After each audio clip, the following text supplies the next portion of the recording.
How he came to Fulk of Montlice. He came walking from Bedford into Cambridge one May morning when the sun was still young and the dew scarce gone from the grass. His worldly possessions he carried on his back in an old knapsack. His short jerkin was stained and torn, and there were holes in his long hose.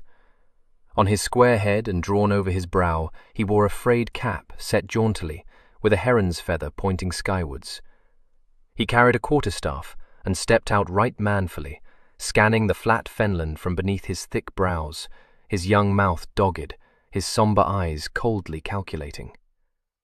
Of years he numbered 14, but his shoulders had a breadth beyond his age, and his thighs a thickness of muscle that gave him the appearance of a grown man dwarfed. Nor was the face below the clubbed fair hair that of a child, for in the low brow lay strength, and about the straight mouth purpose. There was little boyishness in the eyes, but a frowning look, and at the back, lurking in the green-blue depths, a watchful gleam that was never absent. One spoke to him on the road, a pedlar tramping south, and gave him good day. He answered in a crisp, deep voice, and smiled, showing a row of strong white teeth. "Whither goest thou, younker?" the pedlar asked him idly. "To my goal, fellow," Simon retorted, and passed on. The pedlar called after him for his haughtiness, but he paid no heed. He was never one to waste words. So at length he came to Montlice, which was his goal, and stood for a moment before the drawbridge, surveying the rugged castle. A man-at-arms, lounging on the bridge, hailed him good-naturedly. "What want ye, boy? This is the lion's den." The glimmer of a smile came to light the darkness of Simon's eyes. "I seek the lion," he said, and walked forward across the bridge. The man laughed at him, barring his passage. "Ho, ho, ye seek the lion, eh? He would make but one mouthful of you, my fine sprig." Simon looked up into his face, jutting brows lowering, eyes agleam. "I seek my lord the Earl," he said. "Out of the way, sirrah." At that the man clapped his hands to his sides, shaken with Herculean laughter. Having recovered somewhat, he achieved a clumsy bow. "My lord is from home," he said, mocking Simon. "You lie," Simon answered quickly. "My lord will know how to punish a lying servant. Let me pass." He awaited no permission, but slipped by, eel-like, and was gone across the bridge in a flash. Out of sight he paused, not hesitating, but seeming to debate within himself. He looked thoughtfully at the great gateway, standing wide with soldiers lounging there, and his lips tightened. He went swiftly through, light-footed and sure, and attracted but little notice. One of the men stopped his task to shout a surprised question after him, and Simon answered briefly over his shoulder, "On my lord's business." The man laughed, thinking him some scullion's child, and turned back to his companion. Simon went on up the winding slope to the castle door, and was there met by a group of men-at-arms who denied him ingress. "To the scullion's entrance, babe," one told him, and the muscles about his mouth stood out in anger. He kept his ground, not a whit afraid. "I must see my lord," he answered, and only that. "Wherefore, pup?" the man asked him, and when he would not answer, sought to hustle him roughly away. But Simon wriggled from under his hands, and springing to one side, brought his heavy quarterstaff down athwart the man's shoulders, with so much force that, great man though he was, the soldier staggered. Matters then would have gone ill with Simon, but for the appearance of a boy, a little younger than himself, who came strolling towards them, followed by 2 liver-coloured hounds. He was dark and magnificently clad, and he carried himself with an air of languid arrogance. "Hola there," he called, and the soldiers fell away from Simon, leaving him to stand alone, arms folded and head turned to survey the newcomer. The boy came up gracefully, looking at Simon with a questioning lift to his brows. "What is this?" he asked. "Who are you who strike our men?" Simon stepped forward. "So please you, sir, I seek my lord the Earl." One of the men, he whom Simon had dealt that lusty blow, started to speak, but was hushed by an imperious gesture from the boy. He smiled at Simon with a mixture of friendliness and hauteur. "I am Alan of Montlice," he said. "What want you of my father?" Simon doffed his cap, showing his thick, straight hair clubbed across his brow and at the nape of his brown neck. He bowed awkwardly. "I want employment, sir," he replied. "These men deny me entrance." Alan of Montlice hesitated. "My father stands in no need," he began, then paused, fingering his dark curls. "There is that in you that I like," he said frankly. "Come within." Simon bowed again, but he gave no thanks, only standing aside for the young Montlice to pass through the doorway. And as Alan went by, he shot him an awkward look, keen as steel, appraising him, as it were. That was a trick which in after years had the effect of disconcerting his foes most mightily. Alan did not see the glance, but swept into the castle whistling through his teeth. Across the great stone hall he led Simon to an archway, over which hung a leathern curtain, nail-studded. Before he pulled it back, he spoke again to Simon, in a whisper. "Ye will speak, my lord, fair," he cautioned. "He is not so douce." A flickering smile touched Simon's lips. "Fulk the lion," he said. "I know." "He is to be feared," Alan said, breathless. Simon looked scorn. "I fear no man." At that, Alan opened wide his brown eyes and giggled a little. "Ye do not know, my lord," he said, and pulled the curtain aside. They entered a fair room carpeted with rushes and hung with all manner of paintings, biblical and historical. A table stood in the middle, and although it was now past 8 o'clock in the forenoon, the remains of my lord's breakfast still stood upon it, a chine of salt beef, a broken manchet, and a tankard of ale. In a great chair beside the table, leaning back at his ease, sat Fulk of Montlice, a giant of a man, deep-chested and magnificently proportioned, as fair as his son was dark, with a crisp golden beard, whose point came forward belligerently. One of his hands was tucked in the belt of his long gown, the other lay on the table, massive and hairy. Alan ran forward and fell to his knees. "Sir, here is a boy who would speak with thee." My lord's heavy, light-lashed eyelids lifted, and his small blue eyes travelled slowly from his son to Simon. "Shouldst know that I do not speak with every vagrant whelp who is presumptuous," he said, a rumbling note of annoyance in his voice. "Away with you, sirrah." Simon stepped to the table, cap in hand. "I am no vagrant, good my lord, nor will I be so miscalled." Alan stayed on his knees, affrighted at such temerity, but my lord of Montlice laughed. "Good lack, what then are you, springled?" "I hope one day to be a man, my lord, even as you," Simon answered. "That is my ambition, sir, and so I come to seek employment with you." Montlice flung back his head and laughed again. "For that you beard the lion in his den, eh? I will eat you for my dinner, cockerel." "So said they at the gate, my lord, but you will find me of more use alive than eaten." "Shall I so? And what canst do? Win silks for womenfolk." "That and other things, my lord," Simon answered coolly.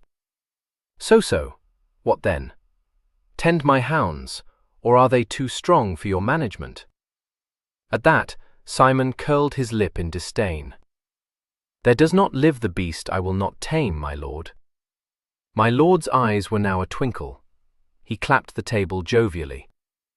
"By the rood, I like thy spirit, my young spring chicken. Canst take a buffet?" "Aye, and give one." My lord cast him a quizzical look.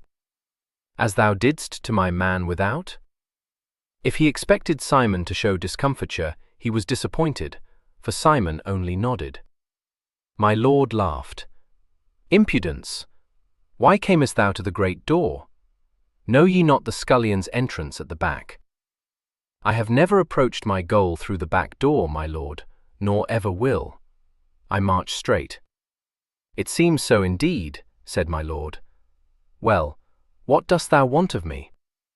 I would carry your lance and squire you, sir. Montlice snapped his fingers, jeering. Thou sit a horse, a flea on a camel. The thick brows drew closer together, and a little colour stole into Simon's cheeks. I shall grow, my lord. Nay, nay, art too small. What are thy years? 14, sir. A babe, forsooth. Get thee gone, babe, I've no need of squires. Simon stood still. Your page, then, till I am grown to your liking. God's my life, methinks thou art over bold, babe. I do not take peasants for my pages. I am no peasant. Ho ho, what then? As gentle as yourself, my lord. By Our Lady, what art called? Simon, my lord. Well, it's a name. What else? Simon lifted his shoulders, half impatiently. I call myself Beauvalet, sir. My lord pursed his full lips. It hath a ring, he nodded. What is thy real name, sirrah? I have none. Tush, your father's name. Simon did not answer for a moment, but at last he shrugged again and looked up. Geoffrey of Malvallet, he answered. Holy Virgin, I should have known that face. Art Malvallet's bastard, then? So my mother told me, my lord. Who is she? Does she live? She is dead these 4 years, sir. She was one Jahan of Malvallet's household. That is nothing. Montlice sank back again. Aye, but what proof have you? A ring, my lord. Little enough. Show me. Simon put his hands up to his neck and drew a ribbon from his breast, from which hung a golden ring. Montlice looked at it long and curiously. How came she by this? I never asked, my lord. It matters not to me whether I am Malvallet's son or another's. I am what I choose to be. Here's a philosophy. Montlice became aware of his son, still kneeling, and waved him to his feet. What thinkest thou, Alan? Here is one of the Malvallet brood. Alan leaned carelessly against the table. Malvallet is no friend of ours, sir, but I like this boy. He hath courage. Tell me, babe, where hast been since thy mother died? I had a home with her brother, sir, a woodcutter. Well, and then? I wearied of it, my lord, and I came here. Why not to thy father, Bantam? Simon jerked his shoulder again. Him I have seen, my lord. Montlice rumbled forth a laugh. And liked not his looks? Well enough, sir, but you also had I seen, and of both have I heard. God's body, do I so take thy fancy? Men call you the lion, my lord, and think it harder to enter your service than that of Malvallet. My lord puffed out his cheeks. Aye, so is it. You like the harder task, babe? Simon considered. It is more worth the doing, my lord, he replied. My lord looked him over. Art a strange lad. Having forced thy way into my stronghold, thou'lt not leave it? I will not. I am no easy master, Montlice warned him. I would not serve any such. Ye think to earn knighthood with me? Simon glanced up. What I become will be of mine own making, sir. I ask no favours. Then I like thee the better for it. Shalt be page to my son till I find thee fitter occupation, and that to spite Malvallet, look you. Art satisfied? Simon knelt. Aye, my lord, and I will serve you faithfully and well, that there shall be no gratitude to weigh me down. Montlice smote him on the shoulder, delighted. Spoken like a sage, my little fish. Well, get thee gone. Alan, take him, and see to it that he is clothed and fed. And thus it was that Simon came to Fulk of Montlice. How he grew to manhood. From page to Alan, he became page to my lord himself, and was decked out in Montlice red and gold. Very brave he looked in the short red tunic worked with gold, and caught in at the waist by a leathern belt. His hose were gold, his shoon red, and red was the cap that sat athwart rakishly on his fair head. His duties were many and arduous, nor did my lord spare him any fatigue or exertion. He slept on a hard pallet across Fulk's threshold, rose early and went late to bed. It was part of his duty to wait upon my lord and his lady at dinner, and every morning at 10 Simon took his stand on the dais beside my lord's chair, attending to his wants, or standing immobile the while my lord and his guests ate and drank their fill. He was at 3 people's beck and call, my lord, his lady, and young Alan, and he spent his time running from one to the other.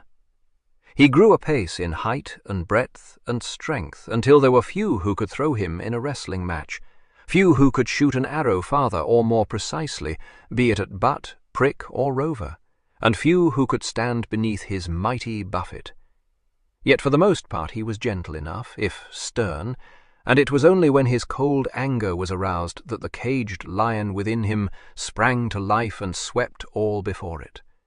And when that happened, there came that light to his eyes which could make the hardiest evil-doer cringe, and the most arrogant squire cry mercy, even before Simon's iron hands had touched him.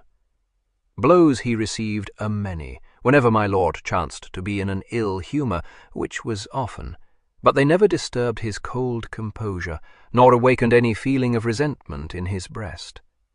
From Fulk he bore blows in an acquiescent mood that yet held no meekness nor humility, but woe betide the squire or serf who crossed his path belligerently inclined. When he was still page, my lord's squire, Lancelot of the Black Isle, commanded him loftily, and when Simon paid no heed to his orders, dealt him a buffet that should have felled him to the ground.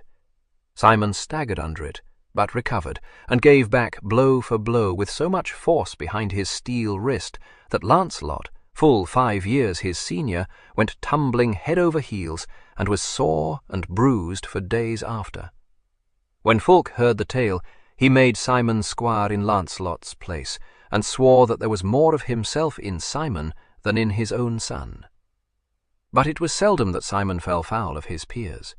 His very calmness of temper compelled respect, and for that he was every inch a man. Men liked him, and were eager to call him friend. Friendship he never courted, caring nothing for man's opinion of himself, nor seemed he to have an ounce of affection in him, save it were for Fulk of Montlice or Alan, whom he regarded with a mixture of contempt and liking.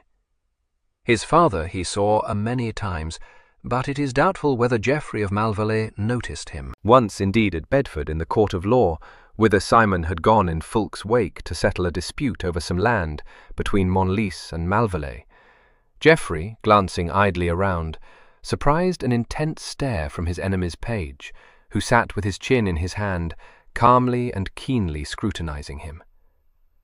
Geoffrey looked him over haughtily, but when his eyes met Simon's, and encountered that strangely disconcerting gleam, he turned his head away quickly, a tinge of colour in his cheeks.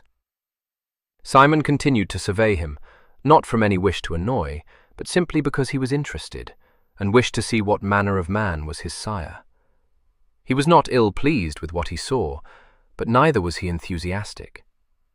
Geoffrey was a tall man, and slim, fastidious in his dress and appointments, soft-spoken, and proud, so said Montliceus Lucifer himself. His close-cropped hair was grizzled now, but his eyes were like Simon's in colour and as deep-set.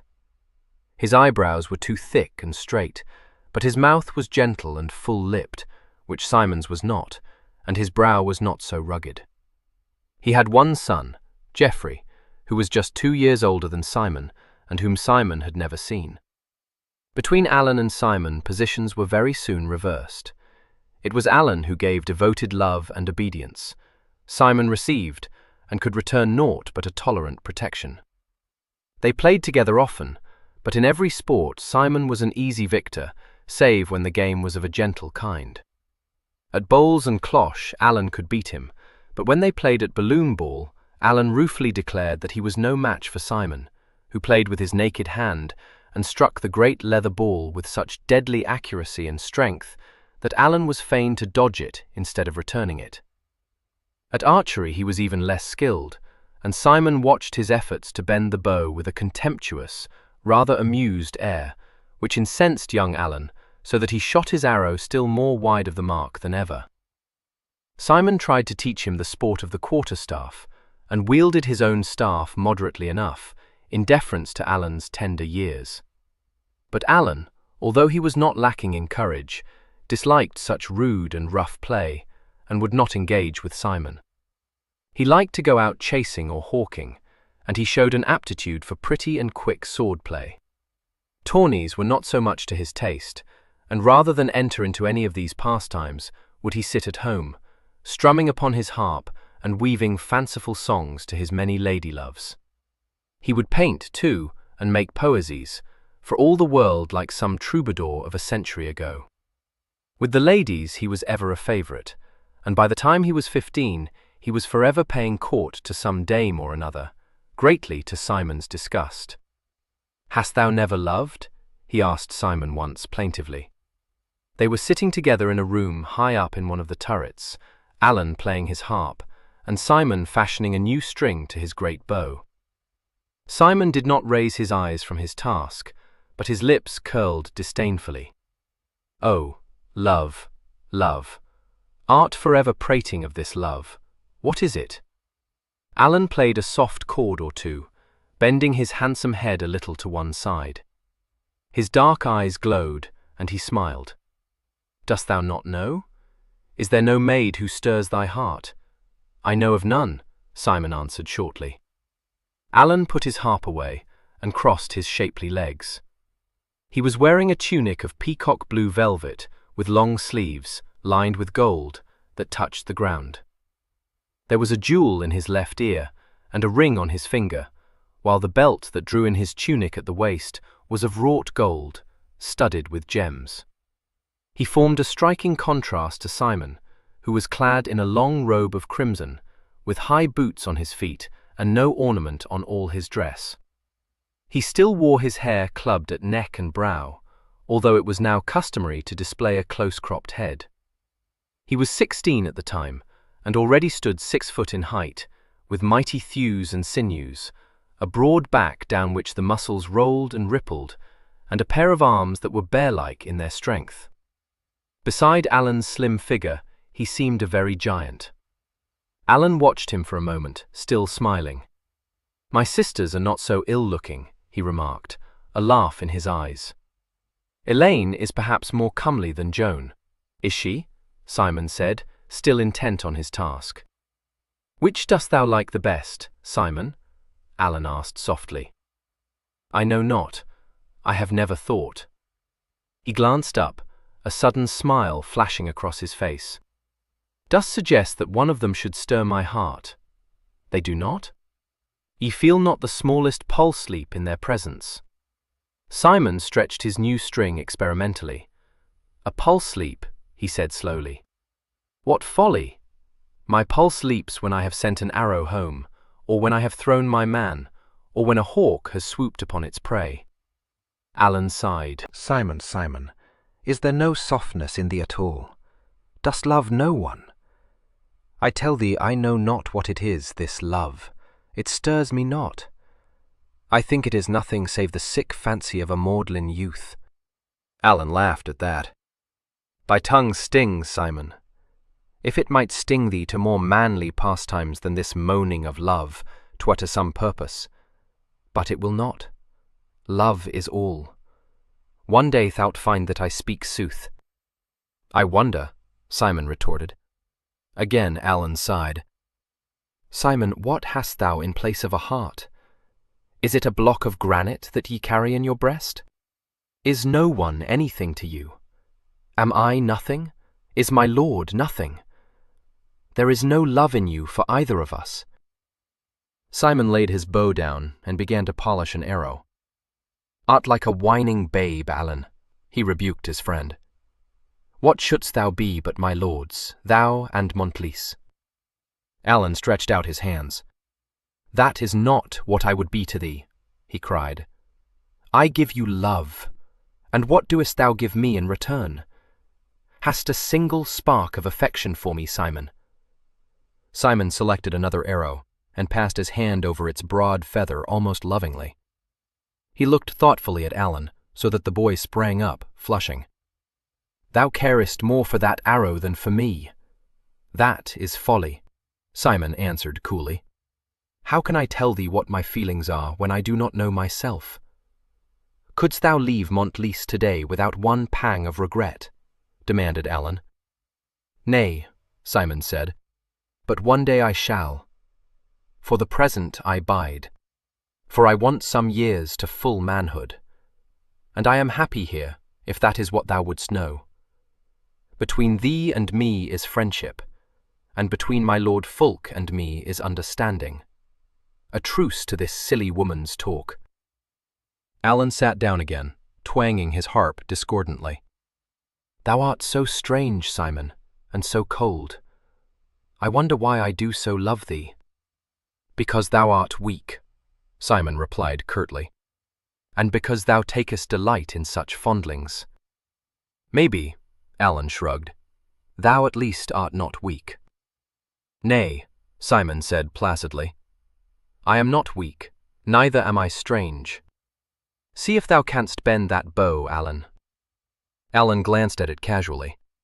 "I know I cannot." "Shouldst practice, then. Thou wouldst please my lord." "Certes, I do not want to please him.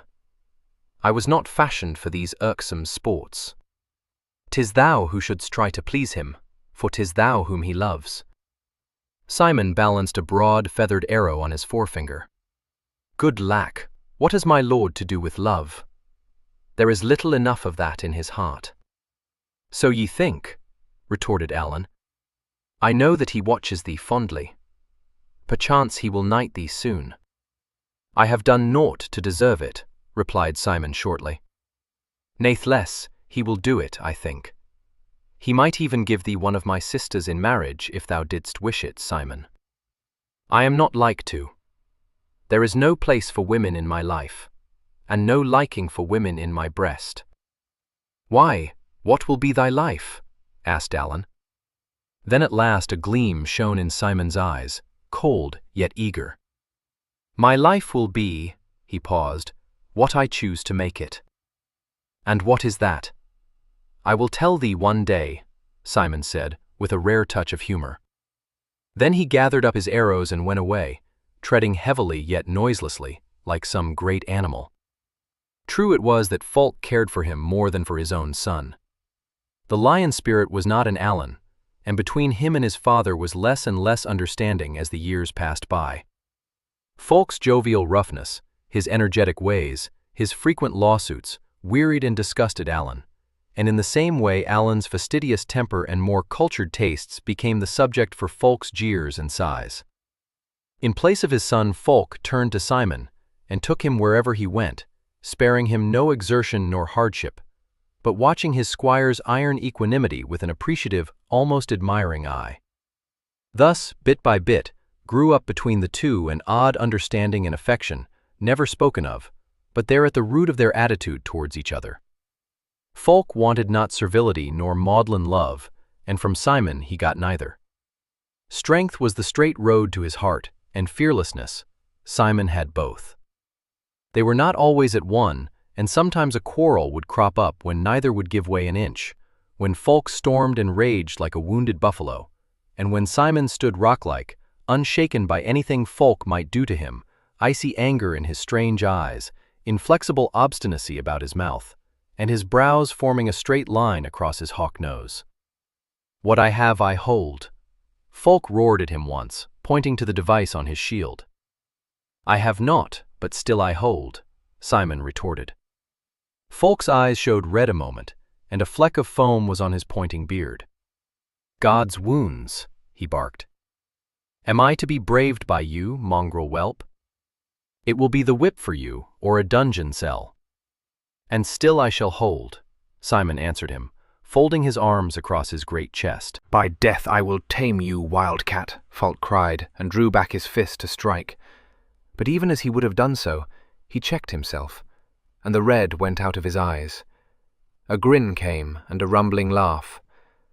"I have not, but still I hold," he repeated, Ho ho! I have not, but ho ho! Chuckling, he smote Simon on the shoulder, a friendly blow which would have crumpled an ordinary stripling to the ground. He became indulgent, even coaxing. "Come, lad, thou'lt do as I bid thee?" Coaxing left Simon as unmoved as the late storm. He shook his fair head stubbornly. "Nay, I go mine own road in this." The red light showed again. "Dare ye defy me?" roared Fulk, and closed his huge hand on Simon's shoulder. "I can snap thy puny body as a reed." Simon shot him that upward rapier glance. "I dare all," he said.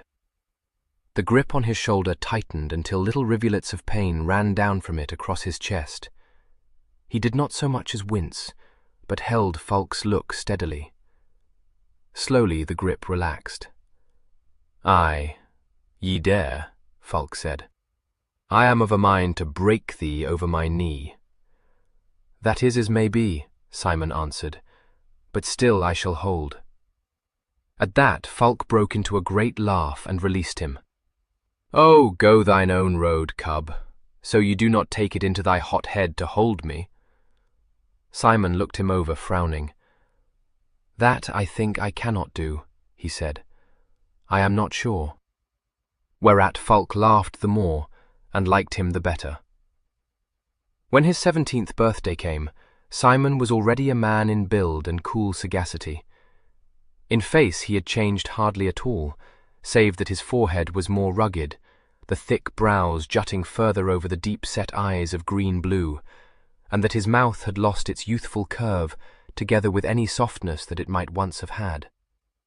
He smiled but rarely, nor ever laughed out as did my lord of Montlice. If he laughed, it was a short, dry sound, somewhat sardonic in tone, and quickly gone. But when he smiled, there were two ways he had of doing it. One when he was crossed, that one more terrible than his frown, the other when he was in smiling humour, a singularly sweet smile, this, with a hint of boyishness at the back of it. Fulk knew him for a soldier born and a leader of men. If a disturbance arose in the Earl's vast household, it was Simon who quenched it when the fussy, incompetent marshal had failed, and the steward threatened in vain. The guards, inactive and fractious, would quarrel among themselves, and, heated by too much sack, come to blows and noisy, perilous fights. It needed but for Simon to come upon them with his soft tread and his cold composure to cause the brawlers to fall apart, great men though they were, and stand sheepishly before him, answering his crisp, stern questions with a meekness they did not show to John the Marshal. Boy as he was, Simon could reduce the most drunken roisterer to a state of penitent humility. He had but to use that upward glance of his, and all insubordination was at an end. This he very soon discovered, and came to use the disconcerting look more than ever. There was something compelling in his appearance, an elusive air of rulership and haughtiness, and a suggestion of a hidden force that was invincible. Montlice recognized this as the Malvallet in him, and chuckled to himself, watching. He set Simon to rule his guards, and observed his ruthless methods with amusement. He would not throw the garment of his protection about his squire, wondering how he would maintain his position alone. Simon wanted no protection, and found no difficulty in maintaining his position. At first, when he interfered in some quarrel, he met with insolence and threatened blows.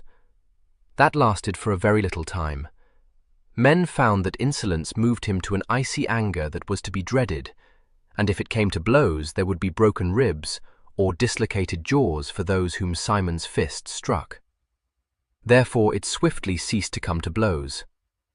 If it was a question of judgment or arbitration, men found Simon relentlessly, mercilessly just, and because of this justice, no complaints of him were carried to my Lord Fulk. With all his harshness and cold demeanour, Simon was liked and trusted. The grumblers dwindled in number, for Simon had short shrift for any such. His code was a queer one, and men found his advice puzzling. But when they had slowly unravelled his line of thought, they found it good, and this because it was his own code. A guard met him once on the battlements and unfolded a tale of woe. One of his companions had a spite against him and plagued away his life. On this day the man had slyly tripped him up with his spear, so that he was burning to be avenged. What would Simon do for him? Naught, Simon answered curtly. Fight thine own battle. Yet, sir, if I strike this man as he deserves, you will come upon us and have us shut up for brawling, or maybe whipped. But ye will have struck him, Simon said, and walked on, leaving his man to think it over. Presently the man came to him again. Sir, if I punish mine enemy, and there be something of a brawl, we shall both be punished by you. Simon nodded indifferently. But if I strike him hard enough, methinks he will not again plague me. That is so, Simon said. I think I will strike him, decided the man, and straightway went to do so. There was indeed something of a brawl, and as a consequence Simon had them both under lock and key for 24 hours. But neither bore him any ill will, nor was there another complaint lodged on the matter. Simon knew his men, and his method of ruling was his own, rude as were those men, and as rough. He was master, and not one of them thought to dispute the fact. Fulk, watching from afar, smote his thigh and laughed triumphantly. The boy is a man, he said, hugely delighted. And was there ever such another? 3. How he went with Fulk to Shrewsbury. At the time of Simon's 17th birthday, affairs in Wales and the north of England had reached something approaching a crisis. It was in the year 1403, when Bolingbroke had sat upon the throne for 4 years, and his son, Henry of Monmouth, had held the reins of government in Wales, unassisted, for some months only. Although he was but 16 years of age, the prince had already led a punitive expedition into North Wales, and considerably harried the rebel, Owen Glyndwr. But now Percy, the redoubtable Hotspur, had, with his father, the Earl of Northumberland, and his uncle, the Earl of Worcester, raised his standard in the north against the king, and was on the point of marching to join Glyndwr in Wales. It was in July that these state affairs first affected Montlice, although for some time past Fulk, ever ready for war, had chafed and fretted in his fair land, debating whether he should take his men to join the prince on the marches or no. His uncertainty rendered him irritable to all who crossed his path. Only Simon understood the reason of this irritability, and he gave no sign that he understood. But although he said little, he too was watching affairs, and under his habitual placidity was a glowing desire to be gone from quiet Montlice to Shrewsbury, where lay the Prince of Wales, with his insufficient army and his insufficient supplies. One rode hot haste through Cambridge early in the month, and came to Montlice, covered with dust, dropping with fatigue, upon a jaded horse whose sides were flecked with foam, and whose slender legs trembled when at last he was checked before the bridge of the castle of Montlice. "In the king's name," he cried to those who would have questioned him, and passed over the bridge and up the winding path to the castle at a stumbling trot. At the great door he was met by Simon, coming forth to target practice. "In the king's name," he said again, and slipped wearily to the ground. "My lord the Earl is within, young sir?" "Aye." Simon beckoned to one of the guards who came to the tired horse's head. "Take yon beast to the stables, William, and see to it that he is well cared for. Come within, sir." He led the king's messenger through the great central hall, where the scullions were clearing away the remains of dinner, to the room where he himself had first come to Fulk. The same leathern curtain hung across the doorway, and Simon pulled it back, stepping aside for the messenger to enter. "My lord," he said calmly, "one comes from the king." Then, seeing the man safely within, he let fall the curtain and went out again to his target practice. When at length he returned, he found the messenger departed, and Fulk roaring for his squire. Even before he had set foot across the threshold of the castle, he could hear his lord bellowing his name from the hall. He went in unhurriedly, and found that Fulk was standing at the foot of the winding stairway, vainly calling him. Alan sat in a great chair by the empty fireplace, and Simon saw at once that he was perturbed and a little nervous. You called, my lord? Simon said, walking forward across the stone floor. Falk wheeled about. So thou art here, and where hast been, cub? I have shouted myself hoarse, thou hapless fool. Simon propped his bow up against the wall. I have been shooting without, sir. What is your pleasure? Shooting without, forsooth, roared Falk. Then of a sudden his wrath died down. Well, well, we shall have need of it belike. Come thou hither, Simon lad. Simon came to the table, and Falk handed him a sheet of parchment. Simon read it through slowly, the while my lord puffed and blew and stamped his feet, for all the world like some curbed-in battle-horse. Well, Simon said at last, so we go to war. He gave the king's writ back to Falk and frowned. We can make ready in the space of 3 days, he added tranquilly. Falk laughed, stuffing the parchment into his belt. Thou cold little fish! Is it nothing that the king has sent for me to join him at Shrewsbury? Nay, it is a great thing, answered Simon, but I shall not be in a heat because of it. That is foolish. Holy Virgin, why? Demanded Falk. There will be more done, and that expeditiously, if a head is kept firm upon one's shoulders. Wise boy. Falk shook with laughter. But one would think thou hadst been in a dozen campaigns. Sit thee down, my Simon, that I may confer with thee. See our Allen there? The lad's in a ferment. Never fret, Allen. I'll not take thee along with me. Allen flushed at the taunt. Indeed, sir, and that is my place. Dost say I shall not ride forth with thee? He cried. A pretty captain wouldst thou make, jeered Falk. Paling at every sound, weary ere ever the day is begun, thou'lt stay with the womenfolk. 'Twill be more to thy taste, methinks. Up sprang Allen in a rage. It is not to be borne, he cried. I have as much courage as thou, and I say it is my right to go with thee. And I say thou art a very babe, Falk replied. It is Simon I will take. Then, as Allen looked as though he would fly at him, he spoke more gently, pleased at his son's fury. Nay, nay, Allen, calm thyself. I did not mean to taunt thee. Art too young for a hard campaign, but shalt rule here in my stead. I tell thee, Falk brought his fist down on the table so that the boards almost cracked beneath it. Hold thy tongue. What I have said. Sit thee down again. Allen went sulkily to his chair and sank into it. Satisfied that he was silenced for the time, Falk turned to Simon. Look you, Simon, there are 60 men-at-arms I can muster, and 80 archers, under Francis of Daly. There is John the Marshal, and Vincent my captain. No puny force that, lad.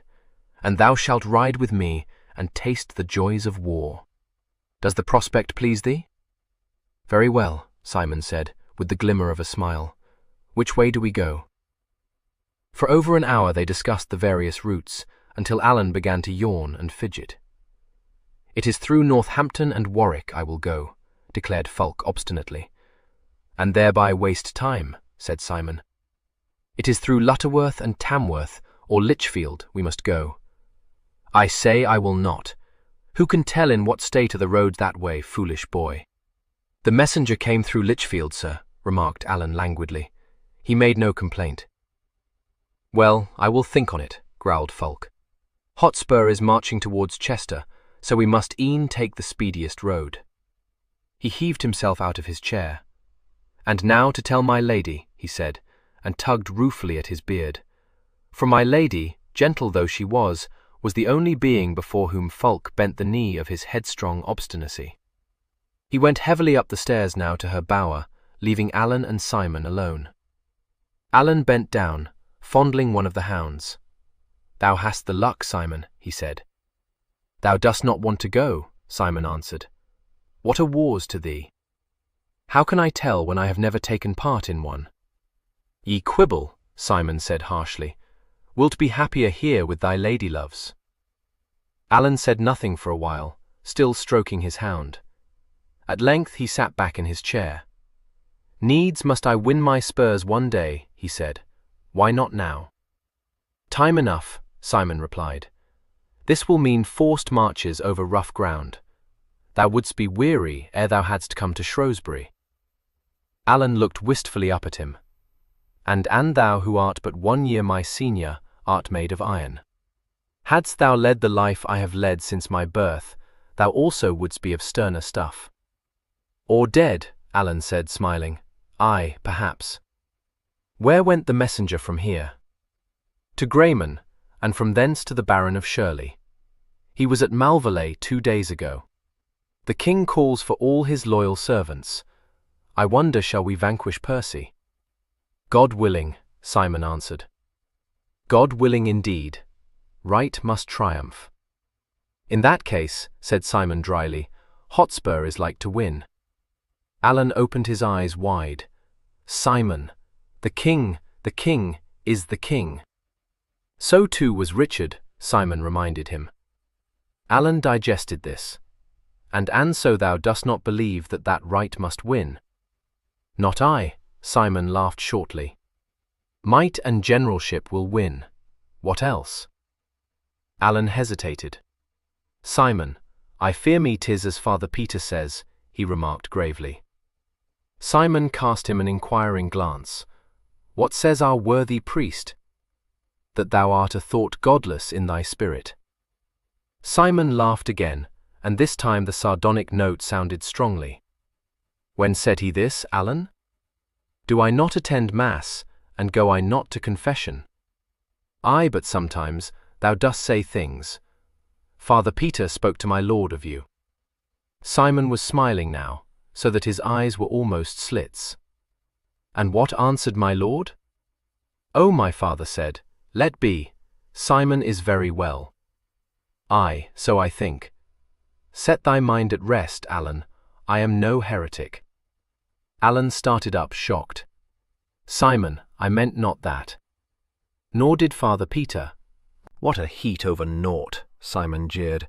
What if thou hadst meant it? Yet I do not think I look a lollard. Oh, no, no, Alan cried, and wondered to hear Simon laugh again. 3 days later, Fulk left Montlice with his following, and started on the arduous march to Shrewsbury. And rough ground as much of it was, they arrived at that town at the end of the week, 1 day before the king himself, who was hastening there to throw his army between the oncoming Hotspur and the prince. Some sprinkling of men Fulk lost on the march, but his casualties were few, so that he remarked with unwonted philosophy that if the weaklings would all fall out before they came to Shrewsbury, so much the better. Now that he was in action, his irritability left him, and he surprised Simon by his good humour and his patience in cheering on his men. His joviality was infectious, and it was a light-spirited little army that halted before the gates of Shrewsbury at the end of that weary week. They were welcomed royally and quartered well, and within an hour of their coming, the Prince of Wales sent to bid my lord wait on him at once. So Fulk sallied forth, accompanied only by his squire, and made all haste to Henry's court. It was there, while waiting for Fulk to emerge from his audience, that Simon first met his half-brother, Geoffrey of Malvallet. Geoffrey had arrived not 24 hours before Montlice, leading his men in place of his father, who was sick at home. Simon recognized him at once from his likeness to Malvallet. Geoffrey was sauntering through the great hall. He lounged past Simon, and glancing casually over his shoulder to see who it was startled to find that he was the object of a directly piercing stare, cast upward at him from under heavy brows. He paused on his way, and returned that stare from his superior 2 inches in height. He was a handsome young man, some 19 years of age, dark as Simon was fair, but with the same projecting forehead and green-blue eyes. But where Simon's eyes were cold, Geoffrey's sparkled, and where Simon's mouth was hard, Geoffrey's had a softer curve of laughter. It curved now in unveiled amusement, and his eyes twinkled merrily. "What's to do, young cockalorum?" he asked. "Whence that haughty frown? My complexion likes you not, perchance." Simon came forward, and as he came, Geoffrey saw the red and gold device on his surcoat. His smile faded, and he half shrugged his shoulders. "Ha! One of the Montlice brood," he said, and would have turned on his heel. "Nay," Simon said, "though I would as lief be that as aught else." Malvallet paused and looked him over. "And what are you, Master Deep Voice?" "I think I am nobody, Sir Geoffrey." "Why so do I?" Malvallet mocked him. "And being nobody, see ye cast me not another such glance as I surprised today, for it may be that I am hot of temper." Simon smiled then, not a whit angered. "It may also be that I am strong of arm," he said. "Well, see ye cross not my path again," Malvallet answered. "I am not so puny, I give you warning." He strode on, leaving Simon to look after him with a curious glint in his eyes, not unfriendly. Then Fulk came out in rare good spirits, and bore his squire back to their quarters, making him ride beside him instead of a few paces behind. "By my troth, Simon," he said energetically, "that boy is a man, with all a man's brain and courage." Simon turned his head. "The prince, my lord?" "Aye, young Henry of Monmouth. He is 1 year thy junior, but by God, he is 3 years thy senior as well, and thou art no babe." Simon bent to pass his hand thoughtfully down his horse's neck. "What thinks he, sir? Can we hold against Hotspur?" Fulk shot him a sidelong glance, and pursed his small mouth. "Who shall say, Simon? It is said that Hotspur is 1,400 strong, and he hath Douglas with him, and Worcester, with Glyndordy like to join him ere we can engage. Word is brought that he is little over a day's march from here. We are a handful, and if help comes not, we can but hold the town. The while Glyndordy joins him. Where lies the king this night? I know not. If he comes before Hotspur, all may be well. But what manner of man is this Henry of Bolingbroke? Asked Simon. Is he one to allow another to forestall him? Nay, by the rood, Henry is a man, even as his son. Then I doubt not he will be with us before Percy, said Simon placidly. Whate'er befall, it will be an interesting combat. It is like to be bloody enough to satisfy even thy savage heart, Fulk grunted. He shifted a little in his saddle. Malvallet is here. I know. Hast seen him then? 'Tis not thy father, but his firstborn. Thy father lies sick of a fever. Doth he so?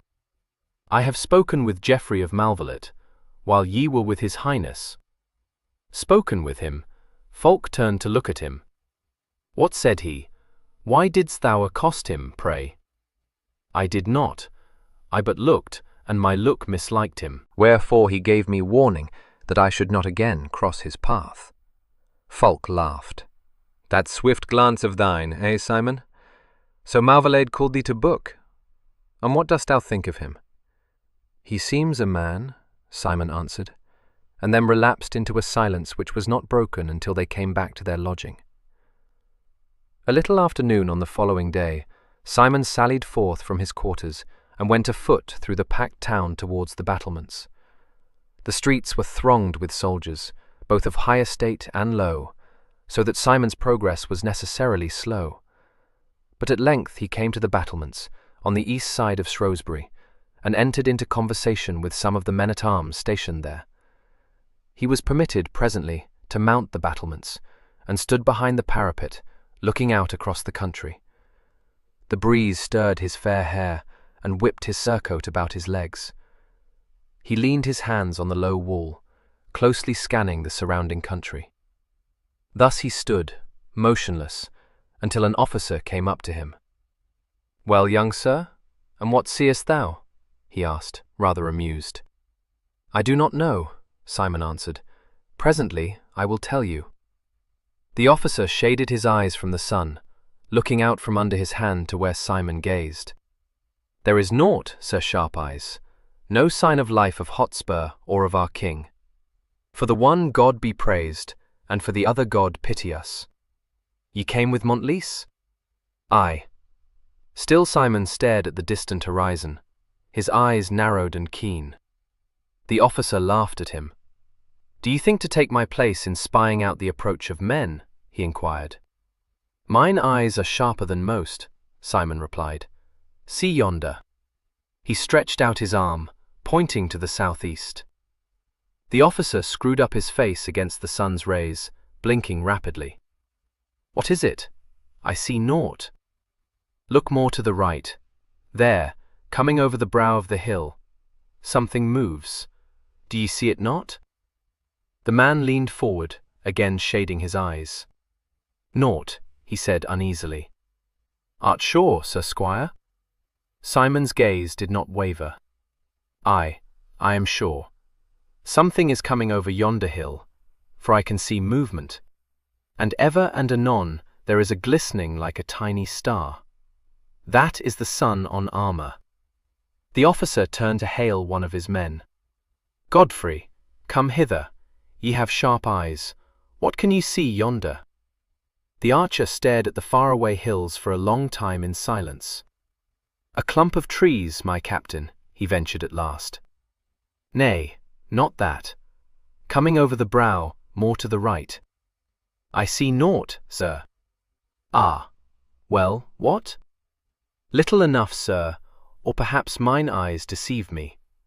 Methought I saw a twinkling. There again.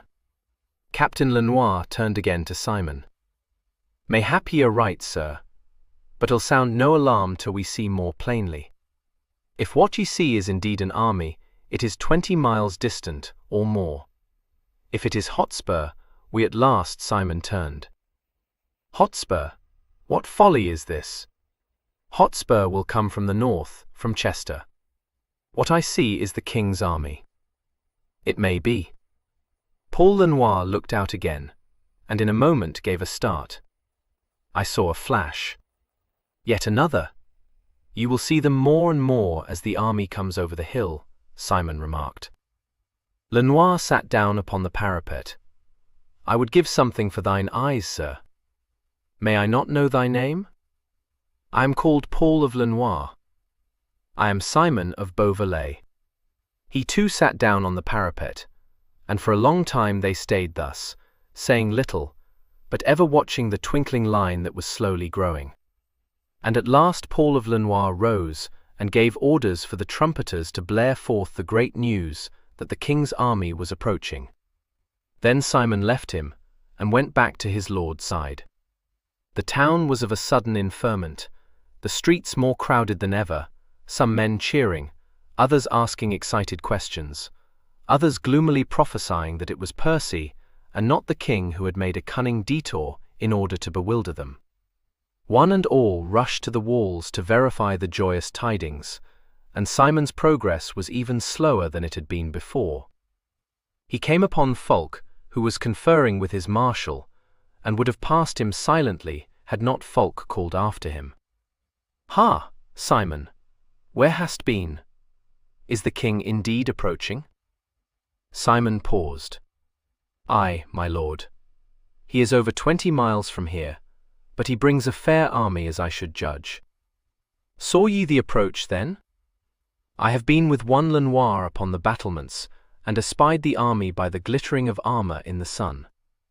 I dare swear thou wert the first to do so, my lynx-eyed Simon.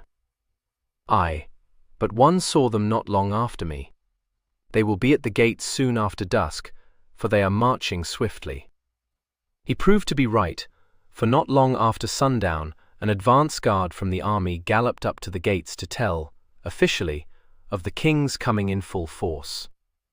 The gates were opened, and the young Prince of Wales rode out to stand there in readiness to receive his father. Henry came at last, and publicly embraced his son. Then he rode into the town beside him, while the excited inhabitants who lined the streets cheered till they were hoarse, flinging flowers before him and scuffling among themselves to obtain a better view. Within an hour a council was summoned, from which Fulk did not return until well into the night, when Simon lay sleeping peacefully and dreamlessly upon his hard pallet. They had hardly risen next morning when my lord's page came flying in with the news that Percy had appeared before the walls, and at sight of the royal banner withdrawn his men, some thought to one place, some to another. Fulk summoned his squire to him, and made all haste to the court, which they found packed with the various captains and generals. The king held another council, and when Fulk at last rejoined Simon, his eyes were kindling with the lust for battle, and his mouth smiled grimly. "We are to march forth, God be thanked," he told Simon. "Glyndwrdwy is not come, so the king will pit his strength against Percy. Stafford is to lead the van. The king takes the right wing and the prince the left. We are to go with the prince. Malvallet also. Malvallet is the prince's friend," he added. "I did not know. He is very like thee in face, Simon, save that he is dark. Do we enroll ourselves under the prince's standard?" "Aye, at once. Summon me John the Marshal and Vincent, lad, and see to it that thou bearest thyself in readiness within the hour. I will carry my great cross-hilted sword and the old lance." Simon nodded and went quickly away to carry out his orders. In an hour he was fully equipped, riding behind his lord, and after what seemed to be a marvellously short time, the army was marched out of the town, 1400 to 1500 strong, north to Hateley Hill, whereon Hotspur had drawn up his army. "God's my life," muttered Fulk. "This is a pretty place for fighting." Simon surveyed the ground coolly and frowned a little. Along the foot of the hill were a number of ponds, and in front of them grew thick rows of peas. Behind these obstructions were the rebels ensconced. There was a long, long wait, during which the horses stamped and fidgeted restlessly, and the men murmured among themselves. Then from the royal lines went forth a herald to treat with Percy. Another wait followed, and the herald returned, accompanied by a man clad all in armour and mounted on a fine horse, with his squire behind him. "Worcester," said Fulk. "Are we to treat then?" No one had an answer for him, and he sat silent, waiting. To Simon it seemed hours before the Earl returned to the rebel lines, and after that was still another long pause. Evidently Hotspur refused to accept the terms laid before him, for there was a stir in the enemy's lines, and word came down the king's army that the king was about to give the order to advance banner. It was now long past noon, and from the impatient, chafing men came something of a cheer, and cries of "St. George for England! St. George! St. George!"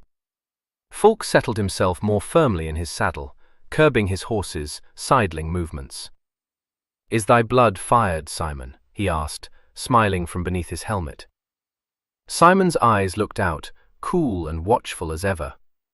"Aye," he said shortly. "Does Stafford charge?" Fulk nodded. "God help him, yes. I mislike the look of yon army, Simon. Hotspur is no novice in battle, but there is some talk of a prophecy concerning him that says he will fall today. Keep at my back as far as thou art able, and do not lose thy head. Hey, we are moving, and so are they." After that, there was no time for conversation. Through the hampering growth of peas charged the van, led by Stafford, and to meet him came Hotspur, thundering down the hill with spears levelled, and from either wing the archers shooting. Suddenly the air seemed thick with flying arrows, and alive with cries and the clash of arms.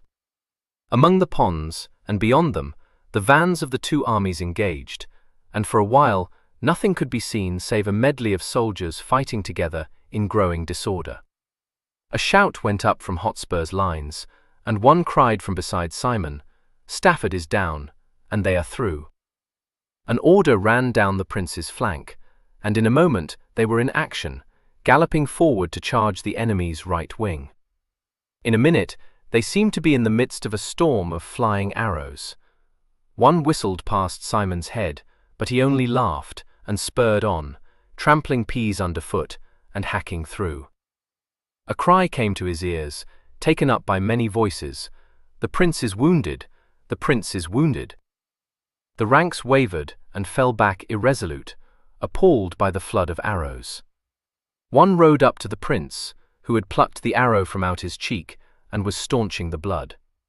He seemed to remonstrate, to try to force Henry away, but the prince shook him off and rose in his stirrups, waving his sword. His clear young voice was wafted back to the serried lines. "Onward! Onward!" he shouted. "Follow me!" He set spur to his horse and charged forward. St. George for us!" he cried. Others followed his example. Montlice and Malvallet galloped forward side by side with Simon a little to the fore. "Follow the prince!" roared Fulk. The Prince and Victory. A rumble went through the lines. The Prince, the Prince. There was a sudden surge forward as the king's men charged up the hill after that heroic flying figure. Some fell into the disastrous ponds, some stumbled in the entangling pea-rows, but the bulk kept on till they had overtaken their leader. Then onward still to meet the enemy's right flank. Like some heavy thunderbolt they fell upon it, and carried on, as it were, by their own impetus, they rolled it back and back, hacking and hewing before and beside them, until they had enclosed it between themselves and the king's division. Far away to the right Simon could see Fulk, swept from him by the tide of men, wielding his sword like one possessed, and nearer to him was Malvallet, cut off from the main body of the fight, and hard-pressed by Percy's men, yet holding his own nobly. From his own tight-packed corner, Simon saw Malvallet's horse go down, and Malvallet spring clear. A man on foot caught at his own horse's rein, but before he could strike Simon had bent forward and slashed him across his unvisored face. Then he broke free, and cut himself away to where Malvallet fought. Down he came upon the group at a full gallop, and ere the rebels could turn to see what it was that fell upon them so suddenly, like a bolt from the blue, he had struck.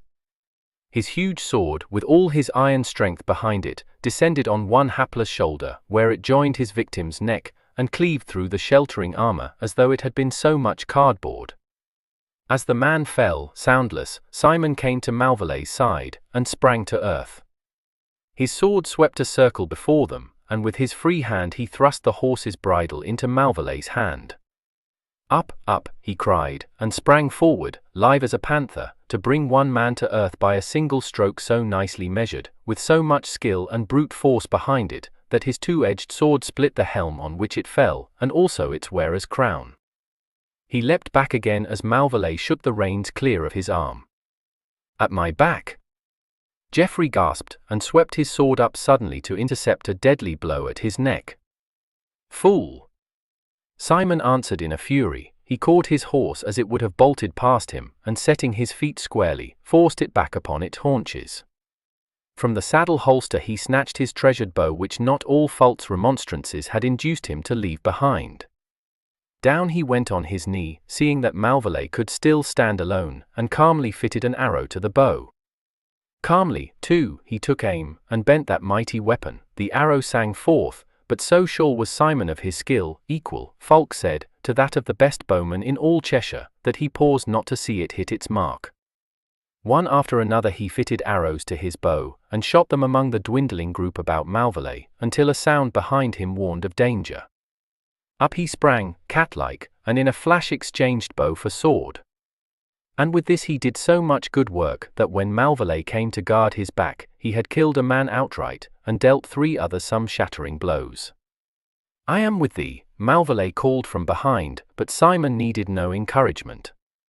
Not for nothing had he trained his muscles throughout the years he had been at Montlice.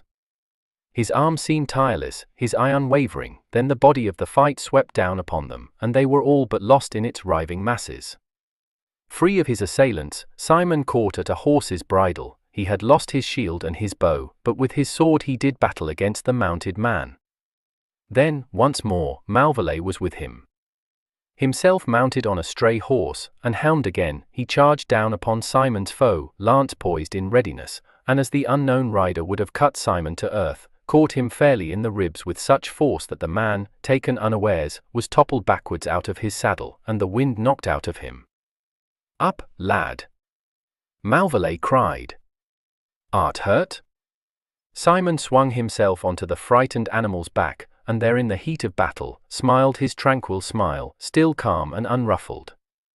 "A scratch or two?" "Take no heed of me, Geoffrey of Malvallet." "That will I," Geoffrey retorted. "Stay by me, nobody." Again they were enveloped in a swirling mass, and with it swept onward, their horses flank to flank, themselves hacking a path before them. Once Fulk drew near, puffing and blowing, his eyes gleaming red through his visor. Then he too was swept onward and away. To Simon the battle seemed interminable. But although his arm was weary, and he had to change his sword to his left hand, he lost not one jot of his grim enjoyment. He fought on beside Malvallet, silent for the most part, his lips set in a hard, tight line, and his strange eyes glowing. "Can't see Hotspur," panted Geoffrey once. "Methought I heard a shout." Even as he spoke it came again, caught up by many voices, "Hotspur has fallen. Hotspur is dead. Hurrah for St. George of England." "He is down," said Simon, and they waver. Waver they did, and from that moment the zest seemed to go from the rebel army. The fighting became less arduous, but it was not until dusk fell that the battle ceased. And when at last the end came, and his tired arm could be still, Simon sat quiet for a moment on his jaded horse, surveying the terrible field inscrutably, with little pity in his glance, but an expression of detached interest. Geoffrey of Malvallet watched him for a moment in the half-light, and presently spoke to him. "Art a very hardy youngster," he remarked. "What think you of it all?" With a wave of his gauntleted hand, he embraced the battlefield. Simon made answer without turning his head. "It is disorderly," he said reflectively. "Methinks I will aid them to tidy it." Malvallet realized that he was of a mind to assist in carrying away the wounded. "Not so fast, not so fast." "Is that all you think?" Simon threw him a fleeting glance.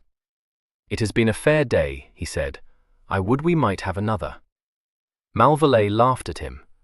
"Thou cold-blooded tiger cub. Thou hast no compassion for these wounded and these dead." "One must die," Simon answered. "And I would deem this a good death. Why should I pity them?" "Yet thou wouldst go tend the wounded," Malvallet reminded him. "So they may fight again," Simon said. "I would help them, but I would not pity them, for that is foolish." Malvallet laughed again, wonderingly. "Good lack, art made of ice. I'll not have thee aid the wounded now. Art hurt thyself?" Simon cast a casual glance at his arm, round which, through the shattered plates, he had twisted a scarf. "Hurt, I? That is but a scratch, Sir Geoffrey." "And thyself?" "Well enough," Malvallet replied. "This is not my first fight. I have been with the prince here until a few months ago." "I pray God 'twill not be my last fight," Simon said. "Or mine. I had thought from thy bearing that 100 campaigns had seen thee. Nay, but mine is fighting blood." Malvallet eyed him curiously. "Is it? From what stock dost thou spring, I wonder? Methinks I have seen thy like before." Simon gave his short laugh. "Look in thy mirror, Geoffrey of Malvallet." Malvallet nodded, not surprised. "It struck me that that was so a while back when thou didst come to my rescue. For which I thank thee, brother." He held out his mailed hand, and Simon gripped it, flushing slightly. They rode slowly on, down the hill. "By name?" Geoffrey asked presently. "Simon of Beauvalet." Geoffrey laughed. "Oh, well done, Simon. I would thou wert not with Montlice. My father would take thee to himself were I to ask it. Nay. There is hatred in thy heart for him. Desire for vengeance, maybe?" Simon turned his head. "Why should I hate him? Because of thy namelessness. By thy mother? A name will I make for myself. My mother chose her own road, and if she was not happy at least I never heard of it. She is dead. All that is nothing. Thou art the strangest lad I ever saw," Malvallet exclaimed. "Art squire, then, to Montlice?" "Aye. One day I shall call no man save the king my master, but for the present I owe allegiance to Montlice. I wonder, is he here, or did he fall?" He looked round keenly, but in the fading light could not see his lord, nor distinguish one man from Montlice. "If he is killed, what comes to thee?" asked Malvallet. "Wilt join my train?" "Nay, I must lead our men back to Montlice. If Fulk is dead, then do I owe allegiance to Alan, his son. But I do not think he is dead." A rider came up with them, sitting very upright in his saddle. From under the shade of his protecting helm, Simon saw a pair of shrewd, youthful eyes shining above the bandage that crossed the young man's face. Malvallet lifted his lance in salute, and the stripling reined in his horse to walk beside them. "Oh, bravely done, Malvallet, and you, sir, bravely done indeed. I saw thee yonder, Geoffrey, when thou wert hard pressed, and I saw thy companion go valiantly to aid thee. Is all well with thee? I took no hurt, Highness, thanks be to Simon of Beauvalet here. I grieve to see you wounded, sir. Why, it is naught, Henry said merrily. They made a deal of pother over it, but it irks me not. He stretched his arms. Ah, but this has been a glorious day. Why, so Simon thinks, Highness, and wishes we might enjoy yet another like it. Henry bent forward to smile at Simon across Malvallet. That's the spirit I love, he said.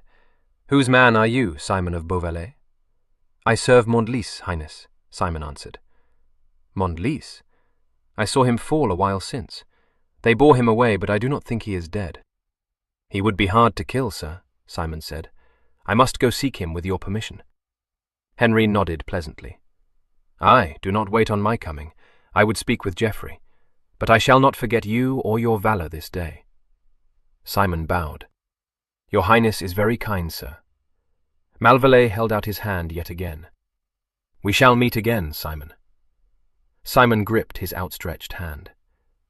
As foes, Malvallet, once I am at Montlice again. Nay, nay, Geoffrey answered. I shall see thee in Shrewsbury. Remember, I am in thy debt. Simon smiled and released his hand. As I will bear no man gratitude, so let no man be grateful upon me, Malvallet. Mayhap we shall fight again one day, side by side. Who knows? Then it is farewell for the present, Simon. Aye, Geoffrey, but one day we shall meet again as equals. See thou forgettest me not.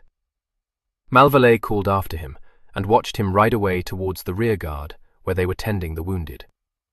That is a passing strange man, Geoffrey, the young prince remarked. Who is he? He is very like thee, save that he is fair where thou art dark. He calls himself Beauvalet, sir, and is my half-brother. I met him for the first time on this campaign. He saved my life a while back, as your Highness saw. Henry nodded. Aye, 'twas bravely done. Shall I have my father knight him? Ah, if your Highness would. Indeed, he deserves it on this day's work alone. Henry looked after the now distant figure thoughtfully. There is that in him that pleases, he said, but he is very cold. Perhaps he will be a great man one day. I would fain call him friend, methinks. 4. How he was knighted, and how he had speech with his father. He did not find his lord anywhere on the battlefield, but he was in no way perturbed.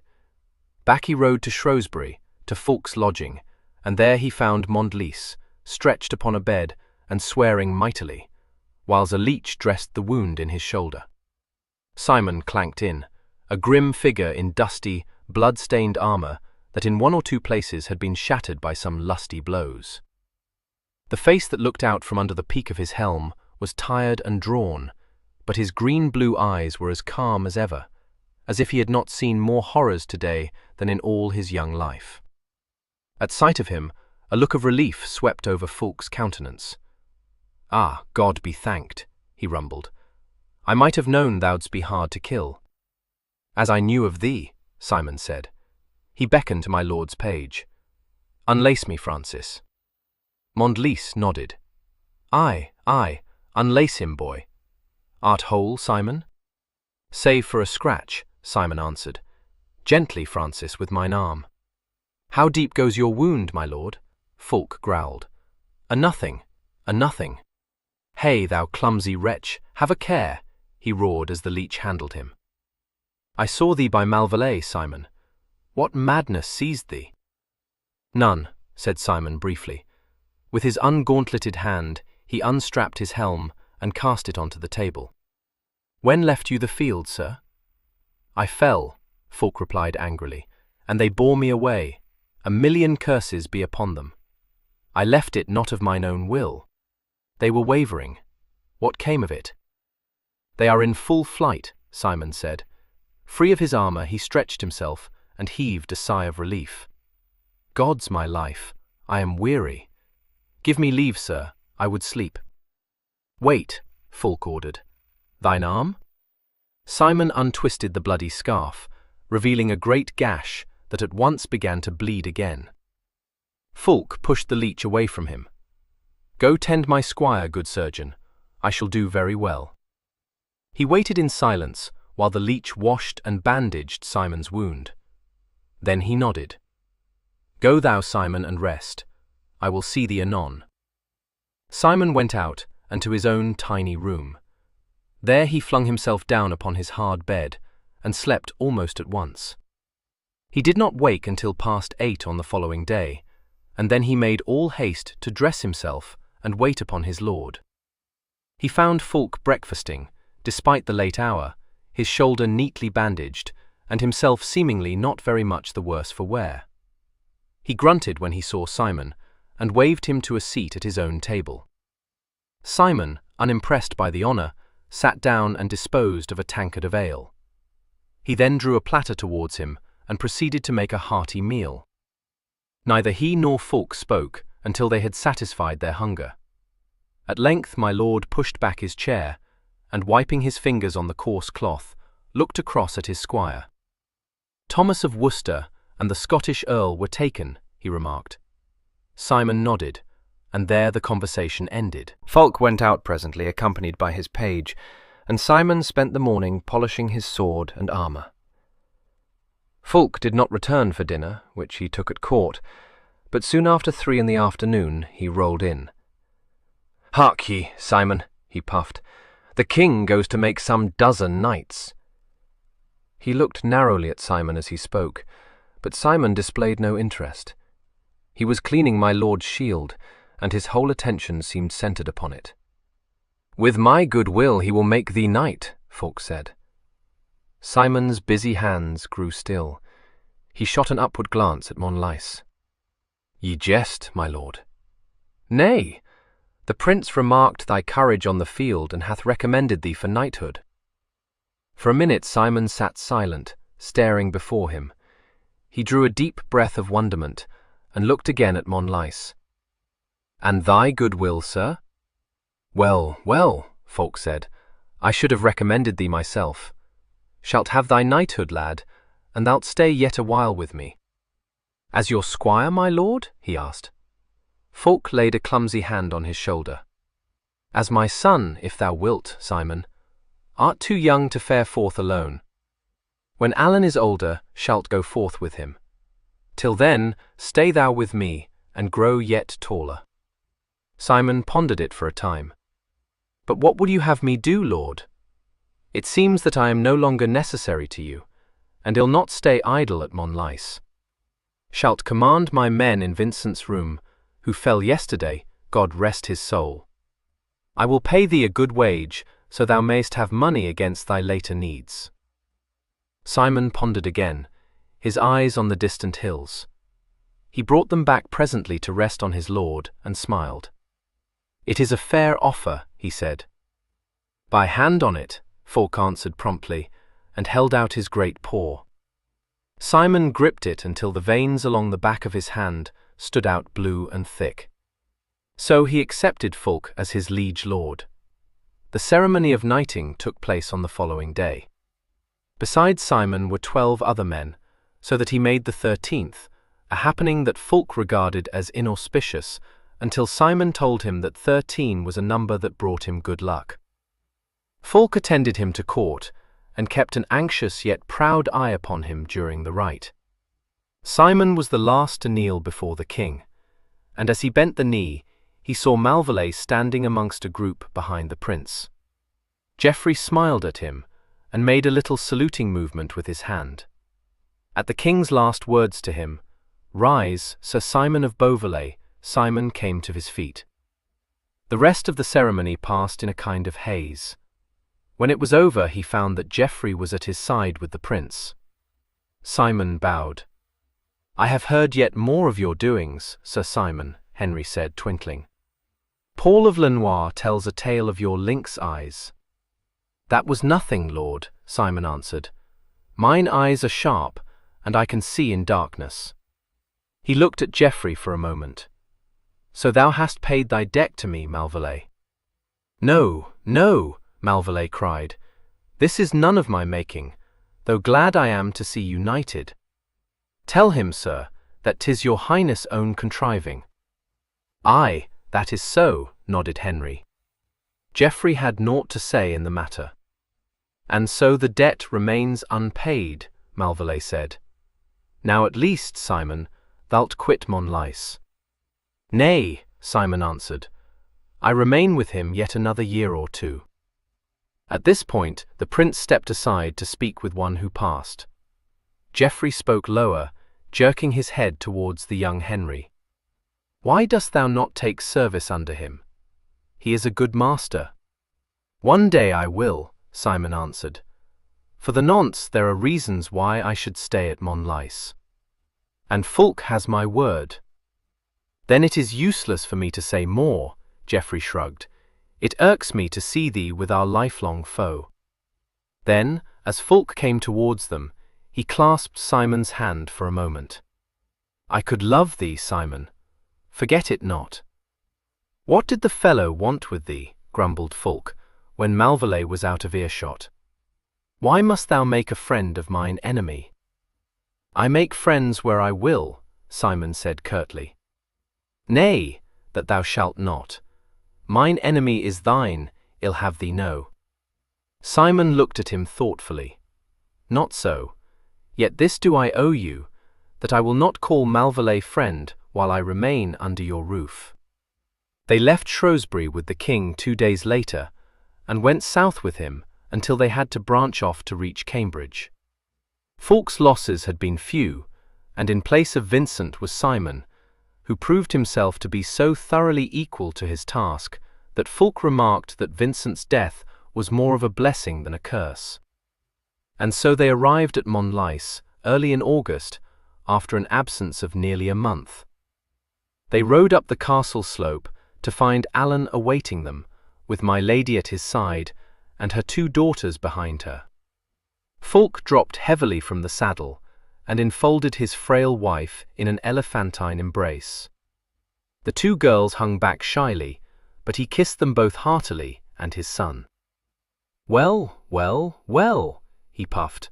"So here you see me, safe and sound, sweetling, with naught to show for my fighting save a scratch upon the shoulder, for which I thank God with all my heart," said my lady devoutly. "I have been in an agony of dread, my dear lord, for thy sake. A pack of rebels cannot slay Montlice," he answered. "Simon is safe, as thou seest, but Vincent is gone." "Oh, poor Vincent," she cried, but held out her hand to Simon.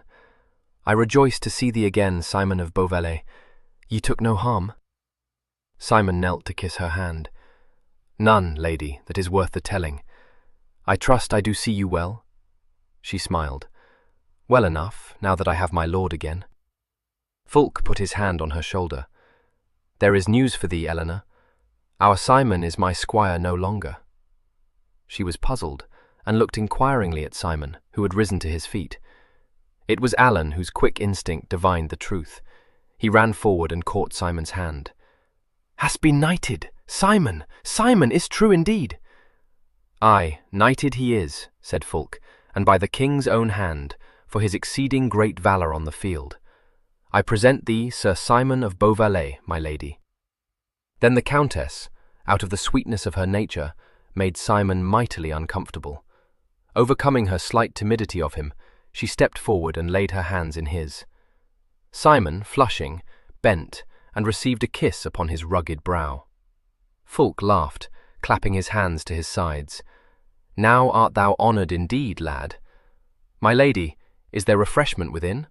I could drain a well, and Simon too, I'll swear." "'Tis laid out against your coming, my lord," she answered. "Come within, and Simon also." Simon stepped back. "I give you thanks, lady, but I must first see to my men." "Aye, aye, there speaks the general," chuckled Fulk, and watched him walk away towards the waiting column of men. From that day onwards, Simon ranked with Alan in my lord's household. He sat at table with the family, far above the salt, and he was given a squire of his own and a page. A fair chamber was allotted to him, and in addition to all this, he received a round sum each month as wage for his services. Still, he felt no pang of gratitude, for if in these things his life was made easier and more luxurious, he repaid it amply by the work he did. In a surprisingly short space of time, the management of the estate devolved itself onto his broad shoulders. My lord was no longer young, and the late campaign had taxed his strength, even though he would not admit it. He lost some of his untiring energy, and he was content to put the reins of government into Simon's hands, since his son would have none of them. So life drifted onwards for a time, placidly enough, with but one incident to disturb its even tenor. And this was the coming of Malvallet to Montlice. He rode up to the castle, late one afternoon in September, attended by his page.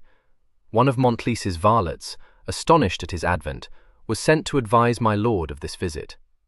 Fulk was with his lady, and when he heard the news, he screwed up his eyes and frowned. "Simon," he said succinctly, "plague be on him." "But Malvallet in our domain," cried my lady. "Curse his impudence," growled Fulk, and went out with his rolling gait to receive this unwelcome guest. Malvallet was standing before the fireplace, his hands behind him, and one spurred foot tapping the ground. He did not move a step to meet Fulk, but merely inclined his head haughtily. Midway across the hall, Fulk paused, and returned the faint bow every mite as stiffly. "My lord," he rumbled, "I regret the necessity which compels me to intrude on your land, my lord of Montlice," said Malvallet icily. "I desire to see my son, Sir Simon of Beauvalet."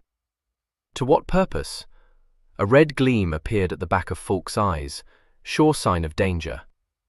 "Your pardon," Malvallet gazed back at him unflinchingly. "That is mine affair." "Nay, it is mine, my lord. Simon of Beauvalet is in my service." A little pulse started to throb on Malvallet's temple. Fulk regarded it, pleased. "That is an error which I will rectify," Malvallet said. Under the calm of his voice, anger sounded. "Will you so, my lord?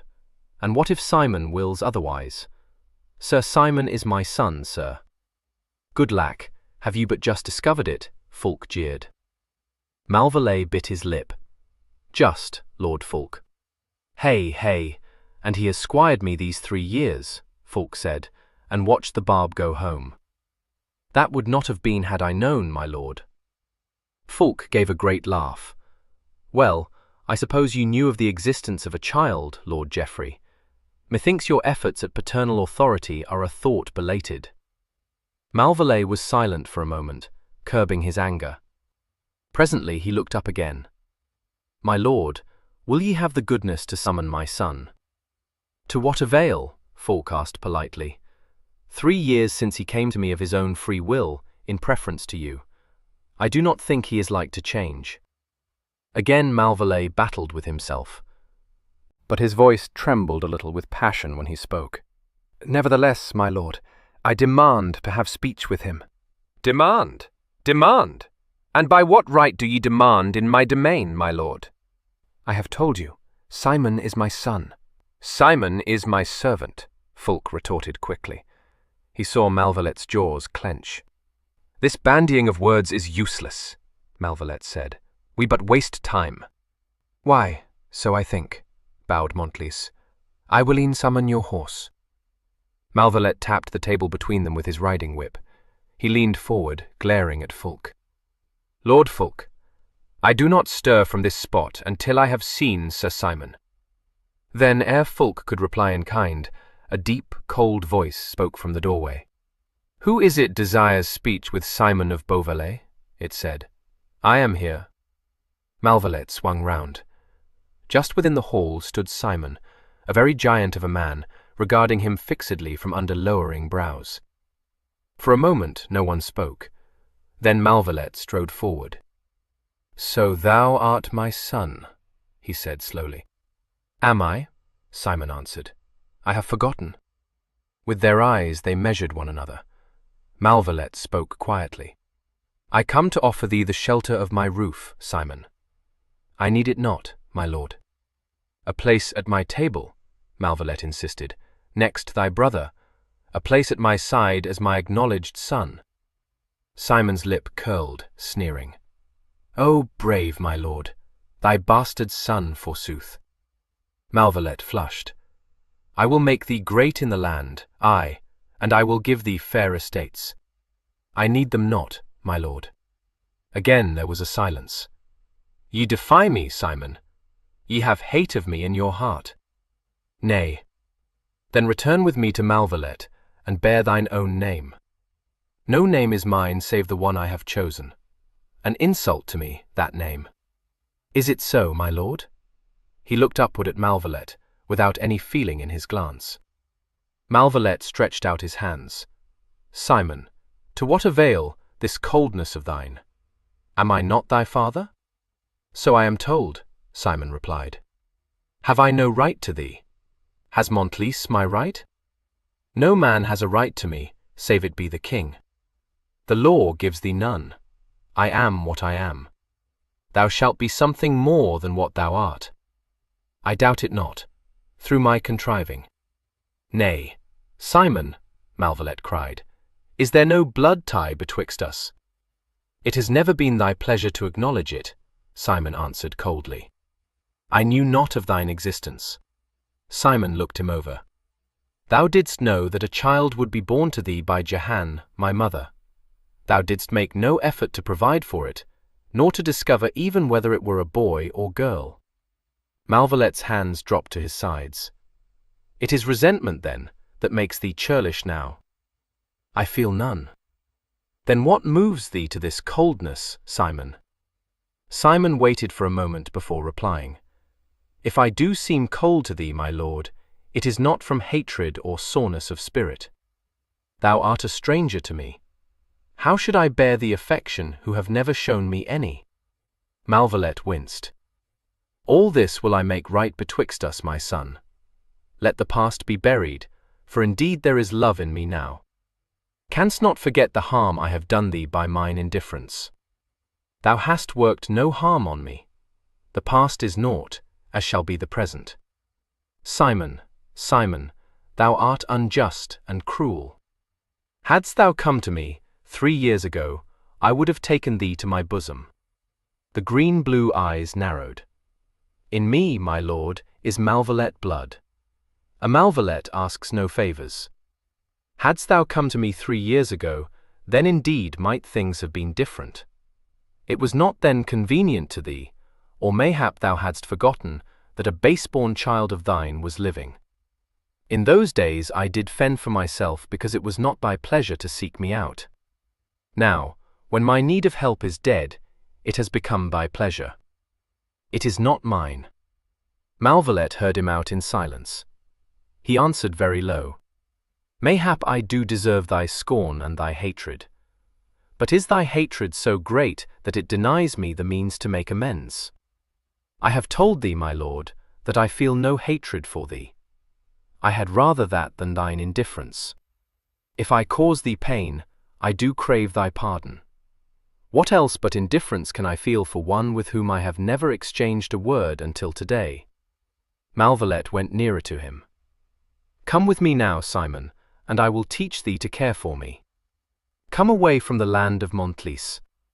Thou, me son, canst not remain here. Aye, that is what irks thee, Simon answered. I serve thine enemy, Montlice. Were I 100 leagues from here, thou hadst not come to me today, or ever. Thy pride is hurt. I swear it is not so. Simon jerked his shoulder. No matter. Whate'er thy motive, mine answer remains the same. I owe my lord full allegiance, and I will break my word for no man. Then there fell another long silence. Malvallet made a hopeless gesture with his hands. He spoke dully. No argument will prevail with thee. None. Then we must part foes? I bear no malice to thee or thine, my lord, and between thy son and me is friendship. But whiles I serve Montlice, his enemies are mine. Tell Geoffrey he was ill-advised to send thee to me. But tell him also that one day he and I will meet again, when there shall be naught of enmity betwixt us. And betwixt thee and me? Malvallet cried eagerly. Again naught. Neither love nor hatred. The past is dead, and with it our kinship. But if ever we two shall meet again, it will not be as foes. Thou art generous, Malvallet said slowly. Think well before ye say me nay. Much can I do for thee, and very powerful can I make thee. Do these things count for naught? My lord, it is my set purpose that I will take no honour, no power, no wealth, no title, that I have not earned by mine own endeavour. I like not thine easy road, but all these things will I acquire, either by toil, by skill, or by valour. I do thank thee for thine offer, but mine answer is nay. Ay, thou art a man, Malvallet sighed, and my blood runs hot in thee. This is farewell, but before I go, wilt thou not lay thy hand in mine, and tell me that my past neglect of thee is indeed forgiven? He held out his hand, looking almost wistfully at his son. Simon put his into it deliberately, and for a moment their fingers gripped. If wrong has been done to me, I do readily forgive it, for thy neglect has made me what I am, and no cosseted stripling of the court. Malvallet still held his hand firmly. Promise me one thing, Simon. If ever thou shouldst have need of me, if ever thou shouldst wish to undo this day's work, thou wilt put thy pride aside and come to me, for that will be thy condescension, not mine. Simon frowned. If ever I have need of thee, I can stand alone. If ever I should wish to unsay my nay, that will be never. I will promise, my lord. Malvallet almost crushed his hand. Then quickly he released it, and looked at Simon with a queer, twisted smile. Thou son after mine own heart, he said softly, and strode forth with never a word to Fulk, and never a backward glance. There was silence for a long minute when he had gone. Fulk was looking at Simon with wonderment in his eyes. Is it to please thyself or me that thou hast said Malvallet nay? He asked. Both, maybe, Simon answered briefly, and swung out of the door. How he rescued a fair damsel and discovered a plot. The rest of the year passed quietly for those at Montlice, and once Simon's grip was tight upon his men so that they durst not annoy him, be he at home or abroad, he began to ride out around the neighbouring country. Sometimes he took young Allen with him, but more often he was accompanied by his squire, a sturdy youth, who worshipped, in awe and fear, the ground on which his master walked. Occasionally Simon would go still farther afield, so that he was absent from Montlice for days together. Fulk grumbled a little, and was curious to know the reason for these escapades. Simon would not tell him, nor did anyone know why he rode about the country, lynx-eyed, surveying every estate to which he came with a speculative glance that was sure sign of some scheme afoot within him. At first Fulk's grumblings were loud and insistent, but when he found that they had no effect upon his obstinate captain, and that in consequence of his absence no harm nor laxity in discipline came upon his men, they abated somewhat, and he bore with Simon's vagaries with as good a will as possible. Simon rode out one morning in the year 1404, bearing to the southeast. With him went Roger, his squire, in a gloomy mood, for he had fallen foul of Simon that very day, and had received a severe reprimand, accompanied by a searching, flaming glance which he had learned to dread. Therefore there was no conversation on the journey, and Roger, feeling both sore in spirit and nervous, trotted as far behind his master as he dared. Simon paid no heed to him, and felt no desire to talk. Now as ever he was frugal of words, and spoke rarely, but to the point. A little after 10 he paused at a wayside tavern and dismounted. Roger rode up to receive his horse, and was bidden tend it and get his own dinner. Simon strode into the tavern, and made a right hearty meal. Out he went again, and pushed on towards the county of Suffolk. On the road they passed a large area of cultivated land, with a small castle raised on a slope overlooking the domain. The place seemed well populated, but about the castle itself and the surrounding fields was an air almost of desolation. Simon reined in his horse and rose in his stirrups, the better to survey the land. There was pasture land in plenty, good grazing ground, as Simon knew. Away in the distance lay orchards and woodland, while through the estate ran a sluggish stream that wound about the castle and kept moist the land. It appeared to be a prosperous domain, but little movement was afoot, and little care seemed to have been spent upon it for some months at least. In the distance, men were working on the fields in a desultory fashion, but for the most part the peasants were lounging by their doors, exchanging idle talk. Simon beckoned to one of these, and the man came running and knelt beside Simon's horse. "Whose land is this?" Simon asked. The man shook his head. "Lord, we have no master now, save the king. It is crown land, I do think, but there is no one to rule here." "How so?" "My lord went with Lord Hotspur against the king, sir. He died." The man crossed himself. "By steel or by rope?" He answered in a hushed voice. "By rope, my lord." The peasant glanced up at him. "So perish all traitors," he said quickly. Simon paid no heed. "His name?" "John of Barminster, good my lord." "There is no heir?" "Nay, my lord, and the land is confiscate." "What call you it?" "It is known as Fair Pastures, my lord." Simon turned in his saddle to look about him. "How many leagues girdle it?" "4, my lord." "It is a fair barony. What cattle have ye?" "6 herds, my lord, and all good beasts, save one which died yesternight of a colic. It is as my lord left it, with some 20 swine in all, and many of the sows in litter. The stable is full, but the horses grow fat and lazy with little usage. 3 falcons hath my lord's steward in ward, fine birds, sir, and fleet of wing. The hounds run wild, and the sheep stray, for there is none over us to command we do this or that, so that little land is ploughed, and much sack is drunk." "What force do ye number? Of archers, men-at-arms?" The man shook his head sadly. "But few, my lord.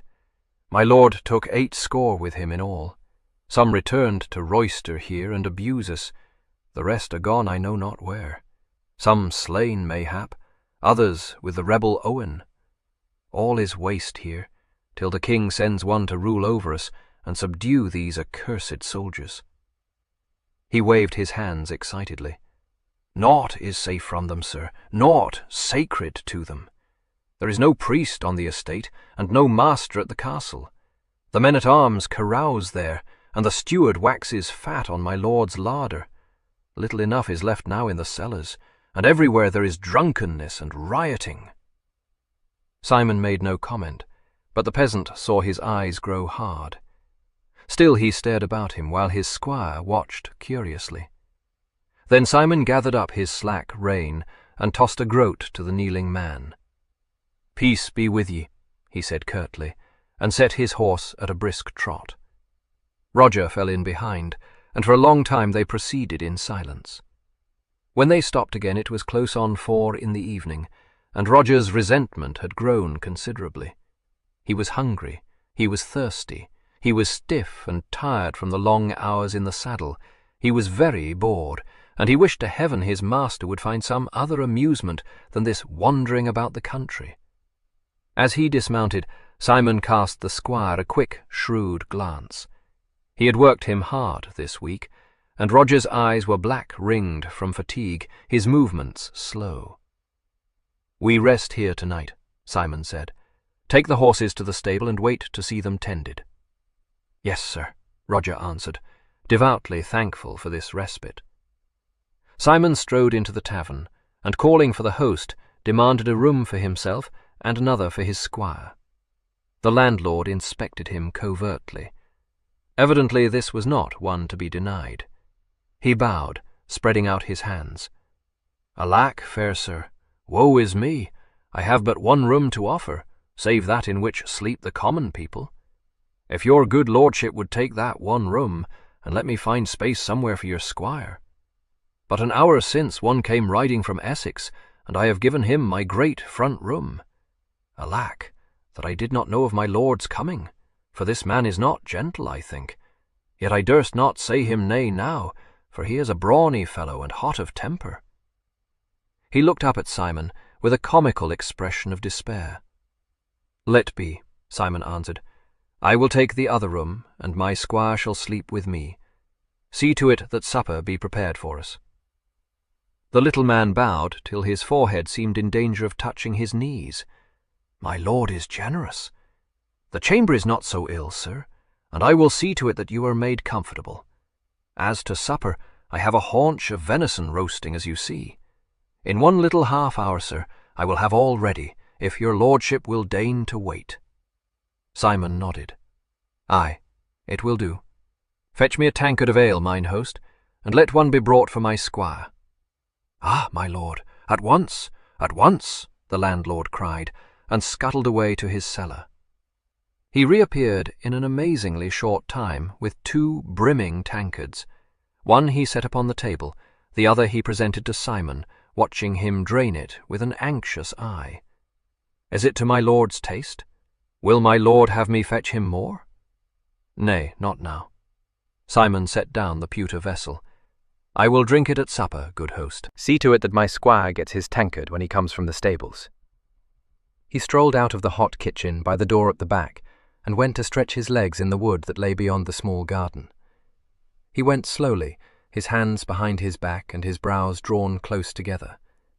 Some project he seemed to be turning round in his brain, for his keen eyes had a faraway look in them, somewhat ruminating. He walked on through the wood, treading heavily and noiselessly crushing the tiny spring flowers neath his feet. Somewhere near at hand was a brook which burbled and sang, and towards that sound Simon bent his steps, intending to lave his face in the fresh water. Then, of a sudden, the air was rent by a shriek, followed by yet another, and a cry for help. Simon paused, listening. The voice belonged to a woman and to one in distress. Simon was no knight-errant, but he went forward quickly, cat-like, so that not a twig squeaked. He went softly round a corner of the beaten track and found himself in sight of the brook he had heard. An overturned bucket lay across his path, and not 6 paces before him a serving wench was struggling wildly to be free of a great muscular fellow who had her in his arms and leered down into her frightened face. Simon came upon him like a tornado. No sound had betrayed his approach, so that when he sprang, it was like an unsuspected cannon shot. He caught the man by the neck, and putting forward all his great strength, wrenched him staggering back. The girl gave a little glad cry, and fell upon her knees with intent to kiss Simon's hand. "Oh, sir! Oh, my lord! Oh, sir!" she sobbed incoherently. "I came to draw water," and Simon paid no heed to her wailing. Setting his feet squarely, he awaited the other man's rush. The fellow had fallen, but he picked himself up, purple with rage, and with a roar came upon Simon, head down and fists doubled. Simon stepped lightly aside and delivered a crushing blow as the man passed him. The tousled head was shaken, like that of some wounded bull, and the man wheeled about and rushed on Simon yet again. This time Simon stood firm and closed with him. To and fro they swayed on the moss carpet, arms locked tight about each other, straining and panting and trampling the moss underfoot. Beads of sweat stood out on either forehead, teeth were clenched and lips parted. His opponent was older and bulkier than Simon, but his muscles were not in such splendid fettle. Time after time he made a supreme effort to throw Simon, and time after time he failed. Simon's arms seemed to grow tighter and tighter about him, till the breath was almost crushed out of his body. He realized that he could not throw this fair young giant, and he twisted suddenly and cunningly so that he broke away. But in so doing his jerkin was rent open across his chest, and a leathern wallet fell to the ground and bounced to Simon's feet. The bully lost his head seeing it, and his eyes started in wide apprehension. A strangled cry he gave, and sprang forward to retrieve the wallet. Before he could come upon it, Simon's 6th sense, ever acute, had warned him that here was something more than a lewd fellow waylaying a serving wench. He stepped swiftly forward over the wallet and braced himself for the shock of meeting. The ruffian crashed into him so that he had to fall back a step, yet he contrived to close with the man again and held him in a bear-like embrace. Then began a struggle in comparison with which the former one was as nothing. Plainly Simon's opponent was desperate. filled with a great fear lest Simon should gain possession of that wallet. He fought like one possessed, and Simon's muscles cracked under his crushing hold. Once the man tripped over a projecting root and fell, dragging Simon with him.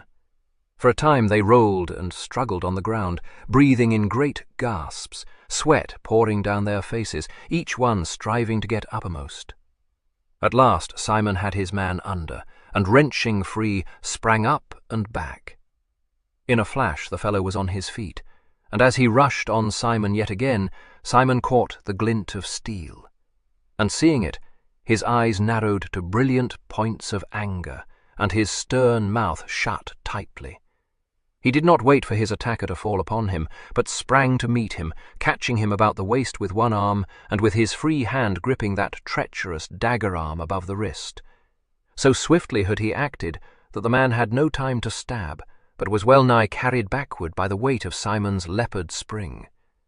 Simon had pinned the fellow's left arm to his side, nor did his hold slacken for one moment, while with his iron right hand he gripped the other arm until the bully's mouth was awry with agony as he struggled to get away. Then Simon gave a quick turn of his wrist, and the dagger fell to earth with a thud. A groan burst from the man's lips, and as Simon released him, his right arm fell useless. Despite the pain of his broken bone, he was game still, remembering that precious wallet, and came charging forward, only to be met by a shattering blow upon the jaw. He flung up his unhurt arm, and reeling, fell heavily to the ground. Simon was upon him instantly, one knee upon his chest, pinning him to the ground. Again the bully groaned, and made a convulsive effort to shake Simon off. But an iron hand held him down by the throat, and, shifting his position, Simon knelt across him, so that with his knees pressed to the fallen man's sides, he held him powerless. With his free hand, he pulled a whistle from the neck of his tunic, and placing it between his lips, blew thrice upon it, shrilly. He glanced over his shoulder at the girl, who crouched by her bucket, hiding her face in her hands and weeping. "Cease thy lamentations, wench," he commanded, "and bring me the wallet that lies yonder." She rocked herself, wailing, Oh, sir, have you slain him?" "Nay, thou foolish child, do as I bid thee." But still she crouched where she was, and would not look up.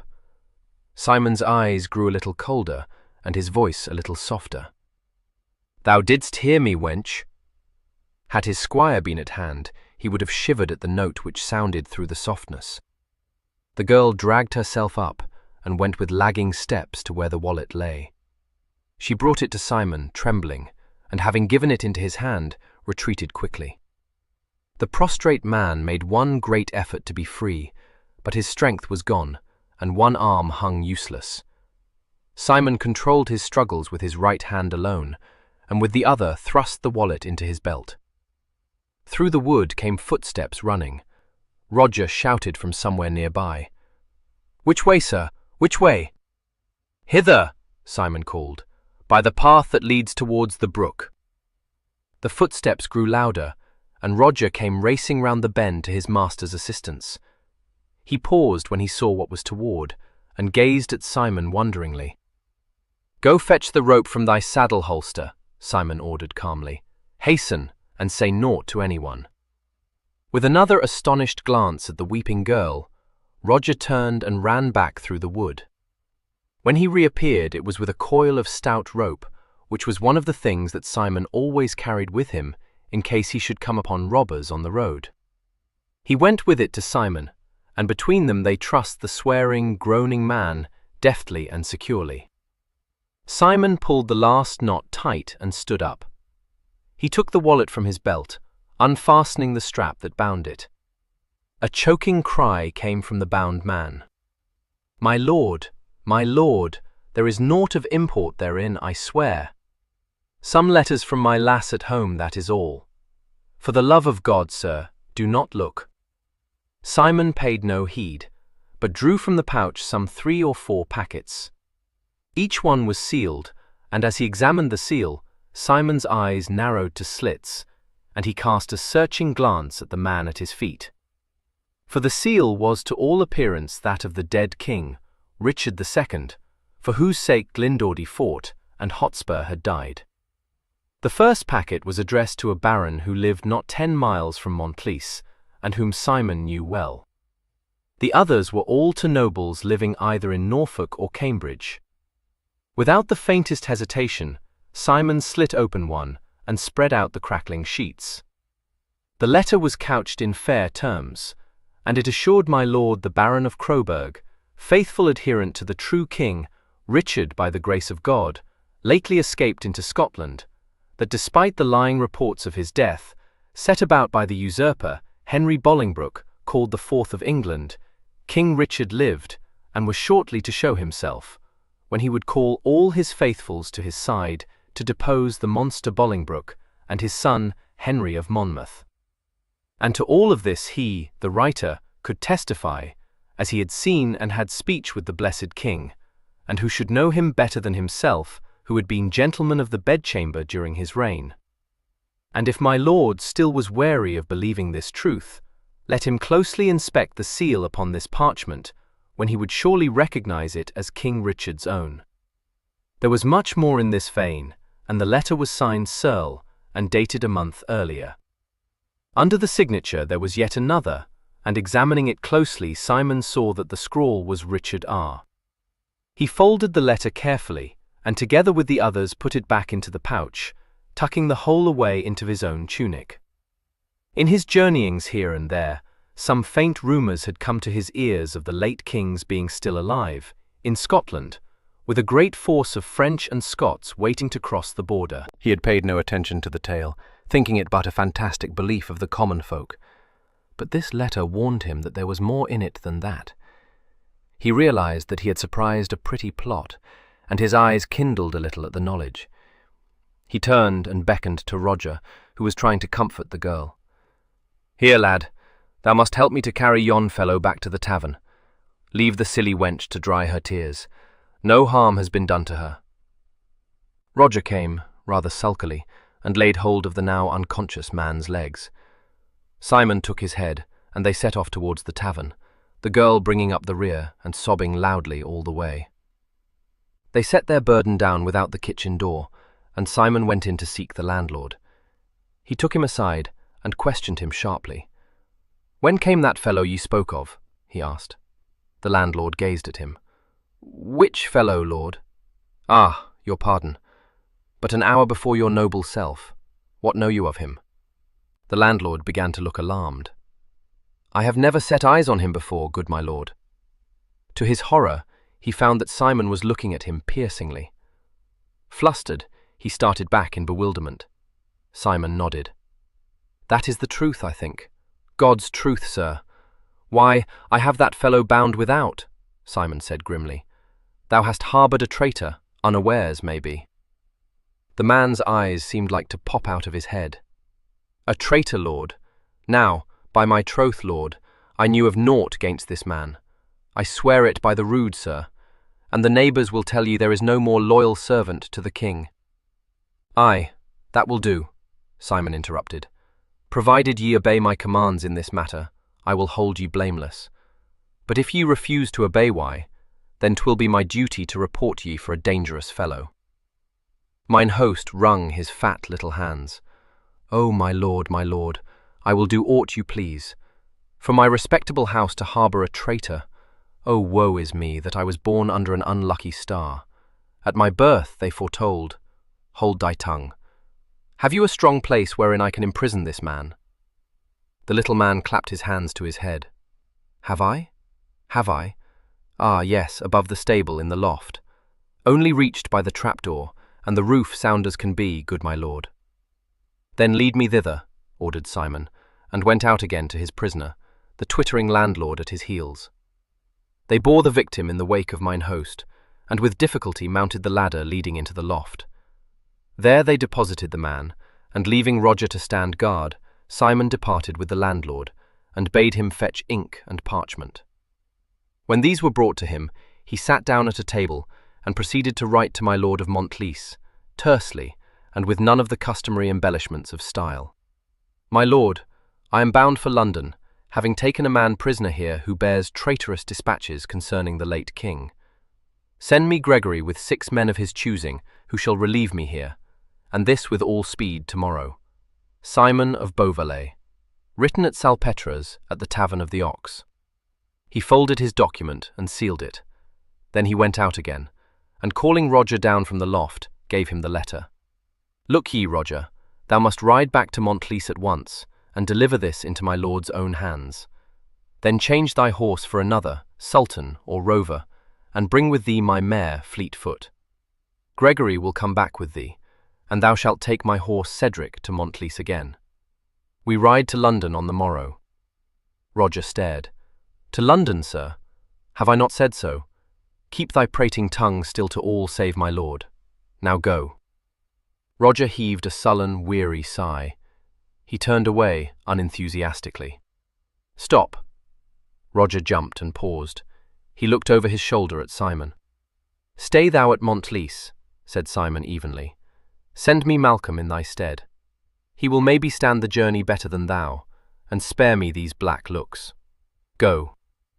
Roger flushed to the roots of his curly hair. He came back to stand before his master.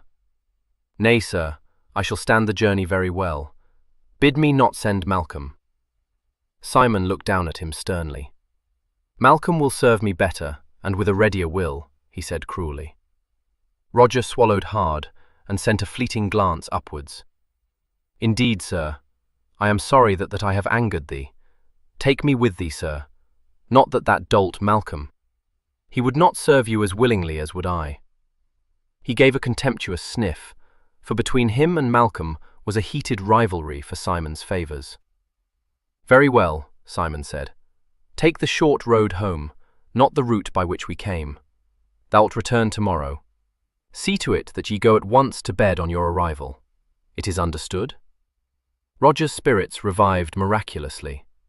Aye, sir, I will do as you bid me. He caught Simon's hand, kissed it, and went gaily off to the stables. Simon went back to the tavern, where he collected linen and some wood, which he fashioned into a rough splint. With these and a bottle of Rhenish and a loaf of bread, he went to see his prisoner. This worthy had come out of his swoon, but he lay quiet and weak upon the floor of the loft. Simon untied his bonds, and ripping up the sleeve of his leathern jerkin, set the bone of his broken arm, and bound it to the splint. The man groaned a little and winced, for Simon's surgery was crude, but he offered no resistance. Simon gave him the wine and bread, and stood silently over him while he ate and drank his fill. Then he rebound him, leaving his useless arm free, and made him a comfortable bed of straw. After that he departed, without having said one word, and bolted the trap-door on the outside. He went back to the tavern for supper, and the landlord marvelled at his appetite. But he was more than shocked that Simon should elect to sleep in the stable under the loft, when he had 3 men who might guard the prisoner during the night. Simon refused the offer of these men curtly. He was never one to shift responsibility. 6. How he rode hotfoot to London. Simon had hardly finished his breakfast next morning when Roger returned, leading his own mare, and accompanied by Gregory, Simon's lieutenant, and 6 of his most trustworthy men. At sight of this troop, the landlord was thrown into a flutter. It was bad enough to have a prisoner in his loft, but 7 great men to house was too much for him. Simon had told him what was expected of him, and although he dared not expostulate, the little man wrung his hands despairingly and screwed up his face into 100 worried wrinkles. He had had experience of men-at-arms and their ways, and he feared for the peace of his household and the well-being of his cellar. He hinted at these qualms to the impervious Simon, who waved him aside with the curt promise that for any damage these men of Montlice did, he should be paid in full. That was all very well, thought the landlord, but it would not recompense him for the loss of his good name and that of his house. However, he was something of a philosopher, and finding that there was no help for it, he trotted away to arrange for the soldiers' accommodation. Simon went out to meet his men, and was greeted by a smart salute from everyone. Roger slipped from the saddle and presented him with a packet from Montlice, which Simon reserved for future perusal. He turned to Gregory, who stood respectfully awaiting his orders. "Send thy men to stable their horses, Gregory, and come with me." Gregory gave the order, and leaving the flustered landlord to guide the men to the stables, followed Simon to the back of the house. Together they paced the little garden, while Simon told him briefly of what had happened. "Ye will quarter your men here, Gregory, and look to it that there be no laxity of discipline, for which ye will answer to me.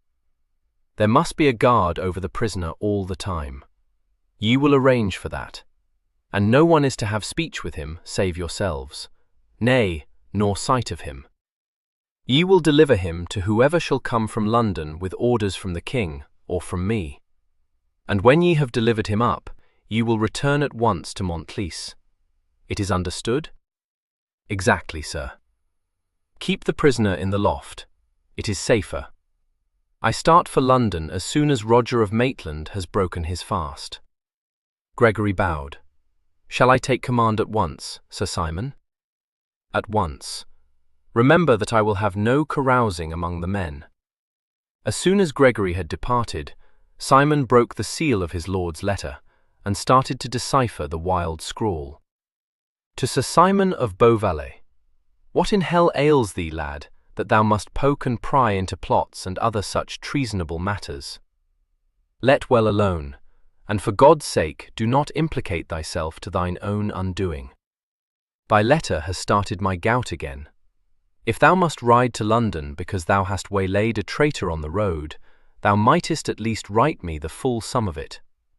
The few lines I do receive from thy hand would enrage a saint, nor could thy rascally squire tell of aught beyond thy fight in the wood over a wench or some such fandangle. And I tell thee, Simon, that I had thought more of thee than that thou'dst embroil thyself in a quarrel over some silly maid. Natheless I say naught, for I do suppose that thou wilt ever go thine own headstrong road. Plague be upon thee for thine obstinacy.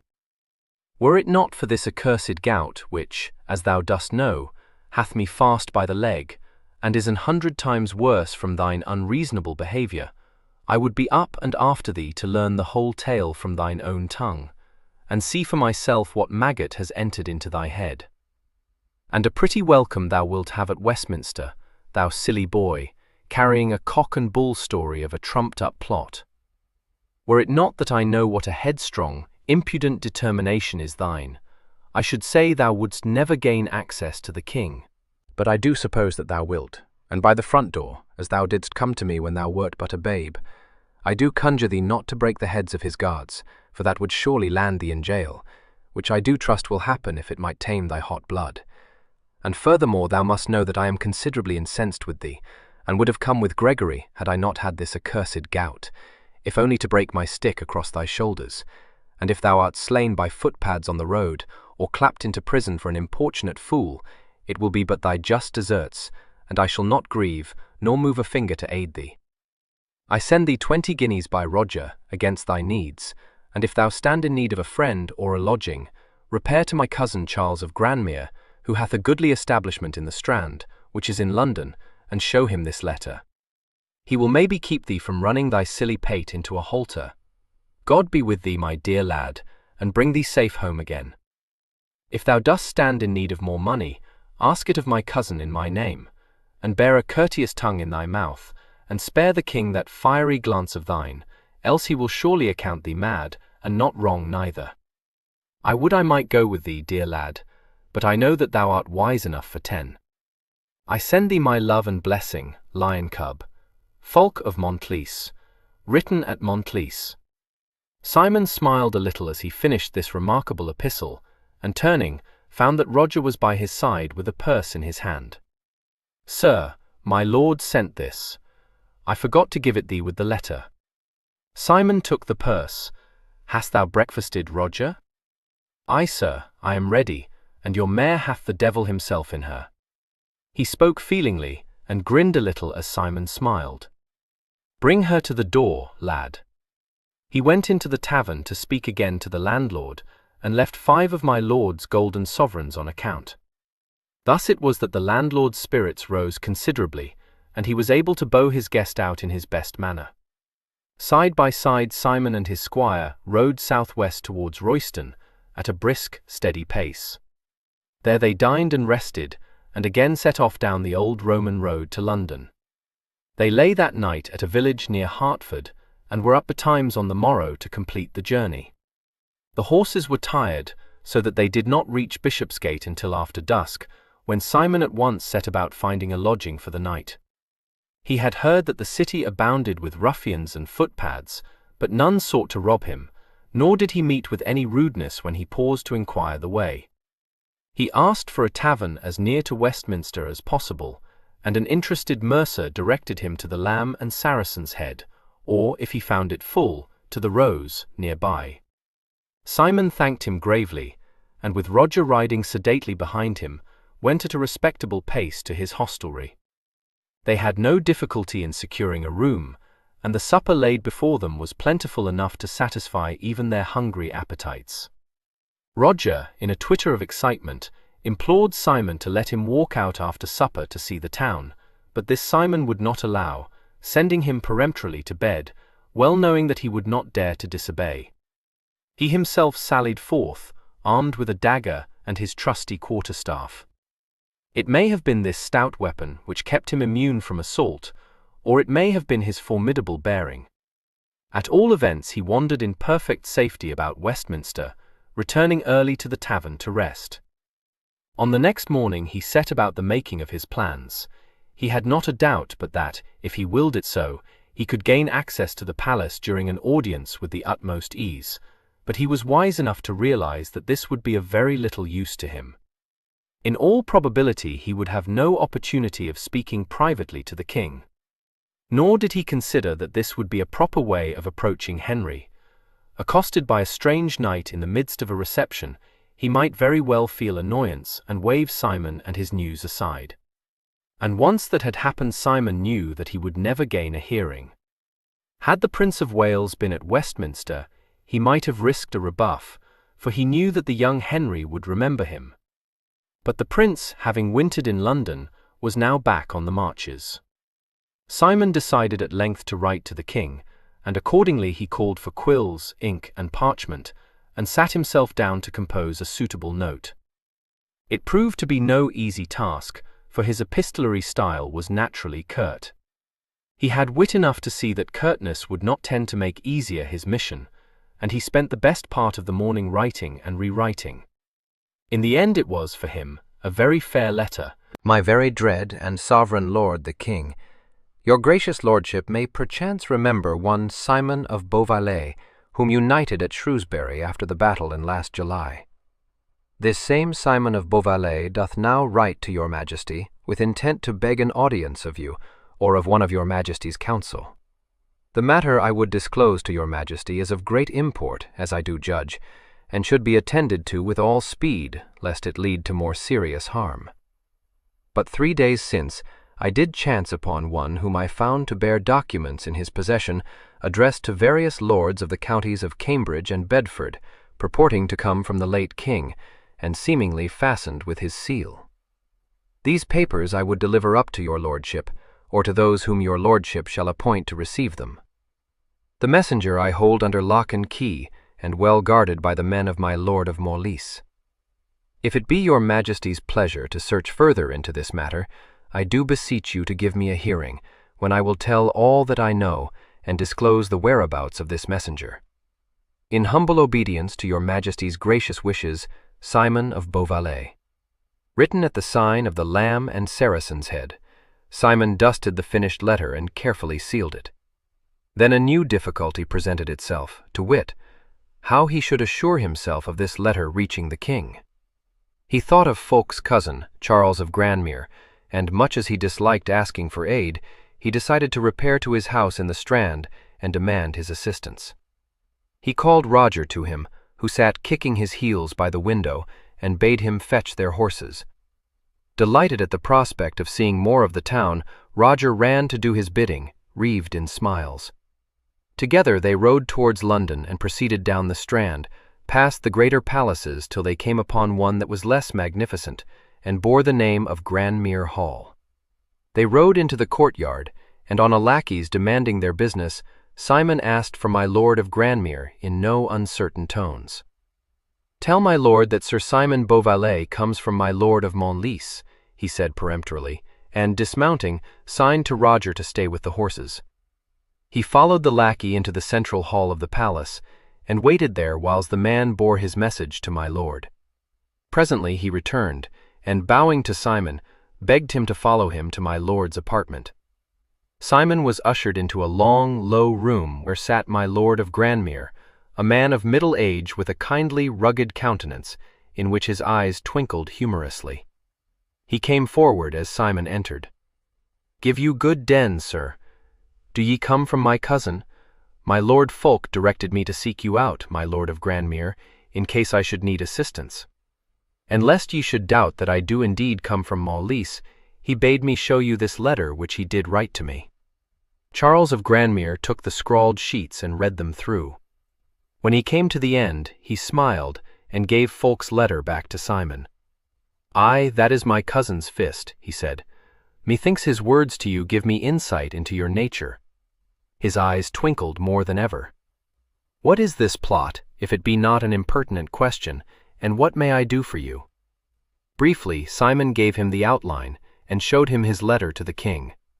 "It is not my way, sir, to seek assistance, but although I think I might succeed in this, unaided, the thing will be quicker done if you, my lord, will consent to bear my letter to the king."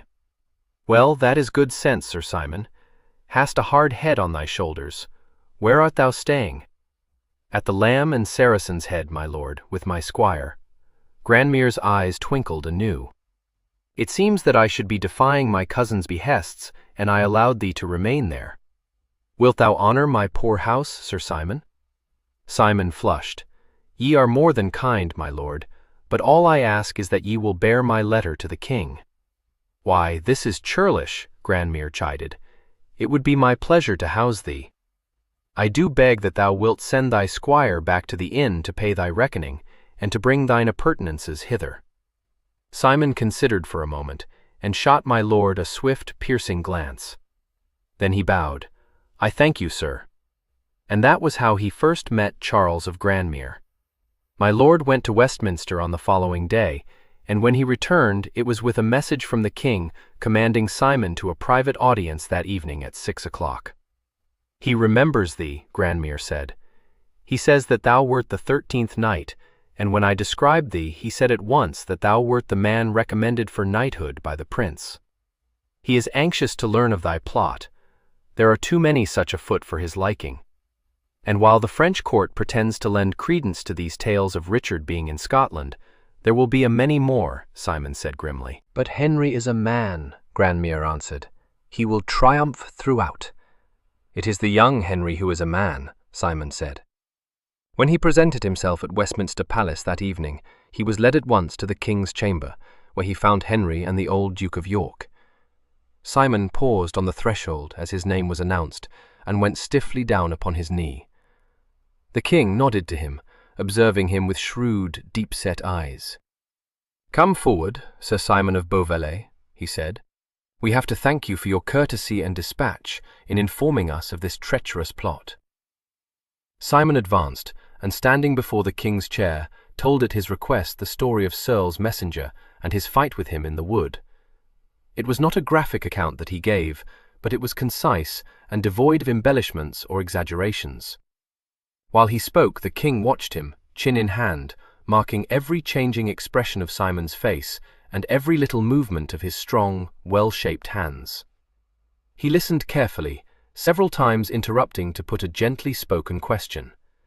Yet for all Henry's kind way and courteous manner, Simon knew that he was under cross-examination, for the questions came thick and fast as his tale proceeded, and it would have been very difficult to have avoided a slip had his story been false.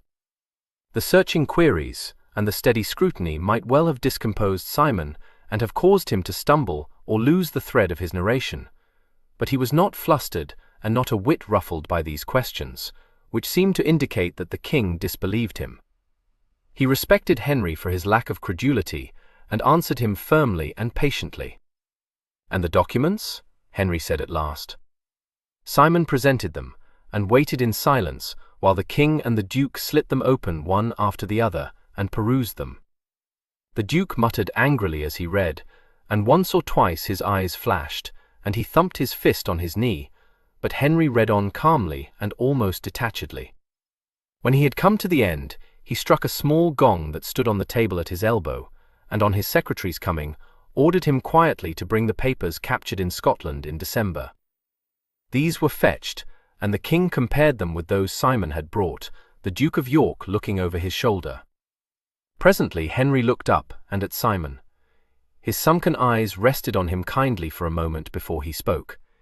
"Ye have done well, Sir Simon. Of how great an import these papers are, or what people this Searle has cozened to his side, we do not know. That we will find from the messenger. At all events it is a cunning plot, for I could not myself tell this seal from that of the late king, and the signatures do indeed bear a resemblance to his hand. The common folk might naturally be deluded into thinking Richard alive. How the gentle people have received the false news we cannot know as yet. No man of culture, of education, could believe so empty a tale," the Duke said hotly. "Oh, I find that the nobles believe in most empty tales, if they are like to bring them greater wealth or greater rank," Henry said tranquilly. "Have you, Sir Simon, heard talk of the late king?" "Vague rumors I have heard, sire," Simon answered. "Also talk of certain gold and silver hearts which King Richard was wont to give his knights, and which are now seen in Essex. I gave the rumors no credit, sir, thinking them but peasants' tales, but it now seems to me that they are the fruits of this plot." "Perhaps," Henry said. He gave a short, half-stifled sigh. "I suppose there will be plots until my death and after." He glanced up at Simon. "King Richard is indeed dead," he said. "I never doubted it, sire," Simon replied. "But he will come to life many times yet." The Duke laughed a little at that, and even the king smiled. "Aye, that is so. Where lies this messenger from Searle?" "At Saltpeter's, my liege, in the Tavern of the Ox. 6 men guard him under one Gregory, for whom I will vouch." "He must be conducted hither," Henry said. "We will send to fetch him. Ye had best write to this Gregory, commanding him, lest he refuse to give up the prisoner without word from you." Again he struck the gong. Simon noted that although his movements were languid, and his voice so gentle and tired, he went expeditiously about his business, and was not one to put off till tomorrow what might well be done today. When the secretary came, he spoke without turning his head. "Bring writing materials." As soon as his command had been obeyed, he nodded to Simon. "Will you write now, Sir Simon?" Simon went to the table, and seating himself at it, drew the parchment sheet towards him. Henry watched him, liking the decisive way in which he set about his task, and the entire lack of hesitation in choosing his words that he displayed. To Gregory Arnold of St. Dorman's, Simon wrote, "Deliver your prisoner unto the king's men, who shall come for him bearing this my command, and repair at once to Montlice, as I bade you. Simon of Beauvallet, written at Westminster." He sprinkled sand over the sheet to dry the ink, then shaking it off, rose and gave his note to the king. Henry read it and smiled. "I think ye are a man of action, Sir Simon," he said, "not of letters." Simon smiled too, and bowed. "I trust that this is so, my liege." Henry laid his parchment down. "Until the prisoner is brought safe to London, that is all, sir. It is our pleasure that ye remain with my Lord of Grandmere until we send for you. We have to thank you again for your care of our person and our realm." He struck the gong twice, and this time a page came who conducted Simon out. 7. How King Henry thanked him. There followed a fortnight of forced inactivity for Simon, but although he could do nothing further concerning the plot, he was not altogether idle. Much time he spent in exploring the city, and my Lord of Grandmere contrived to keep him occupied by inviting many guests to his house, to all of whom he presented Simon. And if some of these gentlemen did not like the silent, direct young man whom they met, at least they were not in danger of easily forgetting his strangely forceful personality.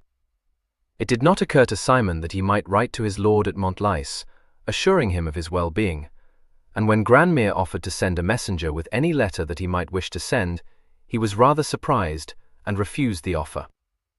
"But mayhap my cousin Fulk is worried at thy long absence," Grandmere pointed out. "That is not very likely," Simon said. "He may think thee dead or lost." Simon smiled a little. "He knows me too well to think that, my lord." Grandmere waved his hands. "But at least write him that thou hast arrived in London." "That he knows." "That thou hast seen the king." "That also doth he know." Grandmere looked at him hopelessly. "My good boy, how can he know?" Simon smiled again, sweetly. "Because he doth know me, my lord. What I set out to do, I do." Grandmere sat down. "One cannot always be sure of success, Simon." Simon looked inscrutable. "Why, boy, surely thou dost know that." "No, my lord, that is what I will not know." My lord laughed at him, but he leaned forward, interested. "Simon, suppose that thou didst engage on an impossible emprise, something in which thou couldst not succeed. That were the action of a fool, my lord, and I do not think I am one." "Nor I," Grandmere laughed again. "Thou wouldst never set out to do the impossible." Simon reflected. "Nay, I think not, sir. Yet I believe that there is a very little that is impossible. There is always a way. So if you find not that way, you will let be. Suppose that thy greatest friend lay imprisoned, and it was seemingly impossible to rescue him, because thou hadst discovered no way. Would you then let be?" Simon thought it out carefully. "Aye, my lord. But I think that I should find a way," he said gravely. Grandmere looked him over. "By God, I believe that thou wouldst," he said.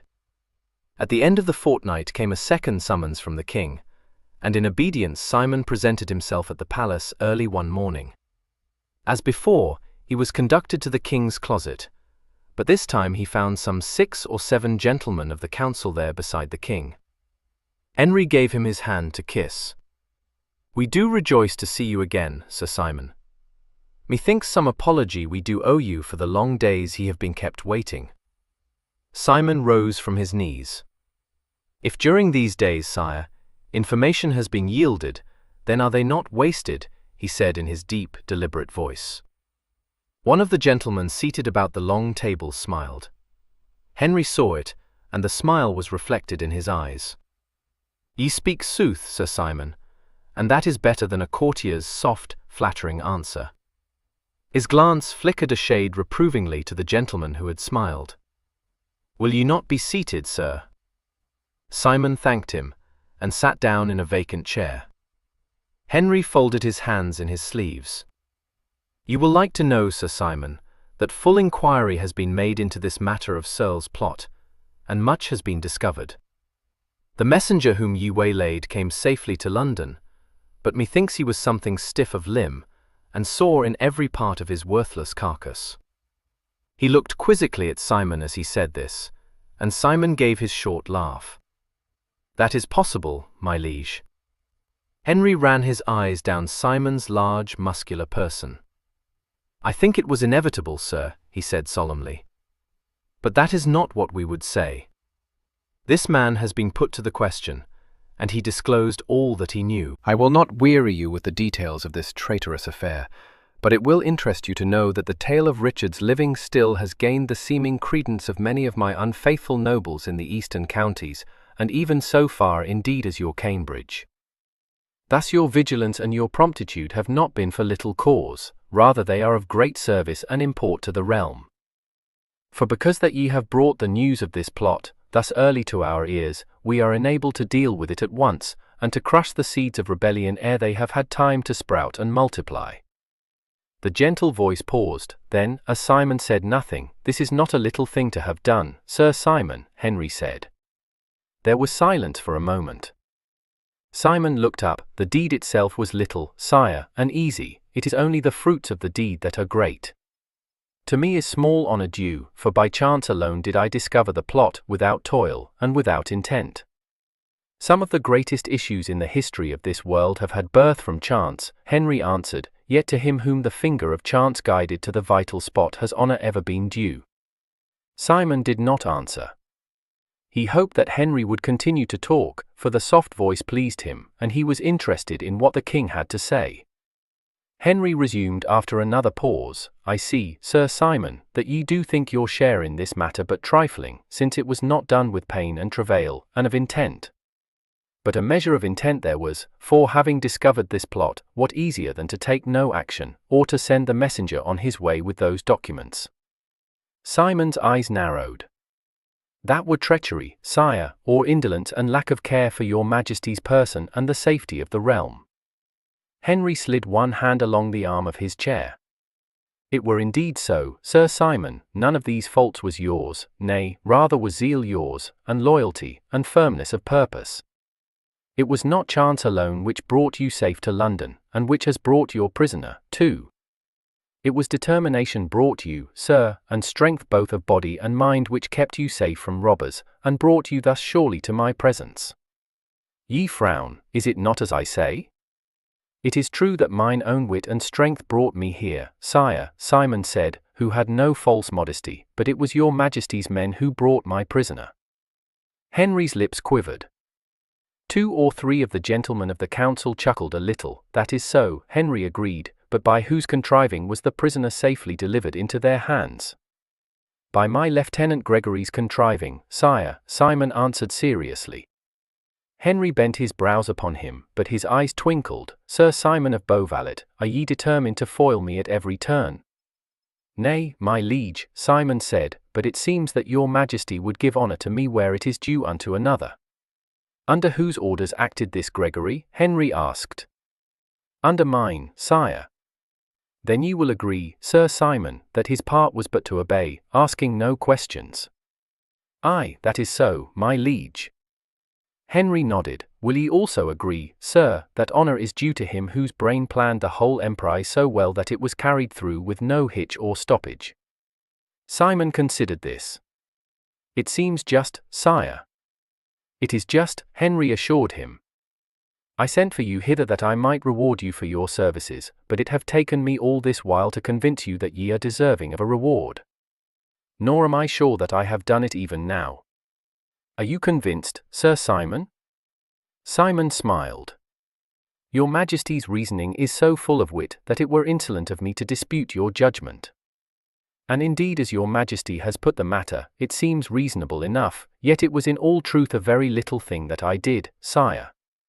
Sir Simon, are you content to let me judge of the magnitude of the service ye have rendered me?" Simon's rare humour peeped out. "Aye, my liege, since that promises to be more to my advantage." "And to your advancement," Henry said in amusement. "Tell me, Sir Simon, what may I do for you?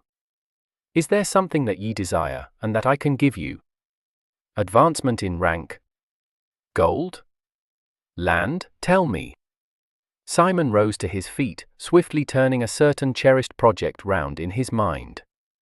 He looked down at Henry, hardly knowing that he did so, and Henry saw his eyes keen and shrewd, and knew that something was he weighing in his brain. He leaned back in his chair, waiting. After a short pause Simon spoke. "My lord the king, one thing is there that I desire. If it be within my power to give it you, it is yours. It is in your power, sire, but it may not be pleasing to your Majesty to accord it me." "What is it?" Henry asked. "It would not have been pleasing to me to have had a rebellion thrumming about my ears." "Sire, in Cambridge, to the south and east of Montlice, is a fair barony of little size, but, as I judge, of passing great wealth. It is named Fair Pastures, and it was once the property of one John of Barminster, who joined with Percy against your Majesty, and was fitly hanged for his pains. The land is confiscate unto the crown, sire, but your Majesty has neither set one to rule over it in your name, nor give it to some noble about your person. It is in disorder now, and the serfs are masterless, while lawless men ravage the place. Give this land to me, sire, and I will bring law and order into it, and hold it as mine own, myself owning allegiance to you." "It seems not much to ask," Henry said slowly. He looked at one of his council. "What know ye of this place?" "I remember it, sire. It is, as Sir Simon says, not large but fertile. Naught has been done with it as yet." Henry brought his eyes back to Simon. "Is this indeed your desire? There are larger, more orderly lands I might bestow on you." "Nay, sire, I need them not. It is this barony I desire." "Why?" "There are several reasons, sire, but the greatest of all is that its name is very like to mine. Fair pastures, Beau Valais." "Aye, that is a good omen. You shall have that land, Sir Simon, and you shall call it Beau Valais, and be yourself Lord of Beau Valais. The deed of gift shall be sent to you at Grandmere Hall, and you shall subdue your turbulent subjects. Can ye do that, I wonder?" Simon smiled grimly. "I can do that, sire." "I make no doubt he can," whispered one of the council to his neighbour. "Then the land is yours, and I have paid my debt to you. You shall not wait long for my mandate, I promise." He held out his hand, and Simon knelt. "I do thank you, sire," he said sincerely. "Nay, 'tis I thank you," Henry answered. "I need have little fear of risings near Beau Valais now. This gift is to mine own advantage, for you will hold the peace under me in your barony. May you prosper, my Lord of Beau Valais." When Simon told Charles of Grandmere what had befallen him, Grandmere clapped him heartily upon the back, delighted at his protégé's good fortune. "Why, it is excellent, Simon. The king must have conceived as great a liking for thee as have I." "Have you a liking for me?" inquired Simon, rather taken aback. "That have I. Have I been so cold in my bearing that thou shouldst doubt it? Nay, but kindness may mean naught. It is curious how many people call me friend, who call friends so few." "Well, I do trust I merit that title," Grandmere said. "Oh yes," Simon answered. "Thou and my half-brother Geoffrey of Malvallet, and my lord of Montlice. Alan too, I suppose, although he would rather be my slave." "Thou hast not many," Grandmere commented. "Nay, for I can find few whom I desire to call friend." "Yet you count my cousin amongst these few. He is not most men's choice. My Lord Fulk and I have dwelt amicably day together for 3 years and more. Were there not friendship between us, we had not done that." "I do not think so indeed," Grandmere said, and laughed. "What will he have to say concerning thy sudden elevation?" "He is like to say much," Simon answered placidly. "He knows that I go mine own road." "Holy Virgin, what fights thou must have had." "Oh no," said Simon. "We understand each other very fairly." "Do ye so? Well, ye are a fitting pair." Then he burst out laughing again. "Thou and Fulk," he gasped. "I would give much to see it." "Well, so thou mayst," Simon said, watching him gravely. "Come with me to Montlice, and pay my lord a visit." Grandmere checked his mirth. "By God, I believe I will come. Why, it is 7 years since I set eyes on Fulk. We will ride together, Lord of Beau Valais." 8. How he returned to Montlice. A week later, Charles of Grandmere and Simon of Beau Valais rode through Montlice towards the castle, their squires behind them. Word flew round that Sir Simon was back, and all along the road men came out to cheer him, and women dropped him shy curtsies. He acknowledged all with his curt nod, and sometimes held his wife or his children. "Why, thou art beloved here," Grandmere exclaimed. "What hast done to make them cheer thee so?" "I know them, and they know me. Some fought at Shrewsbury with me. That makes a bond." They arrived at the drawbridge and went over, saluted Bay, who one and all gave Simon welcome. And so they rode up to the castle door, and dismounted there. A lackey saw them from an upper window, and cried the nude news abroad. Out came Alan, full tilt, with Fulk hobbling after him. "Simon, Simon, thou art alive and safe." "Ah, God be thanked. We knew not what to think." "Simon, I swear thou hast grown." Impetuously Alan flung himself upon Simon, only to be put gently aside, as Simon stepped forward to meet my lord. Fulk came roaring. "Hey, Simon, lad! Hey, thou rascally, turbulent, naughty knave! How darest thou stay away all these weeks? Hast no regard for me at all, cub? Praise be to God, no harm has come to thee. Holy Virgin, I would they had clapped thee up for a mad rogue. I might have known thou'dst return to enrage me further, small thanks to thee for doing it. Lord, Lord, thou'rt broader still, and had no one the sense to break thy head? For once Fulk's reserve deserted him, he discarded his stick, and caught Simon in a large embrace, kissing him loudly on both cheeks. "Thou self-willed puppy, I thought I was rid of thee at last, but no, back thou comest, with not a hair out of place, as cool as ever thou wert. Now, as God's my life, I've a mind to send thee about thy business.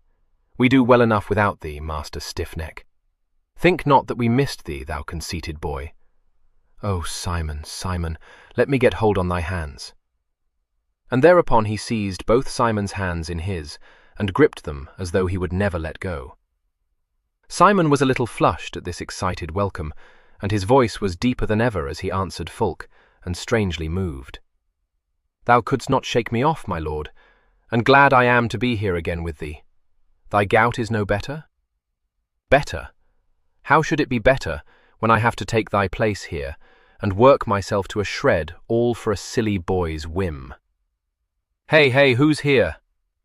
Grandmere, who had been such an amused spectator, came forward. "Hast also a welcome for me, cousin?" Fulk released Simon and surged to meet his kinsman. "Aye, that have I.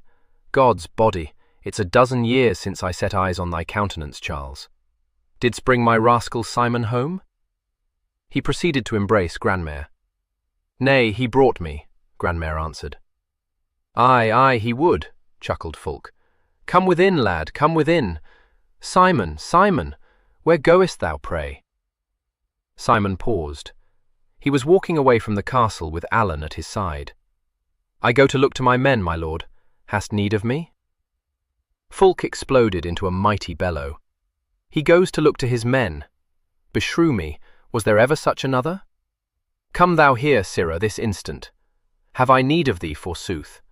Thou quittest my side for a month, wandering God knows where, and as soon as thou art back, thou dost go to look to my men. Come thou here, I say, ere I lose my temper with thee." Simon came back to them, and seizing him by one arm and Grandmere by the other, Fulk bore them into the great hall and shouted in stentorian tones for sack and ale to be brought. Then he sank down into a chair and puffed. Grandmere withdrew his hands from his ears. "Cousin, I rejoice that the passing of years has not affected your lungs," he said. "Methinks they could hear thy voice in London." "Aye, I can shout with the best of them," Fulk answered complacently. His unwonted display of feeling over, he turned to Simon and addressed him more or less quietly. "Well, didst thou see the king, my Simon?" "Twice, my lord." "Well, well, I guessed as much. What of thy silly plot?" Grandmere answered him. "A great deal. One Searle hath a buffoon coached to counterfeit King Richard in Scotland, and half the country would have risen for him had it not been for Simon here." Fulk opened his little round eyes as wide as they would stretch. So. Tell me the whole tale from the very beginning, Simon, and see thou tell'st it better than in thy letter. By Our Lady, my blood boils anew when I bethink me of that letter. 3 or 4 bald words, and there was I afret to know the whole story. Well, go on, lad, go on." "There's not much to tell," Simon said. He took a long drink of sack. "I rode out one morning, as you know, and came to Saltpeter's in time for supper, where I chanced upon a fellow in the wood behind the inn, and discovered that he bore treasonable papers, so hark to the boy." Fulk cried, "How didst chance on this fellow, numbskull?" Simon sighed. I was walking in the wood, sir, and heard a woman scream. I went to see what was toward, and found this ruffian with her in his arms. So I came upon him unawares, and flung him backwards from her." "Of what like was this woman?" demanded Fulk suspiciously. Simon stared. "Of what like, sir?" "Aye. Was she dark or fair, comely or plain?" "Faith, I know not, my lord. She was just a woman. Plain, I think." Fulk grunted. "Go on." "The fellow came upon me, and I closed with him. No, first I hit him, I think." "Where?" "Over the ear. Then we wrestled a while, and he broke away. Then a wallet fell from the bosom of his tunic, and for fear lest I should seize it, he came at me again. And when he found he could not throw me, he drew his dagger and rushed to stab me." "Cur," roared Fulk. "Drew steel, eh? Dastardly cur. And what didst thou do?" "I broke his arm," Simon said simply. "Well done, well done. What next?" "Next I called Roger to me, and we bound him. The rest is nothing." "Tell it," Fulk ordered, and accordingly Simon recited the tale of his adventures up to his second interview with the king. Then, as he paused, Roger came into the hall, and on Fulk's hailing him good-naturedly, doffed his cap, blushing. "So thou hast brought Sir Simon safe home, eh?" Fulk said jovially. Roger, already bursting with pride over his master's new honour, and agog to tell the news to someone, answered primly, "My lord took no hurt, sir." Simon looked up, frowning. Gran'nair smiled at the boy's suppressed excitement. Fulk stared. "What's this? Who now art thou, my lording?" The boy drew himself up. "My lord of Beauvallet, sir." "Roger, get thee hence," said Simon sharply. "Thy tongue runs away with thee." Roger retired, somewhat crestfallen. "Lord of Beauvallet. Lord of Beauvallet. What means the boy?" Gran'nair spoke. "For his services, the king made Simon Baron of Beauvallet, and gave him a land called Fair Pastures, which was once the estate of John of Barminster." "Simon!" Alan was out of his chair in a flash, catching his friend by the shoulders. "A lord! Thine own estate! Oh, Simon, I am so glad! Father, is't not marvellous?" Fulk collected himself with an effort. He rolled out a huge oath, which seemed slightly to relieve him. Then he started at Simon afresh. "A lord? God's my life, what next? John of Barminster's estate? Christ's wounds! Wert thou my page but 3 years since?" "Aye, else had I not now been lord, sir." "Come thou here," Fulk commanded, and when Simon knelt before him, smote him on the shoulder and embraced him again. "It is great news, lad, and I am glad for thy sake. But it means that I must lose thee, and I like it not." "I must have gone one day, my lord, and as it chances, I go not far." "Aye, but who's to take thy place here, my lion cub?" "Alan is of an age now, my lord." "Bah!" growled Fulk. "Alan to take thy place? As if he could do one tittle of what thou canst do." "He must," Simon said. "I hope I shall live to see the day." "Simon, I shall miss thee sorely." "And I you, my lord. Yet I shall be but a few miles distant." Fulk let him go. "In what condition are thine estates?" "In bad condition, my lord. There has been no master there since last July." "Good lack! Thou'lt have work enough even for thee." "So I think, my lord. But it is work I like." "Aye, aye, and thou shalt have as many men from here to help thee as thou askest of me. My lord of Beauvallet, forsooth. Little did I think that thou'dst come to this 3 years ago. And by the straight road, God wot, as thou didst say thou wouldst ever go.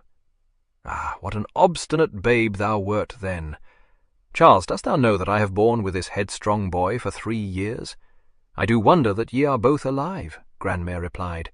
"He'll not deny he has enraged me a many times, but can one fight a block of ice? Well, well, come ye in to supper. This is a glad and a sad day for me." He heaved himself up, and leaning heavily on Simon's shoulder, led the way into his chamber, where supper lay ready for them. They rode out next day, Falk and Granmere, Alan and Simon, to survey Simon's lands. Not even Falk's swollen foot would induce him to remain behind. He was assisted into the saddle, groaning and cursing by 3 of his varlets, and rode abreast with his cousin, while Alan and Simon fell in behind. "Will there be a place for me in thy castle, Simon?" Alan asked. "Aye, whenever thou wilt," Simon answered, "and when I have set the place in order. I suppose thou wilt do that well enough, but it will be no easy task." "I have never wanted that," Simon said. Presently Alan shot him a mischievous glance. "Who shall be mistress of Beauvallet, Simon?" "None." Alan laughed. "So thou sayest, so thou sayest. But love comes to all men one day. I do pray it will pass me by." "Ah, no. Thou wilt fall, Simon. I shall see thee at some gentle maid's feet, I know." "Wilt thou?" Simon said grimly. "I doubt it, lad." But Alan shook his head wisely, and laughed again. They rode rather silently through fair pastures, looking about them with appraising eyes. Occasionally Falk turned in his saddle to make some remark to Simon. "There has been no work done here for months, lad. See that field yonder?" "I do know it," Simon answered. Then, as they passed a group of loiterers on the road, "Too little toil, too much sack," Falk growled. "Thou hast a hard time before thee, Simon. When wilt thou come here?" "At once, my lord." "Aye, aye. And how many men wilt thou take with thee?" "None, my lord, save Roger, my squire, and little Arnold, my page, and that only if it be thy pleasure." "Much use would they be to me, always pining to be with thee," grunted Falk. "Thou shalt take Malcolm also for thy squire, then may Roger still have with whom to fight for thy favours. Art thou wise to refuse my men-at-arms? Will ye not take a man from Montlice to be thy marshal? Nay, I will bring no strangers into Beauvallet. For the nonce I will make shift without a marshal, but when I do better know my men, then will I promote some of them to rule under me." "There speaks a sage man," Granmere remarked. "I shall look to see thee master in a month." Simon smiled a little. "In 3 months there shall be no lawlessness here," he promised. 9. How he took possession of his estates. In a small chamber by the kitchens at the castle of Fair Pastures, now known as Beauvallet, sat Master Hubert, the steward, with James, called the Short Leg on account of his limp, and Bernard of Taming, the late John of Barminster's secretary. They sat about an oaken table on which stood 3 brimming tankards of sack, and a jug full of that liquid for when the tankards should need replenishing. Master Hubert, a little pot-bellied man with an inflamed countenance and a large voice, fruity in timbre, was speaking, aggrievedly and as one to whom some sore injury has been done. Ever and anon he smote the table with his fat hand, and his voice throbbed with a righteous indignation. "Now I do say it is not to be borne," he swore, "and by my troth it shall not be borne. Are we to cringe under this tyrant's heel? What is he to us, I ask of ye? Whose men are we? Why, we were John of Barminster's. But he being hanged for a rogue, whose men shall we be? Why, our own, say I, and rightly so."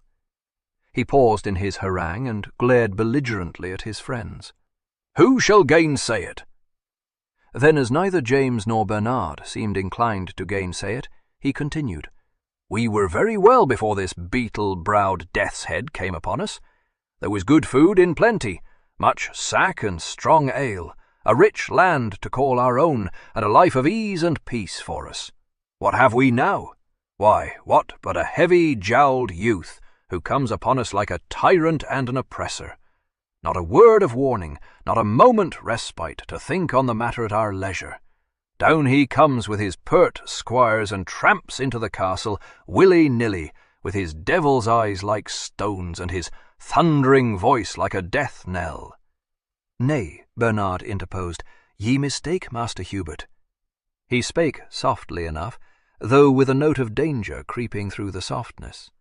Master Hubert thumped the table anew. "What matters it how he spake, Master Secretary? His words were a death knell." "Aye, that is so," Shortleg agreed. "Death knell indeed, and as full of proud arrogance as an egg is full of meat." He picked up his tankard and sought to drown his troubles in the comforting sack. The steward crossed his fat legs and loosened his doublet. "Arrogance indeed! What did he, I ask? To what lengths did his pert haughtiness carry him? Why, to call me to him in the hall. Me!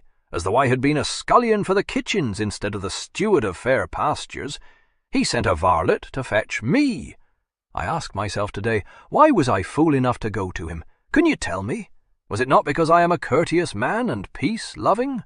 What else should I did hear that it was because he sent his squire with yet another message when ye did tarry?" Bernard said dryly. "And I did hear that the message ran shortly and sweetly, Tell Hubert the steward that he knows not me, but that I know him. Then ye did go." Master Hubert's full-blooded face grew purple. Before he could answer the secretary, he had recourse to his sack. Then, wiping his flaccid lips on the back of his hand, he said in a voice half-choked with rage and drink, "Take heed how ye listen to scullion's gossip, Master Secretary. It is true that he did send that curt message, but could he intimidate me? I was of a mind to show him what manner of man am I, but I bethought myself, is it befitting for this coxcomb to stamp about the castle over which I am lord since Barminster died? I did go to him, constrained by courtesy, and when I came to the hall, what found I? What but a mountain of a fellow with a damned flaxen head crammed full of haughty tyranny, a springled with not a hair to his lips, but great brows that most hid his wicked eyes, and a nose like to my hawk's beak yonder, a jaw like a mastiff's, a frame like a giant's, eyes like two daggers, a smile like a tiger's snarl," Bernard murmured. "Aye, he is all that," Master Hubert said. "A murrain be on him. And when I came to him, what did I do? I did bow in all politeness, yet stiffly withal, to show him that he'd not brook his surliness."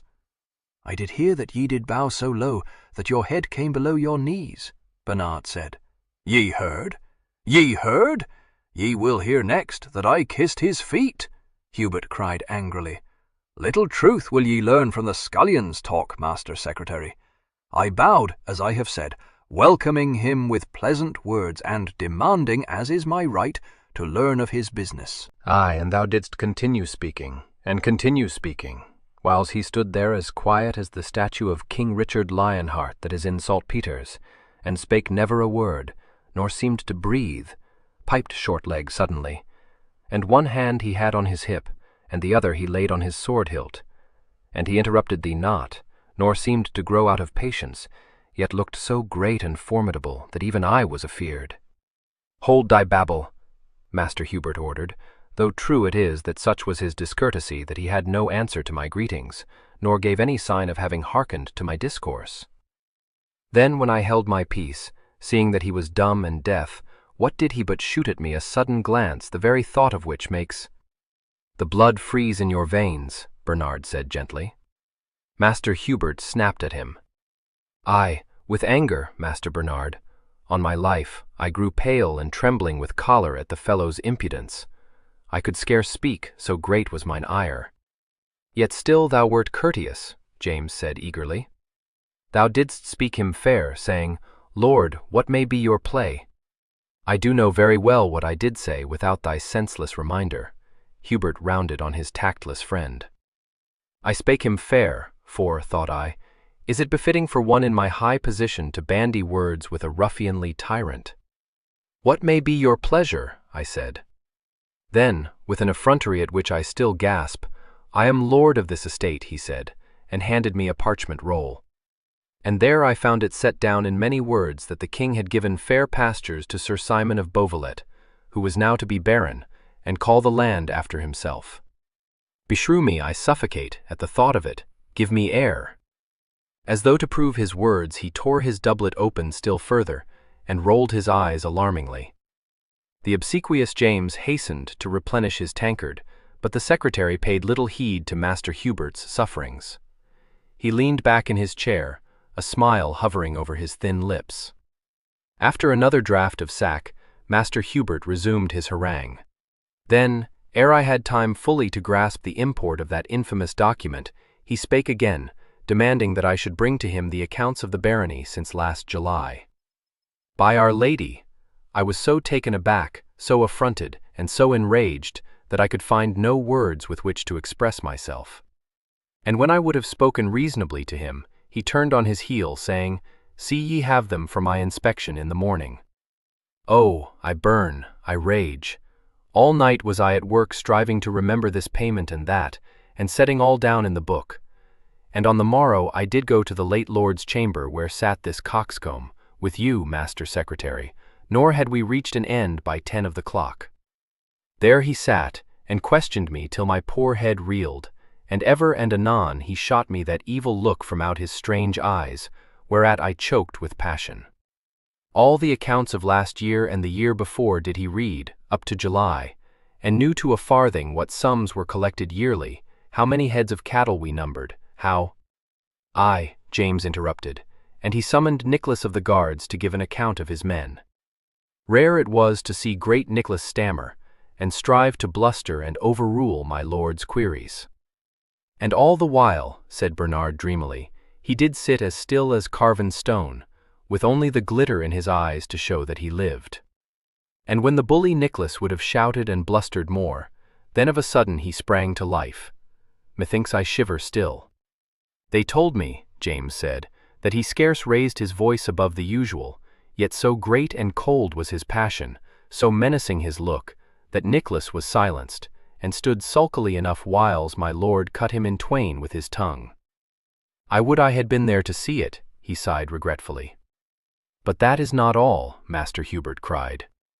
He had the audacity to summon also Edmund, the marshal, that aged fool. What said he to Edmund, Master Secretary? Not much, Bernard answered. I think he is not wont to waste his words. He spake the marshal courteously enough for his year's sake, but he asked him this question and that, till the marshal was nigh to weeping with mingled fear and shame for his negligence. My lord had the full sum from him, and at the end he said with great gentleness, Edmund of Fenton, it seems that ye grow too old for your task, since rogues thrive under your rule, and ye are either too weary or too fearful to check their arrogance. It were better that ye should retire now with the pension that I will give you. And not another word would he vouchsafe, for all the marshal's pleading and argument. It is in my mind that my lord knoweth a rogue when he doth see one, nor will he bear with incompetence. How now, Master Secretary? The steward exclaimed. This is pretty hearing indeed. Master Fenton is a worthy man, and not one to be prying into another man's affairs. Now is he gone, and God alone knows what will come to this poor land. Nay, not God alone, the secretary said. My lord knows also. Master Hubert flung up his chubby hands in horror. "Oh, blasphemous man," he cried virtuously, "to speak thus lightly! Oh, that I should live to hear thee!" James the Short-leg took this opportunity of filling his tankard. Master Hubert caught sight of him, and heaved a gusty sigh. "Aye, drink, James, drink. 'Tis little ale or sack will flow in the future. Verily this new lord hath lynx eyes. I shudder to think of the things he threatened to do unto me, if I gave more than he commanded to any man in the castle. Oh, an evil fate hath befallen us. He is everywhere at once, so that I have ta'en to starting at every sound. And what doth he purpose? No man can tell, for he goes softly and saith little. He doth ride forth all this week about the estate, and I learn from Robert the herd that already he knoweth each man by name, and how many children he hath, or what is his fortune. Plague be upon it, the peasants cheer him, and hasten to do his bidding. They are all upon the fields again, and tending the cattle. Aye, but the guards murmur against him, James remarked, and the men-at-arms would rise against him at any moment. Small wonder, Master Hubert said, for what hath he done? Why, within a week of his coming he had laid strict rules on all the men-at-arms and archers that are here, so that they fret and grumble. And as for Maurice of Guntre who commands them, it needs but a spark to set him blazing. Would that I had died before this fate had come upon us. We were happy before, but now no man may call his soul his own. Back hath come Father Jocelyn, and we have masses and penances enough to make a poor man's flesh shrink. Woe is me! Oh, woe is me! Overcome by grief and sack, the steward beat feebly at his breast and moaned. If he would but make known his vile intentions, he cried. My teeth are all on edge because that I know not from 1 hour to the next when he will fall upon me. Someone knocked upon the door, and the steward started upright, pulling his doublet together. His little eyes shifted uneasily. "An enter," he said. A page thrust his head into the room. "My lord hath need of Master Bernard," he said importantly. The steward drew himself up. "Ho," he grunted. "Is it for this you disturb me, boy? A murrain seize your impudence." The boy grinned. "Shall I bear that message to my lord?" he asked tauntingly. "It is not convenient for Master Bernard to come to him." Bernard rose. "If it is convenient for my lord, then is it convenient for his secretary," he said with some dignity. The steward blew out his flabby cheeks. "I wonder that ye go so humbly. I wonder at it." Bernard went to the door. "I go because I dare not tarry," he said. Master Hubert laughed jeeringly. "Oh brave, oh brave! You will tell me next that ye love this new Lord Craven." "I think I do," the secretary said, and closed the door softly behind him. The page, a child of 10 or 12 years, danced a few paces in front of him adown the corridor. "Oh, and I do love this lord," he said. "He lets not the bullies beat us and ill-treat us, and though he is cold to us and stern, he is kind withal and just. And though he flies not into a passion over a little thing, yet we durst not disobey his commands. Nor does he strike one down when one comes late to do his bidding, as the old lord was wont to do, but looks at one so that one is afraid and shamed. Indeed, I am glad that he is come, for it was an ill time for us pages when the marshal ruled." "Where is my lord?" Bernard asked. "In the chamber looking south where he doth sit so often. He sent me for you, yet I do not think he is angered with you." The secretary smiled faintly, and leaving the page to join his fellows, went to Simon's room. Simon was seated at a table, his arms resting upon it, and his brows frowning. He glanced up as Bernard entered, and then the heavy frown lifted a little. "Sit ye down, Master Bernard," he said. "There is much I would say to thee."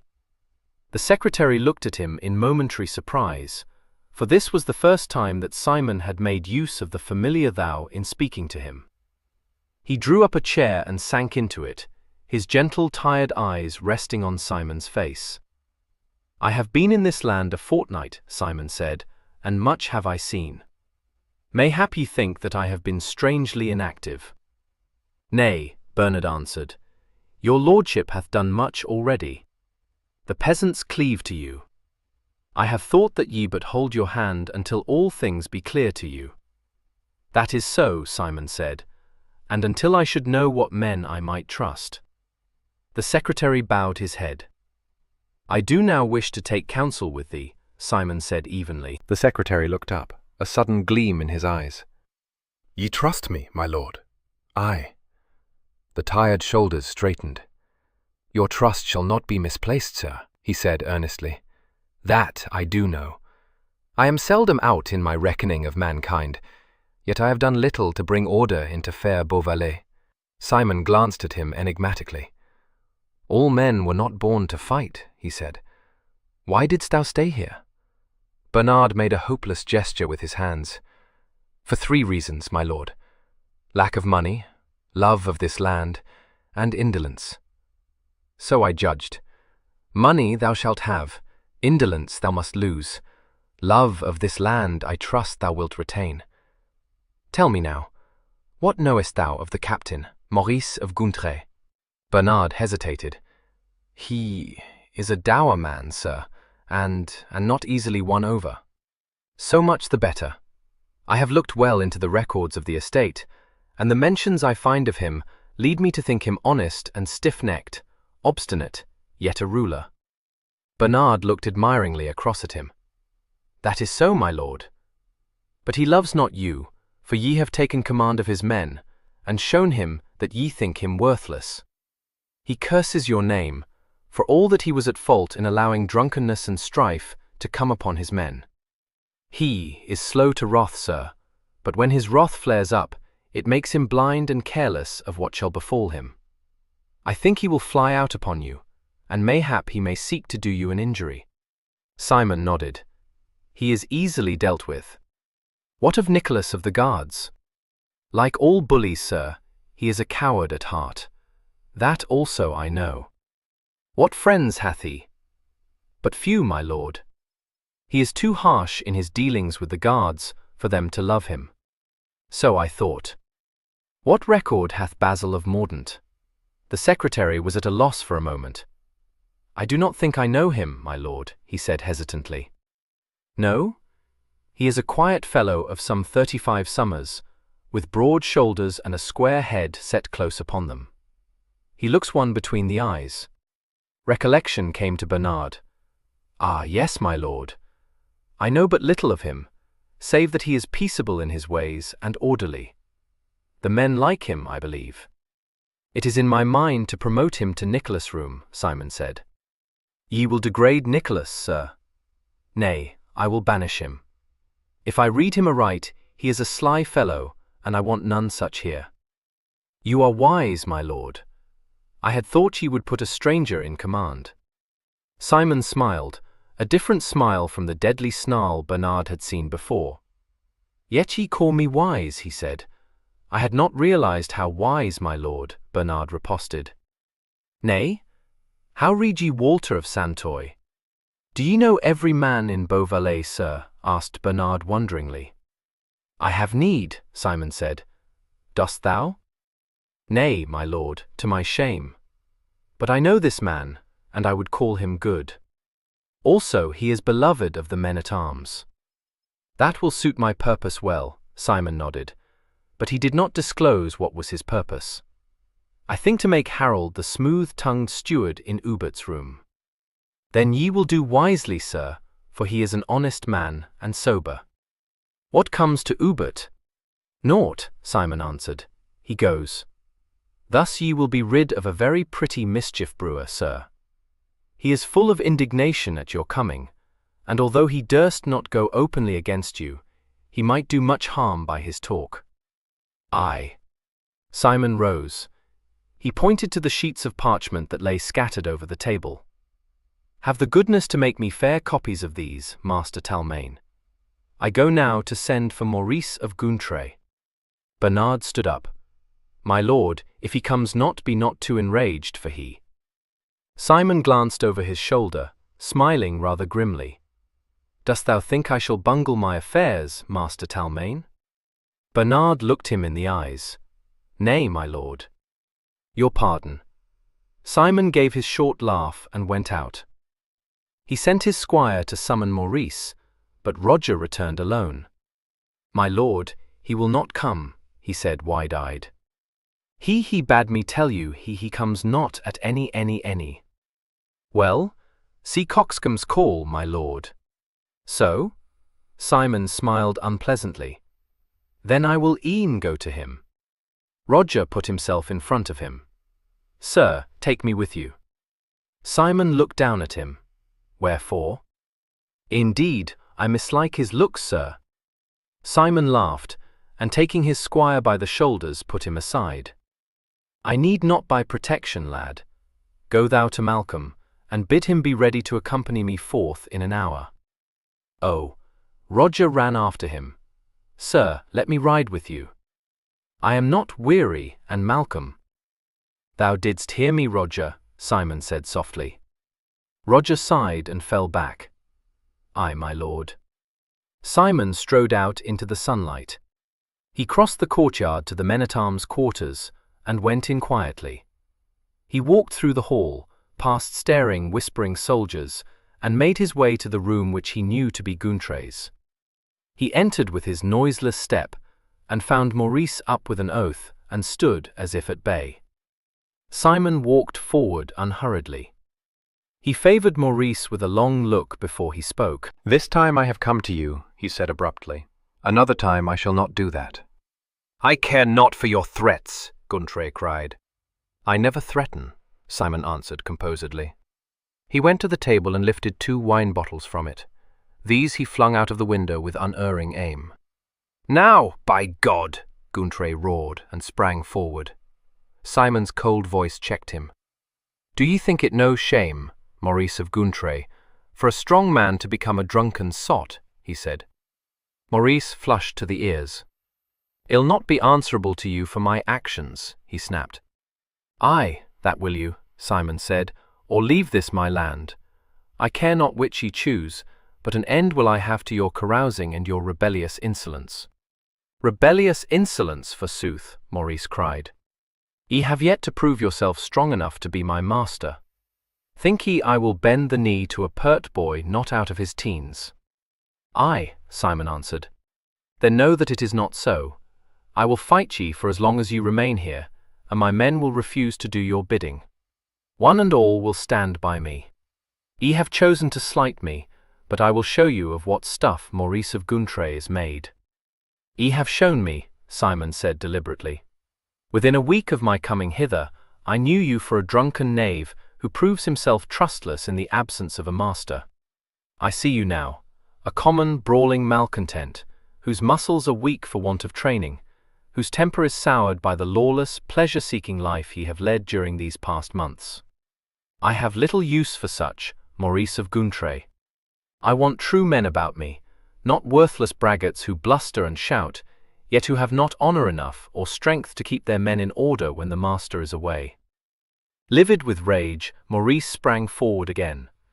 His passion enveloped him, so that all semblance of sanity was gone. Simon had supplied the spark that was needed to set his rancor in a blaze. In a flash he had whipped his dagger from its sheath and had rushed upon Simon blindly.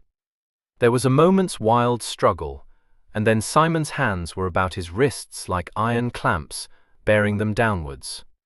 Panting, Maurice glared into the green-blue eyes and saw them passionless. "Twice in my life hath a man sought to slay me foully," Simon said. "This is the second time. The first was when a base cur, a traitor little above the swine, could not worst me in a fight. Then, being base, he drew steel and would have stabbed me." He paused, staring grimly into Maurice's eyes, until they sank, and the dark head with them. Then, with a quick, scornful movement, he released Guntray's wrists and turned away, presenting his back, fair mark for an assassin's dagger. The tinkle of steel falling on the stone floor sounded behind him, and a man's labored breathing. He went quickly to a chair and sat down, not even looking at Guntray. Maurice spoke unsteadily. "I have never done that before." Simon said not a word. Maurice turned, flung out his hands. "You goaded me to it. I would never have drawn steel had you not taunted me so." Simon turned his head and looked at him. Maurice went to the window, leaden-footed, and stood with his face averted. After a moment he came back into the room, his mouth set as though in pain. "Well, kill me," he said. "My honor's dead." Still Simon said nothing. Maurice stood before him, twisting his hands, his head bowed. Suddenly he looked up, and his voice quivered. "Ah, can you not speak?" he cried. "Are you made of ice? I have sought to stab you foully, like Acre. What will you do with me? Death would be welcome." "I seek not your death," Simon answered sternly. "But by this one foul act have you placed your life and your fortune in my hands." Maurice straightened himself a little, but his head was bowed still, his fingers twitching. "Well," Simon said slowly, "I will make you my marshal." For one whirling second, Maurice was dazed. He took a hesitating step forward, staring in blank amazement. Then he recoiled. "Ah, you mock at me," he cried. "I do not mock." Maurice opened his mouth to speak, but only passed his tongue between his dry lips. He was trembling, and sweat stood on his brow. Will you not explain? He said hoarsely. Sit down, Simon ordered him, and waited to see him sink limply into a chair. What I have said, I have said. I will make you my marshal, but I will have obedience from you. But Gunther's hand flew to his head as one in wild bewilderment. I sought to kill you. In that moment I could have done it, and would have done it. I know. Then, my lord, you torture me. What punishment will you inflict? None. None. Gunther came to his feet. You forgive? I forget, Simon said. But why? What have I done to deserve your mercy? Naught. It is my pleasure. Sit ye down again and listen. When I came hither, I did find your men disorderly and drunken, yourself no better. Yet I do know a man when I see one, and I do know that ye are one, if ye will it so. And I do also know a ruler of men and a fighter. Therefore I say that I will make ye marshal in Edmund's room, where ye shall prove yourself worthy of my trust. But I will have obedience and no black looks. So if ye hate me and wish me dead, get thee gone from Malvallet, for thou art of no use to me. There fell a long silence. Then, as Simon's words sank well into his soul, Maurice came to his knees before him, sobbing dryly in overwrought gasps. Ye cannot mean what ye say. What trust could ye place in me, a cur who is like to stab you in the back when ye are unarmed? Simon smiled a little at that, but he said nothing. Hanging is my desert. Ye have said that ye found all in disorder here, and myself a drunken sot. True it is, God pity me. What use have you for me now? I have told you. Then Maurice caught his hand and kissed it. My lord, I swear that since ye are pleased to forget my treachery and to elevate me thus undeservedly, I will never give you just cause to regret it, so help me God. That I know, Simon said calmly, and laid his hand on Gauntret's shoulder, gripping it. Maurice raised his head and looked full into the compelling eyes. My lord, forgive, he whispered. It is as nothing, Simon answered, and rose. Come thou to me this even, for there is much I would ask of you, and I think ye can fitly advise me. He held out his hand, and after a moment's shamed hesitation, Maurice laid his own in it. In that long grip was his allegiance to Simon sealed. 10. How he brought order into his lands. The next thing Simon did was to dismiss Nicholas of the guards. At the same time he made it known that Basil of Mordaunt was to succeed him.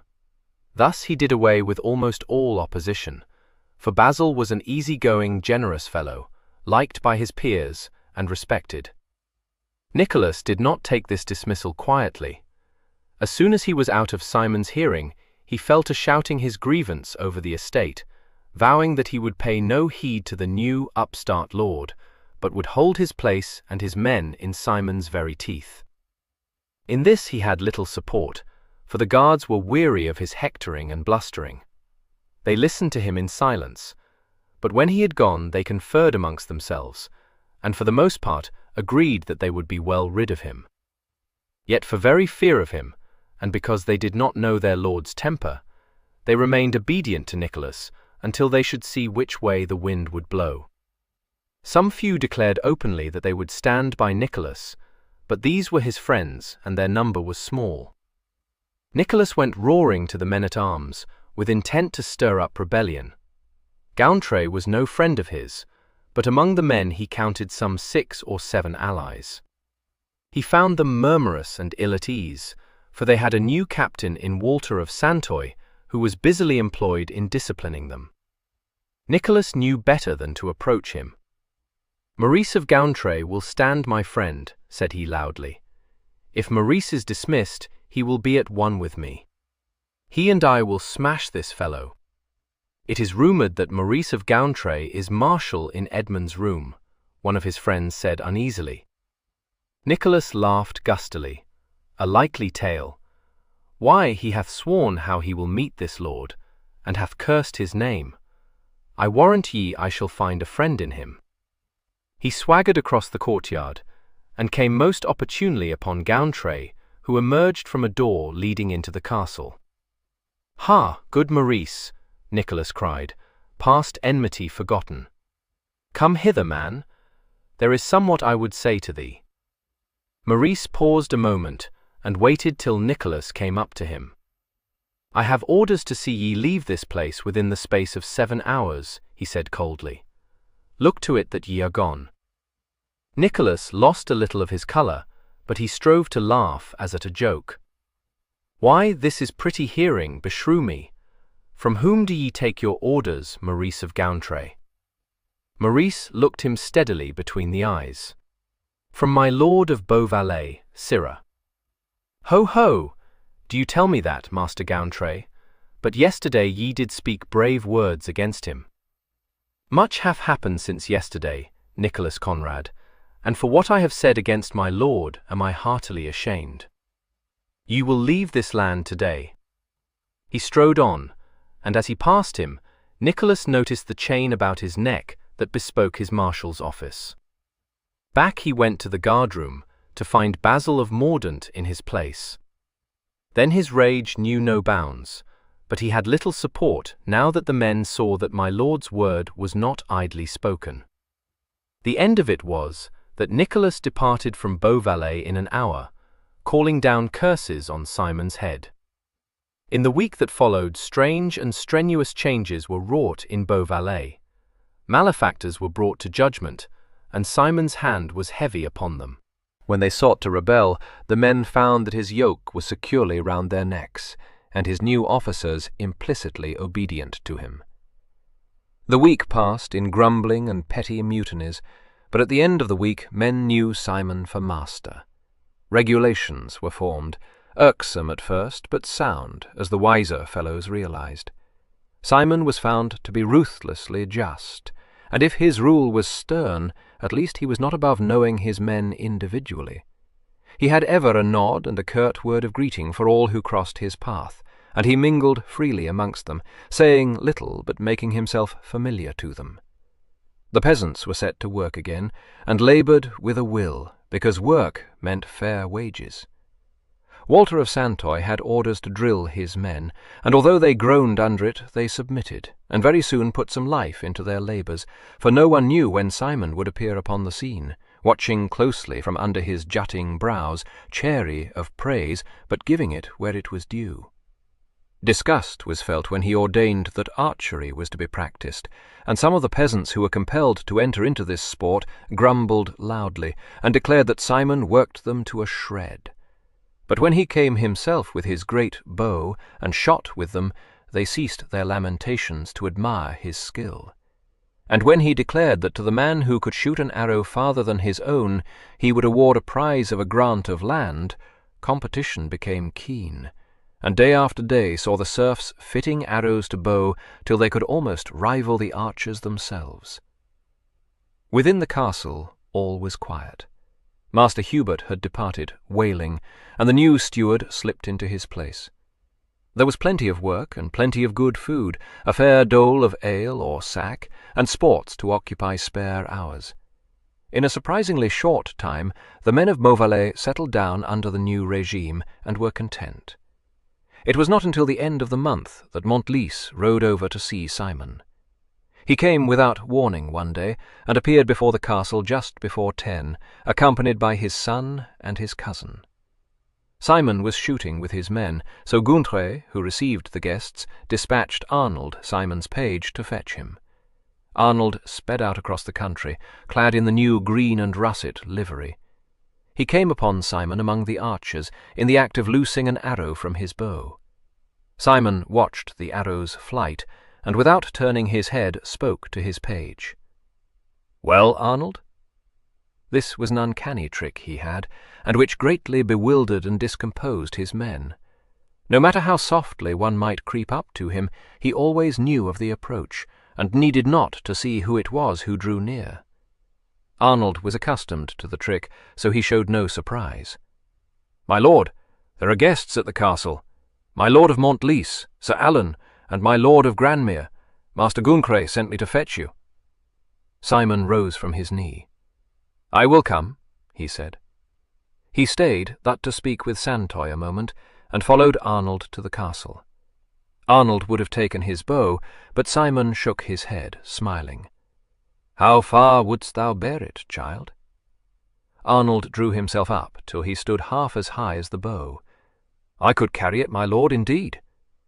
"I doubt not thy good will," Simon said, but he would not relinquish the bow.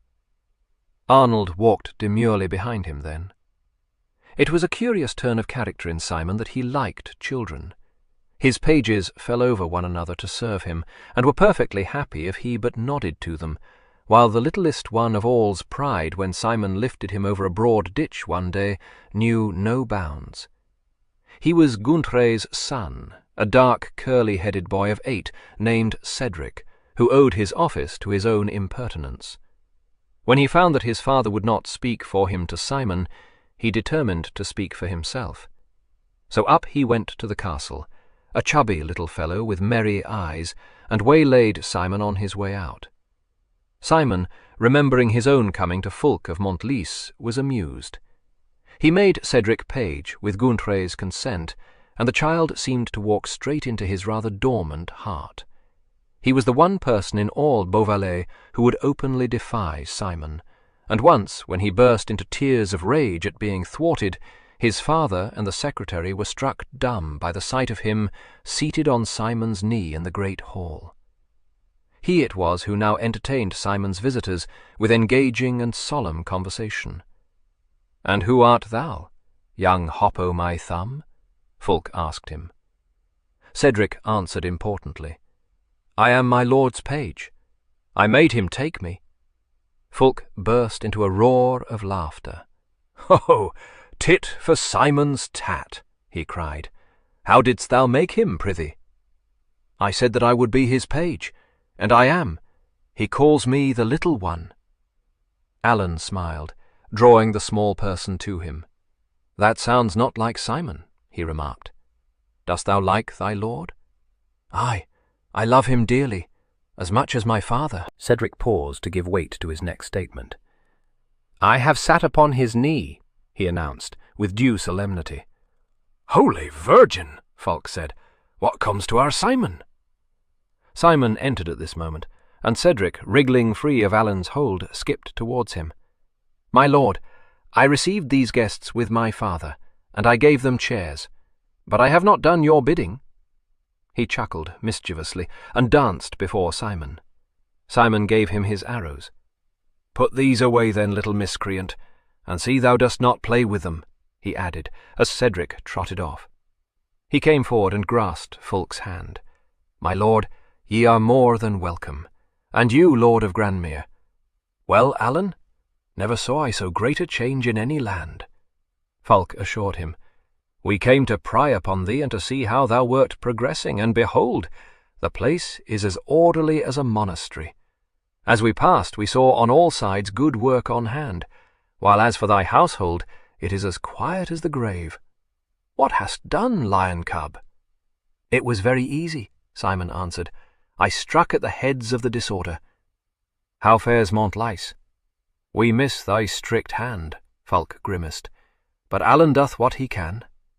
God's my life, when I think that scarce a month ago this land was peopled by drunken rogues, and the crops going to ruin for want of care, and look at it now, I can scarce believe mine eyes." "I am not surprised," Grandmere remarked. "From what I had seen of thee, I had thought to see thee conquer within the month. Who was yon chubby page?" Simon smiled a little. "That is my marshal's son." "Who sits upon thy knee?" Alan teased. Simon looked up. "Did he say that?" "'Twas but once, when he cried because that I chid him for some fault." "Simon," Fulk interrupted, "I demand that ye loose thy tongue and tell me all that thou hast performed here." "Well, sir, if ye must have the full tale, will ye come out whiles my varlets lay dinner?" "Aye, that will we," Fulk nodded, and rose. "Alan would stay with thee, if thou'lt permit him." Alan locked his arm in Simon's affectionately.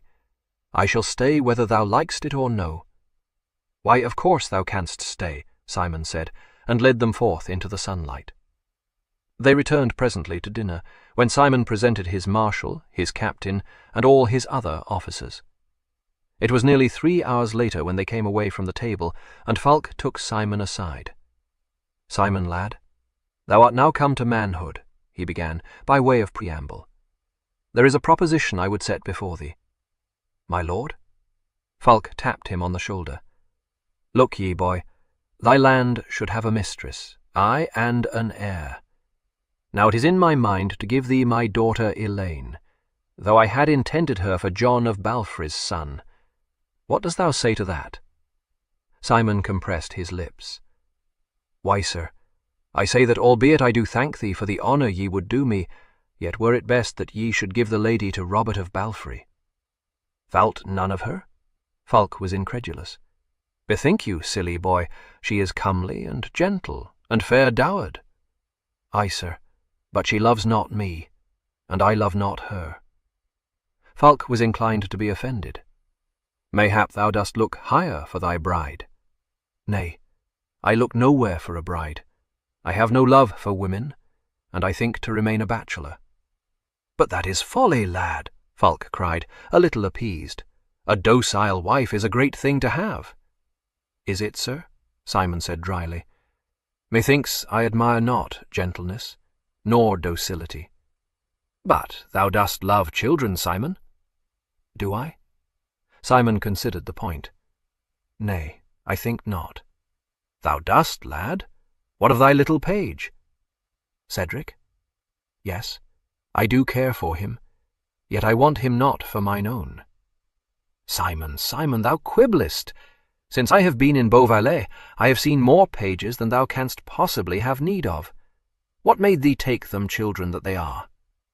They are useful to me," Simon answered, rather lamely.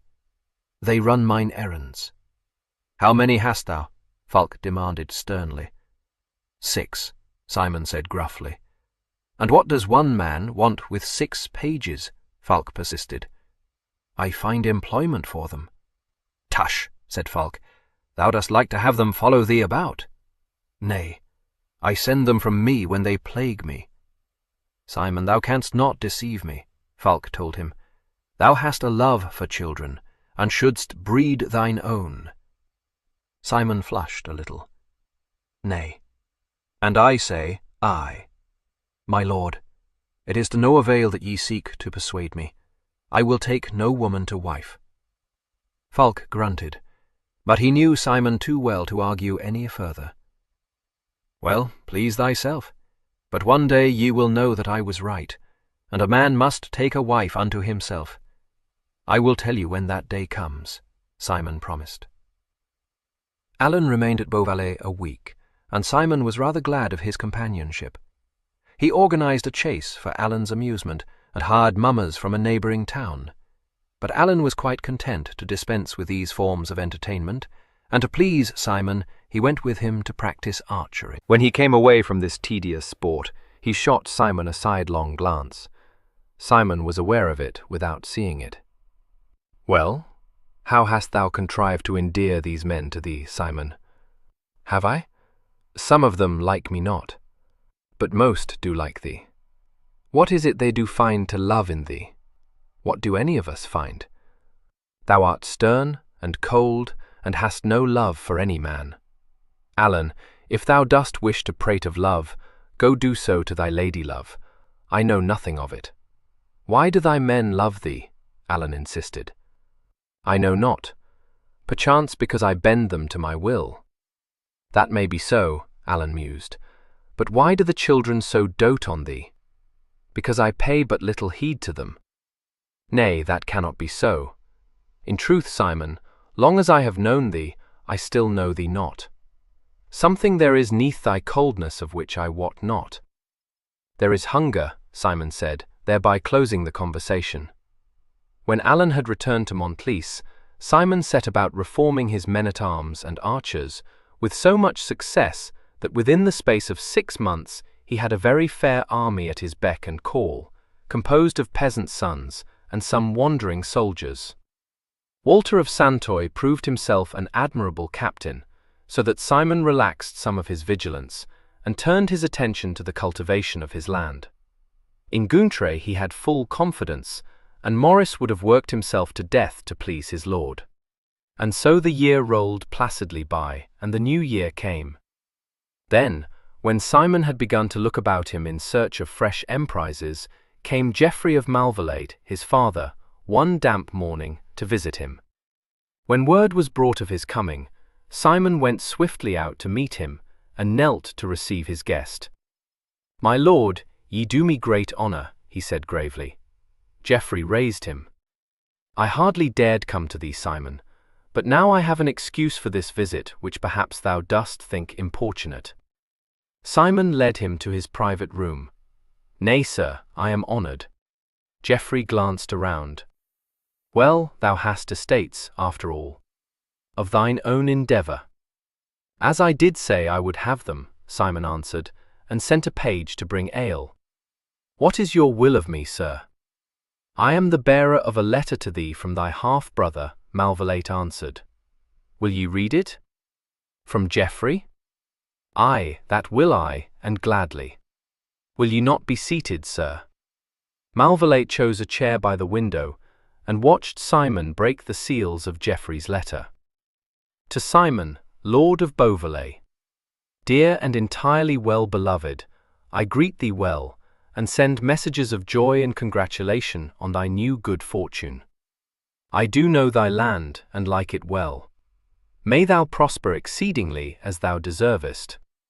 My brother, I do write to urge thee that thou shouldst come hither, with what force thou mayst muster, to join again with the prince in quelling that most naughty rebel, Owen de Glendordy, whose followers are rife in this ill-fated land. Despite the fair promises of His Majesty's Council, made in August, saying that he should have men and provisions enough to march boldly out against the rebels, naught hath been forthcoming, and at this date at which I write our force numbers little over 50 men-at-arms and 12 archers.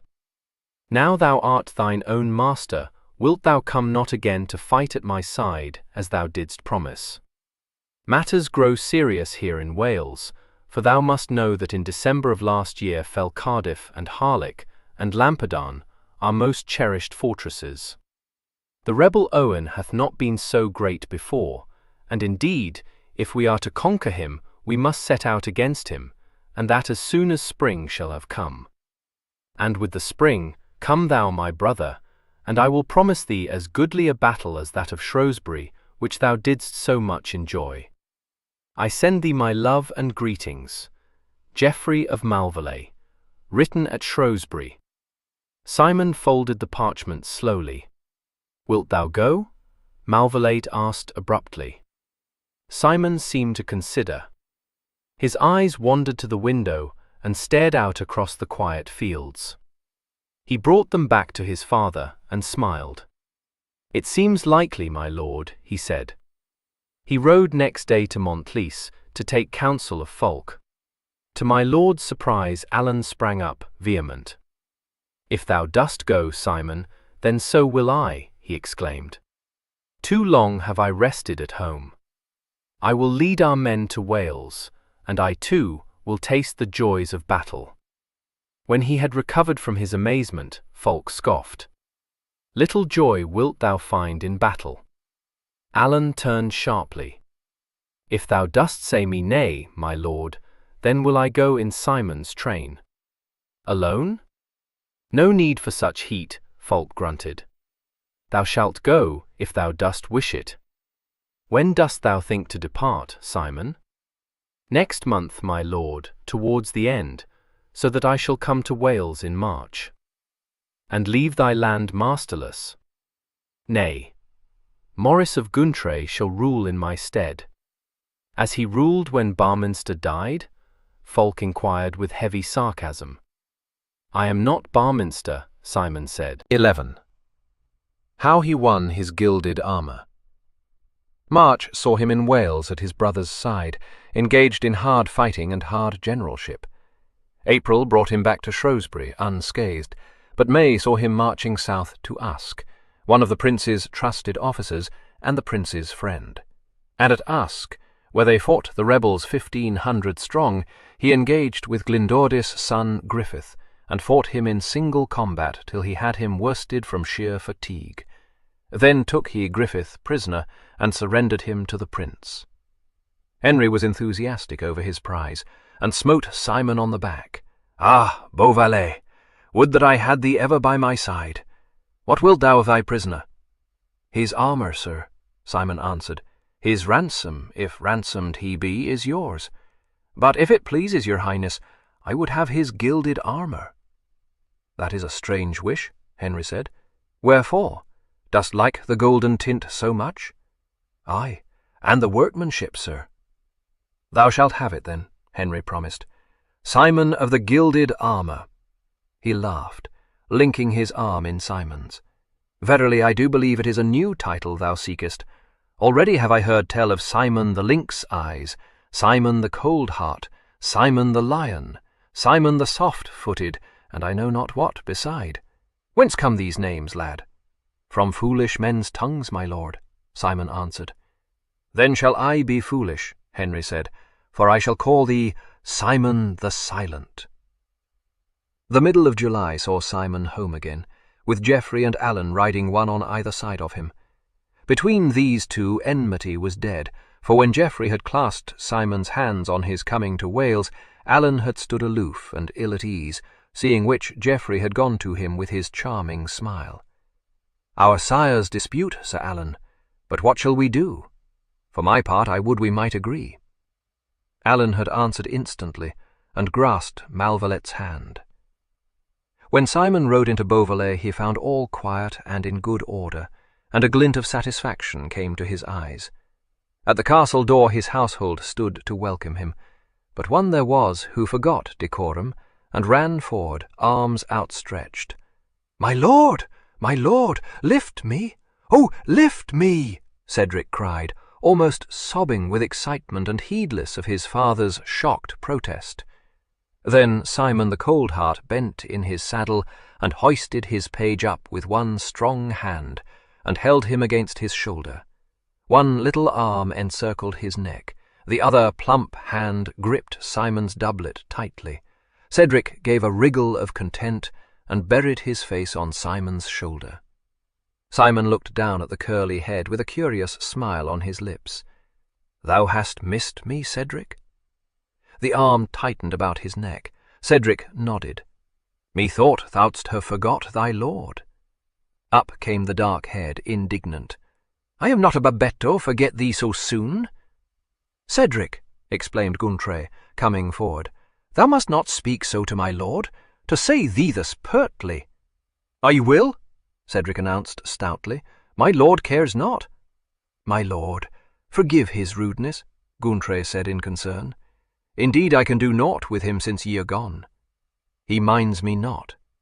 I doubt I am too soft with him, but I have no other son, and perchance I spoil him with indulgence."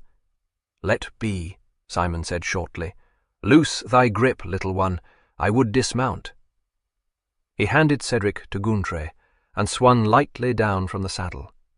He had a word of greeting for all who stood there, and many were the inquiries after his welfare. He answered each man in kind, and passed into the castle, Cedric dancing at his side, and his other pages following him like a troop of puppies, so that when he stopped to speak with his secretary, he stood in the midst of a small band of green and russet-clad boys, towering above them, while they swarmed about him, relieving him of first this and then that, and squabbling amongst themselves for the supreme honour of bearing his sword away. One flew to unbuckle it, 3 others laid hold of the scabbard, glaring at one another belligerently, and 2 more knelt to unfasten Simon's spurs. He seemed quite unaware of these somewhat noisy ministrations, but talked calmly over the pages' heads to his amused secretary. Being smaller by far than the rest, Cedric found himself with naught to carry away. Not to be outdone, he climbed upon a chair, and removed Simon's cap from his head. He also tried to remove the surcoat from Simon's shoulders, and his fat little fingers tugged busily at the clasps until Simon became aware of his efforts. Then he put them all from him. Have done, have done! Would ye have me quite unrobed?" Go put my cap away, Cedric. Roger, take my sword from that babe. He will fall over it. Edmund, fight not over my spurs. Thou'lt scratch thyself. Take heed, and be ye all gone till I send for you, turbulent brats. He nodded to Gountre. I will speak with thee after supper, Maurice, and thee also, Bernard. He strode away to the staircase and went swiftly up to his chamber, followed only by Malcolm, his squire. Walter of Santoy cast a laughing glance at Gountre. This place will soon be overrun with pages, he remarked. Surely I did see 3 more than when we left Beauvalet. Aye, Gountre replied. My lord had given orders they were to be enrolled. One falls over them at every step, but it is my lord's pleasure. And since my lord did strike Patrick of Kildare senseless for beating little Edmund 2 days before he set out on his travels, never have children been more indulged in this land. As for mine own son, he is grown so defiant and mischievous that only my lord can check him. Things have come to a pretty pass, the steward sighed, for he was weak with children, and they plagued him unmercifully. Pretty indeed, Bernard said softly. Methinks it is a sweet thing to see the Iron Lord with these babes about him, like flies around a honey jar. They are very importunate, Roger complained. They cluster about my lord so that there is naught for us poor squires to do, and he will not say them nay. And when I did push Donald so that he fell, I meant not that he should, but I was angered he would not have me near him for 3 whole days, so that Malcolm waited upon him. At the thought of this past injury his eyes flashed, and he withdrew to dwell upon it darkly. After supper, Maurice of Gountre came to Simon's room to render an account of his stewardship. Simon listened intently to all that he said, and read over the accounts. Maurice spoke hesitantly, anxious lest he should have failed to satisfy his lord. Just at the end of his recital he looked at Simon almost shyly. There is one other matter, my lord, in which ye may perhaps think I have exceeded my duty. In your absence he did what seemed best to me. He paused, unaccountably nervous before this man, who was full 15 years his junior. Simon said nothing, so Maurice continued, squaring his shoulders. I did discover 3 lewd fellows, sir, among your guard, who were friends of Nicholas. They were set upon stirring the men to rebellion in your absence, the which Basil reported to me. So I did summon them to judgment, sir, and Edwin of Palmer, whom I saw to be the leader, I banished in your name. The other 2 I did punish, and they are quiet now.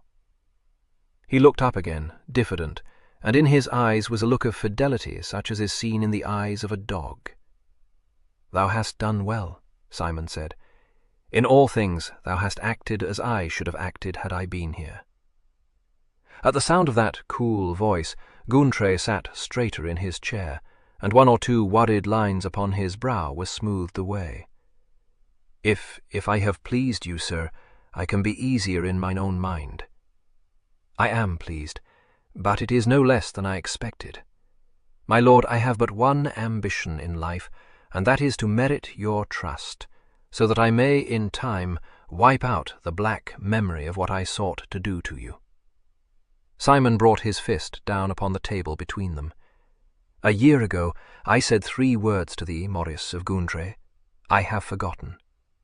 Ye have not yet said, I have forgiven, my lord. Gountre answered low. Then I say it now. I have forgiven. Though why thou shouldst want forgiveness from any man, I know not. The past is dead.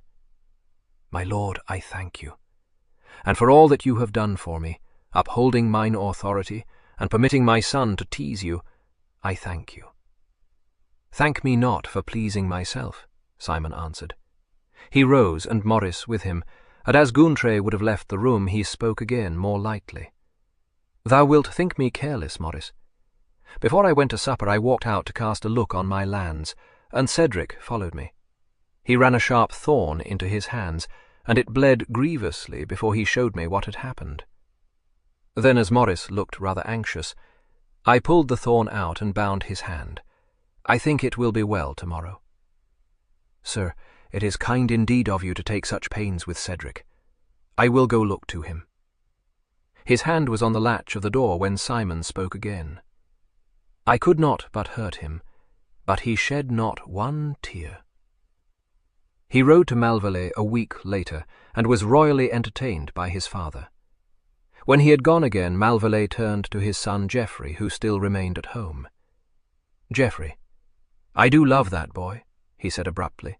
"And I, sir," Malvallet spoke bitterly. "I shall never be more to him than a friend." Geoffrey said nothing to that, and there fell a silence. Then he looked across at his father, smiling. "Thou wouldst have liked to see him when he took Owen's son prisoner, sir.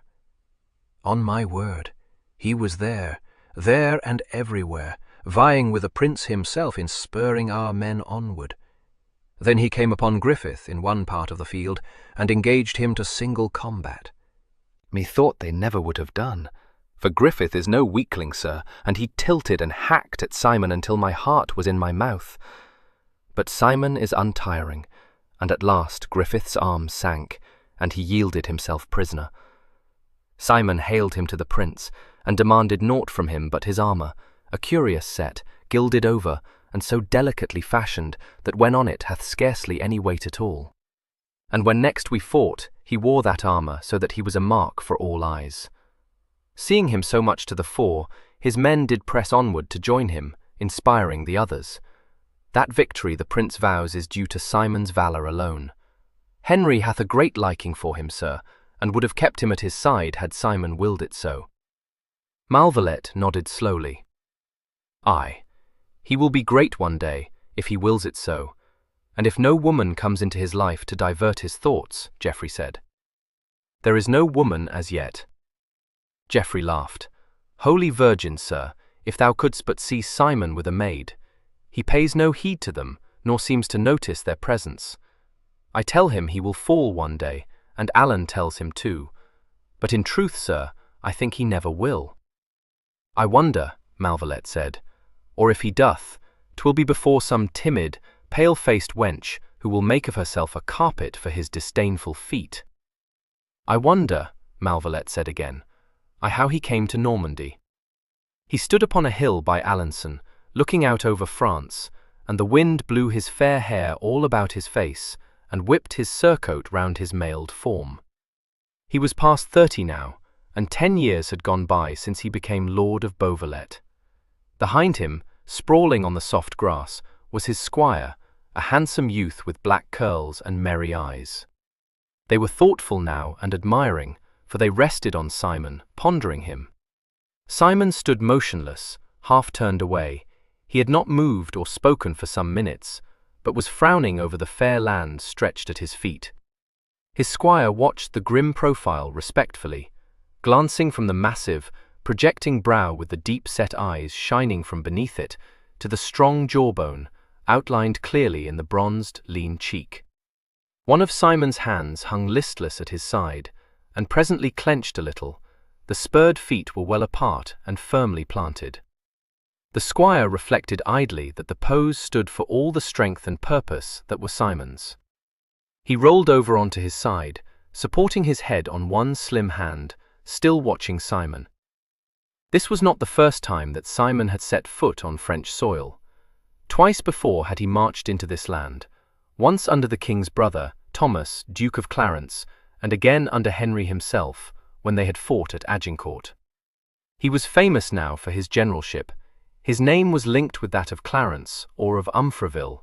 He was spoken of as the 5th Henry's friend and the Iron Lord. Of some he was beloved, of others hated, but no man ignored him or thought him of little count.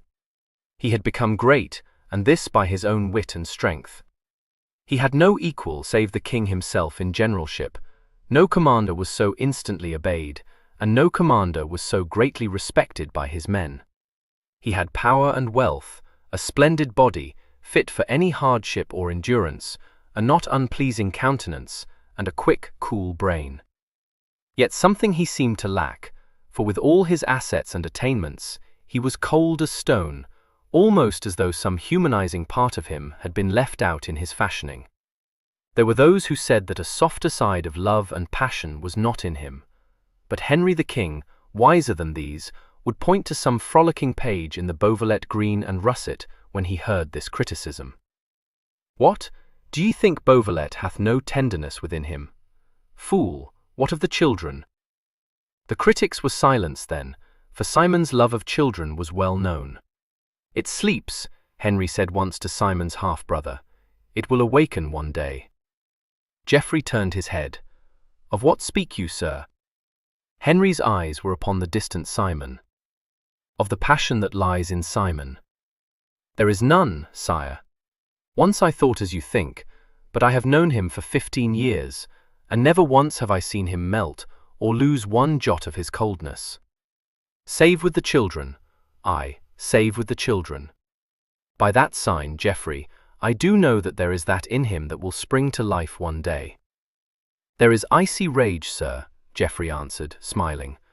What manner of woman will it be before whom Simon will fall? How many fair maids hath he passed by? And now he is past 30. He is not like to love. It is too late. Henry smiled, laying his hand on Malvallet's arm. Geoffrey, Geoffrey, sometimes thou art a fool. Alan is wiser. Alan is very wise in all matters of the heart, sir, Geoffrey retorted. He cast a laughing glance to where sat the young Montlice, chin in hand and soft eyes dreaming. Henry followed his look, echoed his laugh. "What a trio have I about me," he said. "My soldier, my knight, and my poet." And as such they were known, close friends all three, and each one unlike the other. Clarence once named them Iron, Flame, and Silver, and marvelled at their friendship, but the king's name for them was more apt. Simon was all a soldier, dauntless and cool, born to rule and to lead.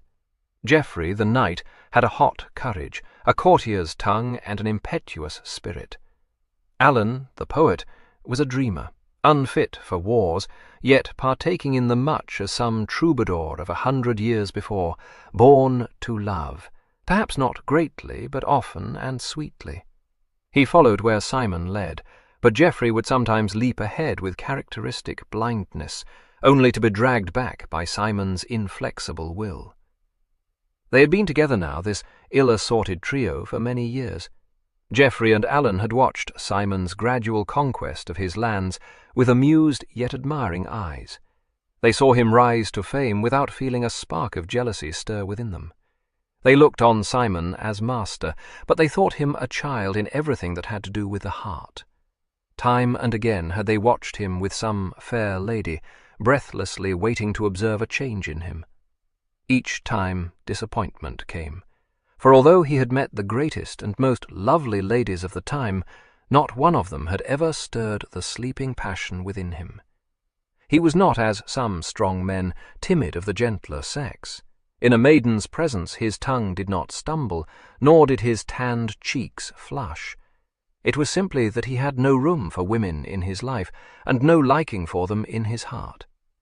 Cedric, the squire, plucked a blade of grass and began to suck it meditatively. His eyes were upon Simon's broad shoulders, and he was wondering if his would ever match them in breadth or straightness. He sighed a little, for he was a slim youth, not square-set as was his lord, and without the iron muscle that had been Simon's long before he had attained Cedric's age. His eyes travelled down Simon's tapering flanks to the arched, spurred feet, and then up again to that stern, rugged face.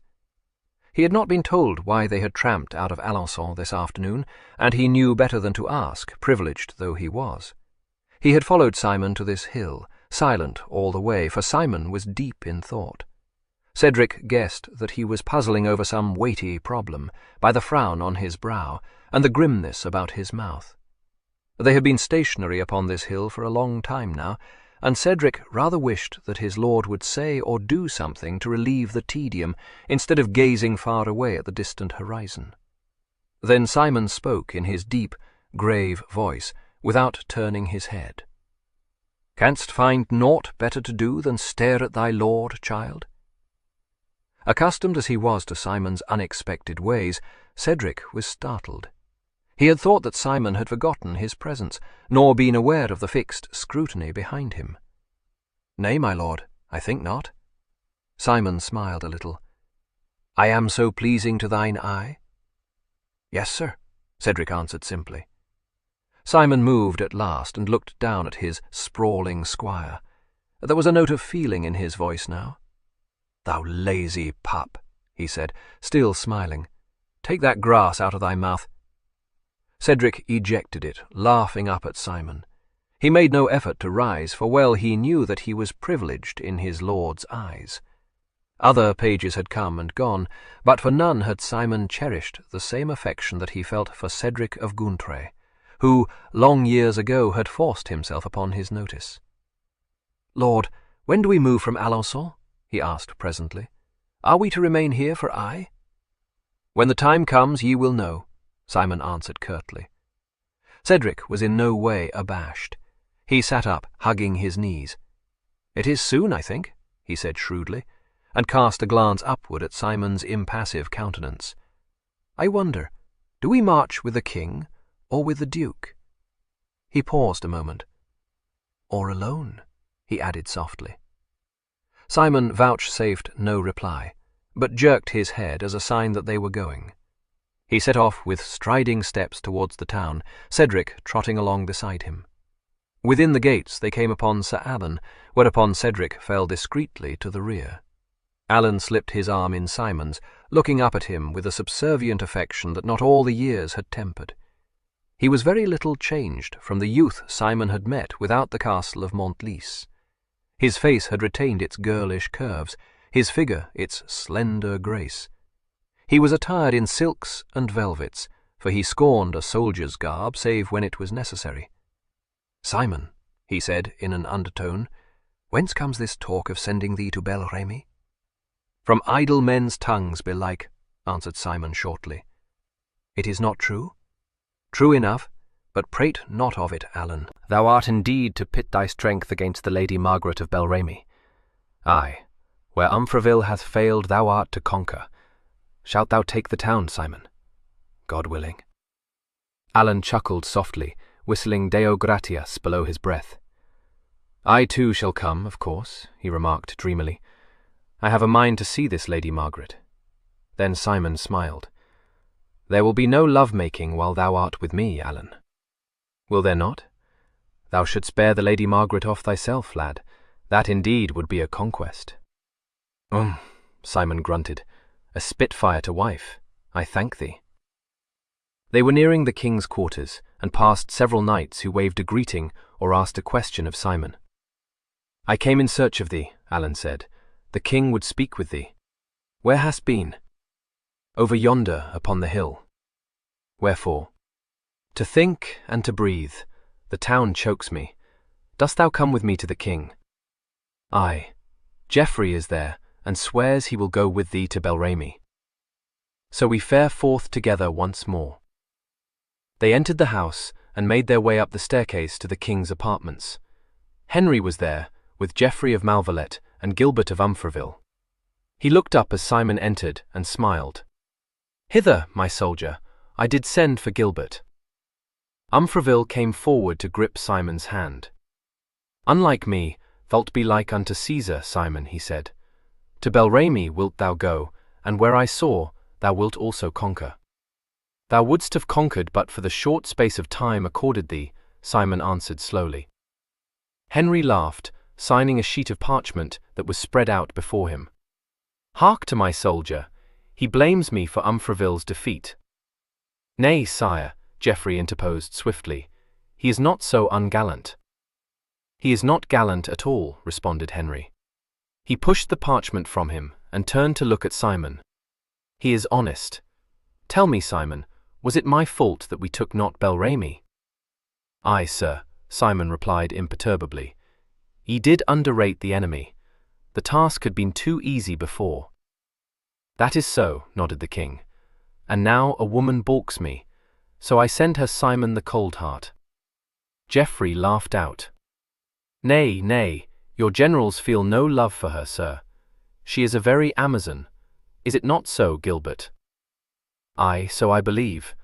I have not seen her, nor any of my men.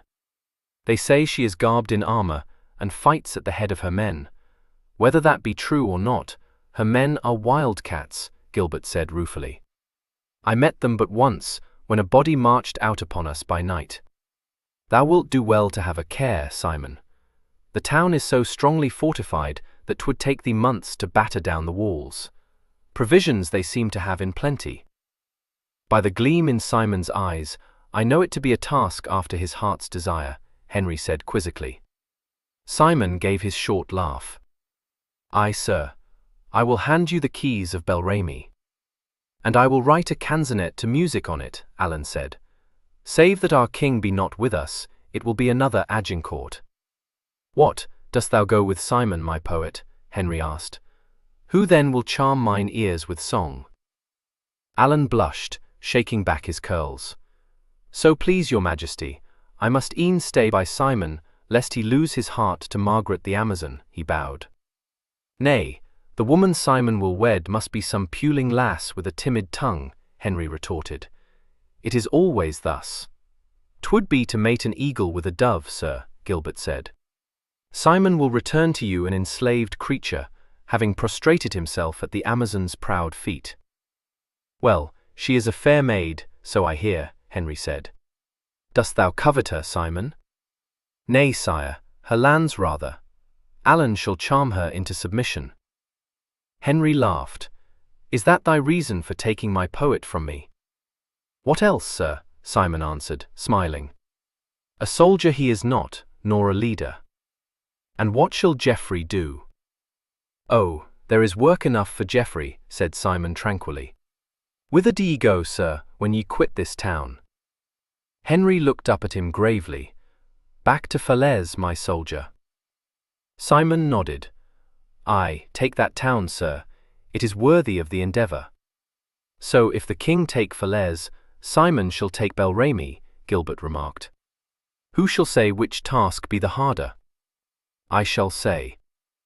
Alan had seated himself by the window, apart from them, but now he turned his head, smiling sweetly upon Sir Gilbert of Umfreville. Speak, sage, Henry invited. Alan crossed his legs. Bel Remy is the harder task, sire, saving your presence. Geoffrey frowned. Wherefore, Alan? Because the Sire de Morny rules Falaise, and the Lady Margaret rules Bel Remy. Geoffrey shook his head. What dost thou mean? Aye, propound me this riddle, Henry said. 'Tis very simple, sir. A man holds Falaise, and a woman Bel Remy.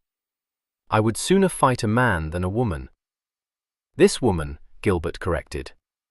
Alan is right. When a woman guards her own, she is more dangerous than a man. Yet this lady knows not Simon. And Simon knows not her, Alan answered gently. 2. How he encamped before Bel Remy. Midway through October in that year of grace 1417, Simon appeared before the town of Bel Remy with an army of 1,500 strong, Geoffrey of Malvallet leading the van, John Holland, Earl of Huntingdon, the left wing, and himself the right. Alan of Montlice with him, acting master of Simon's horse. 2 squires came in Simon's train, Cedric of Gountrey and Edmund Marnay. In the rear, with the ordnance and provisions, were the surgeons, the priest, and one John Tarbury with his officers as master of works. Bel Remy stood upon a slight incline, with its castle frowning down upon this force, and its grey walls sullen and forbidding.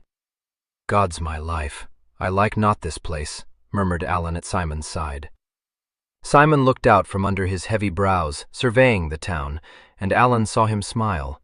It was his tiger snarl, and Montlice shivered a little, pitying Bel Remy. Simon turned, glancing along his halted army. He spoke over his shoulder to his squires. Fetch me John of Tarbury. Alan, bid Huntingdon march on to cover the western side. He knows. Within an hour, the army was at work under Simon's direction. His men were set to build wooden huts, for Simon anticipated a prolonged siege, and winter was drawing on. Trenches were dug, and palisades erected for the protection of the army, and until these were finished, some 10 days later, the camp was hard at work, both officers and men. Simon sent a herald to the town, bidding them surrender, but the Lady Margaret returned a hot answer, that he should enter Bel Remy over her dead body. Simon had no taste for heroics, and he received this answer indifferently. And so he began his blockade, hearing occasionally some tidings from the king. He had learned the art of war under Henry, and he followed his precepts strictly, with the result that he lost no men save by sickness during all that weary siege. Nor did he once lose patience, although Geoffrey of Malvallet was nigh to weeping from boredom and inactivity. "Simon, Simon, art thou grown timorous?" he cried one night, standing by Simon without his tent. "Nay," Simon answered placidly, "nor am I of a sudden foolhardy, Geoffrey." Geoffrey jerked his shoulder in impatience. "Shall we sit down before this town forever?" he demanded. "To what avail your bombardment? The walls of Bel Remy seem made of granite. They laugh at thy guns. I tell thee, Simon, this is waste of time." Simon deigned no answer, nor looked at his half-brother. "To what avail?" Geoffrey asked peevishly. "So that I may weaken their fortifications, and by hunger weaken the soldiers." "And thy mine? Dost thou hope to enter the town underground?" "Maybe," Simon answered. "Were I in thy place, I would storm it now in full force," Geoffrey exclaimed. A little smile flitted across Simon's face. "That I know, yet I am wiser than thou." Geoffrey laughed at that, and slipped his arm in Simon's. "Aye, I know. How much longer, Coldheart?" "Thou shalt feast at Christmas within those walls," Simon said, pointing. "I pledge thee my word." "A month hence?" "Nay, 3 weeks only. Fret not, Geoffrey, I do indeed know my strength." "Oh, I doubt it not," Geoffrey heaved a sharp sigh. "My men grow troublesome and murmur." "Check their murmuring, then. 'Twere to more avail than this whining in mine ear." Geoffrey flushed.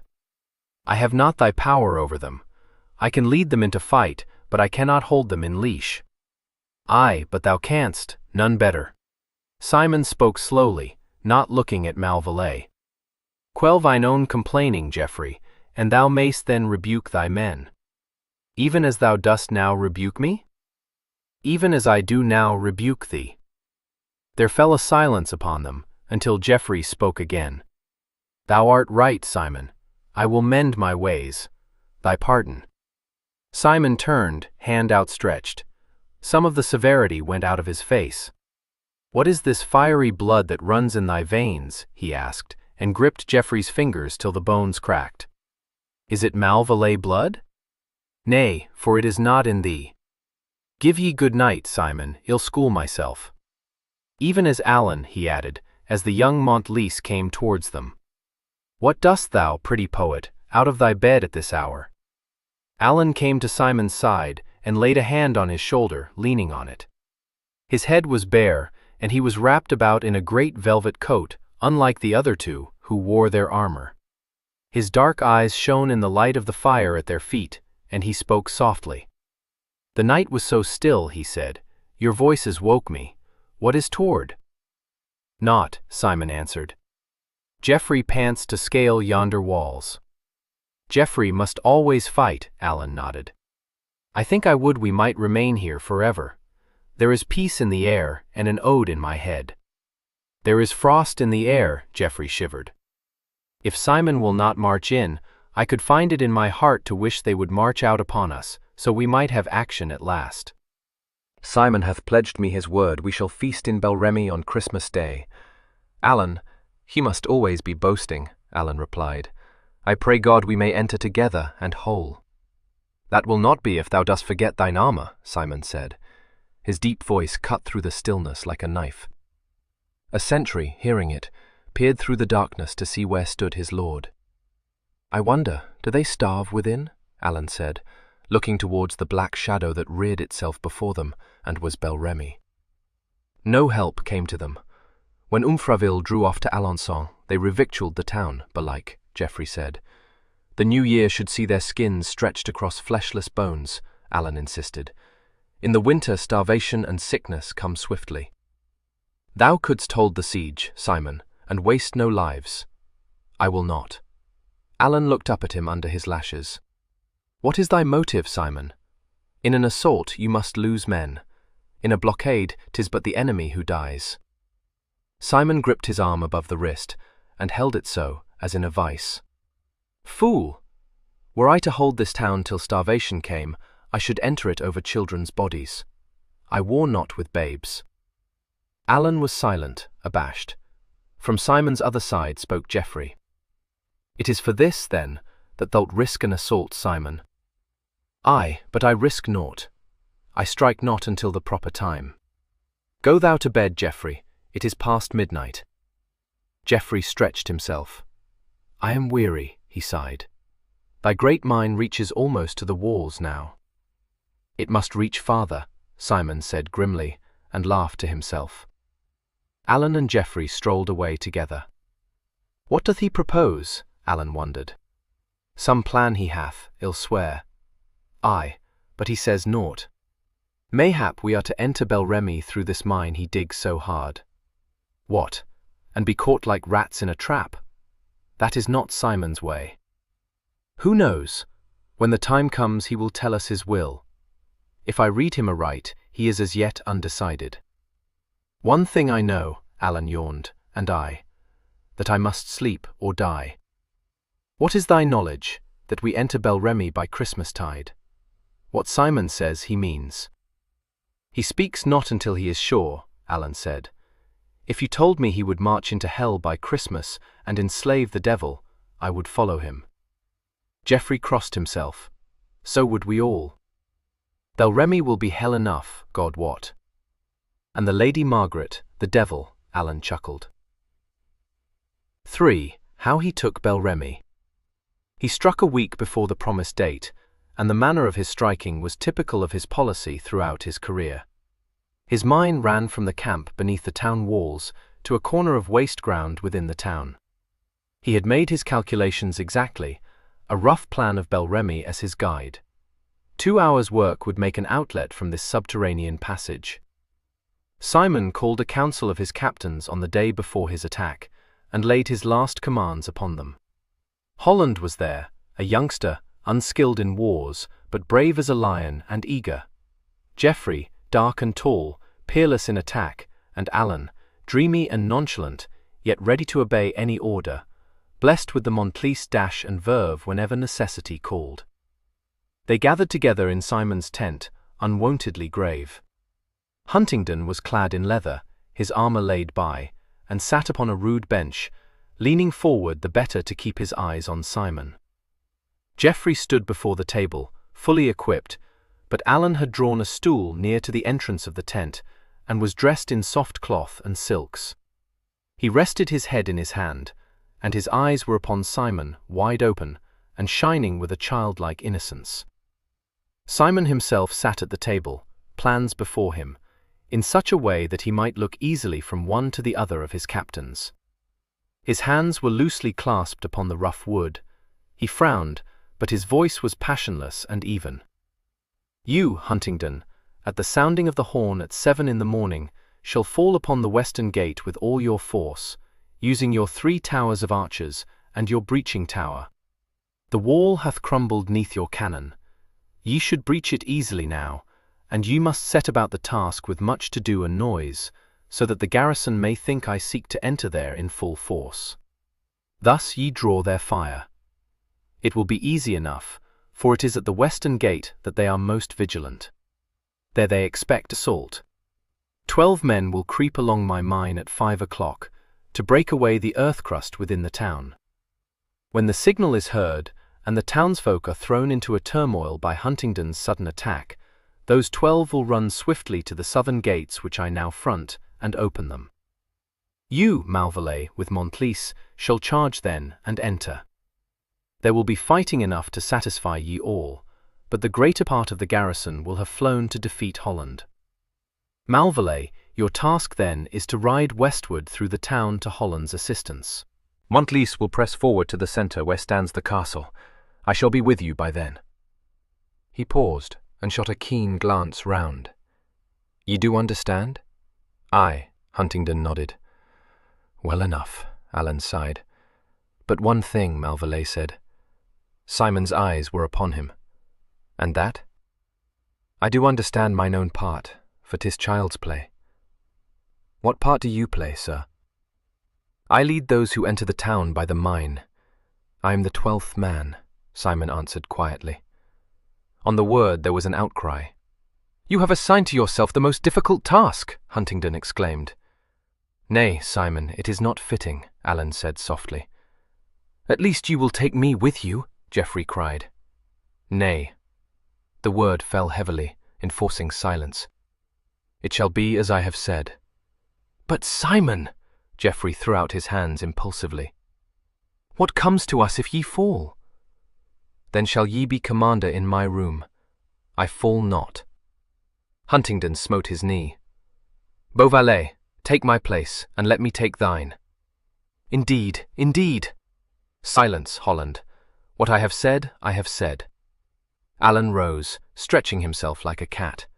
His eyes seemed more childlike than before, his pose more indolent. "Simon, for the love that lies betwixt us two, assign thy task to me." Simon came to his feet and laid his hands on Alan's shoulders. "Thou love-sick child, then were we indeed lost. Be content to do my bidding." Alan clasped his hands on Simon's arm. "Simon, I beg of thee." "And I." Malvallet clanked forward and smote Simon upon the shoulder. "Lad, there is too much danger in thy task. We need thee for other things, and if thou art slain, we fall to pieces." Simon shook his head indomitably. "Thou wilt meet me within the gates of Bel Remy, Geoffrey. My hand on it." Malvallet wrung his hand. "Simon, if so be they slay thee before thou hast flung open the gates, Bel Remy shall have no quarter. That I swear." A gleam came into the curious eyes. "Beauvalet dies not with his task unaccomplished, Geoffrey. Now listen to me, and cease thy plainings. Lie safe and still behind yonder palisade until the gates swing back and the bridge is down. Then charge swiftly over. Let no movement be seen in my camp that thou canst avoid. Thyself lead the van, and let Alan follow. And come quickly, Geoffrey, for it may be that I shall need thy help." "By God," Malvallet swore, "if I come not at once, may I be damned eternally." Simon nodded briefly and turned to address them all. "And further, let this my command be given out. If any man strike down a woman or child in the fight, or offer injury where none is courted, his life will I take, and that right speedily. I will have no burning or pillaging, but order and chivalry. Ye do understand?" "Aye." "Then that is all. Fare ye well, Huntingdon. I shall not fail you." The young Earl gripped his hand for a moment, smiling. "We meet within Bel Remy, Beauvalet. God be with you and keep you in his care." "And you." Simon watched him swing out of the tent and turned to his two friends. There was a little warmth in his voice now, and his eyes rested kindly upon them. "If this be my last fight, my lands go to the king, by this my will." He picked up a sealed parchment. "My wealth I have divided equally between you, saving only that which I have left to my marshal, Maurice of Gauntray, and mine other men. I leave this packet with Bernard of Taming. One of you will care for Cedric and Edmund for my sake?" "I will," Alan answered, and turned away, lifting one flap of the tent and gazing out. But Geoffrey put his hand on Simon's shoulder. "Simon, ye have never spoken thus before. Not in all our fights. What ill omen dost thou feel, my brother?" "None." Simon smiled into the anxious eyes. "Yet this will be a stern fight, and I would leave all in order." "If thou shouldst be slain," Geoffrey began, and broke off. "Well, thou dost know." "Aye, if thou shouldst be slain," Alan said slowly, "then shall the vixen Margaret die." "Nay, that is folly. I die not. But if any of us be missing tomorrow, when all is done, those that are left will have lost the most faithful and the dearest friend. Go now, Geoffrey, and sleep whilst thou may." Geoffrey lingered still. "And thou?" "I have to see my captain, Walter of Santoy, and I must attend to some other matters. Remember, Geoffrey, if I fall tomorrow, thou art in command. Subdue Bel Remy and invest it under Huntingdon. Then repair at once to the king. I can tell thee no more. If thou dost fall before thou canst open the gates, Simon smiled grimly. That may not be. Fare thee well, my brother. He watched Geoffrey walk to the entrance. Tell thy men to follow the gilded armor. I shall wear it. Geoffrey nodded. He paused by Alan and spoke to him. Thou wilt be ready, Alan? Aye, I will come to thee when Simon goes, to hear thine orders. Geoffrey nodded again and went out.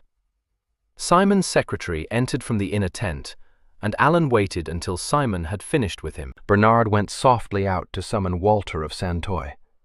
"It grows late," Alan remarked. 6 of the clock. "Thou wilt rest, Simon?" "Presently." "Who goes with thee into the town?" "Mine own people, 11 men." "Well, they would die for thee," Alan said, as though he found therein some grain of comfort. "Cedric also?" "Nay, he is too young." "Take the boy with thee, Alan, for he will not be left behind. He is enraged already that I will not take him with me. Have a care to him." "I will." "He'll see thee again, lad, when thou art ready." Alan smiled over his shoulder and sauntered out to his own quarters. The night was very still and calm, the silence broken only within the camp where men moved stealthily about in preparation. The palisade had been undermined so that it would fall as soon as the supports were withdrawn. Away to the left, Huntingdon was moving, with less stealth and more noise. Simon stood at the entrance to his mine, tall and square, girt in his gilded armor, which glinted in the light of the fires. His great sword hung at his side, but his lance and shield he had discarded to be brought to him in Malvallet's charge. He was wrapped about in a great cloak, as was each of his men, and he carried his green-plumed helm beneath his arm. Alan stood by his side while he called the names of each of his followers. Every man answered promptly but softly. Dimly they were outlined against the black sky. Simon cast a quick glance over them and turned to bid Alan farewell. He wasted no time, but held Alan's hand a moment in his mailed clasp. "God be with thee, Alan. Follow the gilded armor, remember, and have a care to thyself. Give me the torch." It was handed to him, and he bent, entering the mine, sword in hand. One by one his men crept in behind him, and presently were hidden from Alan's sight in the gloomy tunnel. Even the glow of the torchlight faded. It was as though the earth had swallowed one and all. Treading softly, and bent almost double, the line of men went steadily along the dank, earth-smelling passage, following the torch, and trusting implicitly to their leader. And so at length they came to the end of the mine, where they could stand upright. For a moment they stood listening, and then, quietly, Simon gave the order to begin to break upwards. Concealing cloaks were laid aside, and arms bared. Each man was furnished with either a pick or a spade, and with these they set to work, digging upwards as steeply as was possible. Simon himself flung down his cloak and helm, and, hampered as he was by his armor, fell to hacking away the earth, his torch stuck in a niche in the earthen wall. There was no word spoken for a long time, but when Simon turned to pick up a spade, his eyes fell on the 11th man, shoveling the earth away with a will. A curly black head met his eye, and a young, strained face down which the sweat rolled in great beads. The boy raised his head at that moment and saw Simon's stern glance upon him. He paused in his work to send his lord a look of piteous apology, not unmixed with triumph. "You and I shall have a reckoning to settle for this, Cedric," Simon said softly. Cedric nodded, flushing. "Aye, my lord, that I know. I could not let ye come without me. If aught befall us, you will have forgiven?" Simon's hard mouth twitched. "It would seem so. Go to now."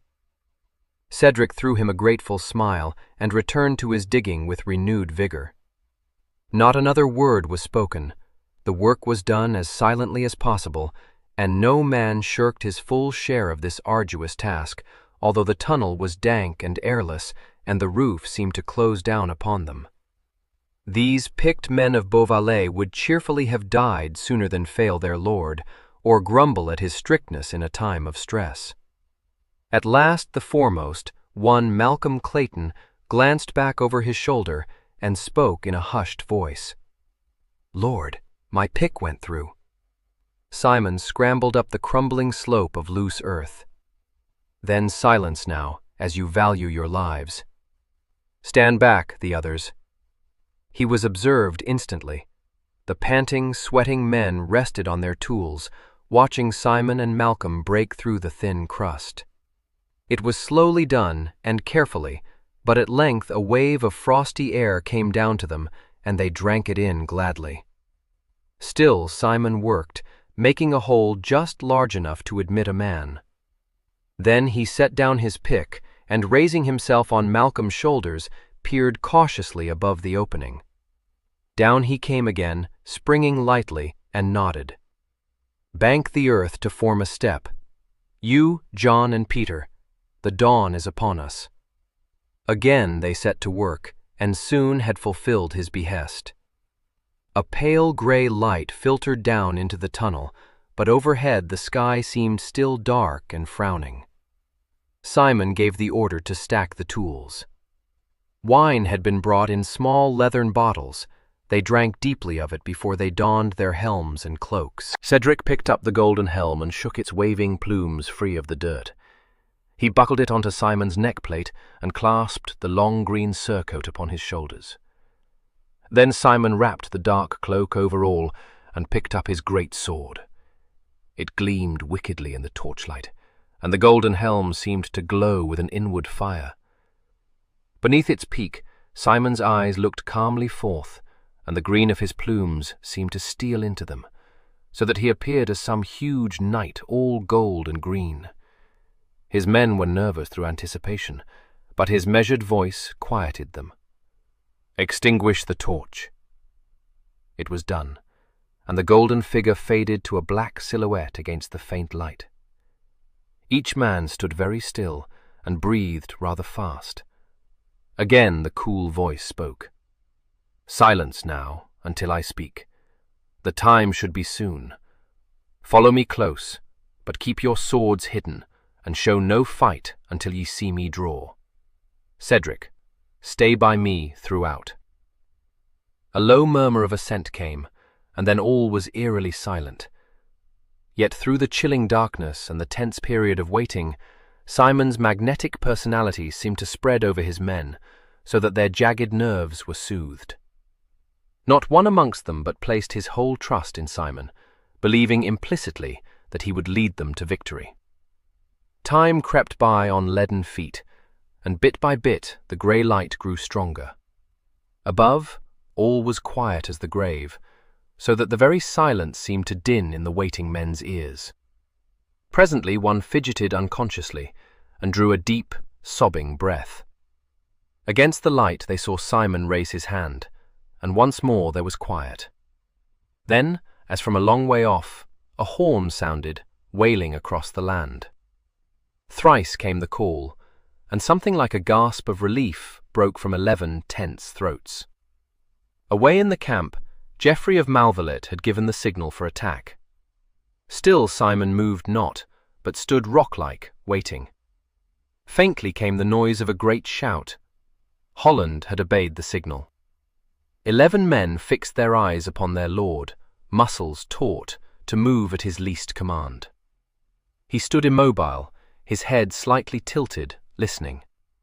Gradually the noise grew, though it came muffled into the mine. An explosion rent the air. Holland had trained his one cannon onto the western wall, the better to attract attention. Nearer at hand turmoil sounded, subdued at first, but increasing in volume. The town was awake and plunged into sudden and desperate activity. At last Simon moved and spoke one word: "Follow." He mounted the rude step and scrambled through the hole with surprising agility. Quickly his men followed, and found themselves on a patch of waste ground behind some rude houses, amidst rubbish and garbage. They closed up behind Simon, and strode after him across the uneven ground. "Remember, ye are soldiers of Bel Remy," he reminded them. "Spread a little, but follow me." On they went, and broke into a trot as they emerged upon a narrow street. It was thronged with hurrying men, and from the windows and doors of the houses women called, some hysterical, others calm.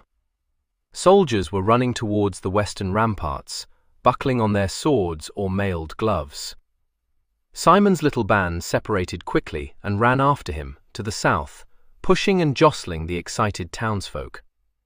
From behind came the roar of Holland's attack, but they tarried not to listen.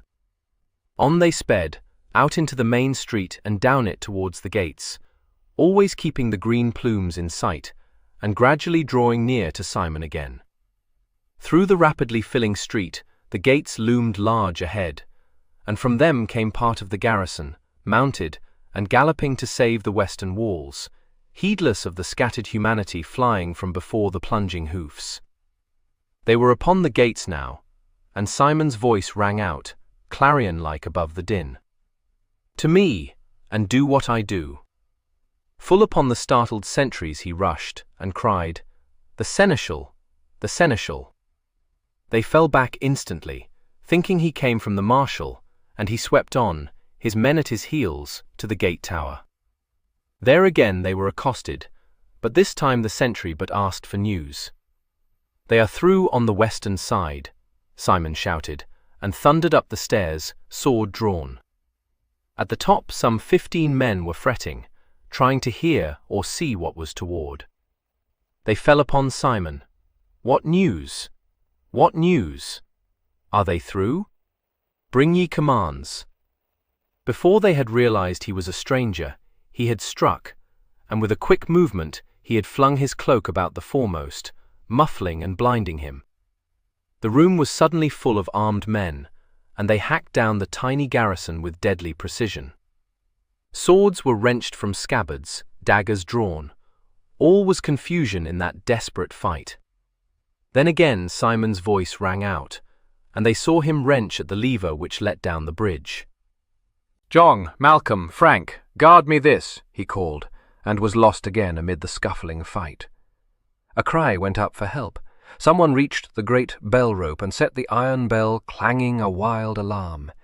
Dead and wounded lay upon the floor, but Simon's 11 men were whole, 3 of them guarding the drawbridge lever as he had commanded. Simon plunged forward to the door, waving a huge key. "The rest, follow me," he cried, and was gone down the winding stairs. Out they raced pell-mell to the barred gate. The bell had stirred the garrison station nearby to action. From a little way off came shouts from the oncoming soldiers. "Guard my back," Simon gasped, and struck down a man who sought to stand against him. He leapt over the body and fumbled with the key. Cedric was at his side. Behind them his men were engaging with a startled enemy. Slowly, the bolts were pushed back, and the iron bars removed. The gates swung back. Simon swerved round on his heel to meet the attackers.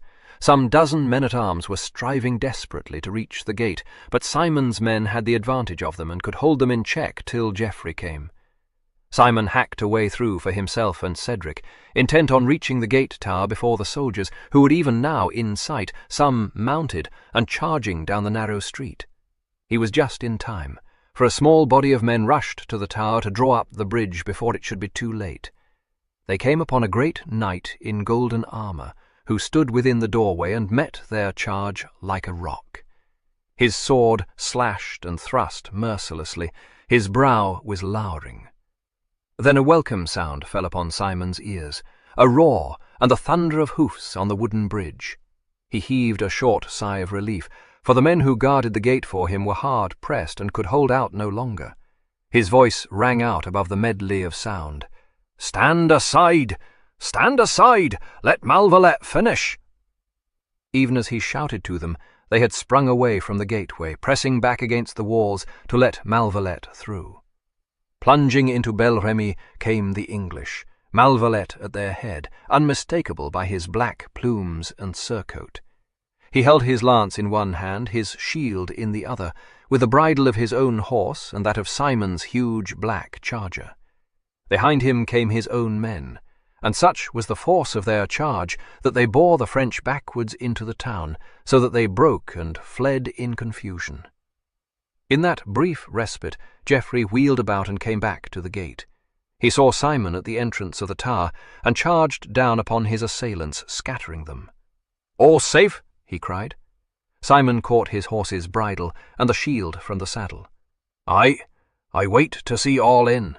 Ride to the western ramparts now." Geoffrey turned again, and galloped back into the open street. An order was shouted, and the vanguard closed in behind him, horse and foot, orderly in an instant, the archers with their crossbows held ready.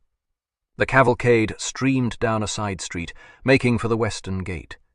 Again the bridge shook, this time beneath the weight of Alan's onslaught. In he came, red plumes waving, and his brilliant surcoat stretched out behind him by the wind. Close behind him, riding 3 abreast, were his horse archers, skilled warriors every one, mounted on trained chargers. As Alan rode past, Simon shouted to him above the clatter of hoofs on the cobblestones. "On to the market-place! I join thee there! Where men from the right?" Alan glanced quickly over his shoulder and waved his sword gaily in token that he had heard. Then he was gone down the main street to where the French had gathered, ready to defend their own. In silence, Simon watched his soldiers come running through the gateway, pikes levelled, and every foot striking the ground as one. His eyes glinted as he observed their shining armour and their disciplined appearance. There was no semblance of riot in their attack. They came swiftly and orderly, fine men all of them, and well equipped. At last came Walter of Santoy, in green and russet, Beauvalet colours, riding at the head of the rear guard, some 150 men-at-arms mounted.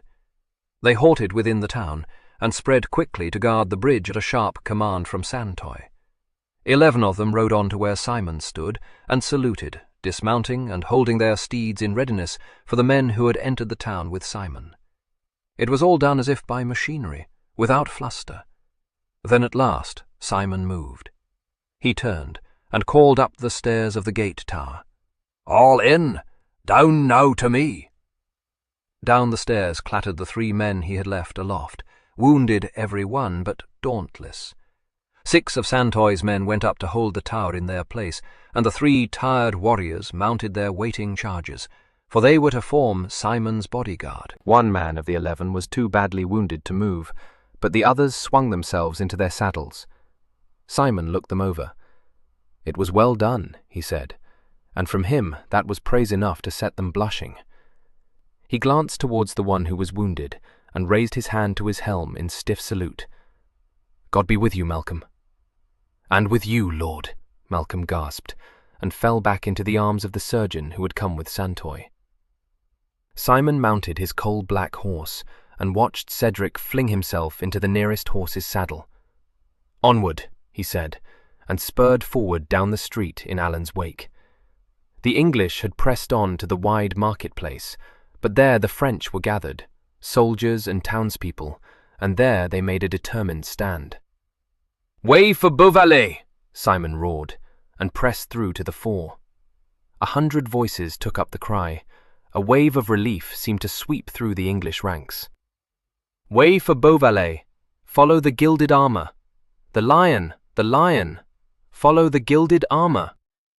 The marketplace was a medley of fighting men, a blaze of colour, with here and there the red and gold of Montlice showing, fighting shoulder to shoulder with the Malvallet black. Green and russet men were scattered all over, and away to the right, the king's men hacked and hewed with Alan at their head. Simon pressed on towards one of his captains, rapped out a sharp command, and rode to the left. The captain wheeled about to the right, shouting Simon's order as he went. In a moment it seemed the English fell into 2 divisions, and the left flank charged after the great golden figure ahead, bearing down upon the enemy like a battering ram. Back and back fell the French, till the marketplace was left behind, and the mad fight swept on into the narrow streets beyond. Women shrieked from doors and windows, hysterical at the sight of blood, and the sound of steel on steel, and the roar of voices. Children who had slipped out into the road fled hither and thither, terrified at this sudden invasion of fighting men. One babe ran right out into the road, almost beneath the plunging hoofs of Simon's horse. He wrenched the animal back upon its haunches and swung it deftly to one side, stooping to hoist the child up by its mud-spattered skirts. An agonized, sobbing scream came from the side of the road, where the mother had flattened herself against the wall. Simon cut his way towards her, the babe held safe behind his shield, its face buried in the folds of his surcoat. He handed it down to the woman. "Get you within doors," he told her sternly, and was gone again into the melee. From the other end of the street, enemy reinforcements came running, and the French retreat was checked, and the English fell back a little. Simon rose in his stirrups, his voice blared forth, and at the sound of it his men rallied round him again, and put new zest into their blows. "For St. George and the King!" Simon cried, and someone behind him started to roar out the song of Agincourt. A score of voices took it up, and again the English pressed forward. A burly fellow at Simon's side smote down one Frenchman who would have hamstrung his horse, and as he did so he sang jovially, "Our king went forth to Normandy, have it ye now, with grace and might of chivalry, so, that for thy pains. The God for him, would ye, where, Lord, where, wrought marvellously, O brave, brave my lord. On, wherefore England? Hey, John Dawlish, Peter Westmere, take it up. May call and cry, Deo gratias, Deo gratias, Deo gratias, Deo gratias," came the roar from all around, and on the words the English swept the French backwards, pressing on and on down the street. For fully an hour the fight lasted, all over the town, but at length, first in one place and then in another, the French cried for quarter. In a little while the truce was called, and comparative silence fell, the battle yells dying away. Quarter was granted everywhere, and soon the sheriff sent to Simon, who had pushed his way back to the marketplace, surrendering the keys of the town. Dead and wounded lay upon the ground, but already the women and the non-combatants were out, tending the wounded, whether they were French or English. Simon found one of his captains in the crowd and delivered his orders. Most of the French soldiery, it seemed, had fled north to the castle, which still held firm, and wherein lay the Lady Margaret. Across the square came Malvallet, his armor dented and battered, his surcoat torn. "God be thanked, thou art alive," he cried, and reined in beside Simon. "Huntingdon is in long since. Where is Alan? I have not seen him. To the right, I think, down the street. Holland hath his men in hand? Aye, they tend the wounded, some of them. We hold each gate. I'll go seek Alan." He turned and picked his way across the square. When he came back it was full half an hour later, and the marketplace was almost cleared. "Simon! Simon!" Malvallet cried, and Simon turned sharply, waiting for Geoffrey to come up to him. "Alan is taken by that she-devil, and carried into her stronghold. What?" Simon glared into Malvallet's haggard face. For a moment he was silent, and then his upper lip curled back, showing his teeth in that famous tiger snarl. "If I have not Alan by nightfall, may my soul wither in hell," he said softly. 4. How he saw the Lady Margaret. By noon he had brought some semblance of order into Bel Remy, and had held a long parley with the sheriff. The usual proclamations were posted up, in the king's name, promising fair treatment and protection to all who would swear allegiance to Henry. For the most part the townsfolk availed themselves of this clemency, for they were tired of the long siege, and anxious to revictual the town. Simon's men were stationed round the town and in it, and at length he had leisure to consider Alan's predicament. It was rumoured that Maurice was first wounded, and then overcome by the Lady Margaret's men-at-arms. "Simon, thou'lt rescue him?" Geoffrey said anxiously. They were in the justice house, which Simon had made his temporary headquarters. "Aye," Simon answered. "She will look to hold him as hostage, but I have her in a vice. I hold her uncle prisoner." "Her uncle? He fought this morning?" "He is her marshal, the Sire de Galdemain. Huntingdon took him. Bernard, bring thy quill and parchment." The secretary collected them, and sat waiting for further orders. "Write," Simon said slowly, "to the Lady Margaret of Bel Remy. In the name of his most gracious Majesty King Henry V of England and France, I, Simon of Beauvallet, command that ye surrender the keys of the castle of Bel Remy within the hour, swearing fealty to his Majesty King Henry, and delivering the knight, Sir Alan of Montlice, into my hands. Thou hast that?"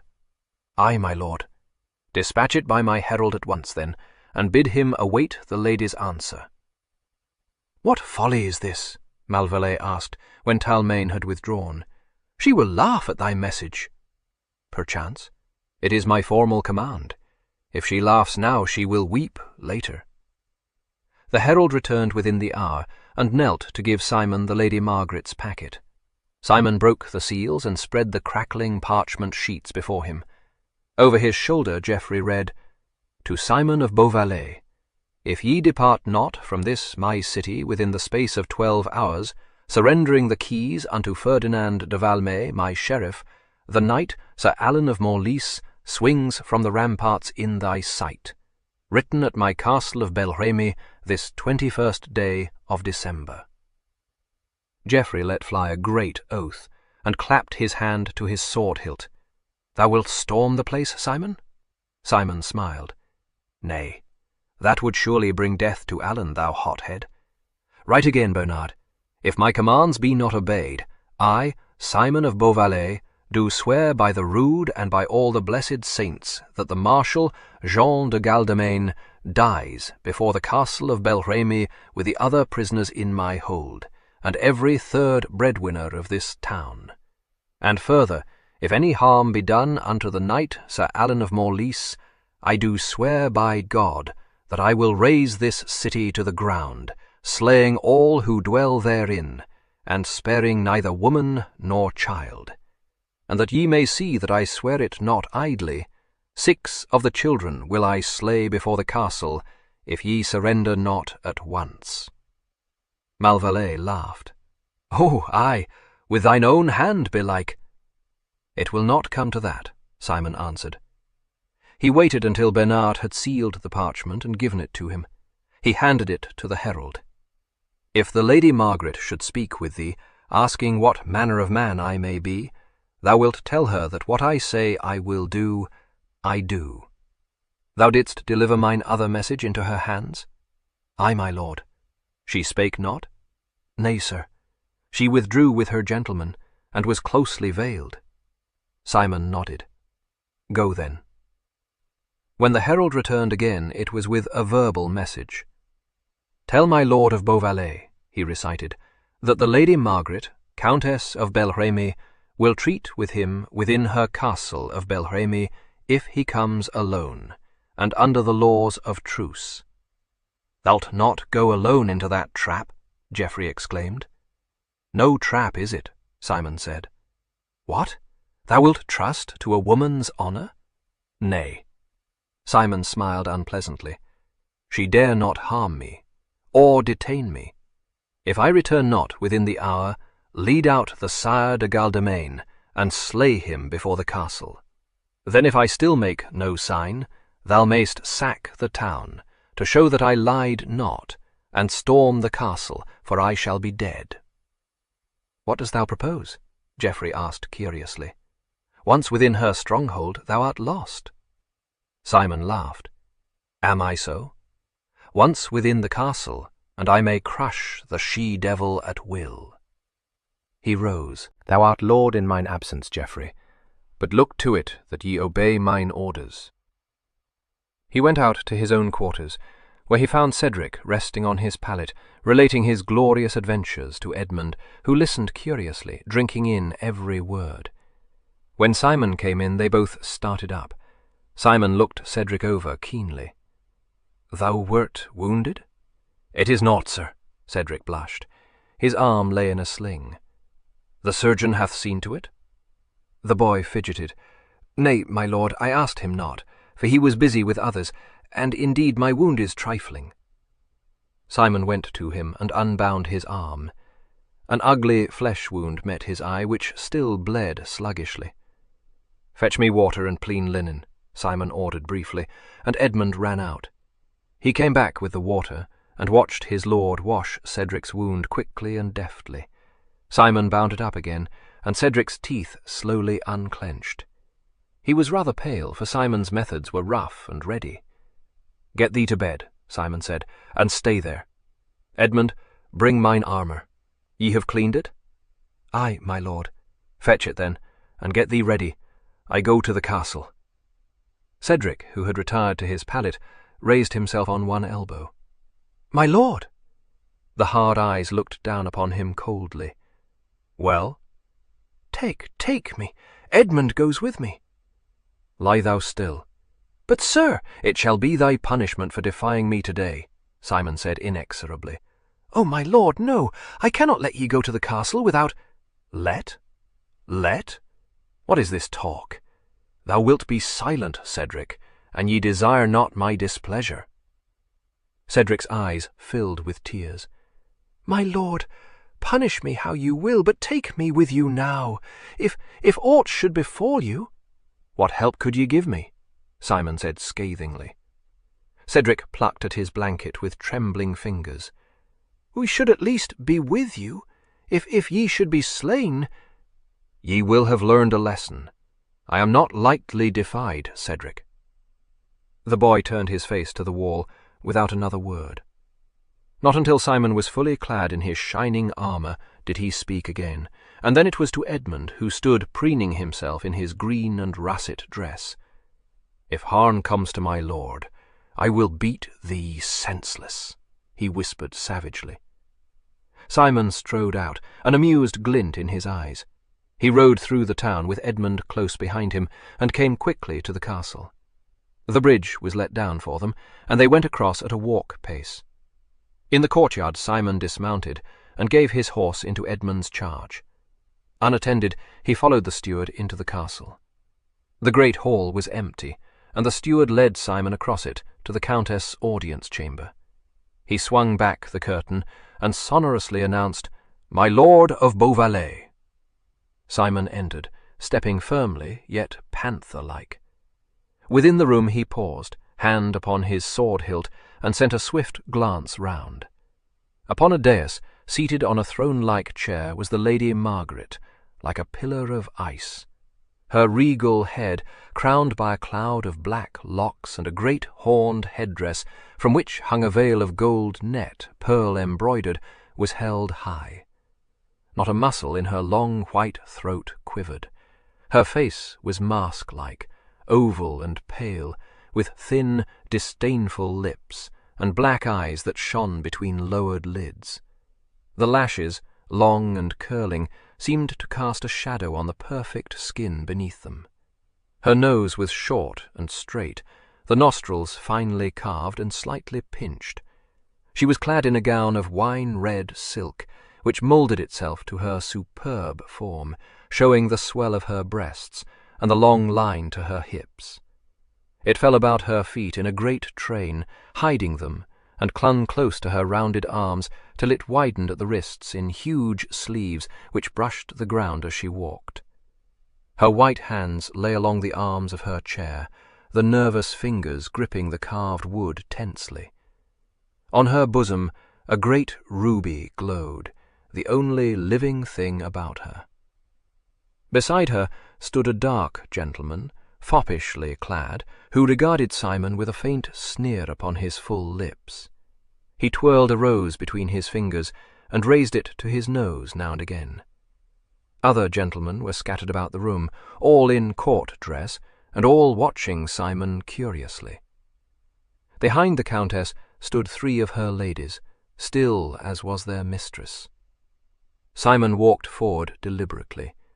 He seemed to tower above the men present, an incongruous figure in the midst of this elegant assembly, Saxon fair, and all in gold, save for his waving plumes and long green surcoat. Before the dais he halted, and glanced calmly at the Countess from beneath his helm.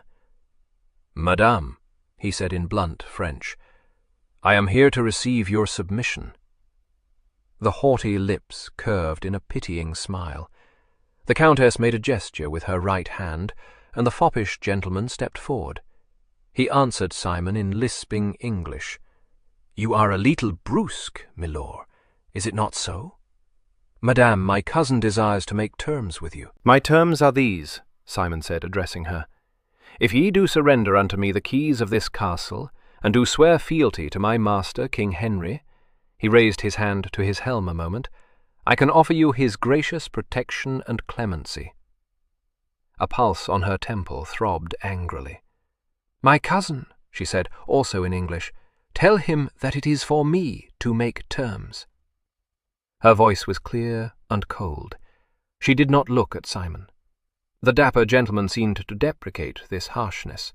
"Ah, oui, you will agree, milord, that Madame la Comtesse is in a more fit position to treat than are you." Simon's mouth was grim. "Nay, sir, I cannot agree. I hold Madame and you all in a vice." The Frenchman smiled. "Aha!" He raised the rose gracefully. "One man against, shall we say, 50? Simon shot him that rapier glance, and despite his effrontery the Frenchman involuntarily stepped back. "I came under the laws of truce," Simon said harshly. The Chevalier de Fleurival recovered himself. He raised his shoulders nonchalantly. "In times of stress, milord, eh bien, you walked in so without guile, is it not so? And if I walk not out within the hour, the Sire de Galdemain dies before your gates." The Chevalier paled a little, but still he smiled. "So you think, milord, to take this castle single-handed?" "Within the hour." "Est-ce possible?" The Chevalier laughed gently. "My father, the Sire de Galdemain, is old, milord. Death comes easily to the old." "And to the young."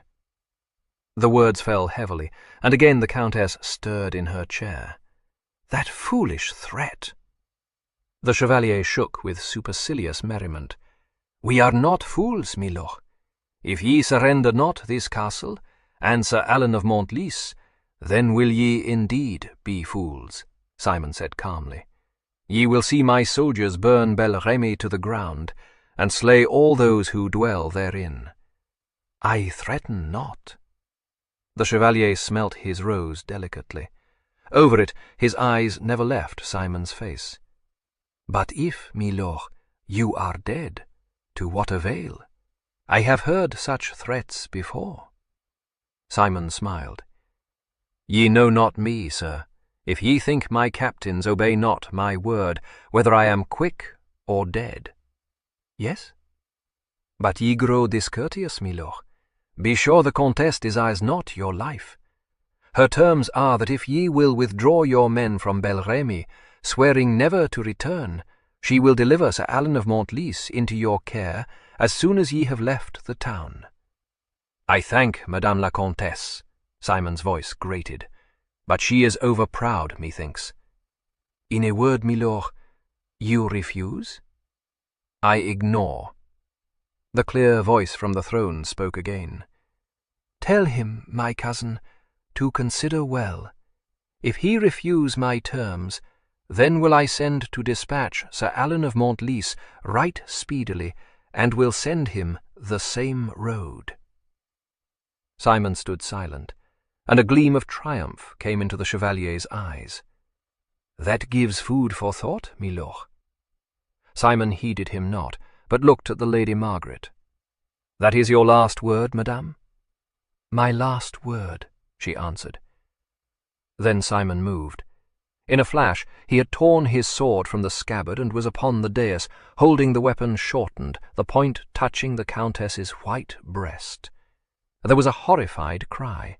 The men sprang forward, but stopped short as Simon drew his arm back to thrust. His left hand gripped the Countess's wrist. He looked over his shoulder at the room. "One step more, and your mistress dies," he said softly. "The truce is at an end." The Countess sat rigid, braving Simon with her dark eyes. The Chevalier had dropped his rose. He spoke uncertainly, ashen-cheeked. "Milord, milord, one does not offer violence to a lady." "But a she-devil one burns," Simon barked, "as I will burn this Amazon if I find not Sir Alan alive and unhurt." A shudder went through the Chevalier.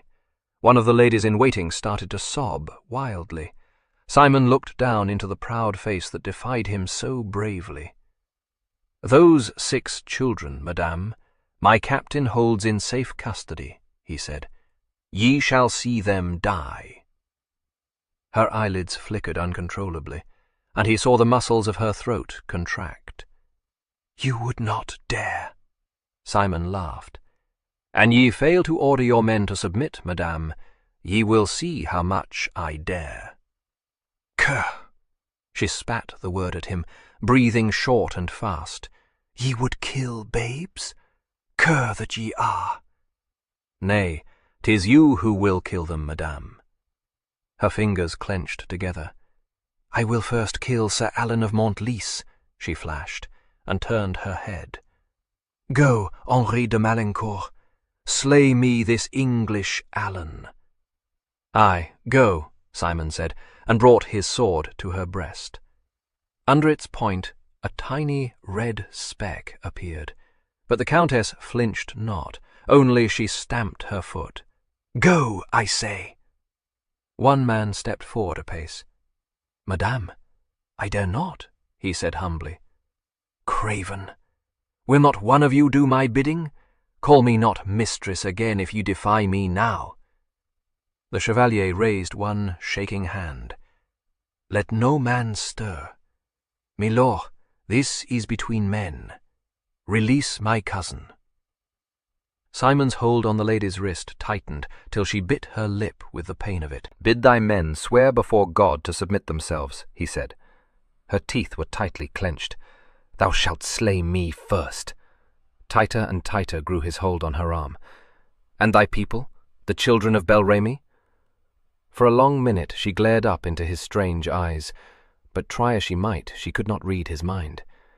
"Ye seek to force me to yield through pity. God wot, not I. Hast thou any, thou breaker of truces?" Again she spoke to the men, who stood rooted to the ground before her. "Ye are 10 to his 1. Think ye he would dare to slay me?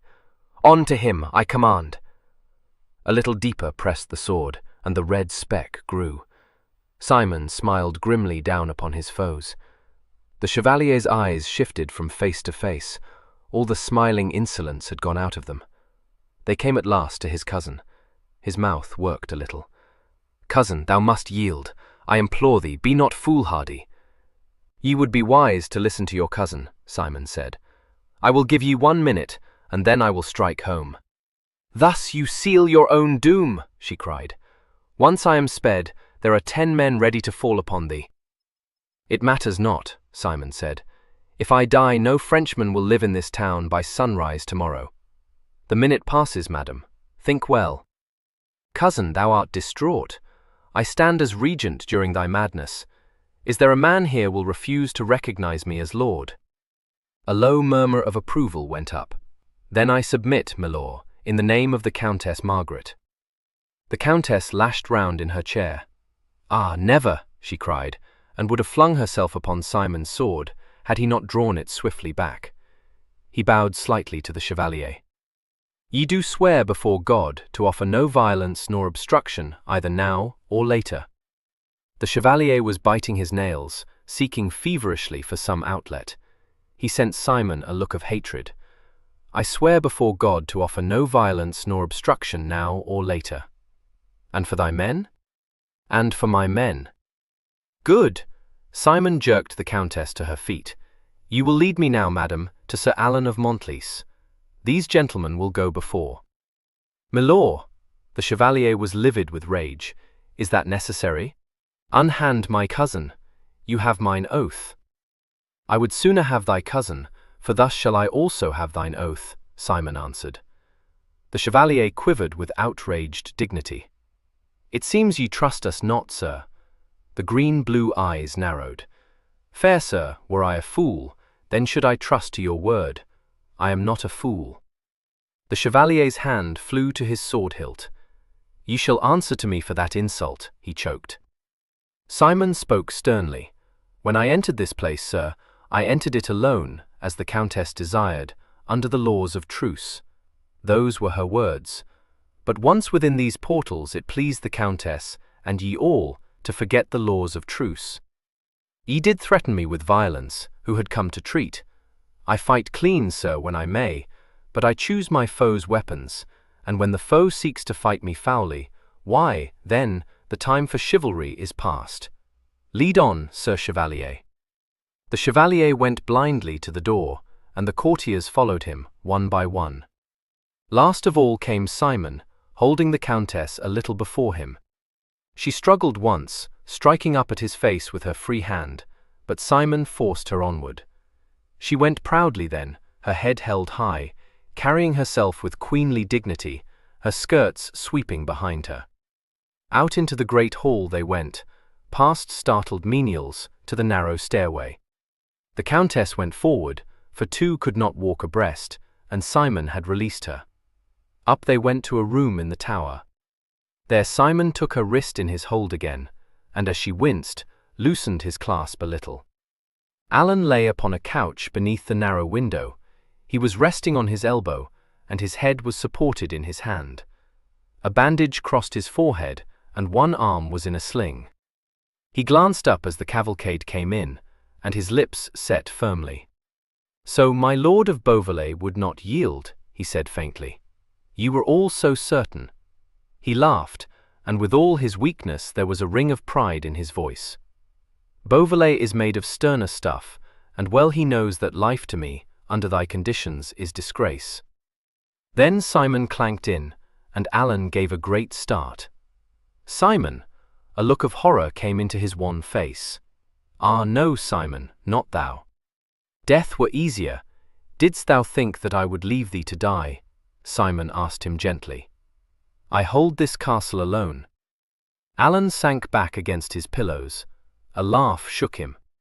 O thou indomitable one, he chuckled. I doubted thee not until this moment. Geoffrey is safe? Ah, I came but to see that thou wert alive, and well tended. I go now, and the Lady Margaret goes with me, as hostage for thy safety. Ah, no, by God, the Chevalier exploded. Would you put my cousin to this shame? Oh, brave to war on women, the Countess snapped. Do with me as ye will, but take heed lest I strike thee one day when thou art grown careless. Thou shalt pay in full, I swear. Whither go ye, Simon lad? Alan asked. To Malvallet. If I return not, he will sack the town. I shall come again with my men, never fear. Thou art safe, for if harm befall thee, the Lady Margaret dies by my sword. The Countess drew herself up. Her bosom rose and fell quickly. Full into Simon's eyes she looked, her own blazing with anger. I will not rest until I have avenged myself, she said very quietly. Thou English beast. How he brought the Lady Margaret to the justice house. Through the streets of Bel Remy, past staring townsfolk and saluting men-at-arms, Simon rode, a veiled and cloaked lady on a white palfrey beside him, sitting very upright in her saddle. Behind came Edmund with another lady, veiled also, and speaking never a word. To the justice house they went, walking sedately, and there dismounted. Out came Malvallet, armor-clad but bareheaded, his dark eyes eager. God be thanked, Simon, he said fervently. Then he saw the tall woman beside Simon, and stepped back a pace. What's to do now, lad? Simon did not answer him, for the guardmen were eyeing him cautiously. He bowed stiffly to his charge. Enter, madam. Marveling, and all perplexed, Malvallet stood aside to let the lady pass. She swept by him into the lofty hall where Simon transacted all his affairs, and where sat Bernard of Taming, busily writing. Bernard stood up, astonished at the sudden entrance of two ladies in the company of his lord. With a quick, impatient movement, the Lady Margaret flung back her veil. Geoffrey caught his breath at the sight of her proud beauty. Her companion also unveiled. She was a little lady with brown curls and big blue eyes. Just now those eyes were exceedingly haughty, but at the back of them Geoffrey thought he discerned a twinkle. "My captain, madam," said Simon, "Sir Geoffrey of Malvallet." "The Countess Margaret, Geoffrey." Geoffrey started and threw Simon an amazed glance, but in a moment he had hidden his surprise and pulled forward a chair. "Pray, madam, will you not be seated?" he bowed, all his courtier instincts to the fore. The Countess hesitated a moment, looking at Simon. Then she sat down, allowing her cloak to fall away from her gleaming shoulders. Her foot tapped the ground imperiously. "Well, sir, what now?" The little lady went to her and stood behind her chair.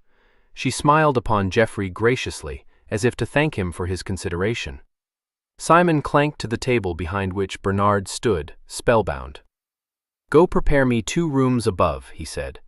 "Let Walter of Santoy set a guard of mine own men upon them, so that not a mouse may creep out unseen. Hasten." Bernard stammered something unintelligible and hurried out. Simon turned to his prisoner. "Madam, rest assured that I shall look well to your housing, that ye may suffer no discomfort during your sojourn here. Allen is safe, Geoffrey." Geoffrey nodded. He clapped his hands vigorously, and when a lackey appeared, ordered wine to be brought. This he offered to the Countess, on one knee. "I need not," she said coldly. Her companion rustled forward, taking the horn from Geoffrey's hand. "Nay, madam, but taste a little," she coaxed, and whispered something in the Countess' ear. The Lady Margaret smiled faintly and took the horn. Geoffrey made haste to fill another for her lady, and was rewarded by a smile and a curtsy. "I thank you, monsieur. My lord of Beauvallet," said the Countess coldly, "for how long do ye seek to detain me?" "Ye shall be within your castle by noon tomorrow, madam," Simon answered shortly. The smoldering eyes challenged him. "As mistress or prisoner, sir? The decision rests with you, madam." "Mistress shall ye be if ye will swear allegiance to King Henry." "I bend not so easily, milord," she sneered. Simon's lips tightened. "Maybe ye will break then, madam." She laughed at him, but her little teeth were clenched.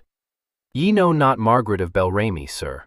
I think it is you who know not Simon of Beauvallet," Simon said, with the glimmering of a smile. Bernard came back into the room. "It is done, my lord. Santoy was here." The Countess rose, drawing her cloak about her.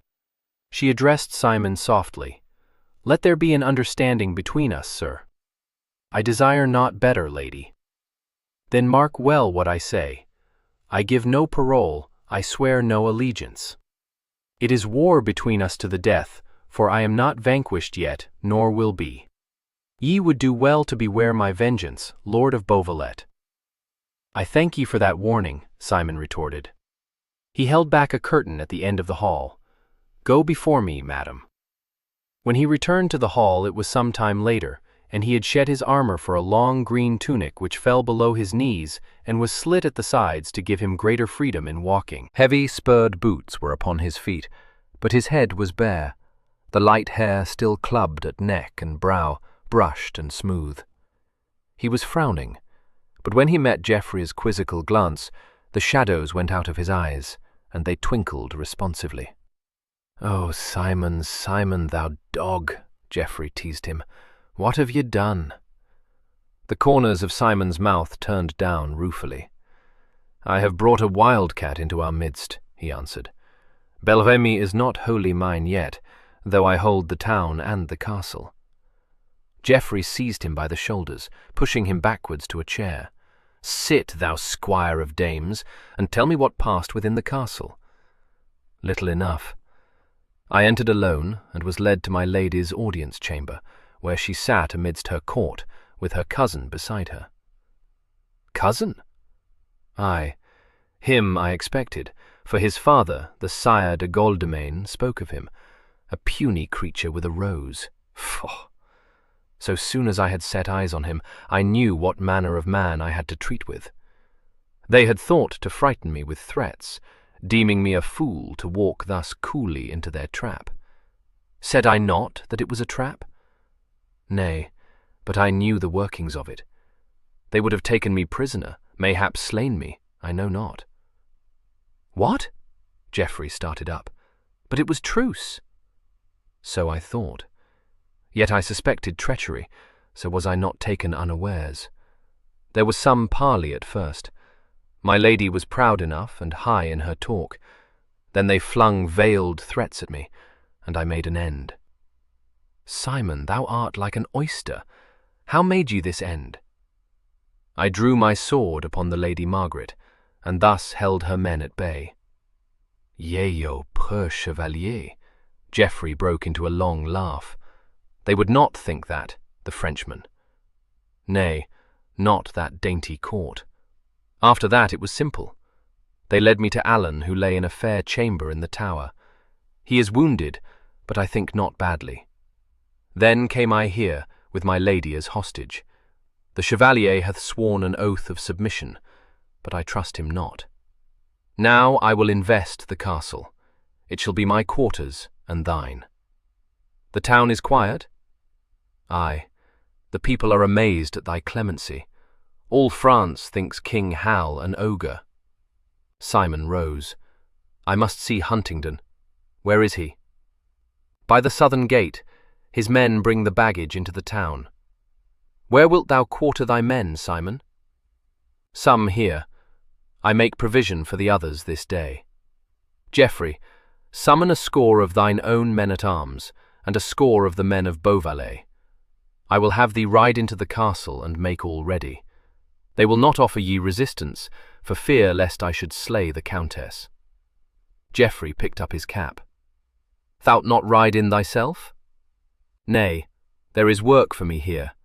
Take what arms ye find, Geoffrey, and keep the court under close surveillance. I would confine the chevalier, but that he submitted. Watch him. I will come later. Take Master Hubert for Alan, he added. I trust not their French leech. Geoffrey lounged out, yawning. Hi-ho! When shall we be quit of this troublesome town, I wonder? At the door he paused, and looked back at Simon. She is lovelier now, lad, but I like not that termagant beauty. Simon drew the inkhorn towards him. Lovely? Oh, aye. Thou hadst not remarked it? An impish smile danced across Geoffrey's mouth. Take heed lest she slight thee for Alan. Simon's hand travelled slowly across the paper. He laughed. Holy Virgin! She would kill Alan with but a look. She will kill me, and I watch her not. And dost thou admire the tigress, my brother? Not I. He paused in his writing.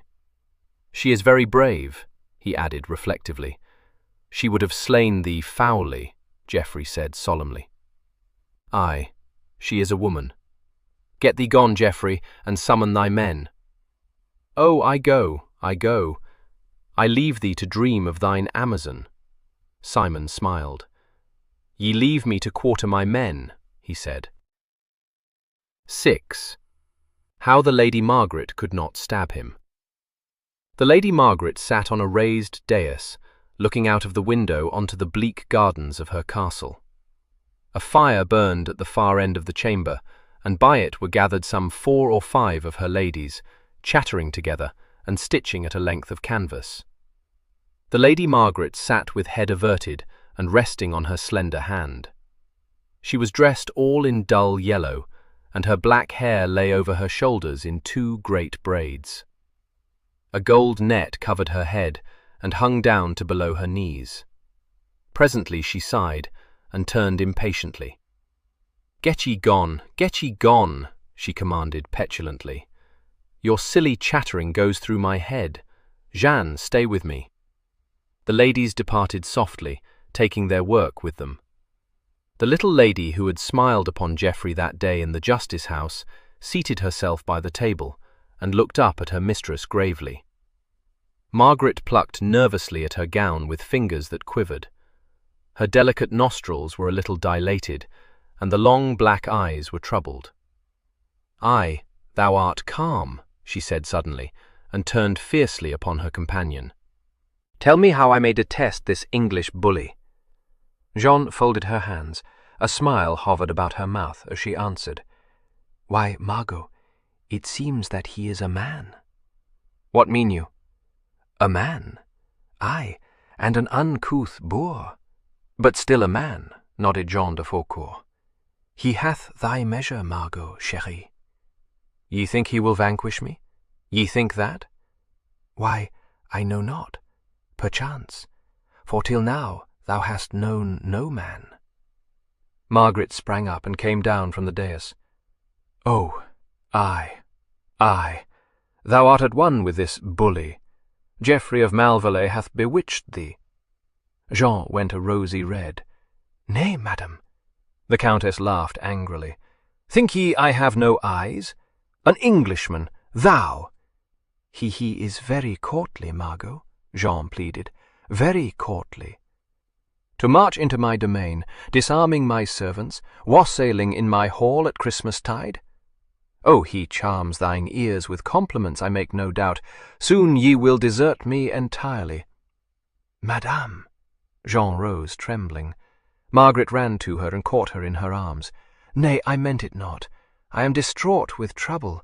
Jean, I did not say it. It was not me." Jean thrust her gently into a chair, bending over her and stroking her hands. Poor Margot, she crooned, and drew the proud head to rest on her shoulder. Margaret clung to her, sobbing for a space, but soon she disengaged herself and dashed her hand across her eyes. "Cry? I, who have seldom done that, Jeanette. Thou art too warlike," Jean chided her, and knelt by the chair. Margot, make thy submission. To what avail this tilting against Lord Simon? He hath the advantage of thee in that he is a man, and holds thy lands beyond recall. Be wise, mignonne, be wise." "If I could but escape," Margaret fretted. "If I could but reach Tourensel." "Tourensel? Why, chérie, it is 10 leagues distant." "What matter?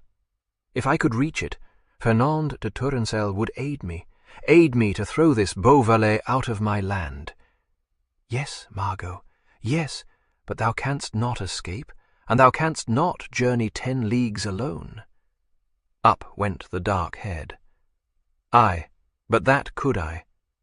"Why, Jean, hast forgotten my strength?" "But thou art a woman, chérie," Jean said gently. "An Amazon." Margaret came to her feet, eyes flashing. "He calls me that, the English tyrant. Well, I will show him what an Amazon can do." Jean sat back on her heels, staring meditatively into the fire. "He is a strange man, this Lord of Beauvallet," she remarked. "His men do worship him, yet he is stern and silent. And he is tender with the children." "Tender with the children? He would have slain them." "So Geoffrey told me. No, he is half-brother to Lord Simon, and he says that if any man maltreat a child, Lord Simon's hand is heavy upon that man." "Lies, lies! He is cruel, I tell thee, cruel." "Nay, he hath treated thee fairly, Margot." The Countess swung round to face her, bosom heaving. "Thou dost think that? What of this scar I bear upon my breast? Thou didst see him press his sword into my flesh. What of this bruise on my wrist? It is 3 weeks now since he gripped my arm, but still I bear the marks of his fingers." Jean looked up at her mistress. "I think that scar will always remain," she said pensively. "Aye, and so shall I always remember. I will not rest until I have avenged myself. Jean, have ye forgotten how he used me under the eyes of mine own people? Have ye forgotten how he put me to shame in the open street? Nay, none knew thee, and he said naught." Up and down the room paced my lady, lashing herself into fury. "Would that I had slain his Alan!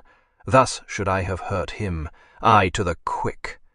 Ah, why did I seek to treat with him?" "Ye could not have slain Sir Alan. Ye do know that, Margot. That could I. It was his threat that persuaded me. An empty threat, thou sayest. I would I had laughed at it. He would have found another way, Jean said slowly. He is not easily worsted, Margot. We will see. The black eyes narrowed. She-devil, he called me. A soft knock fell on the door. Jean rose to admit the Chevalier. Instantly Margaret's passion left her. The colour died out of her cheeks, and her mouth took on its haughty curve. The Chevalier came bowling into the room. "Sweet cousin, thou art well?" "Well enough. What want ye, Victor?" "Always so cold," he languished. He watched Jean withdraw to the window, and came closer to his cousin. "The English bear grows careless, methinks. He sits writing in the hall with none to guard his back, for once his faithful squire is absent." She was indifferent, moving away from him. "I brought thee this, Margot," the Chevalier said softly. Into her hand he slid a dagger with a jewelled hilt. Her lip curled. "What would ye have me do with it?" She tossed it onto the table. "Make thyself mistress yet again," he answered, watching her. "Stab him in the back? Pah!" The Chevalier shrugged, spreading out his hands. "A woman 'gainst a man. What matter?" She drew herself up, looking scorn upon him. "Not yet have I submitted, Lord of Beauvallet. Thou wilt submit. Ye know me not. Ye may do what ye will with me, but ye will kill me before I bend to you." "We shall see, madame. There are many things I can do to you, but I think ye are not worth it." Colour flew into her cheeks. "Thou insolent! Out of my way!" She caught up her train and would have gone up the stairway had not Alan blocked her path, coming slowly down. His arm still lay in a sling, but the bandage had been removed from his head. He wore his hair long to conceal the scar upon his temple. "Your pardon, madame." He came down into the hall and bowed to her. Her eyes rested on his wounded arm for a moment and travelled from there to his forehead. "My men strike hard, Sir Alan, is it not so? They leave their mark. A little deeper, and that scar that mars thy beauty would have dispatched thee." A swift tread sounded behind her. Simon's hand descended on her shoulder, pulling her round to face him. "By the rood, madame, I am minded to have thine arrogance whipped out of thee. Get thee gone to thine apartment, and let me see you no more today." "Simon, Simon," Alan remonstrated. Margaret laughed at him. "The gentle knight would protect me from the English boar's wrath. I need no protection, Sir Alan. Had I that dagger now, ye were dead a minute since, Lord of Beauvallet. Take thy hand from my shoulder. I go when I will, and how I will, I'll have you know." "Ye go now," Simon said grimly. "Away with you, or I call my men to carry you to your apartments." "Oh, you!" Margaret struck him furiously on his stern mouth. Then she broke free and ran quickly up the winding stairway to her chamber. Alan drew a deep breath, looking at Simon.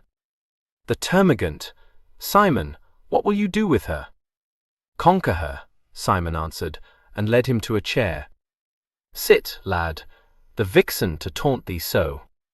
Alan smiled. "I would not be alone with her for untold gold.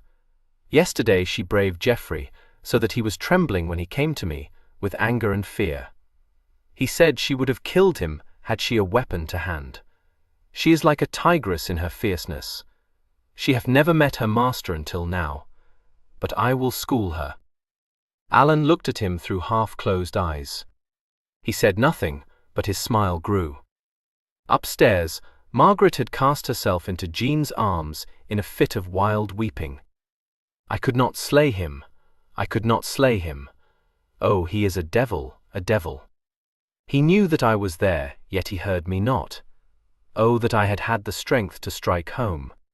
His fingers on my wrister, was ever a woman so beset?" "I knew thou couldst not slay him," Jean said calmly.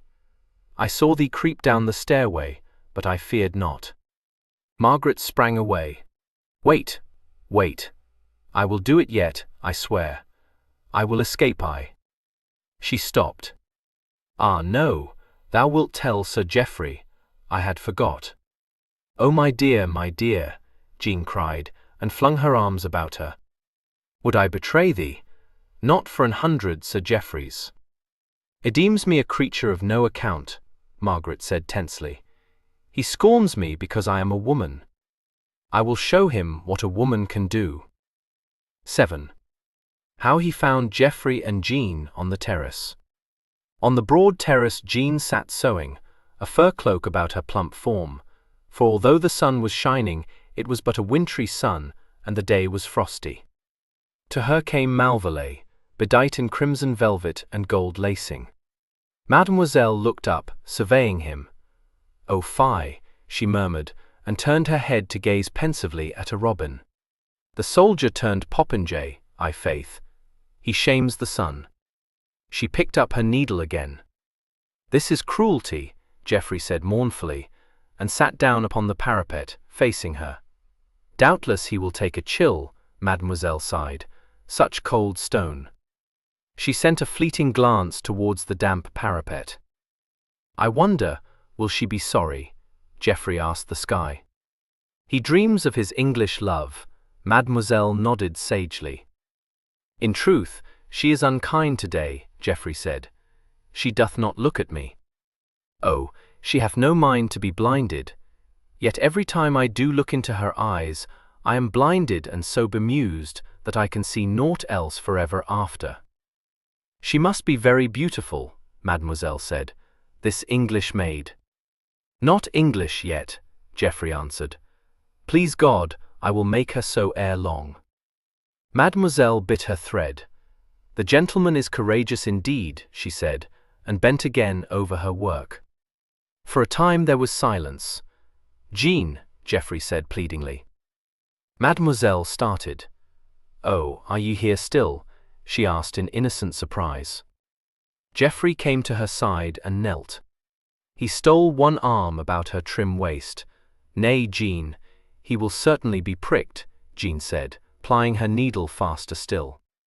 His right hand imprisoned hers. "Sweet, thou shalt not torment me. Listen, and I will tell thee of my lady-love." Mademoiselle gazed blankly before her. A provocative smile lingered about her lips.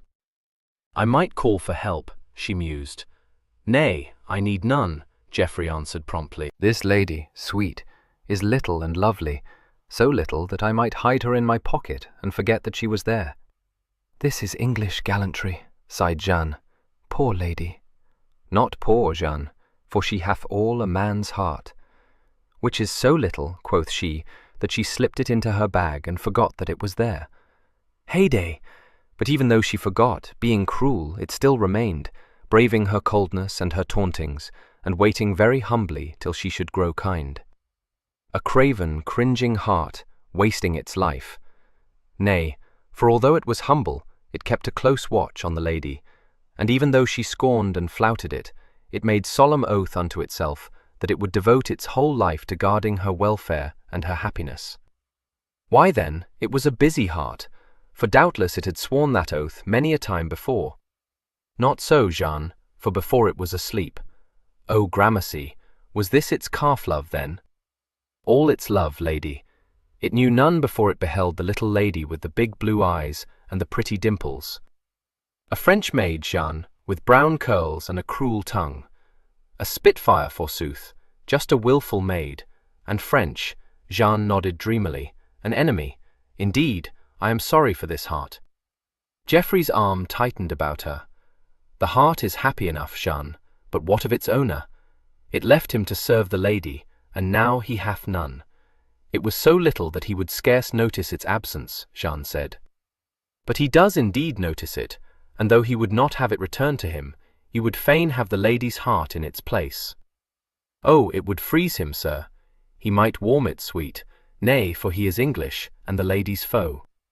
And mayhap the lady's heart has been given elsewhere. Geoffrey rose. "Now I know why she is cold," he said. Her heart was gone already, so that she had none to give this Englishman. So he left her with his heart. Jeanne inspected her stitchery. Perhaps after all it was still a virgin heart, she said softly. For the ladies, I mean. Geoffrey came back. And might it be one, Jean? He asked. She bent lower still over her work, and the long lashes veiled her eyes. By an English foe, sir? By an English lover, Jean. She poised her needle, looking at it intently. Nay, it could not be one. Never? Never. You see, sir, it was a cold, cruel heart, and it repulsed all its suitors. And it was a shy heart, but true. So one day it left the lady very secretly, so that at first she did not know that it had gone, and slipped into a man's pocket. And when the lady tried to recall it, it would not come, but nestled down in its hiding place. But it was such a timid little heart, that the man, he was a great stupid Englishman, never knew that it was in his pocket, but besought the lady to give it to him. He was so blinded, you see, and just an English conqueror. An English slave, Geoffrey said, and knelt again, his arms about her, a suppliant at the little lady's feet.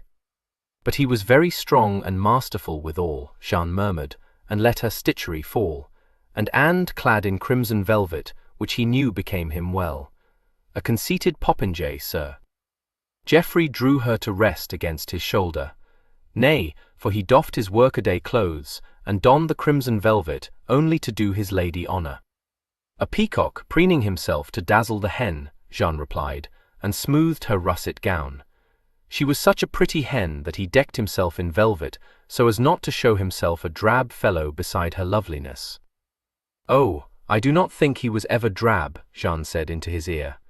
In his steel armour with the black plumes in his helm, and the black surcoat floating from his shoulders, and his great sword in hand, he was a fine figure. When saw ye me thus, Jean? From the tower window, sir, and I hated you, you and your leader, the icy lord of Beauvallet. And Alan? Alan? Oh well, he was my lady's prisoner, and one does not hate a helpless man. And indeed he makes pretty love to a maid. Unseen, she smiled. Doth he so? Geoffrey turned her face up, a hand beneath her chin. I will speak with Master Alan. Is his love-making so pretty as mine? He kissed her red lips. Prettier by far, Jean retorted, when she could. For he did not squeeze me brutally, nor take advantage of my loneliness. Why, he is but half a man then, Geoffrey answered, and kissed her again. Her bosom rose and fell quickly. She returned his kisses for a while, then struggled to be free of him, her neck and cheeks a rosy red. Oh, but we are traitors both, she cried, and set her hands on his breast, thrusting him away. Traitors, sweet? Why? Thou to the Lord Beauvallet, I to the Lady Margaret. While these two stay at enmity, I must cleave to the one, and thou to the other. The Lady Margaret will make her submission, Geoffrey said. Ah, you do not know her. She hath never bent the knee yet. I have been with her since childhood, and I know how strong is her will. 15 years have I known Simon, Geoffrey answered, and I have yet to see him beaten. But now he is pitted against a woman, and therefore is defenceless, for what weapons can he use? I tell thee, Geoffrey, ever since my lady's father died, she hath ruled supreme. She will never bend, least of all before an Englishman. In truth, the Lady Margaret is an Amazon, Geoffrey said ruefully. I mislike these tigress women. That is not true, Jean cried hotly. She is the sweetest, dearest lady. She shows herself tigerish to you, because you seek to conquer her. Not I, Geoffrey grimaced. I do not willingly cross her path. She is brave and proud. But to her own people she is, oh, so kind and just. Beshrew me, I am glad that I am not of her people. Sir, said Jean coldly, loose me. Geoffrey kissed her averted cheek. Nay, I meant not to anger thee, my dear. The Lady Margaret is what you will. I care not. No woman is aught to me save one. Jean pushed him away. Geoffrey, loose me. Here comes thy lord. Oh, rise, thou great stupid. Along the terrace, Simon was coming, capless, and Jean glanced from his face to Geoffrey's. In truth, ye are much alike, she said. But the one is Beau, and the other is Mal. We are half-brothers, Geoffrey told her. He turned to greet Simon. "Hast need of me, lad?" Simon bowed awkwardly to Mademoiselle. "Nay, I thought Alan was here. I ask your pardon for my intrusion." In the depths of his strange eyes, Jean saw a twinkle.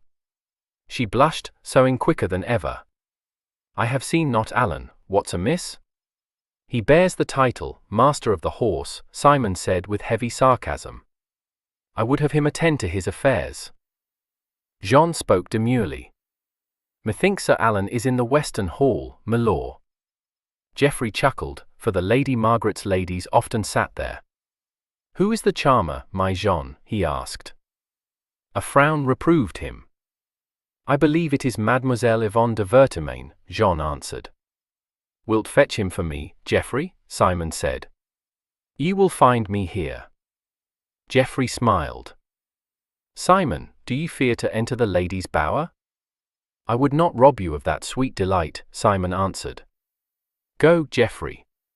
I will bear Mademoiselle company." "Thank you." Geoffrey bowed ironically and sauntered away down the terrace. Jean found her heart beating rather fast.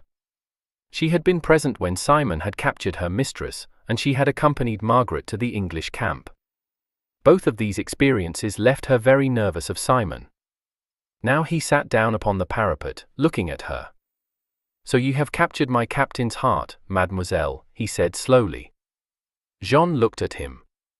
He was smiling down at her pleasantly, and she plucked up her courage. "No, sir, he gave it to me. It is all one. I take it you and he will walk to the altar soon?" Jean shook her head. "It cannot be, milor." "Ah. I serve the Countess." "I see," said Simon. "Yet when I have quelled this turbulent lady, what then?" "You will not do it, milor," she said confidently. "Shall I not?" "I might ask thine aid." She paused in her stitching, and looked him steadily between the eyes. "You would be ill-advised, sir." "Oh?" He raised his brows. "Like mistress like maid, is it?" "Aye, sir." "Not all Malvallet's pleadings will make thee change thy mind?" "Sir Geoffrey, milor, would be the last to have me turn traitor." "I but ask thy persuasion, lady." "You ask in vain, sir." "So? Then let me tell thee, mademoiselle, that if the Lady Margaret cannot be persuaded, she may yet be coerced." "Oh, brave!" Jean exclaimed scornfully. "It is in my power," Simon said imperturbably, "to execute the Countess. Hast thou thought of that, I wonder?" "You would have all Bel Remy about your ears, like hornets," she answered. "It would not worry me. If I have not the Lady Margaret's submission soon, I shall be forced to take stronger measures. Let her take heed, for I mean what I say." "I doubt it not." Jean eyed him for a moment. "Yet would ye not slay the Countess, for ye are English, and I have heard that their justice is great." "As ye shall see," Simon answered grimly. "And do ye war on women?" Jean asked. "Aye, if need be." "It is very sad," she sighed. 8. How the Lady Margaret plotted. The Lady Margaret sat with some of her ladies in her audience chamber. A dark-eyed page was at her feet, playing on a small harp, and Jean sat beside her. Margaret lay back at her ease, a splendid figure against the furskin that covered her chair. At the far end of the room some gentlemen stood, conversing together. The Chevalier leaned over the back of his cousin's chair, whispering occasionally in her ear. She paid little heed to his sallies, but now and then jerked her shoulder impatiently, and frowned. "Art cold today, sweet cousin?" the Chevalier whispered. "I have not changed, Victor," she answered curtly. "You weary me. But one day, fairest, you will change? Shall I never find the way to thy heart?" "At a distance I might like you better," she said. Cruel, cruel. Ah, Margot, if you would but smile upon me, what might not we do to oust this English boor?" Her lip curled. "I need no help from you, Victor." His voice sank lower. "No, ma belle? Yet thou didst not slay him when I gave thee the chance." She flushed, tapping her foot on the floor. I told you that I would not. And thou didst not essay it? He purred. How then came my dagger upon the floor in the great hall? Oh, go, go, she said quickly. I would not kill him because I will find a surer way. He drew himself upright, still smiling. Is it indeed so, Margot? Now I had thought. Ah, well. Sighing, he strolled out, and the Countess gave a little shiver. Slowly the color died from her cheeks. She turned to her page, laying a caressing hand on his shoulder. Thy song is joyous today, Léon. He looked up at her, eyes a-sparkle.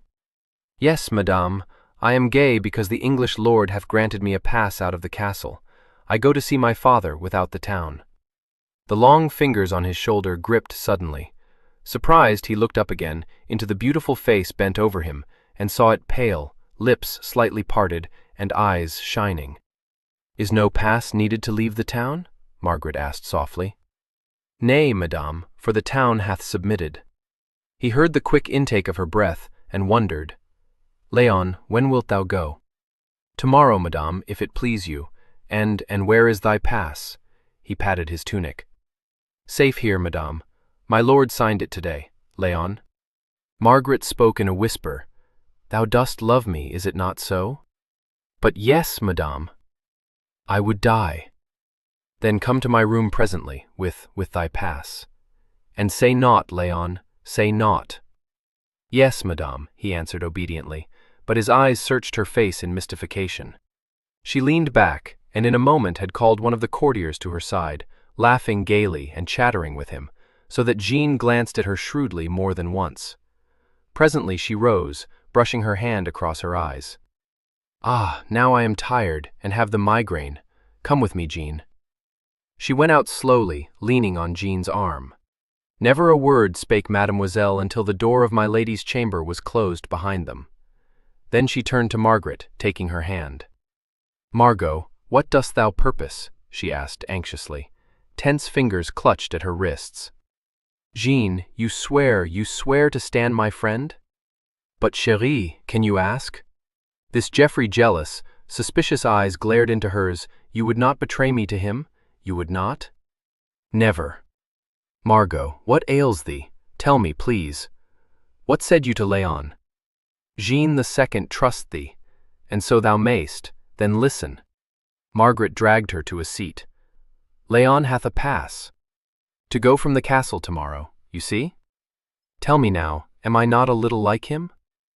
With a quick movement she was at her looking-glass, gazing close upon herself.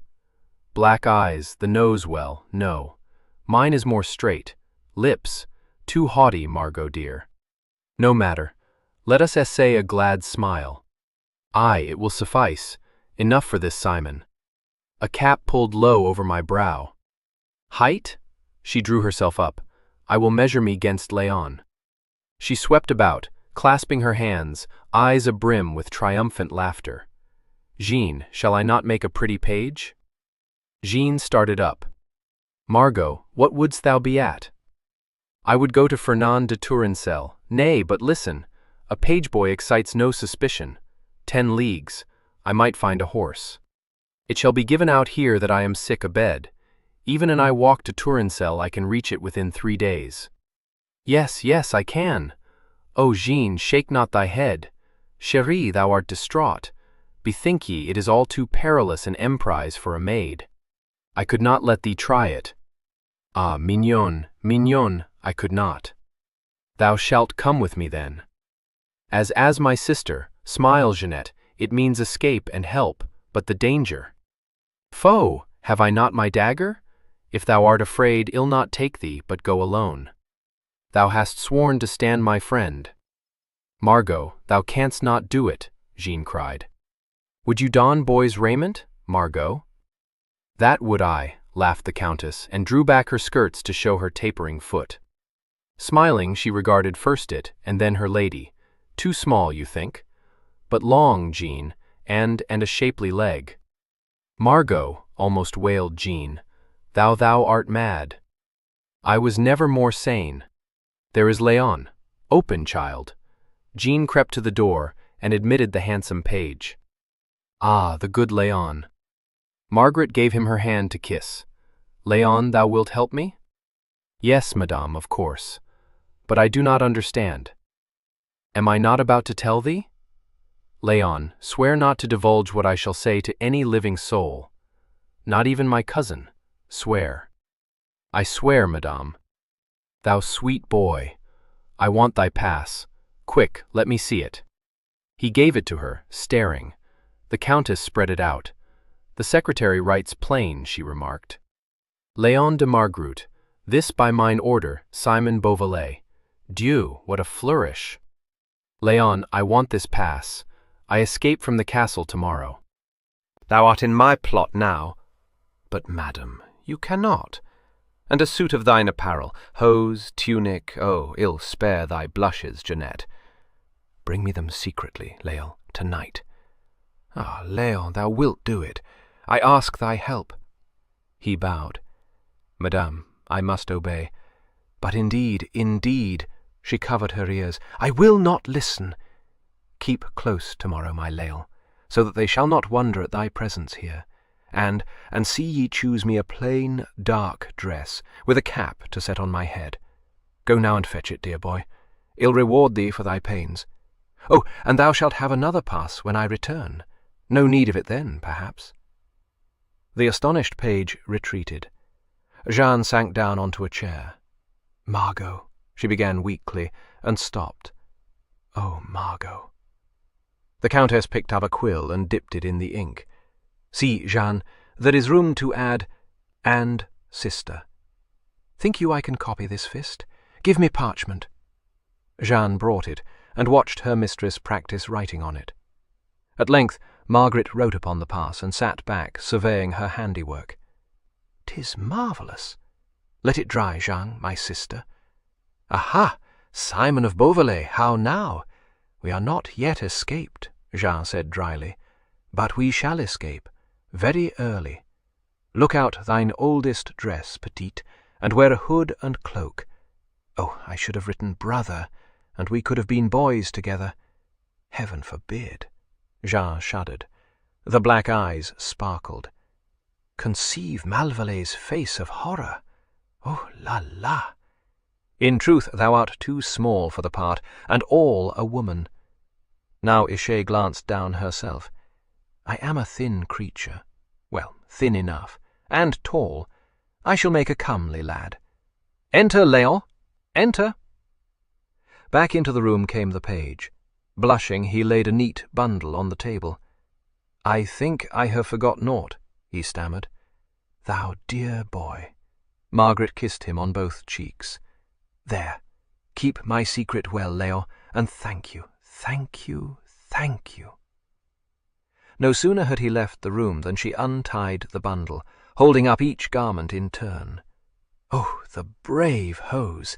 See, Jeanne, a cap, the tunic, the trunks! She went off into a peal of laughter and let them fall. Go away, Jeanette, into my closet, and come when I call. Jeanne crawled away into the outer chamber. There followed a long pause, punctuated by gurgles of merriment from within my lady's chamber. At last Margaret called to her, and she went back into the room. Before the looking-glass stood a slim stripling in a short brown tunic, a dagger in his belt, and a cap crammed down over his eyes. Long, shapely legs were cased in brown hose and set well apart. Margaret swaggered forward. Am I not brave? Sister, I salute thee. These clothes make me smaller, but 'tis no matter. Jeanne, look not so horrified. Margot, for God's sake, implored Jeanne. Thy legs. Margaret inspected them, and cut a caper.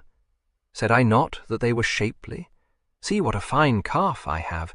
I must stuff the shoes a little to make them fit, but otherwise it is perfect. The high collar hides my throat, too, which is well. Would it be well to cut my hair, think ye? No, gasped Jeanne. 1,000 times no!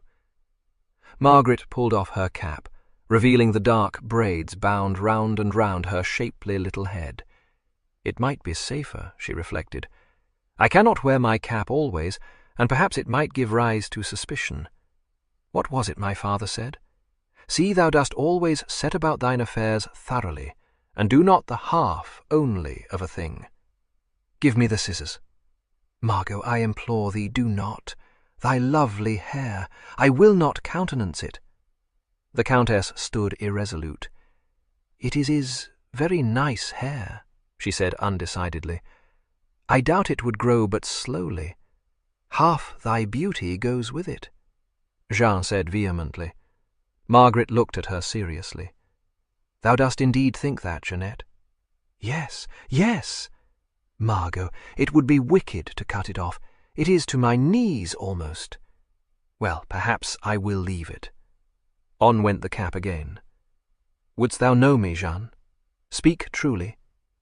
Scarcely. Jeanne walked round her, inspecting.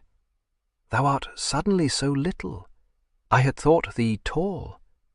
So am I, but this raiment dwarfs me. The face, Jeanne, the face. Jeanne stepped back, looking into the Countess' face with narrowed eyes. I should know thee, of course, but mayhap I should need to look twice. Would Simon of Beauvallet know me?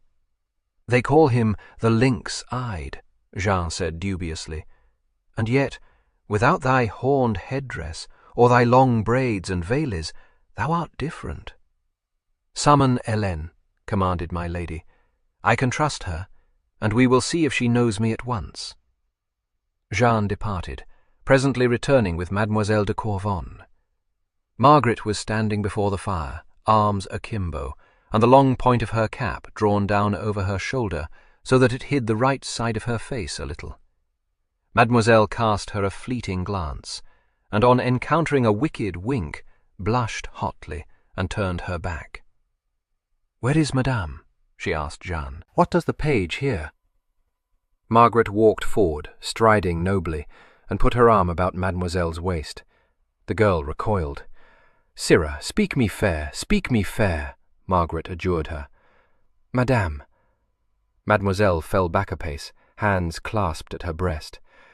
"Madame," Margaret swept her a bow. "Am I not a pretty page, sweet chuck?" she smiled. "Mon Dieu!" gasped Hélène. But wherefore?" Margaret told her, and the lady-in-waiting's eyes grew rounder and rounder.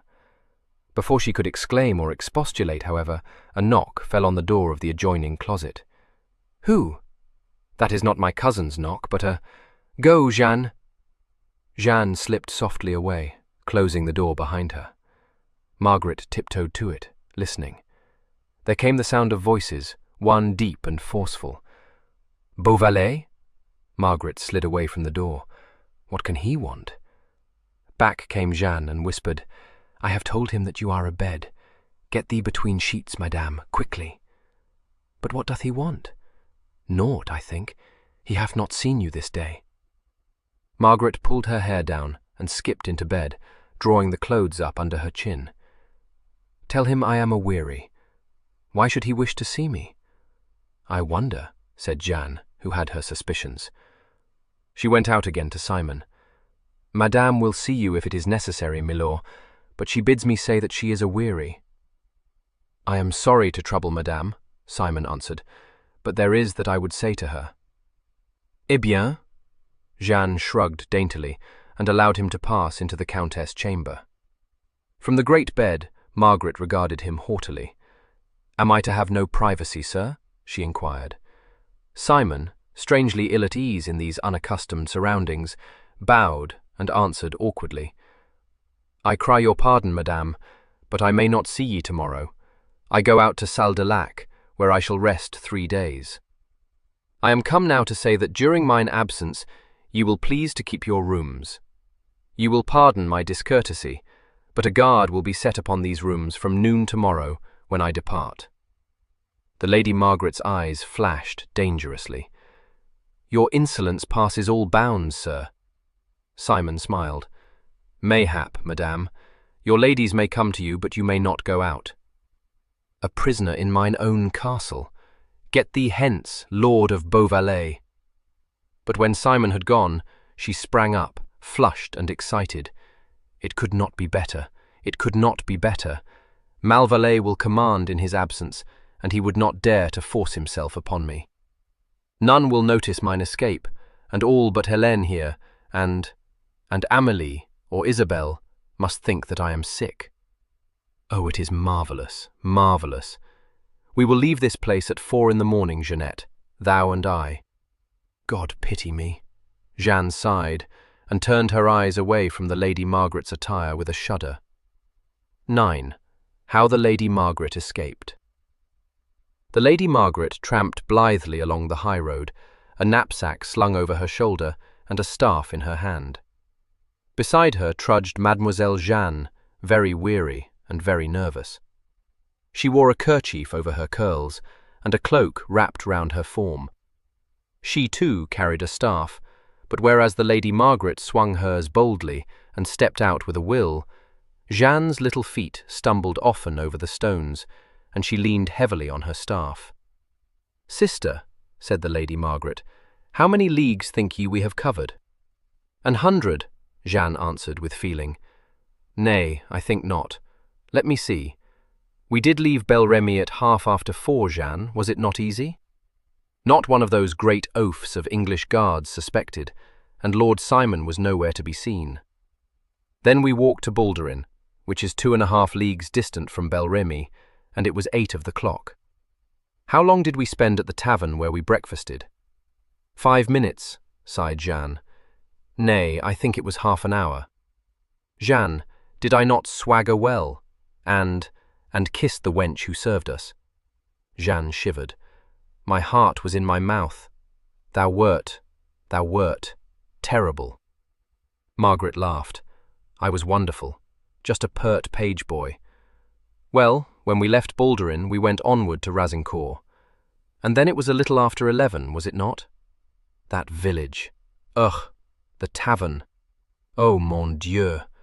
And the drunken peasant who would have clouted me for a saucy knave had he not stumbled over the chair. Margaret gave a little skip, chuckling light-heartedly. We ate dinner there, and I drank sack, she grimaced. Some of it I managed to spill, she added pensively. I think we remained there an hour. The dinner was not very nice, was it? Jeanne closed her eyes for a moment. The meat, she moaned. I know. Well, after that we did walk on, and on, and on, and on, and on, thou silly Jeanette, till we came to the brook, and there we rested a while. And now we are here, and I wonder where it may be. Where what may be? Here, said the Lady Margaret, embracing the whole countryside. I had planned to rest the night at Tourdelon. It is a tiny village, my poor Jeanne, and mayhap we shall sleep in the stable. What is the time, I wonder? It must be after 3, long after 3. We have been walking for hours. It has not seemed so to me, but if we have, then Tourdelon must be near. And when we are there, we shall have covered 5 leagues, Jeanette, and another day will see us at Tourancelle. Jeanne wilted. We must walk tomorrow as much as today, she asked. It is wiser, nodded the Lady Margaret firmly. O Simon of Beauvalet, ye shall rue the day ye sought to quell Margaret of Bel Remy. I do trust we shall not rue the day we sought to escape from Simon of Beauvalet, Jeanne said peevishly. My feet are raw and blistered. Thou poor little one. Margaret slipped an arm in hers. Lean on me, Jeanette. I should not have brought thee. It was thoughtless and cruel. Thou hast not my strength. Jeanne pulled herself together. Nay, I am well enough, Margot. Shall we have to sleep in the common room, think you? I do not know. Perhaps we may find 2 rooms, one for you at least. Jeanne clutched her arm. Margot, we must not be separated, she implored. Margaret drew her arched brows together. I must see what I can do, she said. Perhaps if I say that thou art sick, they would give thee a chamber, and I could steal into it when none is watching. It is too cold to sleep in the woods, alack. Sleep in the woods? Jeanne almost shrieked. Margot! But it is impossible in this weather, Margaret assured her. Ah, look ahead. I see houses. hovels, tour de l'on. I could welcome my Geoffrey, sighed Jeanne, even though he were in a rage with me. Her face brightened. I wonder, is he very terrible when he is angered? For a time she pondered this question deeply. I think he might be, she said at length, and nodded, pleased. If ever ye take him to husband, he will assuredly beat thee, Margaret remarked. Because he is English. Oh, dost thou think so? Jeanne stepped out more briskly. He might, of course, and yet no. I think he is too gentle and kind, but very masterful. I wonder what he will say when he finds me gone. She dimpled a little. I wonder what he will say when I bring Tourancelle about his ears, Margaret said viciously. Ah, no, Margot, you must not. Kill Lord Simon if you will, but not Geoffrey. Never fear. Margaret patted her shoulder. Thou shalt have him as thy prisoner. Then I shall not like it at all, said Jeanne decidedly. What? Dost thou like to be his prisoner? Yes, I do, Jeanne said. Margaret's lip curled. An English tyrant's prisoner? Mon Dieu, where is thy spirit? It went when I fell in love with Geoffrey, Jeanne answered. One day thou wilt understand.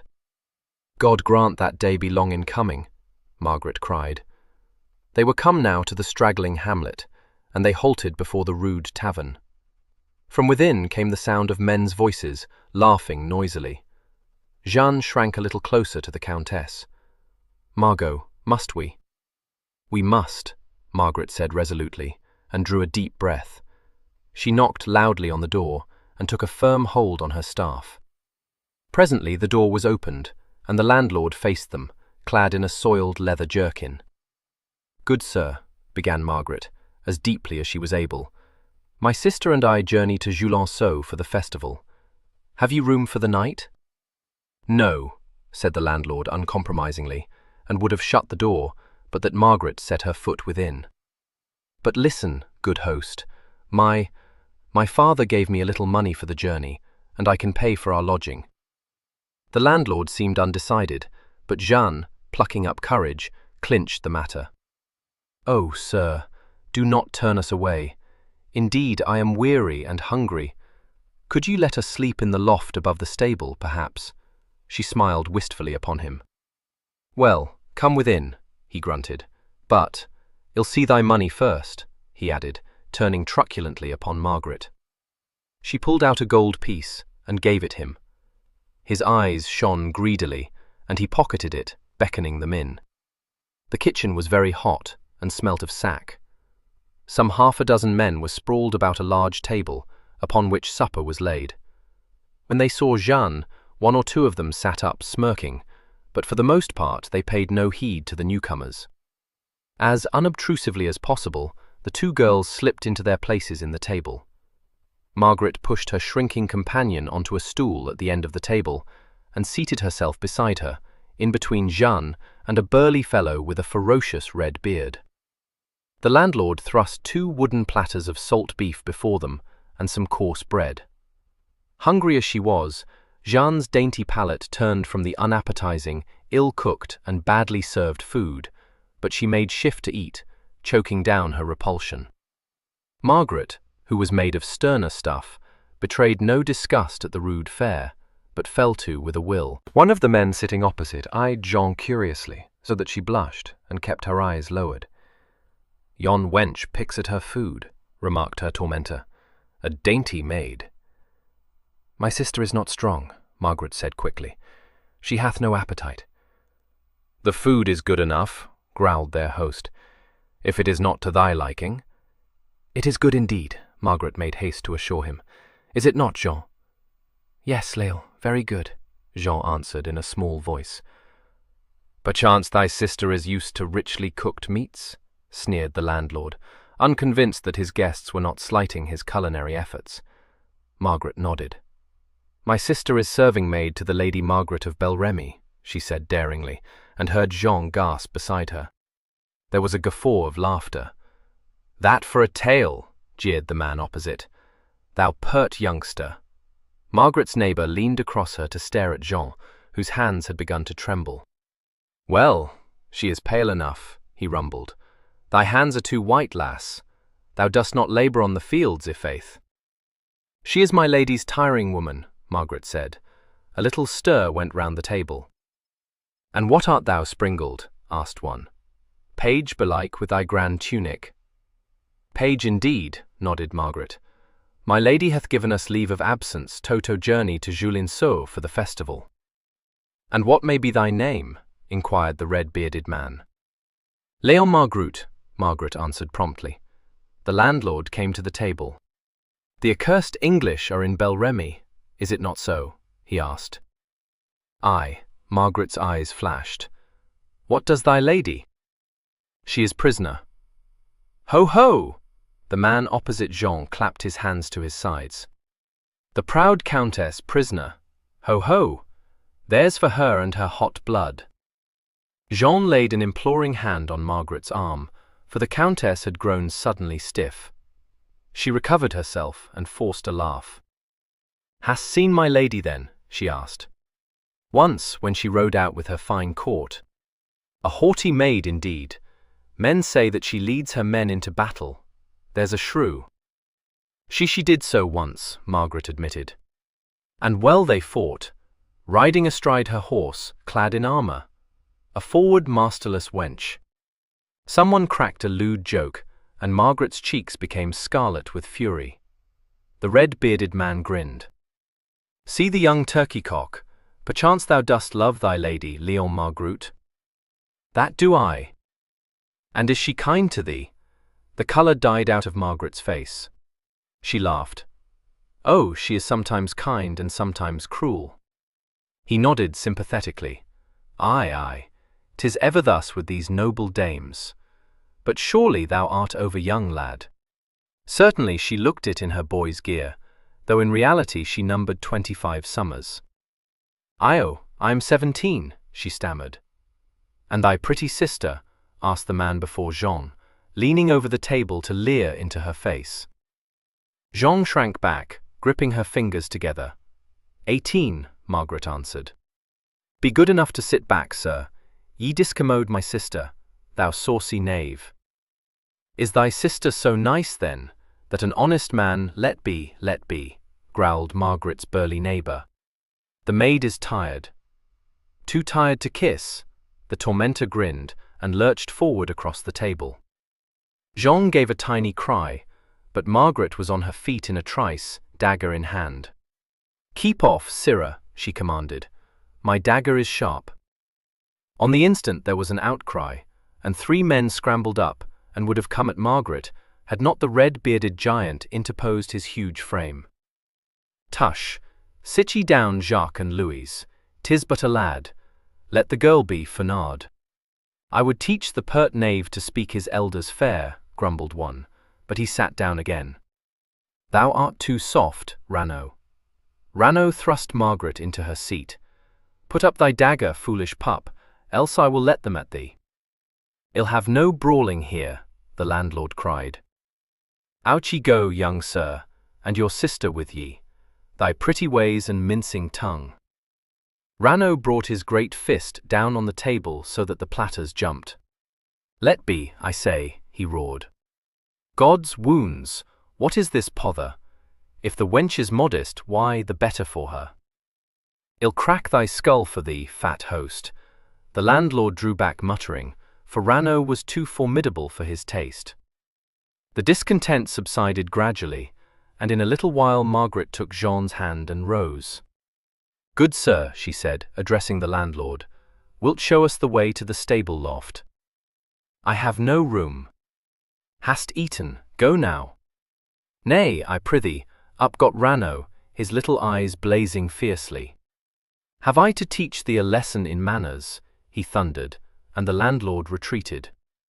I will show thee," he said hastily. "And I will come too," said Raneau.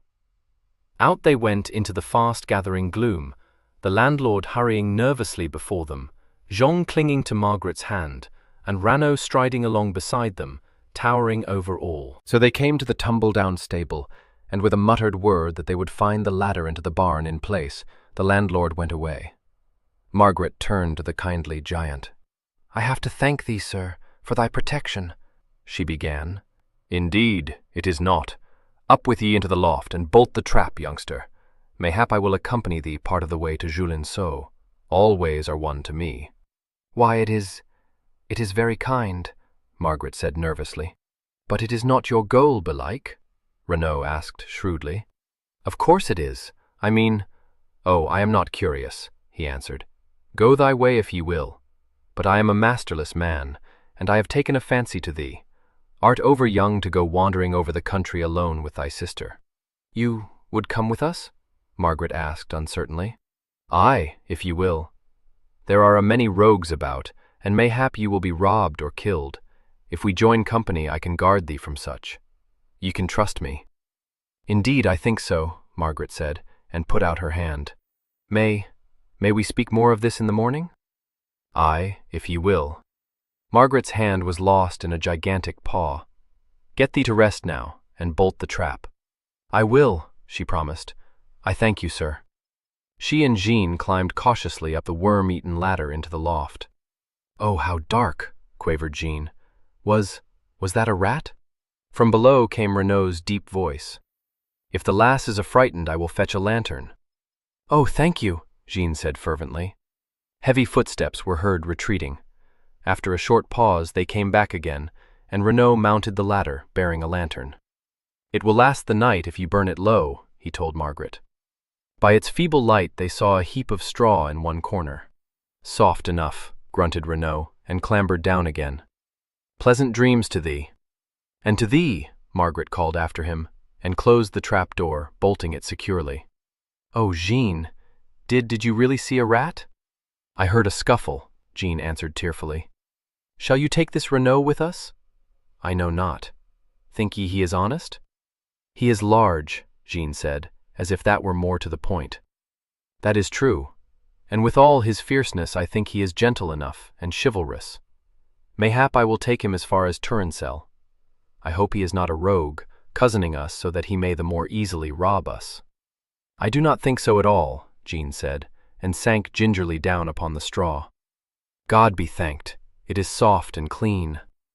Margaret stretched herself down beside her. Ah, how soft! Indeed, I am weary unto death. Lewd fellows, dirty food, and rats, Jean sighed. Perhaps Geoffrey will have discovered our absence by now, she added hopefully. Never. Thou dost speak as thou didst want him to come in pursuit. I do want him. Margaret raised herself on her elbow. Faint heart, his coming means my death. Art turned traitor, Jean? Think ye Simon of Beauvallet would hesitate to kill me for this? I would entreat Geoffrey to intercede for thee. Geoffrey? Beauvallet would heed him not. If I read him aright, he follows his own road in all things. He is the leader, and thy Geoffrey hath but to obey his commands. Geoffrey is no weakling. He is not the man Beauvallet is. Beauvallet counts no cost.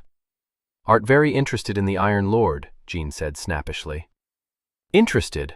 I hate him. Do I not go to summon aid against him? I have a feeling that this stupid, mad emprise is hopeless, Jean remarked. Geoffrey will come. Nay, I will succeed. If any come, it will be Beauvallet, but he will come too late. He shall see of what make is Margaret of Bel Remy, and when he comes, Margaret of Bel Remy will see of what make he is. And when Geoffrey comes— Oh, cease thy prating of Geoffrey. Then cease thy prating of Beauvallet, flamed Jean, and turned her back. How the Lady Margaret came to Turancell. By a brook which gurgled joyously over the pebbles at its bed, surrounded by gaunt, leafless trees, 3 travelers sat, eating their midday meal. The air was frosty, the ground hard, and the 3 sat close together for warmth, and were wrapped in great cloaks. In the middle, munching a crust of bread and meat, was the Lady Margaret, and on one side of her Jean crouched, on the other Renaud, who was humming to himself. How many leagues to Turancell? Inquired Margaret between bites. Dost thou know, Gaston? 2, belike, he answered, and produced a bottle of wine. Will you drink, lassie? He asked Jean. 'Twill warm thee. Where got ye that? Demanded Margaret, round-eyed. Renaud chuckled. From the landlord's cellar while you slept last night. Did you steal it? Jean asked, shocked. Hard words, hard words. Margaret uncorked it and drank a little. Stolen or no, 'tis grateful and warming, she said. I could have paid, Gaston. No need, he grunted. Best keep thy gold pieces close. What do ye at Turin sell? Margaret hesitated. Two would fain trust thee, Gaston, but— Ye may well do so. I give away no secrets. Jean tugged at Margaret's sleeve. Nay, nay, chérie, she whispered. Have a care. Why should I not tell him? He is honest, I know, and he hath befriended us. Gaston, I seek Fernand de Tourancelle. So I thought, said Raul calmly. You thought? But how? Why? Belike ye bear a message from the Lady Margaret. Margaret drew her cloak more about her legs. I am the Lady Margaret, she said. Well, I know that, Raul said composedly, and took a pull at the wine bottle. You know it? Margaret stared at him in amazement. How? When didst thou guess? When you pulled out your dagger at yonder inn, Raul answered. I was once at Bel Remy, and I saw you oft times. But the disguise is good, he added. Go ye to seek help against the English? Aye, to throw them out of Bel Remy. Ye too will stand my friend? Raul nodded, his mouth being too full for speech. Margaret laid her hand on his arm. Thou art a good fellow, she said gently. When I am come into mine own again, shalt ask me for what ye will. Bah, I want no reward, he said. I am Raul, and I go where I please and do what I please. Ye call no man master? Nay, I am a masterless man. Lord, Lord, but none will take me for a rogue. I will take thee, Margaret said. Shalt be my bodyguard, an thou wilt. I will think on it, Raul answered. The lass is not thy sister? Nay, but my dear friend. Aye, so I thought. It will serve best for me to call thee Lael, madame. Ah, please, I am not madame now, in this gear. She blushed a little, but Gaston's glance was impersonal enough. Presently they arose from their frugal repast, and proceeded on towards Tourancelle, arriving there shortly before 3 in the afternoon. The gates of the town were open, nor did anyone challenge their entrance. They walked soberly along the narrow streets towards the castle, which stood in the middle of the town.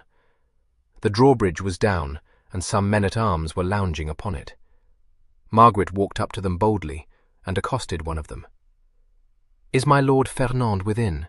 she asked. The man stared at her, then nudged his companion and laughed. "You should have given warning of your coming, Highness," he said with mock solemnity.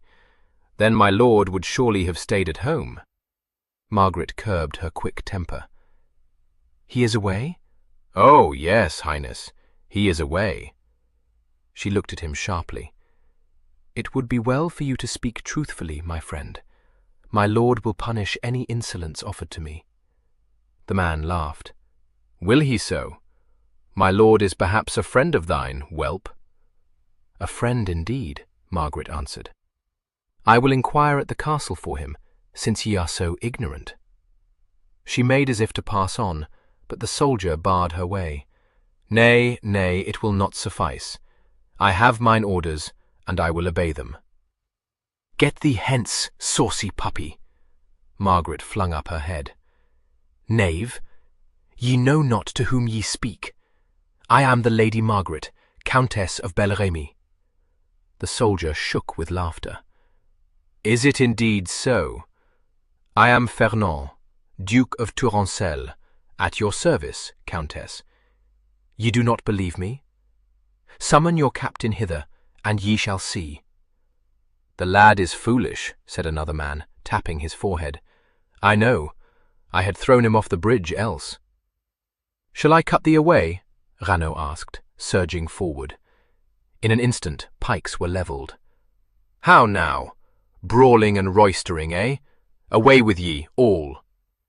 Margaret thrust forward, checking her turbulent henchman. Put up! Put up! Tell me, good fellow, is it true that my lord is in Paris?" One of them, more good-natured than the rest, answered her. "Nay, he is gone to present his submission to King Henry, lad." For a moment all reeled before Margaret's eyes. Then she sprang forward. "Ye lie! Ye lie!" she cried furiously. "Gently, gently. 'Tis true enough.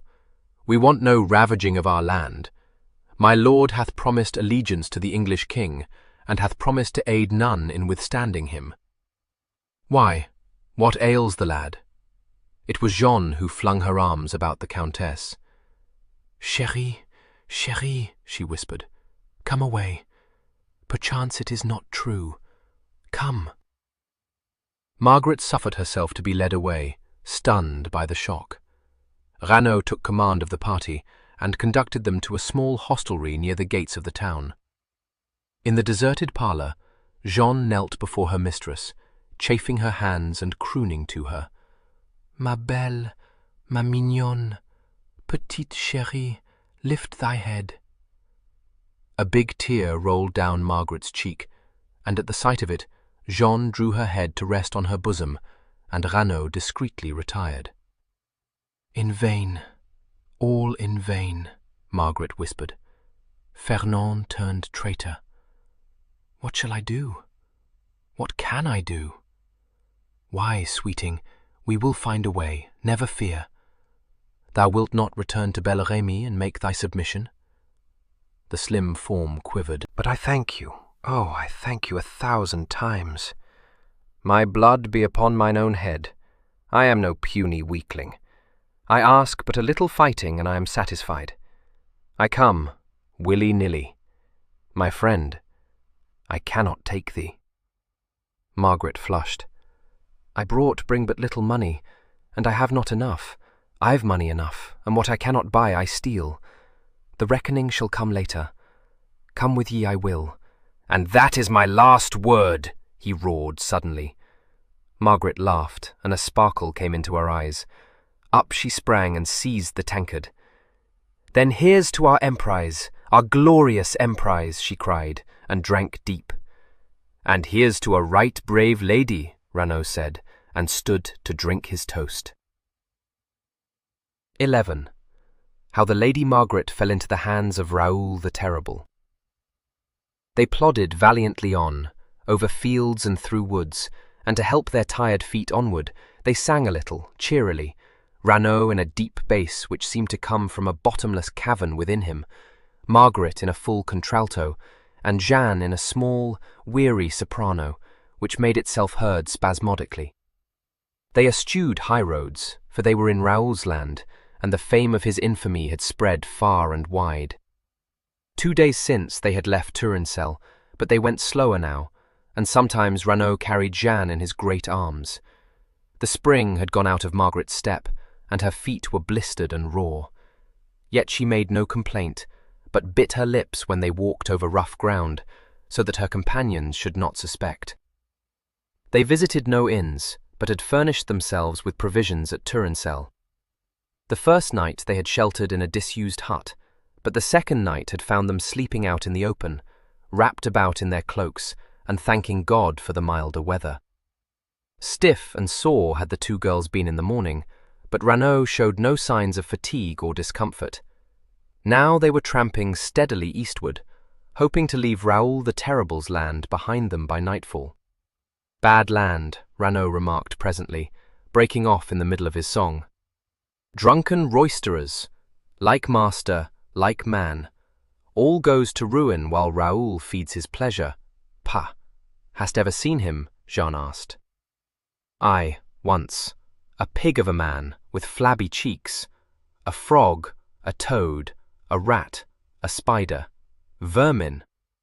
"Why, thou art very bitter," Margaret said, and looked up to see him scowl. "I've reason. What was thy reason, Gaston?" "A girl," he growled. "My girl. The civious beast.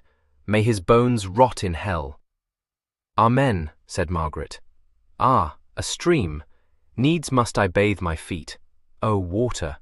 Jeanne limped forward thankfully. They stayed by the stream a while, resting, but presently Jeanne saw red berries growing nearby, and went to pluck some, singing softly to herself. Margaret stayed by the stream, lying flat upon the ground, arms crooked behind her head, half dozing. Jeanne's voice came to them. "Oh, such pretty, pretty berries, see." Margaret raised herself upon her elbow, smiling, for Jeanne had made herself a wreath of berries and entwined them in her long plaits. In her russet dress, berry hung, and her red mouth laughing, she was very beautiful, like some woodland elf. Margaret clapped her hands lightly, applauding her. "Wait, I will fetch thee some," Jeanne cried, and dived into the bushes. Again Margaret fell to drowsing, lulled to sleep by the sound of Gaston's low humming. How long she stayed thus she did not know, but suddenly she was roused by the sound of horses' hooves and a scream. In a flash she was on her feet, and Raul too. Once more the scream rang out, and it was Jeanne's voice. Raul crashed into the bushes through which Jeanne had gone, Margaret at his heels, dagger in hand. They came out upon a clearing, and away to the right, down a cutting saw men and horses. Quarterstaff gripped firmly, Raul thundered down upon this group, and as they drew near to it, panted over his shoulder to Margaret. "Raul, Raul, the devil hunts." Into the midst of the group they rushed, striking right and left. A squat man with a white face and loose cheeks sat upon a black mare, and held Jeanne before him, across his saddlebow. He gave a quick order, and some 6 men closed in upon Raul, swords drawn. Someone from behind her wrenched her quarterstaff from the countess, and flung steel-like arms about her, bearing her backwards. She turned her head to see Raul down, and 3 men lashing his wrists and ankles together. "Toad, toad," Raul roared. "Misshapen toad, God's curse be upon thee." He spat at Raul, writhing still and struggling. "Truss him," Raul purred, and let his small, heavy-lidded eyes travel slowly over Margaret, who was seeking madly to free herself. "These be none of my people," he said, and looked down at Jeanne. "A sweet slut, i' faith. Take her, one of you." He tossed her to the man whose horse stood beside his. "Spies, belike. Armagnac spies. Bear them after me." He wheeled his horse about and set it at a canter through the wood. Her captor threw Margaret face downwards over his saddlebow and swung himself up. "Lie still, wild cat," he said, and rode on after his master. Through the wood they cantered, and out onto the open country. For miles, it seemed to Margaret, they galloped along in Raoul's wake, the hunt all about them, and somewhere near Gaston roaring out defiance. When at last they halted, she was bruised and shaken from her jolting ride, and for a moment, when she was set upon her feet, she could see nothing for the dancing specks before her eyes. Then the mist cleared, and she found herself within the courtyard of Raoul's palatial hunting lodge. A great rambling house of stone it was, with turrets at each corner, standing upon a fair space of land, and backing upon a slight incline. 1 minute had she in which to take in her surroundings, before she was jerked forward into the big hall. There Raoul stood, and Margaret shuddered a little. He was short and broad, with a great paunch and bloodshot, lashless eyes. The skin about his face and jowl hung in white folds, and his mouth was wide, the lower lip sagging to show pointed yellow teeth. Gaston was carried in, cursing, and flung down by his sweating, staggering bearers. Raoul's wicked eyes ran over the huge form, and his grin grew. "Cut the bonds. Methinks I do know this fellow." One of the men released Raoul, and he struggled up. He would have come at Raoul had they not hemmed him in with swords. "Yes, I do know him." Raoul laughed a little, very softly. "You did seek to kill me once, good giant, long years ago. I remember." "And I will kill thee yet," Raoul bellowed, "fat, shapeless spider." "Gently, my giant. I will make you sing small presently," Raoul said sweetly. Margaret twisted free of her captors and ran to where Jean crouched upon the floor. She fell on her knees beside her, drawing her into her arms. Raoul smiled wider still. "The pretty cooing doves," he said, and Margaret grew cold at the sound of his purring voice. "Lock them up together, the doves," he commanded. "Who shall say I am not merciful? A last night in each other's arms." Again he chuckled, so that his fat body shook like a jelly. "Pray that ye may find favour in mine eyes, sweet chuck. Alack, I have no time to waste on thee now. Away with them!" A guard tossed Margaret over his shoulder. Another caught Jean up. They were borne across the hall and along a passage. A flight of narrow steps ended this passage, and down it they went to a bare chamber whose only window was a narrow slit cut in the stones. "Sleep well, my beauties," Margaret's bearer laughed, and set her down. He went out with his companions, and the key grated in the lock. "Margot! Margot!" Jean stumbled towards her, white-faced and trembling. "Margot!" Margaret flung her arms about her, holding her close, and pressing the berry-wreathed head to her shoulder. "Ah, my dear, what have I done? Into what den have I dragged thee? God forgive me." Jean clung to her, sobbing. His face! He kissed me! Ah, the feel of his foul lips!" She broke off, weeping bitterly.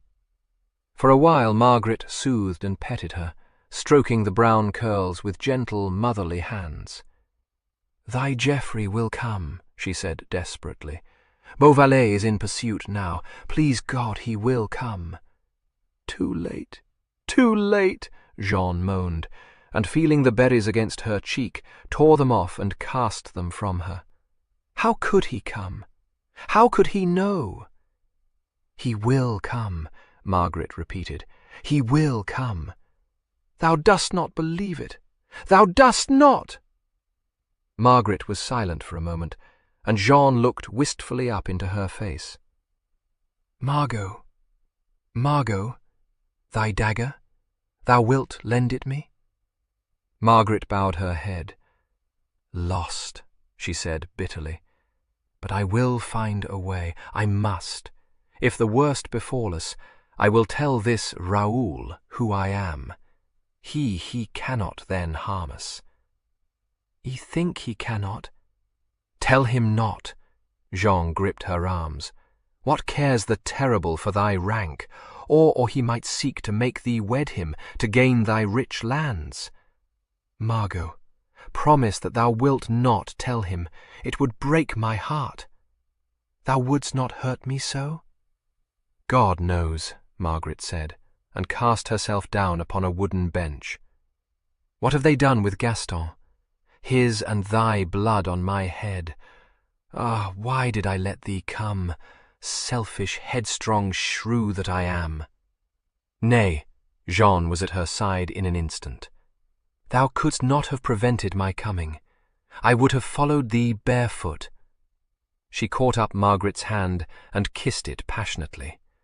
"Ah, my dear," she crooned, and clung to the Countess. The night passed on leaden feet, and dawn found them fitfully asleep, arms locked about each other. Slowly the grey light grew and awakened Margaret. She opened her heavy eyes and looked about her at the glum stone walls that cased her round. Very pale she was, and tight-lipped. Courage shone out of her dark eyes, but at the back was fear. She glanced down into Jeanne's face and shivered a little. Jeanne smiled in her sleep and murmured something. Margaret knew that she was dreaming of her lover, and a tiny sob shook her. She sat very still, waiting for Jeanne to awaken. And in a little while Jeanne stirred, throwing out her arm, and looked up into her mistress's face. "Margot, chérie," she murmured drowsily, and suddenly remembered where she was. She struggled up, eyes wide, and looked round shuddering. "It's tomorrow," she said. "I pray God it will soon be over." Margaret rose, stretching her aching limbs. "I will not lose hope," she said vehemently. "If I had but my dagger, to plunge it into his black heart." Her hands clenched. Oh, Jeanne covered her face with her hands. "Thou couldst not." "Could I not? That could I, and blithely too." "Hark!" Jeanne started up, hands clasped at her breast. For down the stone stairs without, heavy footsteps were coming. "Bear a brave front," Margaret implored, and pulled her down onto the bench. "Let them not see thy fear." The key grated in the lock, and the door swung back. A soldier came in, bearing bread and wine. "See how kind is my lord," he said, and set down his burden. "In a little you shall come before him, pretty pigeon." He patted Jeanne's cheek, which flamed under his hand. "Thou and thy sweet lover. Fare thee well." He went out, and her rigidity left Jeanne. She started to tremble, gripping her fingers together. Margaret picked up the wine, coaxing her to drink, and crumbled a little of the bread. "It chokes me," Jeanne cried. "I cannot." Margaret left her then, and went to the narrow window, tiptoeing that she might peep out. The country stretched away beneath her, dotted here and there with houses. Sighing, she came back into the room and sat down beside Jeanne to wait. Hours crept by, but at length footsteps sounded again on the stairs, and again the door was thrown open. 2 men entered and beckoned to them. "My lord waits," one said, and laughed. "Do ye shrink, little dove? Nay, but he hath ta'en a fancy to thee. Fret not." "I cannot," Jeanne whispered, and shrank back. But Margaret took her hand and led her forward. Up the stairs they were led, along a corridor, up more stairs, through large rooms until they came to one which was carpeted with skins of wild animals, and at one end of which was a dais with a carved chair thereon. In that chair Raul sat, a gorgeous figure clad in scarlet and gold, his bowed legs crossed, and one hand stroking his hairless face. Some 4 or 5 of his courtiers were in the room, and at the door through which the girls had come, an armed guard stood. Raul smiled gently upon his prisoners, and motioned them to stand before him. A great noise sounded without, and Renaud was brought in, roaring out curses. His guards kept a firm hold on him, but he spat at Raul yet again. "Silence him," Raul sighed, and one of his men struck Gaston across the mouth so that the blood sprang up. "If ye are noisy, ye will be gagged," Raul said, and turned again to the pair before him. For a long time he gazed at them. "The white dove trembles," he remarked presently, and turned his eyes to Margaret, surveying her long and closely. He leaned forward in his chair, and under his scrutiny Margaret felt the red colour flood her cheeks. Desperately she sought to stop this betraying blush, and stared back into the little eyes defiantly. "Ah," Raul breathed, and rose. He came down from the dais and stood before her. He looked her over closely, and passed his hands over her taut body. His smile broadened. "Well, ye make a pretty boy, my dear," he said, and removed her cap. Down tumbled the thick braids over her shoulders, reaching almost to her knees. "But ye make a prettier woman," Raul said. "Now, I wonder." Again he caressed his chin. "I had thought thy companion lovely," he remarked, "but thou art stronger meat." Margaret closed her eyes for a moment, holding fast to her courage. Beside her she could hear Jeanne's quick, sobbing breaths. "No peasant wench thou," Raul went on. "So what do ye in my land? Methinks I have somewhere seen thy face before. Thy name?" Margaret shut her teeth. "No name. Some great lady art thou, escaping belike. From whom? From the English, perchance. Now I made my submission a long time ago, and it may be that the English would give much to have thee back again." He looked at her sharply, chuckling. "And yet thou art very beautiful. I think I have a mind to thee myself. What is thy name?" Margaret's hands were clenched hard at her sides. From behind her came Raul's voice. "Tell him not. Tell him not." Raul wheeled about with something like a hiss. "I shall not tell," Margaret said quietly. "Save at a price." "I bargain not," Raul smiled. "Thou wilt tell." "Trust him not. Make no terms," Raul cried. "He desires no terms," Raul said, and came closer to Margaret, placing his hands beneath her chin. "Think well, sweet chuck. I have means to make thee tell at my disposal. Fire, rope, and the sword. I fear not death." "Death?" Again he chuckled. "Nay, I am more subtle, pretty. A rope about thy wrists, fire between thy thumbs. Be wise, sweeting. How wilt thou like to see thy companions die before thine eyes? Slowly. Ah, but slowly." At last Margaret shrank. "If I tell you, will ye swear to let my friends go safely hence?" "We will see," Raul smiled. "Thy lewd fellow there once sought to slay me.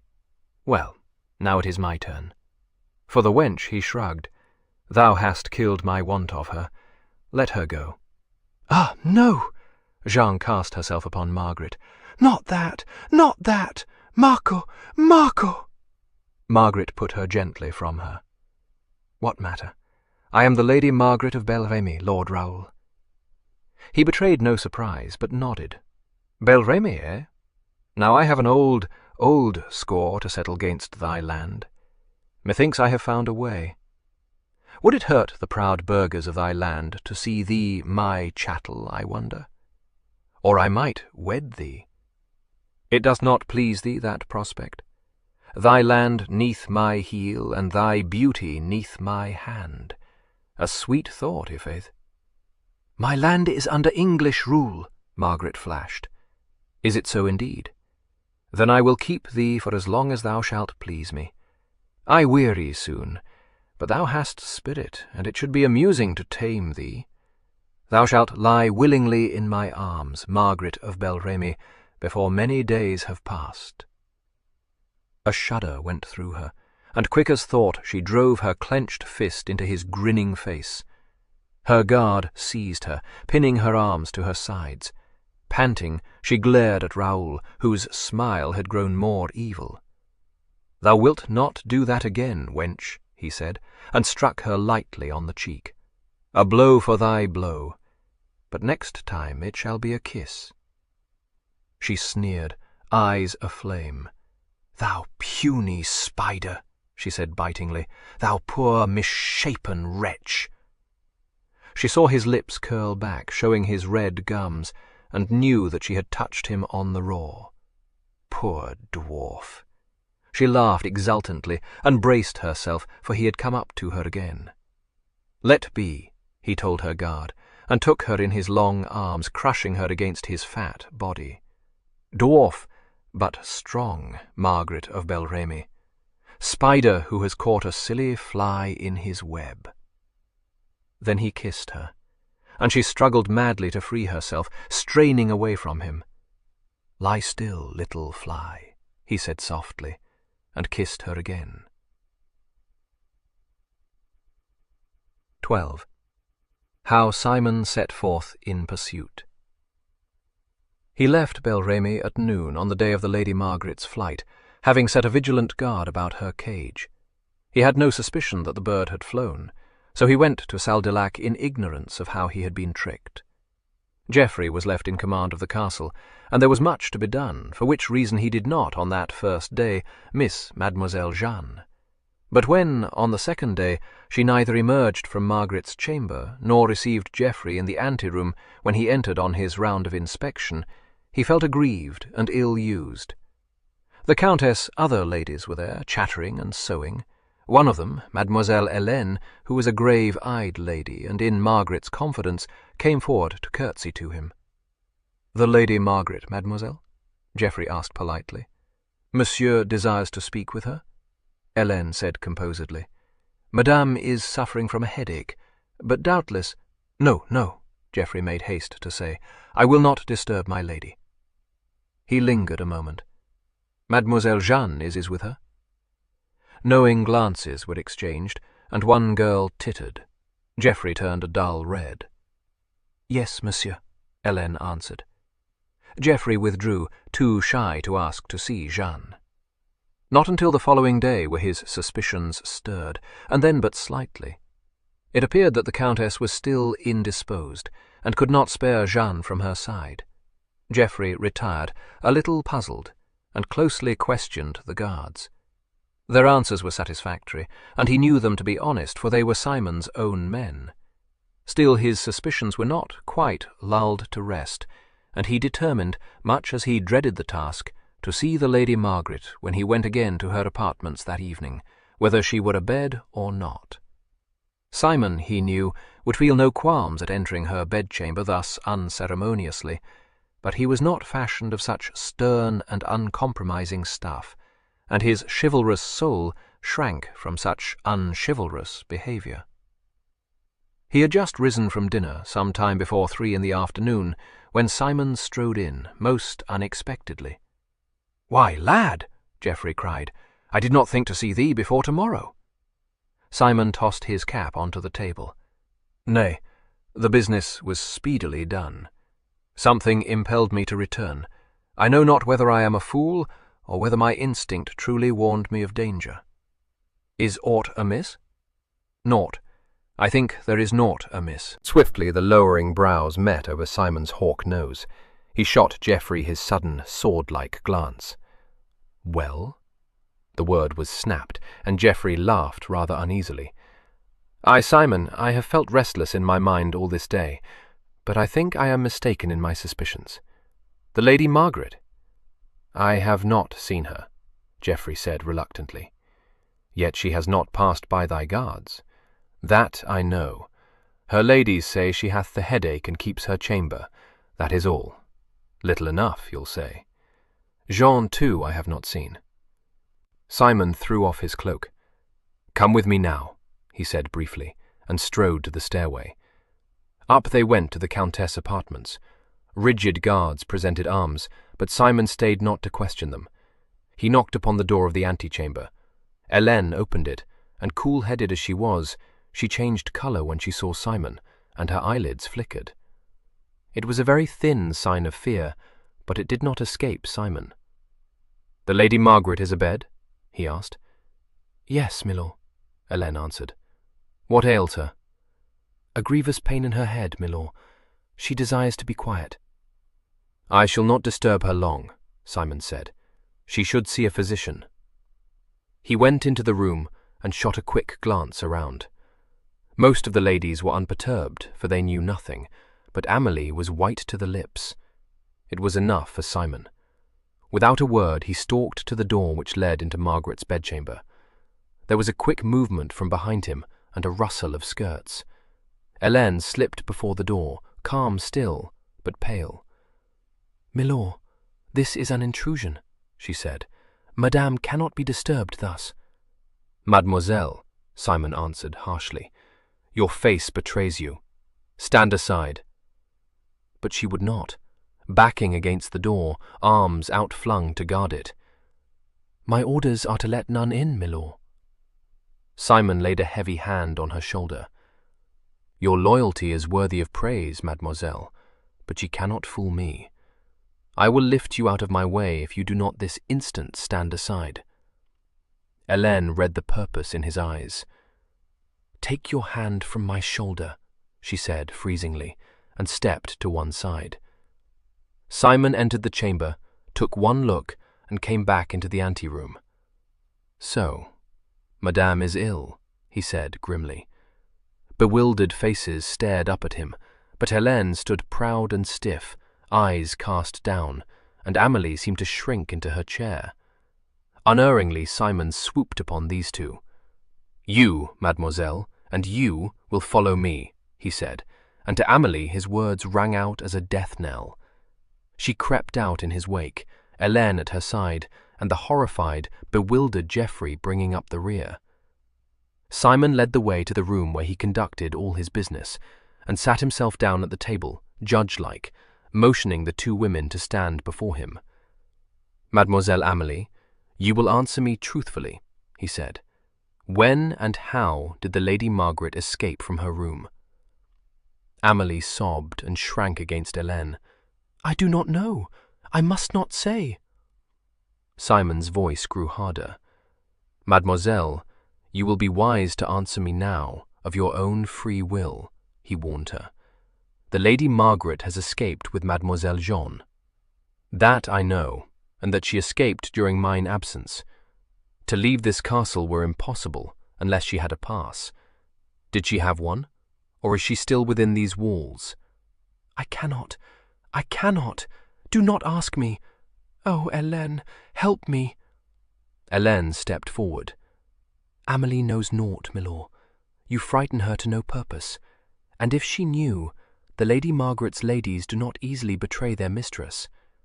"They have done so easily enough, if she has left Bel Remy," Simon said. "Fool, do ye not know what perils lie in the path of two women journeying over this country?"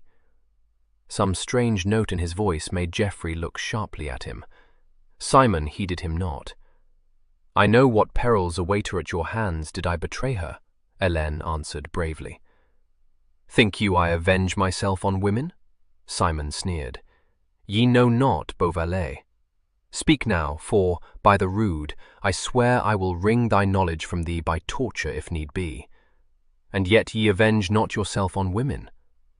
No vengeance, mademoiselle, a means which I should be loath to take. Then know, sir, that my mistress is beyond the reach of your power." "She is dead, then," Simon replied. He turned again to Amélie. "Mademoiselle, there is as yet no need for thy tears, but if ye answer me not, ye will weep tears of blood." Amélie shrieked and began to implore his mercy. Simon held up his hands. "Listen, both of you. By Christ's wounds I do swear that no injury nor harshness shall befall the Lady Margaret at my hands. Now speak." "I dare not. Oh, I dare not." Simon rose. "Then follow me yet again, mademoiselle." Ah, no, I will speak. I promise I will speak the truth." Amélie wailed, and would have fallen on her knees had not Geoffrey put her gently into a chair. Simon sat down again. "It is well for you, mademoiselle." "When did the Lady Margaret escape?" "The day you went to Salderlac, before every early in the morning." Simon's eyes narrowed. "I was still in the castle?" "Yes, oh yes." "Oh, God forgive me. How passed she the guards without the castle?" "It was Léon his passed she. Hélène. Léon the page?" "Aye, I remember. How did she contrive to use his pass?" She went as a page. He gave his clothes. And she wrote, and sister on the pass. So Jean went with her." A low whistle of admiration came from Geoffrey. "Oh, the Amazon," he chuckled. "Where went she?"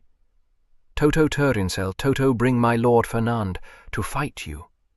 Simon smiled. "Then that quest was vain. Turincel has submitted. Where next did you think to go?" "I do not know. Indeed, I do not know." Simon was silent for a moment, frowning. Then he stood up. "Ye may go. And Mademoiselle Hélène?" Hélène paused. "Milord, what will you do?" "Do? I will fetch her back, silly girl. How could you let her go thus?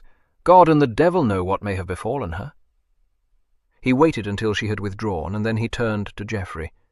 "Send Miss Santoy, Geoffrey, and 5 men of Beauvalet. See them armed and mounted, with 2 horses to spare." "Simon, think ye danger?" Simon laughed shortly. "I fear the worst. As I rode through this country, I found it seething with rogues and footpads." Geoffrey paled. "God! And Jean?" "Simon, I come with thee on this quest. It is my right." "As ye will. Wear thine armour. Send Alan to my room, he must rule here." "The Chevalier is safe?"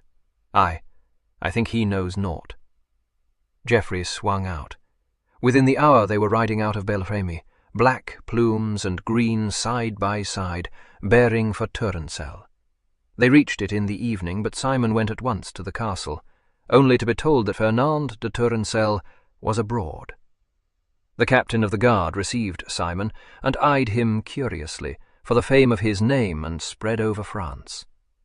"Tell me," Simon said curtly, "came there a page boy to this castle within these last 5 days with his sister, demanding to see Lord Fernand?" "It may have been so, sir, but I know not. My men. Will ye summon them, sir? The page was none other than my prisoner, the Countess of Bel Remy." The captain stared. "The god's life! If ye will follow me, milord?" Simon planked after him to the guard-room, and in a very short space the guards were drawn up before him. "Came there a page and his sister to this castle lately?" the captain asked. "A page who desired to see my lord?" The man who had rebuffed Margaret stepped forward. "Aye, sir. A poor, betwitched lad who said he was the Lady Margaret of Bel Remy. There was a wench with him, and a roistering giant who would have offered violence when we denied them entrance." "A man?" Simon addressed him. "Are you sure?" "Aye, sir. A great burly fellow with a red beard." Simon frowned. "Know ye such an one, Geoffrey?" Geoffrey shook his head. "Not I." "Tell me, good fellow, of what like was this page?" "A pretty lad, sir, with black eyes and a hot temper." "It is she beyond doubt," Geoffrey said. "Saw ye which way they went?" "Nay, sir. I did not think to look. No matter." Simon turned on his heel. "Sir Captain, I thank you for your courtesy. I have heard enough. Milord Beauvalet, I but regret I can tell you no more. Stay, at what hour came the page?" The man looked at his fellows. "It was late, I think, sir. Close on 4, but I cannot swear to it." "Then they slept in Turensel that night," Simon said. "Your servant, sir." "Come, Geoffrey." He went out, the captain at his heels. "Milord, my master would wish me to do all in my power. I thank you. I have but to scour the taverns of this town, and that I can best do myself. There are 6, milord." "A guide?" Simon paused. "You are very good, sir. A guide, if you please." One was brought swiftly, and the cavalcade set out once more in the waning light. "Art very surly," Geoffrey said. "They are surely in Turensel. Where else should they be? The Lady Margaret is too obstinate to own herself vanquished so easily," Simon answered. "She will have gone on again. Plague take the woman." The insignificant tavern by the gates was the 4th at which they called, and by that time Geoffrey had grown uneasy. The landlord at the tavern was loath to disclose what he knew until Geoffrey tossed him a gold piece. Then his tongue wagged freely, and it transpired that he was guilty of listening at keyholes. "They rested the night here, sir. A parlour they had, and I did serve supper therein, for the lad was weary or ill. He crouched in a chair, and methought he looked very sick. I did chance to hear that they purposed journeying to Vazincourt. The red-bearded fellow a-bellowing, roaring, bully, good sir, did speak loud, and I did hear him say, Raul the Terrible. Then there was some talk of danger in Raul's land, and indeed, sir, no man will lightly enter it, for Raul is the devil himself." "I think they did purpose going through his land, for it is the quickest way to Vazincourt." "Raul!" Geoffrey gripped Simon's arm. "Thou dost remember? That squat man with the loose speech and evil eyes. Into his lands. My Jeanne! Simon, to horse!" "Thy Jeanne? She hath not the beauty of Margaret. If Raoul see the Countess, God's death, what folly is hers!" He turned, and would have gone out again to his horse had not the guide put in a word. "Sir, it were folly indeed to enter the Terrible's domain now. What good will ye do at night? Rest here till morning, sir." Simon stopped. "Aye, I had forgot." "Simon, Simon, do not waste time," Geoffrey implored. "We can do no good, as this man says. Pay him, Geoffrey. I will arrange with the landlord." He went into the tavern again. Over supper they discussed the situation, Geoffrey in agitation, but Simon calmly. If he has taken them prisoner, he would not harm them. He is more like to sell them to me. He will not offend us. You remember how he came to submit when first we landed?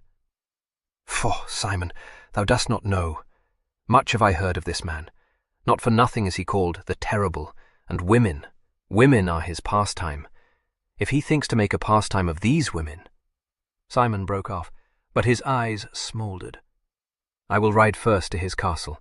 If they are not there, I will scour the land. It may be that they passed through unharmed. And yet something warns me of danger. That red-bearded man, who could he be? God knows, a rogue, yet he went with them. Therefore he sought not to rob, for that could he have done here. The Lady Margaret commands men's loyalty and service, I think. God grant this one be true. Thou art very anxious for the Lady Margaret, Geoffrey remarked, but he was too worried to laugh or jibe at Simon. I am responsible for her to the king, Simon said shortly.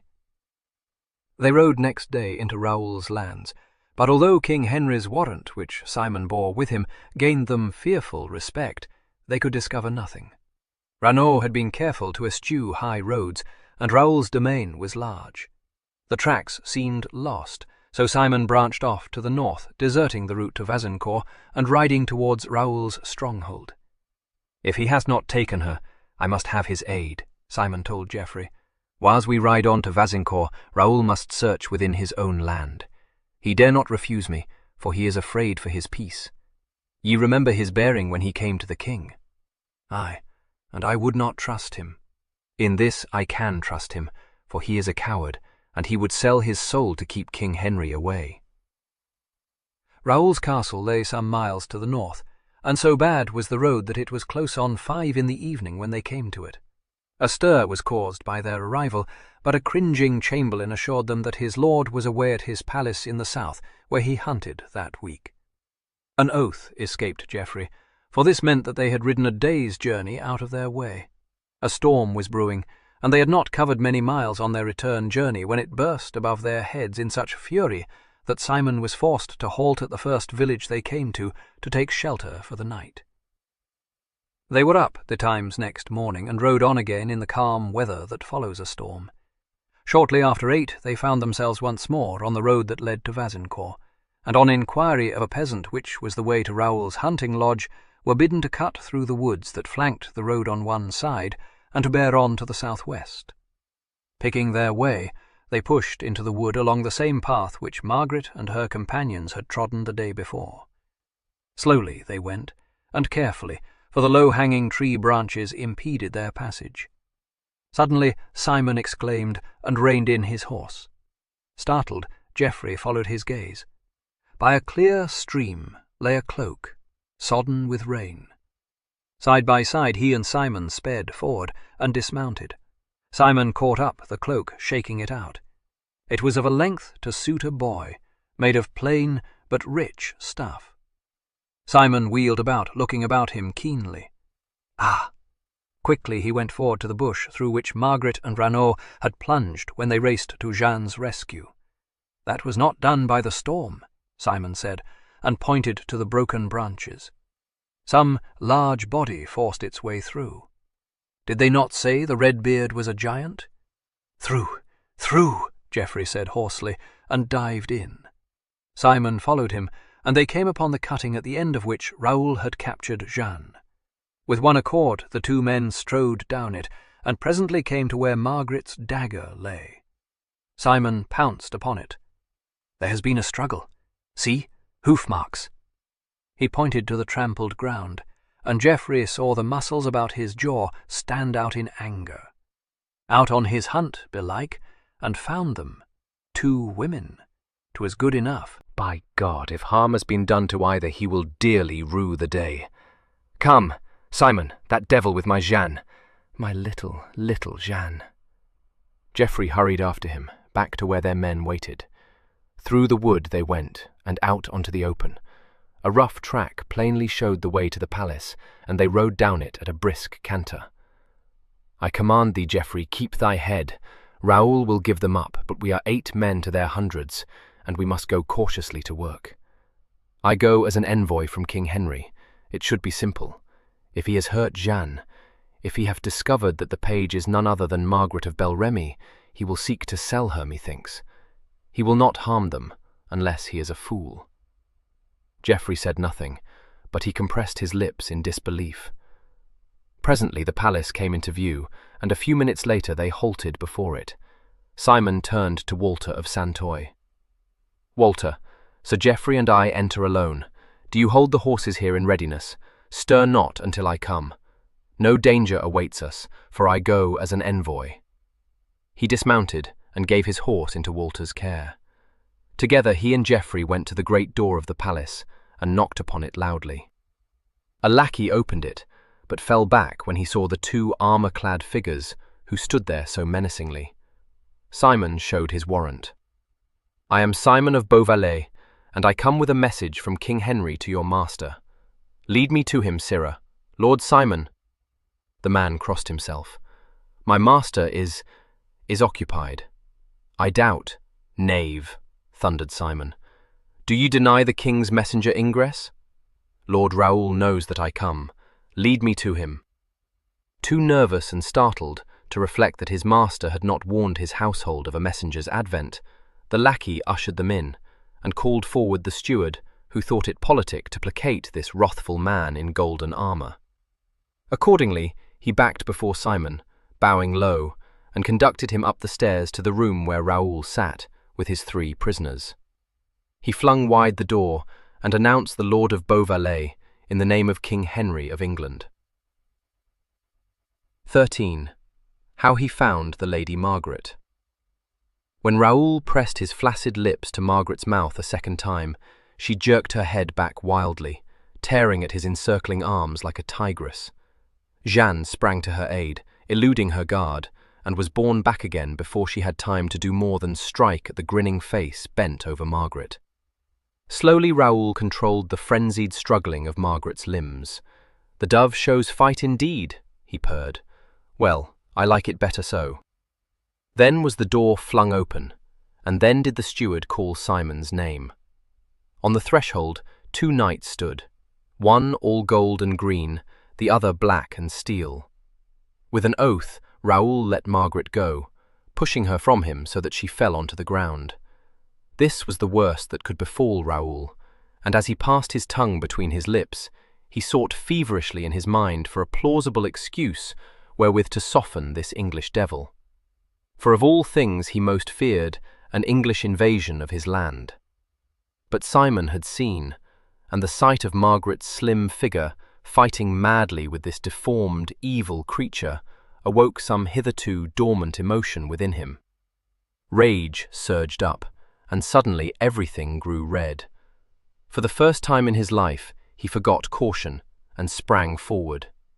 "Dog!" he roared, and caught Raoul in his iron grip, forcing him backwards over his bent knee, down and down, hands tightening above the flabby throat, crushing out life. His lips were drawn back in a terrible snarl, and his eyes blazed. "Die, thou dog, die!" he cried, and stabbed above the collarbone with Margaret's dagger, which he still held. It was all over in a few seconds, but Raoul's men were upon Simon even as he stabbed. Up he sprang, throwing the dying man down, and tore his sword from the scabbard. After the first shock of surprise, Geoffrey had acted quickly, dragging the steward into the room that he might not give the alarm, and slamming the door to. Out came his sword, and in a flash he was upon Simon's assailants, attacking them from the rear. The 2 men who held Renaud's arms lost their heads and released him to join in the fight. One only got to the struggling mass, for Renaud seized the other and dealt him such a blow upon the chin that he lost consciousness. Then the giant rushed to aid Geoffrey, and kicking against one fallen man, stopped to wrench the sword from his dead grasp. With this he fell to work, using it like a quarterstaff, and causing considerable damage upon the armourless courtiers. Margaret flew to where Raoul's crumpled body lay, and fell on her knees beside it, wrenching his light dress sword from its scabbard. She thrust Jeanne back against the wall, and fought her way to Simon's side, stabbing and thrusting with all her might. But although Simon and Geoffrey were armour-clad, they were badly outnumbered. and already the noise of this fierce battle had reached the ears of those below. Simon cast a quick glance behind him to see how far away was the door that led into the room beside the dais. He started to back and called to Geoffrey in English. "At my side! Through the door behind me is our only chance. Guard thou Jean." "Ah, yes, yes," Margaret panted, and made sign to Raul, slightly jerking her head backwards. He nodded, bellowing out curses on his foes' heads, and wielding his sword like a maniac.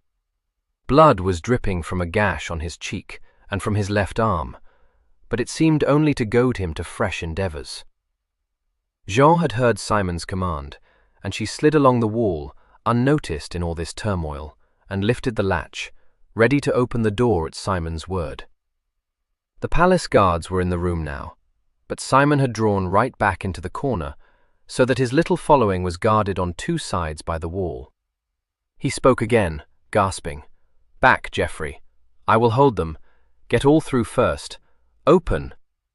Jean flung the door back and ran into the adjoining chamber, Margaret at her side. Raul followed and stood within sword upraised. The French made a desperate effort to cut Simon and Geoffrey off from this means of escape, but they stood now in the opening, Geoffrey with his left hand clutching the latch. Simon cut down the foremost guard and leaped backwards. On the instant, Geoffrey dragged the stout oak door shut, and between them they slammed the bolts home. Simon wasted no words. He caught Margaret's hand and ran with her down the long, empty chamber to an archway at the far end. Through this they sped, Geoffrey with Jean in his arms, and Raul bringing up the rear, singing now an exultant chant. Room after room they traversed, whither they knew not, while from behind came the sound of frenzied blows on the bolted door. At last they came to a large hall, leading from which were 3 doors, all shut. Margaret flew to one, opening it. A long corridor was revealed. Simon, who had gone to another, found that it led into yet another chamber. "Here, here," Margaret cried. "On then," Simon commanded, and flung the door he stood by wide. He hurried after Raul, who was rolling in Margaret's wake, down the corridor, and waited for Geoffrey to bear Jean through. Then he went himself, and stayed to shut the door. "They should be through by now, but they will go by the door I left open," he panted. From ahead Margaret's voice sounded. "Stairs, stairs, gently," Simon hissed, and pushed by Geoffrey. "There may be men below. I go first." Sword in hand he went down the stairs, to find a scullion staring at him open-mouthed. They had come to the kitchens. The scullion fled for his life, down yet another passage, calling for help. "The window," Geoffrey gasped. "Nay, the door," Simon answered, pointing. "For your life." Raul tore it open, and out they tumbled into a narrow yard. At the end of it was a barred gate, and to this they ran. Sounds betokening pursuit came from behind them, and it was with desperate fingers that Simon and Raul dragged back the bolts. The gates swung outward, and they found themselves upon greensward. To the right was Santoy, with his men. He saw them, and spurred forward, leading Simon's horse, and shouting to his men to follow. Simon attempted no explanation, but flung Margaret up onto his horse. She clutched at the animal's mane, sitting astride, and gripping hard with her knees. Geoffrey seized his own mount, and swung himself up, setting Jean on her feet before he did so. "Hand her up," he called, and Simon tossed her into his arms. Raul clambered clumsily onto the back of one of the spare horses, grunting and cursing. "God's my life, I've never sat a horse but once before." Simon heaved himself into the saddle behind Margaret, his strong arms about her, lifting her across the saddlebow. "Cling tight," he said, and smiled down at her. "To the south, and spur them on." He commanded his men, and on the word his horse sprang forward. It was not a moment too soon, for through the gate behind them came their pursuers, yelling in hideous discord. For a while they ran after the mounted men, but soon they realized the hopelessness of the chase and turned back. Simon looked over his shoulder. "Gone to get horses, belike. Well, we are near the border, and a little while should see us out of this accursed land." He looked across at Geoffrey and laughed. "Geoffrey, this is the first time and the last, please God, that I have turned my back on the enemy." "And the first time that thou hast lost thy head," Geoffrey retorted. "I was so taken aback after thy warning to me, too, that I should keep a cool brain. God's my life, what will King Henry say? He will say good riddance to a foul knave. Bear to the right, Santoy." Raoul's palace stood but a league from the border, and soon they had crossed it, riding in close formation. Not until they were half a league into the neighbouring domain did Simon give the order to draw rein. Then they halted, while Simon slammed his sword home into the scabbard and unstrapped his great green cloak from the saddle. This he threw over his shoulders, clasping it at the neck, and drew the heavy folds round him so that they covered the Lady Margaret, shielding her both from the cold wind and from curious eyes. He shifted her a little, so that she lay cradled in his left arm, held in an unyielding grip. Her late labours, the terror she had passed through, and the hardships she had endured during these last 5 days, all told on her. While danger threatened, and she had to take command of her emprise, she bore up, shaking off fatigue, but now that Simon had come and swept all before him, the need for strength and watchfulness was gone. She lay limp in his arms, half-conscious, knowing herself safe at last. Too tired to realize, or, if she did realize, to care that Simon was her hated foe, she nestled close against his hard armor, clutching his cloak with a little sigh of relief.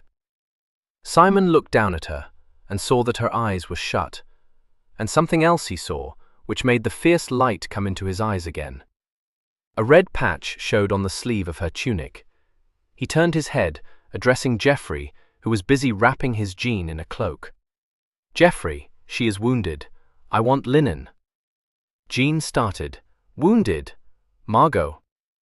"Oh, sir, is it deep?" "Nay, I think not. Give me thy kerchief." Jean tore it away from her neck, handing it to him, and for a while Simon bent over his charge, slitting the sleeve of Margaret's tunic with his dagger. The wound was above the elbow, and slight, but Margaret gave a little cry when Simon started to bind it tightly round. He paid no heed, but tied the bandage and drew his cloak round her once more, so that she was entirely hidden. "Art ready, Geoffrey?" Geoffrey was kissing Jean at the moment, but he nodded, and they trotted forward briskly. He drew away from Simon, and looked down into the big eyes that surveyed him. "Art thou angered with me, Geoffrey?" Jean asked him. "No," he said simply, "I could not be." The eyes grew rounder. "To thought thou wouldst be furious," Jean said, just a little disappointed. He shook his head. "Nay, but I will take good care you play me not such a trick again, sweetheart." This was better. Jean sighed. "But how wilt thou prevent me?" she asked. "I will wed thee," Geoffrey said. "Then shalt thou see that I am a stern husband." Jean's spirits were reviving fast. She dimpled.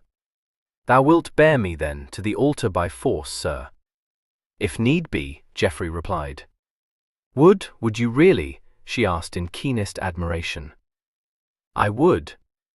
"Then I shall hate thee," Jean said severely. He laughed. "And make thy life a misery with my shrewish ways." "Thou wilt be punished, then," Geoffrey said. "How?" He kissed her. "Thus."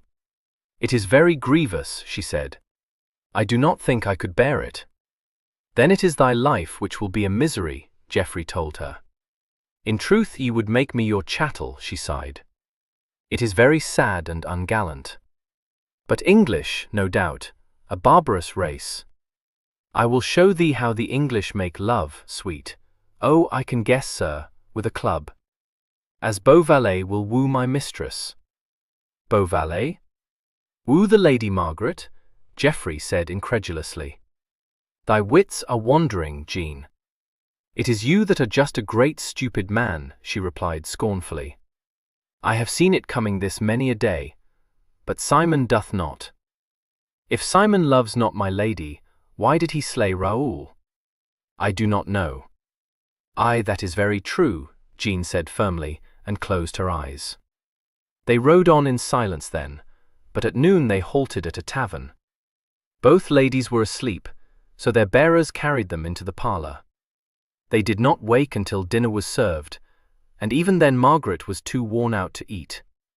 She drank a little wine, but relapsed almost at once into heavy slumber.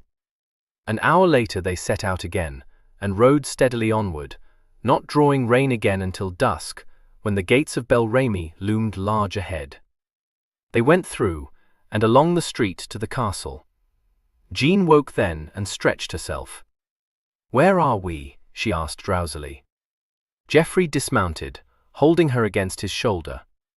"Home, dear heart." "See." "Ah, how good!" she exclaimed. "Set me down, Geoffrey. I will not be carried." He put her on her feet, turning to Simon and holding out his arms. "Let me take her, lad." "Nay." Simon's arm tightened about Margaret's sleeping form. He dismounted carefully and strode into the castle. There were several people in the hall. Alan, the chevalier, and a big man who sat back in the shadow. Elaine too was there, and she ran forward. "Thou hast my lady," she cried, and would have drawn back the folds of Simon's cloak. He warded her off. Alan hurried forward. "All ready? Both, lad? Ah, Geoffrey." The chevalier minced forward. "Milord, set my cousin down. It is not fitting that you should carry her thus.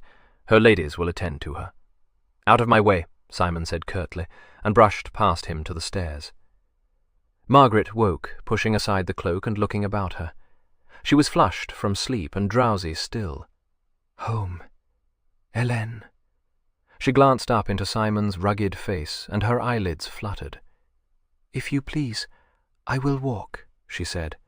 "I will carry thee to thy rooms," Simon answered. "Lie still, madame."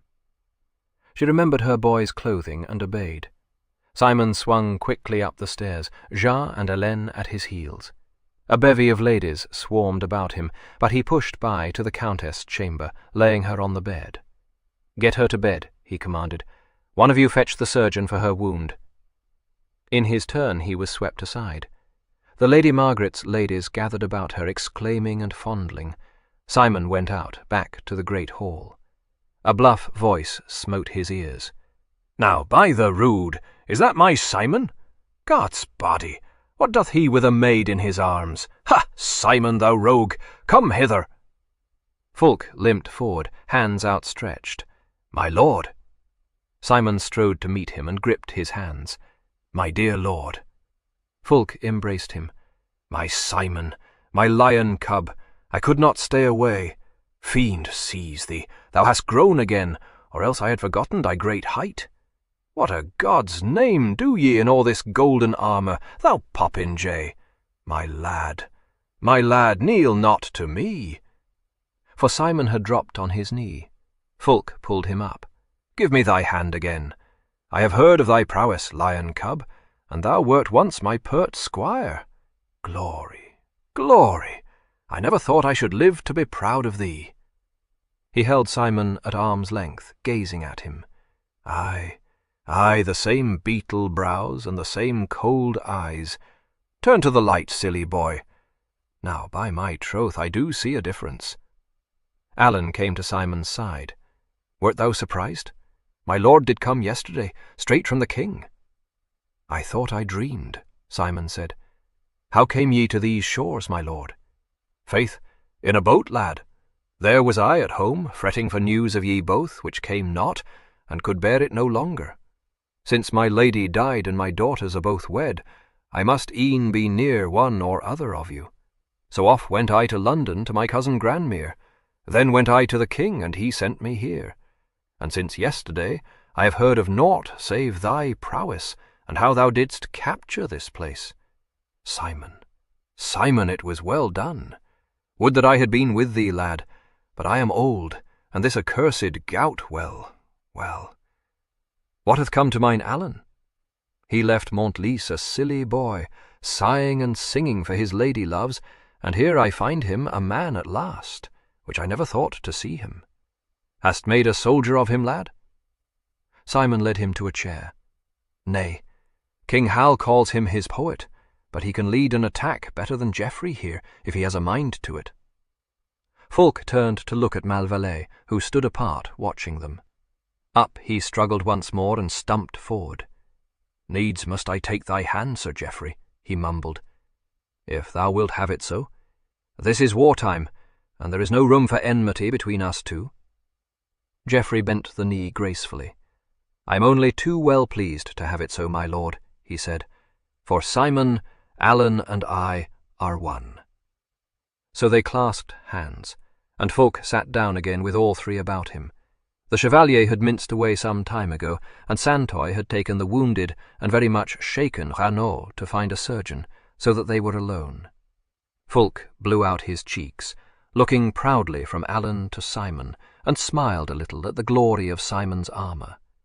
"Well, I had heard of thy gilded armour, lad, but never till now have I seen thee in it, thou coxcomb. And tell me, lion cub, who was the lady whom ye bore in your arms?" Simon rose and glanced from one to the other of them. For a moment he was silent, and then the glimmering of a smile came into his green-blue eyes. "That, my lord, is the lady whom I will one day take to wife," he said deliberately. 14. How he received the Lady Margaret's submission. My Lord of Montlice hobbled out onto the terrace. It was the day after Simon's return, and he was still in a state of incoherent surprise over the amazing announcement that Simon had made the night before. At the time, he had stared open-mouthed, and before he had in the smallest degree recovered from the first shock of surprise, Simon had gone. All the evening he had been busy, so there had been no more private conversation. This morning he was closeted with his secretary, so Fulk wandered out in search of his son, whom he found on the terrace, fitting a new string to his harp. Allen smiled when he saw his father, and his smile was very sweet, as always. Fulk lowered himself onto the chair that Allen vacated. "Fiend seize my foot," he growled, and glared at it. Allen sat down on the parapet, a gay figure against the dull stone. His father grunted. "Still harping, silly lad?" "Still," Allen answered. "Hast naught better to do? Simon would tell thee, aye. But Simon hath no ear for music. He tells me that thou art master of his horse." Allen laughed. "It is true, alack. He saith that thou art a good master, but I doubt he seeks to flatter thee to me." "I think he doth," Allen said, and smiled again. "Allen!" Fulk drove his stick onto the ground. "What meant the lad last night?" Allen glanced up through his lashes. "Last night?" Fulk roared at him. "Thou foolish boy!" "When he said that he would take the Lady Margaret to wife." "Well, sir," Allen twanged his harp meditatively, "he is Simon of Beauvallet, so I suppose he did mean just that."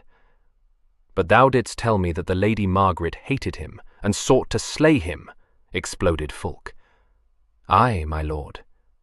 "Then what maggot hath Simon in his silly head?" Allen drew his hand across the strings so that they sang softly under his fingers. "The maggot of love, my father." "Love for a froward woman? Much have I heard of the lady on the way hither, and it seems to me that she is a bold, spiteful hussy." "Bold, sir, and tigerish, but so is Simon. No milk and water maid could touch his heart. He must take a fitting mate unto himself. The Countess is such an one, and not soft speech will move her, but rugged strength, and maybe rough usage." Fulk stared at him. "Art very wise. I would fain meet this lady." "Oh, sir, she will send thee from her side with a flea in thine ear." "Oh-ho," said Fulk, I am an old man." He stroked his grey hair ruefully. Alan touched his hand affectionately. "Yet the old man did come to France, and is none the worse for his tedious journey," he said. Fulk puffed, pleased at the compliment. "Oh, there is life in the lion yet," he nodded. "Who comes?" Alan sprang up, for Jeanne was limping towards them. "It is Mademoiselle Jeanne, who is soon to be Geoffrey's lady," he said, and kissed Jeanne's hand. "Mademoiselle, ye see here my father, Lord Fulk of Montlice." Jeanne curtsied in response to Fulk's bow, and went to sit beside him on the bench. "Is it the gout?" Fulk asked, interested, pointing to her feet. Jeanne dimpled charmingly. "Nay, milor, it is—" "Oh, it is blisters. Aye, aye. Art a brave lass, I do hear." "Not I, sir. 'Tis Margot who is brave." "Mademoiselle," Alan interrupted, "what chanced in Raoul's palace? Simon says naught, and I have had no word with Geoffrey. Is it true that Simon slew Raoul?" Jeanne closed her eyes. "It was terrible," she said. Raoul had Margot in his arms. He kissed her, and she fought him. Then, when I thought all was lost, there came the clank of armour, and Lord Simon stood in the doorway with Geoffrey beside him. Oh, sir, I thought mine eyes deceived me. So great they looked, the one all black and grey, and the other gold and green. Raoul pushed my lady away, but he was too late." Jeanne threw out her hand dramatically. "I saw my Lord of Beauvallet grow stiff all at once, and there came a light into his eyes, such as I have never seen before. He smiled, and indeed, that smile drove terror into my heart. Just one moment he stood there, while I wondered what he would be at. And then he seemed to leap forward. In a second he was by us, and had seized up Raoul in his arms. He bent him over his knee, backwards, until methought Raoul's spine would snap. And he said, Jeanne tried to imitate Simon's snarl, 'Die, thou dog!' Then he stabbed suddenly, and the blood spurted up. It was horrible, horrible. After that it is Allah missed. They fought, all of them, even Margot, but they could not hope to conquer, so we fled through a door behind us, and ran and ran and ran. And at last we found a stairway, which led out of the castle. Raoul's men were hard on our heels, but we ran across a courtyard, and Renaud wrenched the gate open. Then found we the horses, and fled for our lives. "Simon ran away?" Fulk asked incredulously. "What else could he do? I think he lost his head. He meant not to kill Raoul, but when he saw my lady in his arms, he forgot caution, and only thought of vengeance." "That is not like Simon," Fulk said. "It is like the new Simon," Alan answered. To Simon came a French page, bowing low. "Milord, I bear a message from Madame." "What is it?" "Madame requests Milord to visit her. She hath that which she would say to Milord." Simon rose. "Lead me to Madame." The page conducted him to Margaret's rooms and announced him. The Countess was alone, standing by the window. She was clad in a long red robe, and she wore a horned headdress upon her head. She came forward a few steps to meet Simon, and he saw that her hands were tightly clenched. "Well, Madame?" Margaret moistened her lips. She began to speak jerkily, her eyes dark and troubled. "Milord, there is much I must say to you. Ye have placed me in your debt." Her eyelids dropped a little, and the proud lips quivered. Simon said nothing, watching her. "I have first to thank you for what you did yesterday." The words stuck in her throat a little, but she went on bravely. "Had ye not come to my rescue, I had been what I will not think today." Her eyes searched his face, but it was impassive. Simon's arms were folded across his great chest, and he stood very still before her. Again she moistened her lips. Margaret of Bel Remy leaves n'other debts unpaid. Had I not fallen into Raoul's clutches, I would have brought an army to Bel Remy to fight you. But I failed, and you rescued me. I desire now to wipe away the debt I owe you. So, I will make my submission to you. Her voice had sunk, but it vibrated with her pride. I want more than that. She started, clasping her hands nervously together. You seek my life? She asked, and squared her shoulders. Simon came heavily up to her and took her wrists in his hold. Thy life, aye, all of thee. Suddenly he bent forward and kissed her, full on her red lips. She sprang away, trembling and shaken, pressing her hands to her hot cheeks. You insult me! I have not deserved that. My God, I had come to think you a man of honor. I insult thee not, Simon said calmly. I want thy hand in marriage. She stared at him, hardly comprehending. Then she recoiled, eyes aflame. You, for what do ye take me? Think ye I would wed an English boor? She spat the words at him, and her bosom heaved. I think that thou wilt wed me, madame. What I want, I take. Ye take not me. Mordieu, are ye mad? Wed me? I am Margaret of Bel Remy. Thou art my prisoner. No longer. She stepped quickly up to him, her silken skirts brushing the ground. I have made my submission. He looked down at her for a moment, in silence. Then he drew a folded parchment from his belt and spread it upon the table. It awaits thy signature, madame, thy submission to my master. Slowly she approached the table and read the formal words. A little shiver ran through her, and she bit her lip. She sat down and picked up her quill. For a long time she sat very still, but presently she dipped the quill in the ink and quickly signed her name. She would have risen then, but Simon's hand was on her shoulder. There lies thy submission to the king, my master, he said, and she saw that his eyes gleamed. But thy submission to me must come soon.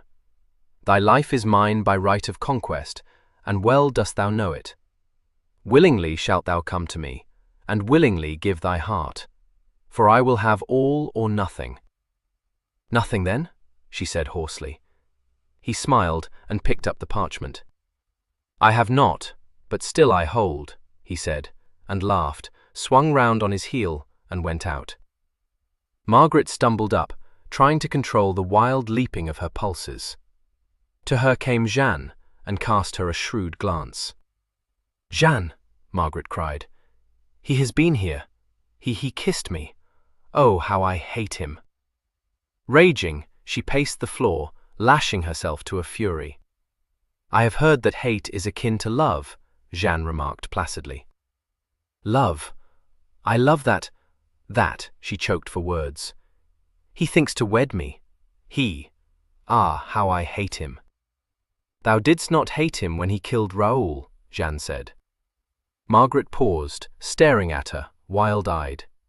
Did I not? Oh, what ails me, Jeanne? She sank down upon the floor beside her lady, sobbing. Pride dies hard, Jeanne said softly. Thou art torn between love and hate.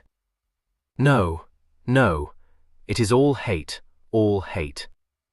Then why dost thou weep? I do not know. I am distraught. It was his kiss burning me, shaming me. Let me go. She sprang up and away, rushing from the room straight into the arms of her cousin. Victor, you? What do ye here? He twirled his scented kerchief, eyes running swiftly over her. I came to wait upon thee, sweet Margot, but yon yellow-haired Saxon was before me. Thou art strangely disordered, cousin. He bent forward, scrutinizing her. Now what hath he done, I wonder? Out of my way, she cried, and swept past, down the corridor.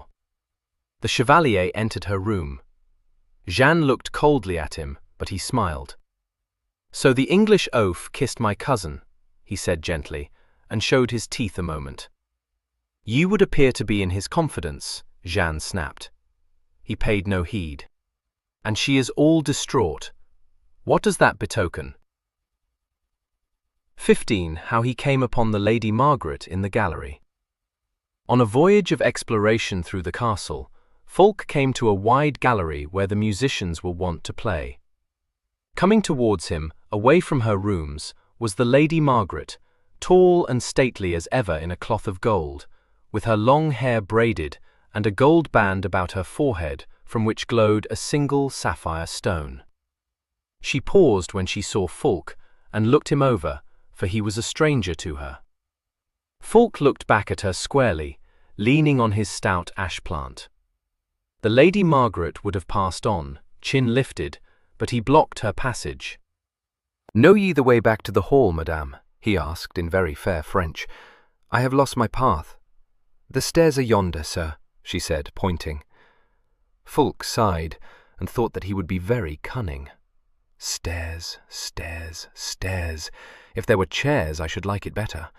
I have had the gout this many a day, lady, and it plagues me sorely. The Countess hesitated, but Fulk's white hairs made her courteous. "There are chairs behind you, sir," she said. "Why then, madame, if you will be seated, so will I," he answered. "I thank you, no." On swept my lady, but was arrested by Fulk's roar. He could never be patient for long. "Come back, come back! God's body, have I not been lonely enough? Come hither, whoever ye may be, and bear an old man company." The Lady Margaret spoke coldly.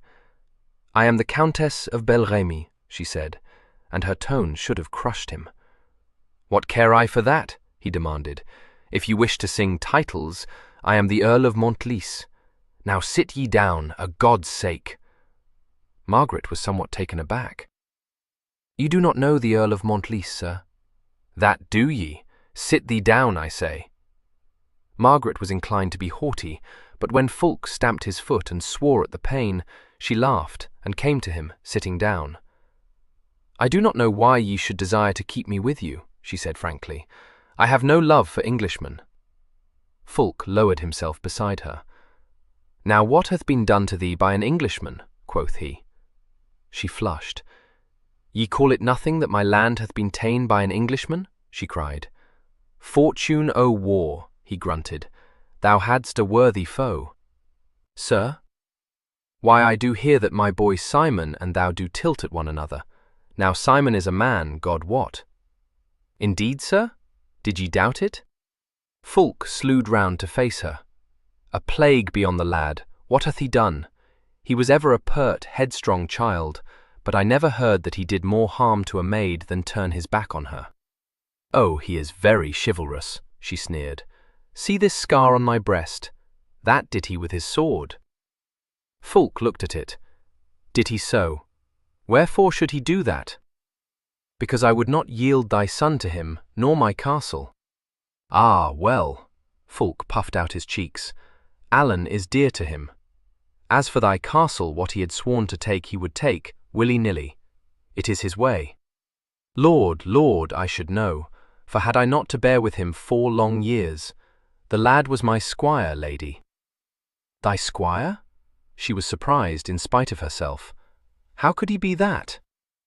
"Why, look ye, he was Malvallet's bastard, and Malvallet was my foe.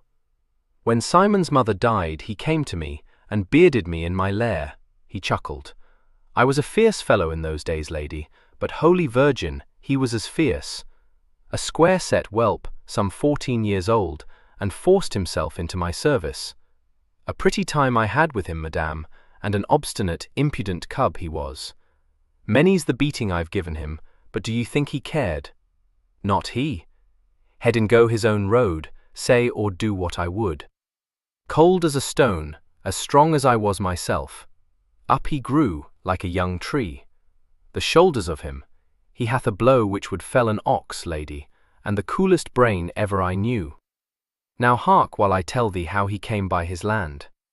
Fulk settled himself more comfortably, and proceeded to recount the exploits of his beloved lion cub. Margaret listened, eyes downcast, but once she raised them, and they were sparkling with sympathy for one of Simon's deeds. But at the end of the recital the colour died out of her cheeks, and she remembered that Simon was her enemy. "You would seem to have a fondness for this Simon, milor." "Needs must I," Fulk grunted. "I do indeed love the boy. He cares for me a little, but he hath never asked a favour of me, and never will. What he wants, he will win himself. Never was there a prouder, more cocksure lad. It is praiseworthy, perhaps," Margaret said slowly, "but he cannot always win." Fulk's eyes twinkled. So, and who shall teach him that, lady?" She looked at him, and he saw her lips tight shut. "Aha! So you think to bring Simon to heel, madame? I wonder if you will do it." "I desire only that he shall leave my land, never to return." "Well, he is like to," Fulk announced. "He goes soon to join the king." "I am glad," said the Lady Margaret primly. "I hope it will be very, very soon." "Here's a heat," Fulk remarked. "Why dost thou hate him so?" "I have told thee. Once I sought to kill him," she spoke through clenched teeth, "and could not. Could not, though he would have let me. I was a coward, and now I do owe my life to him. And didst fight at his side, if Malvallet and thy lady speak sooth." "That was not done of hate, madame. I fought because I had to escape, not to save him," Fulk grunted. "And even now, had I the means to hand, I would slay him gladly." "Aye, gladly." "Brave words," Fulk said. "Simon is not one to be worsted by a maid. What good would his death bring you? King Henry would fall upon thy land." "I held out 'gainst Umfraville. Aye, but the English are in now," Fulk said. A soft yet heavy tread sounded. Along the gallery came Simon, and at sight of him the Lady Margaret rose, yet was too proud to seek refuge in flight. Simon halted before her, looking gravely into her eyes. But all at once a smile came to disperse the gravity, and it was so unlike the smile she had seen on his lips before that almost it drew from her an answering gleam. There was no grimness in it, but a species of amused understanding. "So my lord hath found thee," he said. "I dare swear he hath told thee that I was once the bane of his life." "My lord is generous in his praise of you," she answered stiffly. Simon glanced at Fulk with uplifted brows. "Never said I one word of praise," Fulk roared. "I praise thee? God's body, I am not yet in my dotage. Praiseth thou, pert boy, what ails thee? My lady knows now thy stubborn temper. Praise, forsooth," Simon laughed. "Wert ever chary of praise to my face, sir?" he said mildly. "And behind thy back," Fulk averred. "A more worthless, blundering, silly-pated, obstinate lad never I saw. A pity is it that none ever thought to knock a little sense into thee." "Nay, my lord, one did try, but it seemed he failed, although he had me in my youth to mould. A graceless, impudent coxcomb thou wert. Indeed, I think I was so indeed," Simon reflected. "A sore trial to thee, sir." "Thou art well enough," Fulk grunted. "Ye need not seek to cozen me." "Why, sir? I do know it to be useless," Simon said. Margaret glanced from one to the other. This new Simon was a stranger to her. The Simon she knew was a stern lord with little humour but great strength, not a smiling man who meekly listened to abuse of himself. She drew her skirts about her, preparing to depart, but Fulk struggled up, laying a hand on her shoulder. "Now here is a right noble lady," he informed Simon bluffly. "Shouldst take a lesson from her, lad." Simon's eyes were upon her face, and Margaret felt the colour rise to her cheeks. "It boots not to sing my praise to Lord Simon of Beauvallet, sir," she said icily. "Nay," it was Simon who answered. "I need no telling." "Hadst best have a care to thyself," Fulk warned him jovially. "My lady will be satisfied with naught save thy life." Margaret's cheeks were flaming now. She bit her lip, glaring at the well-meaning but tactless Fulk. "My life is hers," Simon said quietly. "I should have said thy death," Fulk chuckled. Simon drew his dagger from its sheath and presented the hilt to Margaret. That also. Margaret drew away from under Fulk's hand. The jest is no doubt amusing, sir. I will leave you to enjoy it. Fulk conceived that this curious pair of lovers should now be left alone, so he stumped off towards the stairs, shaking his head over the incomprehensible ways of the younger generation. Simon stood before Margaret, barring her passage. He was in a genial mood this morning, and strange forces were at work within him. "Be pleased to let me pass," Margaret said imperiously. He shook his head. "In a little while, Margot." "My name, sir," her eyes flamed. "Thy name." He turned the naked dagger in his hand, looking down at it. "It was no jest, madam. If thou wouldst strike, strike now." "Thou hast tied my hands," she answered bitterly. "I am not sunk so low. Thou hast told me that my life is thine by right of conquest.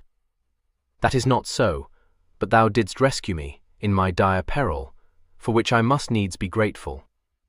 I want not by gratitude. That debt is paid, and the past is dead. If thou dost indeed hate me, can you doubt that?" she cried. He smiled a little. "Thou hast assured me of thy hatred many a time, and of thine undying lust for vengeance. And yet, thou didst lie in mine arms once, content to be there, and it was not hate that prompted thee to feel thyself safe, and to sleep with thy head on my breast. You taunt me with that. I was weary, and beside myself with fear and everything. Nay, I do not taunt thee. The memory of that ride is precious to me." She was silent. "Methinks," Simon went on, "I never knew thee until I saw thee clad in thy boy's clothes, fighting at my side." She flushed. "Not for nothing am I the Amazon," she said through her shut teeth. "The Amazon? Nay, thou didst seem just a helpless child, grown suddenly small in thine unaccustomed raiment. It was that, I think, that awoke some devil within me and made me slay Raul." She laughed harshly. "I thank you, milor. So it was with a child that thou didst fall in love, if love this be." "It must be love, Margot, but I know little of such matters. I only know that I want thee, and must have thee. Then know also, sir, that I will none of thy wooing. Now let me pass." He stood aside at once, and she almost ran down the gallery to her rooms, meeting Alan on the way, and brushing past him without a glance in his direction. Alan strolled up to Simon, half smiling. "One pair of lovers left I in the hall, and here I stumble upon yet another, and too, the only real lover amongst you, am maidless. It is a sad world." "Alan," Simon said abruptly, "tell me of love. What is it?" "I can tell thee naught that thou dost not know already. Long, long ago, I did say that the day would come when some maid should wake thy cold heart. Behold, it is here at last, and thou dost ask me to tell thee of love? It is love, then, that stirs my blood. But... Alan laughed softly. "It comes to all men at least once, and to some many times. To thee it came slowly, but to some it comes as a sudden shock." Simon pondered gravely, and in a few moments Alan spoke again. "I came in search of thee. I want to warn thee." Instantly Simon was on the alert, and the softness went out of his face. "Well?" "I mislike the looks of yon Frenchman, the Chevalier. Of late there hath come a new gleam into his eyes, and I think he seeks to do thee harm. That little popinjay—" "But he was first in the field," Alan said quietly. "What mean ye?" "Why, that he also loves the Lady Margaret, although she slights him." "He loves?" Simon's hand clenched. "If I find—" "Nay, listen, thou jealous lover. As I came hither I chanced on him, descending the stairway. Methinks he doth play the spy, and if it seems to him that thou art like to win the Countess, he will dispose of thee as best he can." Simon shrugged. "What can he do? He made his submission long since." "And ye would trust to his honour, Simon?" "I have as yet no reason since his submission for doubting it, save his shifty eyes and spying ways. I would like to see him safe under lock and key, lad." "I cannot do that," Simon answered shortly. "Do ye think I fear him? Not I, but the soft-spoken are the most dangerous of all foes. Look well to thyself, Simon. Ye think he will slay me?" "Nay, I think he will try to," Alan riposted. "Or mayhap he will hire some rogue to do it for him, and thus in a little salve his conscience." Simon smiled. "I doubt that same rogue will find his task hard indeed," he remarked. "I have ears that hear that which makes no sound, and eyes that see in the dark." "Still, be more watchful than ever," Alan warned him. "When do ye go to Bayeux?" "Next week. I leave Geoffrey here, with thy father. Huntingdon must go with me." "And I." "And thou." "When wilt thou return?" "I know not." Simon sighed faintly. "The message that thy father brought told me that the king had need of me. He waits but to see Gloucester triumph, and Domfront fall to Warwick. Then he will march on Rouen. Whom will he leave to govern this land? The Lady Margaret hath submitted. She will rule here. Some overlord he will appoint, perhaps Salisbury. Who knows?" "Who indeed?" said Alan softly. 16. How he walked alone in the garden. Barehead he walked slowly through the garden that surrounded the castle, and the pale sunlight played about his fair hair, while the wind stirred it gently and blew it across his face. His sword hung at his side, but his hands were clasped listlessly behind him, and he bent his head deep in thought. It was 4 days since his talk with Margaret in the gallery, and nothing further had passed between them since then. In 2 more days he would be gone from Bel Remy, and for the first time in his life he was worried. He paced slowly to and fro across the lawn before the castle, seemingly lost in his thoughts, frowning slightly. From an arbour close by the Lady Margaret watched him, hidden from his sight by the bushes through which she peeped. She had escaped from her ladies and come here to be alone. Why, she knew not. Ever since the day when Simon had rescued her from Raul, she had been racked and torn by conflicting emotions. Not one of them could she recognize, but she knew that a strange misery had her in its hold, that would not let her rest, causing her sleepless nights and storm-tossed thoughts. She was hungry for an unknown something, and at times she would bite hard on her lip to hold back the rush of angry, heartsick tears that sprang to her eyes. She was restless, too, and short with her ladies. Not even Jean would she have near her for long, but fled away by herself as now, fighting what she half-guessed to be a yearning for her mate. Try as she might, she could not forget the feel of his arms about her on the ride from Raoul's land, or the touch of his lips on hers. Again and again she tried to lash her anger to fresh energy, remembering all Simon's iniquities, dwelling on them fiercely, pressing the scar on her bosom with nervous, trembling hands. For a long time she sat motionless in the arbour, heedless of the cold, watching Simon's ceaseless, measured pacing with eyes that burned dark and troubled.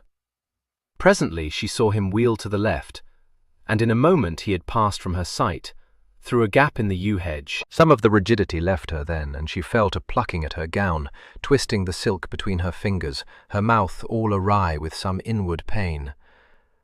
But in a little while she covered her face with her hands, and so remained for a long time, silent. She did not know why she suddenly looked up, every nerve strained to attention. No one was in sight, but from somewhere near at hand had come the sound of brushing against leaves. It was a tiny sound. A bird might have caused it, or some small animal, and yet she leaned forward, peering through the bushes with eyes that were narrowed and keen. Again came the sound, and she rose, noiseless, her skirts gathered up in one tense hand. To the left was the castle, to the right the hedge that bordered the bowling green. Straight ahead, at the far end of the lawn, was the gap through which Simon had gone. It led along an alley between high hedges to her own garden, the pleasaunce, away from the castle. On the other side of the hedge that ran parallel to the castle were fields, leading down to the moat. It was towards this hedge that she looked, and presently, where the leaves were sparse, saw a shadow, moving stealthily beside it on the other side. It was but a fleeting glimpse that she had, but her nerves sprang to a conclusion. Quickly she pushed through the tangled bush and stepped onto the green. One moment she stood there, staring intently to the right, and again heard the faint rustle. The leaves seemed to quiver in one spot, and grew still again. Every pulse was throbbing in her body, but she forced herself to walk calmly forward, outwardly careless and aimless. The blood sang in her ears, for she knew that there was one, perhaps more, behind the hedge, watching her intently. On she went, heart beating loud and unevenly, but walking slowly, looking about her. It seemed to her that the bowling green had become of a sudden a vast desert which she could never span. But at last she came to the end, pretended to hesitate a moment, and then went through the gap. The path twisted almost at once, and so soon as she had rounded the bend, she caught up her skirts and ran as if for dear life along the tortuous alley. Simon was in the pleasaunce, gazing abstractedly down upon the sundial that stood in the centre. All about him were little walks and flower-beds, with snowdrops growing in them. The sound of light footsteps speeding towards him made him look up quickly, a hand to his sword-hilt. Into the pleasaunce came the Lady Margaret, panting for breath and running like one possessed. He started forward, brow lowering. "What is it? Who hath dared?" She almost fell into his arms, outstretched to receive her, clutching at his long tunic with desperate fingers. "Come, come away, I implore thee. Give me thine arm." Thy sword? Ah, quickly, quickly, away from this spot." Simon's hands were on her shoulders. His voice rang harshly in her ears. "Who hath dared to molest thee? Answer." "None, none." She tugged wildly at his tunic. It is not that. Oh, come, come, every moment you stay may me andeth." He stared at her in surprise, then cast a quick look around. "Death? What mean ye, child?" "Oh, tarry not," she implored. "It take me to the castle, I beg of you. Oh, come, milor, come, come. There is someone lurking behind the bushes. I saw him yonder, creeping in thy wake. Even now he may be upon us. For God's sake, come away."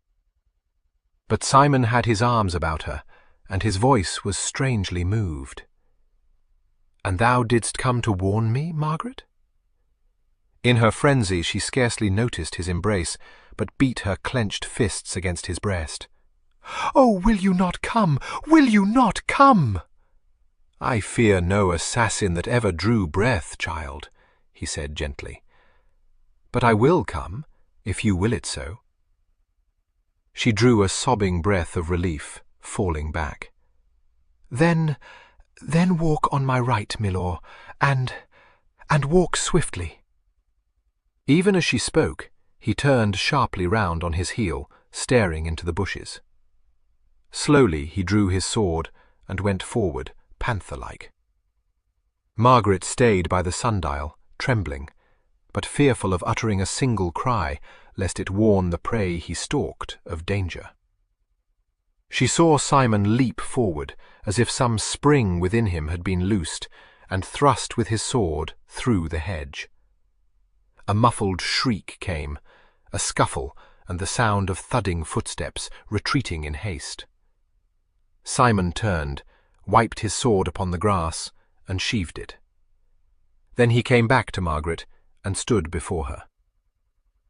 "Was it only out of gratitude that thou didst come to warn me?" he asked. She started, gripping the edge of the sundial and gazing up at him with wild, hungry eyes. "Thine is a strange hatred," Simon went on, and held out his hands. "Is it hate indeed?" Her knees shook under her. Her breath came fast and uneven. Ay, hate.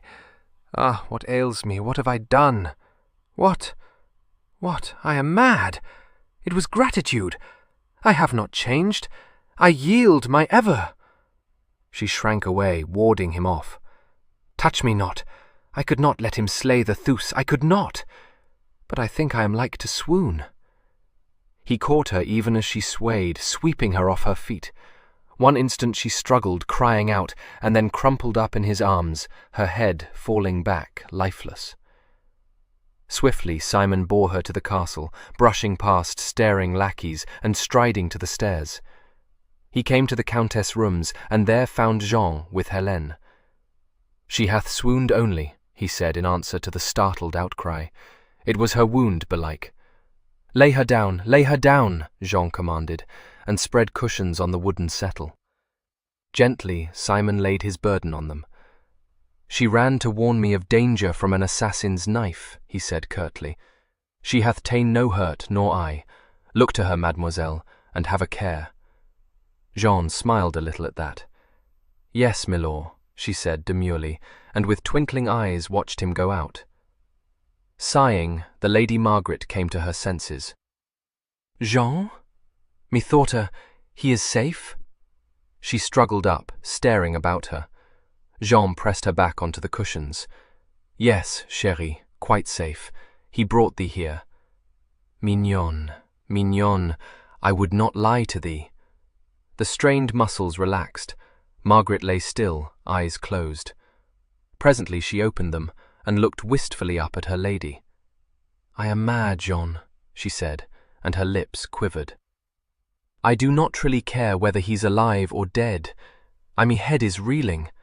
Jean, I am weeping. What comes to me?" "Love, chérie," Jean whispered, and kissed her softly. 17. How he left Bel Remy, and how the Lady Margaret dealt with her cousin. Geoffrey burst in upon him, Alan following languidly at his heels. "Simon, what is this I hear?" Geoffrey demanded. "Is it true that one sought to slay thee?" "Aye," Simon smiled a little. "A creature in the Chevalier's pay." He nodded to Alan. "Thou wert right, O sage." "Of course I was right," Alan said placidly. "What wilt thou do now?" "I go to Bayeux." "Aye, but what of thy would-be assassin?" Geoffrey cried. "Naught. I know not who he was, and I have no proof. Once I am gone, the Chevalier will be happy enough." Geoffrey was dissatisfied. "I would clap him up." "I have not the power. He would deny the charge, and the Lady Margaret rules here now." "Simon, it is not like thee to be magnanimous," Geoffrey exclaimed. "What ails thee?" "God knows. The Chevalier is too little for my vengeance, I think. I can punish him best by ignoring him. But when I am gone, do thou have a care, Geoffrey. I mislike the task of ruling this land," Geoffrey grumbled. "Leave Huntingdon, and take me with thee. He is too young, and thou wilt be content enough with thy Jeanne. She would never forgive me, and I wrested thee from her now." "What is that to thee?" Geoffrey stated. "Thou art changed indeed, Simon." Simon shrugged. "Maybe," he said, and then was silent for a long time. Later, Raul came to him, recovered now and in high spirits. Simon received him unemotionally, but Raul tried to kiss his hand. "Ah, Lord, it was well done. I would it had been my hand that had slain the toad. By the Virgin, your grip was of iron on his fat neck." Simon smiled a little. "Ye did well, Raul, though I slew Raul. Art a brave man, methinks. What want ye of me?" Raul smote his thigh. "Thought I to myself, by God, this is a fit master for me. So please you, sir, I'll join your guards or your archers. I have some training with a crossbow." Simon looked him over for a moment, and then nodded abruptly. "If I am the master for thee, thou art the man for me, yet the Lady Countess doth command your loyalty." "I am Raul, and I serve whom I please," the giant answered. "But it seems to me that the day is not far distant when I shall call ye both master, and own not to neither." "That is as may be," Simon said coldly, and drew pen and parchment forward to enroll Raul. On the day of his departure, he went to the Lady Margaret's bower, where she reclined on a couch, pale and listless. He was clad in his armour, and at the sight of it her lips quivered. "I come to bid thee farewell, Margot," he said quietly. She rose, gazing at him. You are going to Bayeux?" "Aye, thou art rid of me at last." She winced at that, and her eyes filled with tears. "You return not?" "If God wills, I shall return. But if so be I fall in battle, think this of me, Margot, that if ever I harmed thee or hurt thee, at least it was not of mine own desire. And remember also that I did love thee very dearly." He went down on his knee, most unexpectedly, and kissed her cold hand. "Plague not Malvallet," he said humorously. "He is no match for thy fierceness." She smiled wanly. "I have submitted." "Aye." He rose and looked at her for a moment. "Farewell, Margot." "Farewell." The whisper just reached him. He turned and went to the door. The weight that held Margaret to the floor seemed to fall away. She stumbled forward, hands outstretched. "Ah, thou wilt come back. Thou wilt." He caught her in his arms. "I will come back. But when I come, it will be to lead thee to the altar, if I am alive still." He bent his head and kissed her, long and passionately, and although she did not return his kiss, she was passive under it. The next moment he had released her, and was gone through the door away.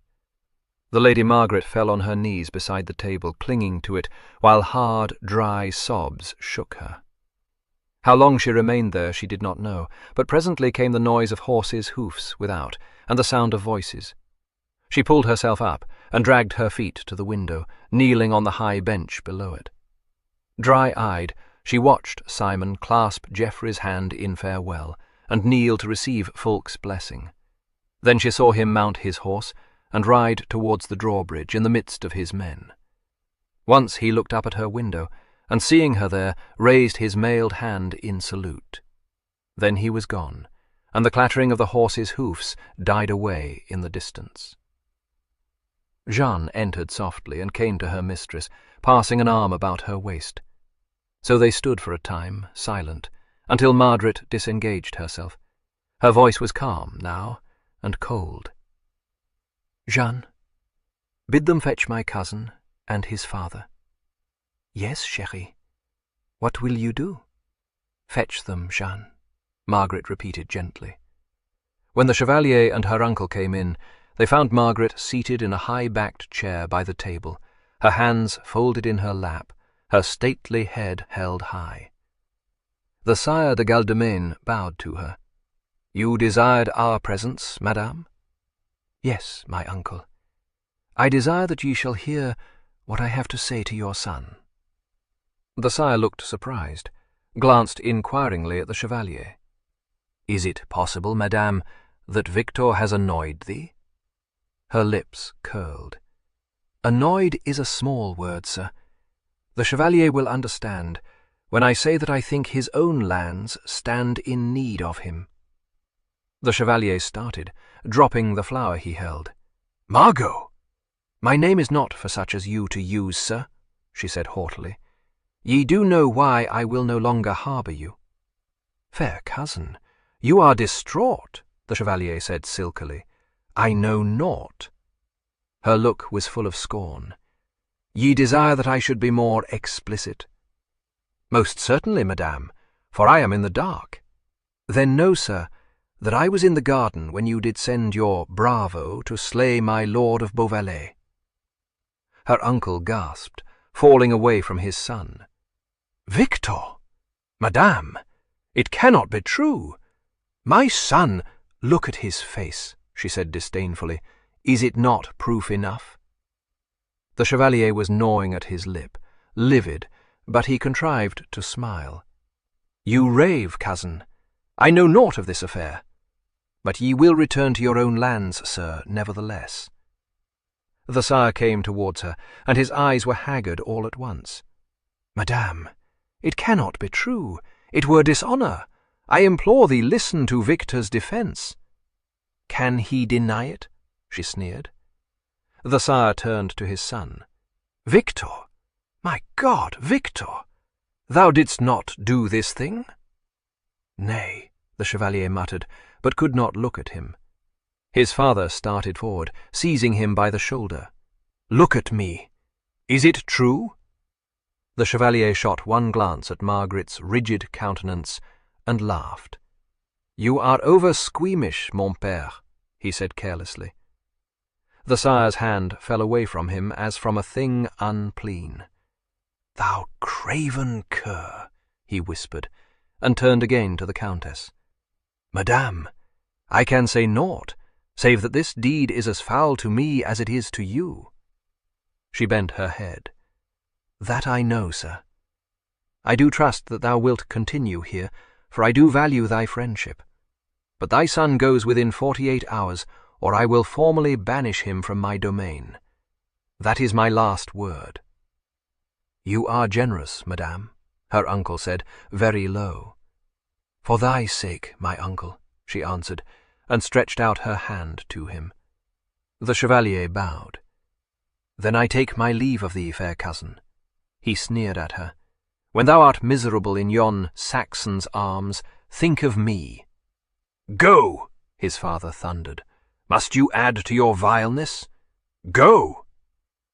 The chevalier bowed again, ironically, and went out. His father picked up the flower he had dropped and threw it into the fire. "Madame, ye will excuse me. I am not myself. This hath been a bitter blow. I would fain retire." "Indeed, I am very sorry," Margaret said, her hand on his arm. "I could not do otherwise." "Ye were too generous," he said shakily, and kissed her hand. As soon as he was gone, Margaret turned to Jeanne, who all the time had stood silent behind her chair. "Chérie, wilt thou request thy Geoffrey to wait on me here?" Jeanne threw her arms about Margaret. "Oh, Margot, Margot, it was well done. I will fetch Geoffrey at once." She ran out, flushed and excited. She found Geoffrey in the great hall, disconsolate at his friend's departure. When he saw her, his brow cleared, and he held out his arms. "Nay, I am come on an errand," she said demurely, and curtsied. "The Lady Countess doth request your presence in her chamber, my lord." Geoffrey came to her, sweeping her off the ground in his embrace. "What care I for the Lady Countess? Kiss me, thou rogue." Jeanne obeyed meekly and was set down. "This is very wrong," she reproved him. "It is no way to treat a herald. Follow me now, Geoffrey, at once." "What wants thy mistress?" he asked. Jeanne led him up the stairs. "No doubt she will tell thee," she said. "Geoffrey, it is not at all seemly to put thine arm about a herald's waist." "Nay, but it is very seemly to put mine arm about my betrothed's waist," he retorted, and drew her protesting onward. Outside Margaret's door he paused. "Kiss me, or I will no further," he threatened. "Thou art a sore trial," Jeanne sighed, and raised her bewitching little face. "No, that is enough, Geoffrey. What if someone was looking?" She opened the door. "Sir Geoffrey, madam." "Enter, enter," Margaret said, and came forward to meet them. "Methinks thou wert gone a long time on thine errand, chérie." Her eyes sparkled a little. "That was not my fault, madam," Jeanne said. "Indeed, Sir Geoffrey is very, very obstinate in the matter of coming quickly." "I doubt it not," Margaret smiled, and looked at Malvallet. "Sir, I did request your presence to tell you that I have banished my cousin from this land for setting his men to slay Lord Simon. 'Tu will have no such dishonour on my heads, so will you please to see to it that he is gone within 48 hours. 'Tu do not desire that anyone should be told why he goes." Geoffrey recovered from his amazement with difficulty. "Madam, I will see to it. Let me say, madam, that I honour you greatly." She smiled rather sadly. "It was the least I could do," she said. "Is Sir Geoffrey, you and I have fought in the past, and I have given you no cause to love me. But I am wiser now a little, and I would wish to live at peace with you." Geoffrey knelt at once, kissing her hand. "Madam, I thank you."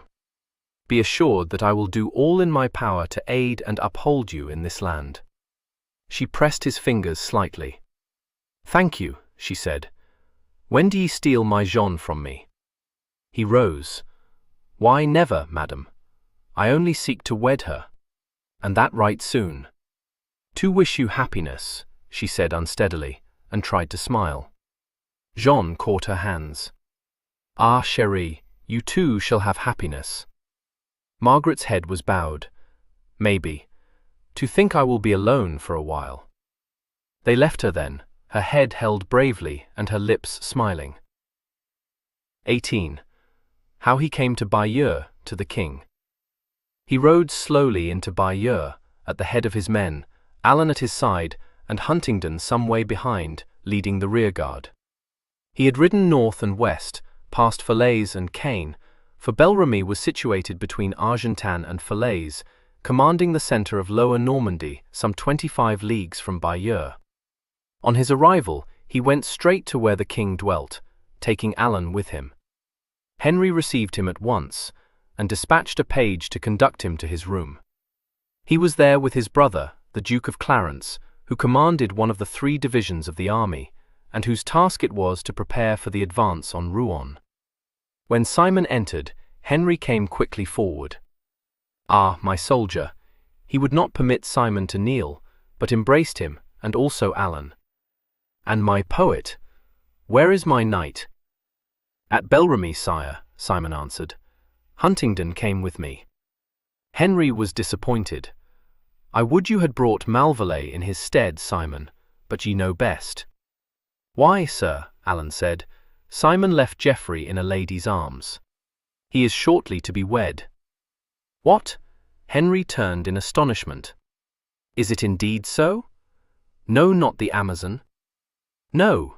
It was Simon who answered quickly. "One of her ladies. Is it so?" I had suspected Alan of it, but not Malvallet. "Sit down, Simon, and tell me all." He touched a pile of parchment sheets on the table. "Thy dispatches are very curt." He smiled and picked one up. "Listen, Alan. My very dread and sovereign lord the king, so we start, and all is well. But wait, I have the honour to inform your majesty that the town of Bel Remy did yesterday morning make submission after an attack from my forces. I have also the honour to inform your majesty that the castle has ceded, save for the Lady Countess, who holds out against your majesty. I am your majesty's faithful servant, Simon of Beauvalet." "Well, my majesty's faithful servant just whets mine appetite for news, and no more. Here again I am constrained to tell your majesty that on Tuesday last the Lady Countess did escape from Bel Remy, accompanied only by her lady, Mademoiselle Jeanne. I did set forth in pursuit, and finding Madame in the hands of your majesty's ally, Raul, called the Terrible, did slay him for the treatment he did mete out to the Lady Countess, and so have rid Normandy of a very foul rogue." "I thank thee," Simon Henry's eyes twinkled. "As you say in this lengthy dispatch, Raoul was mine ally, and a pretty time I have had, seeing his people who flocked here demanding thy head.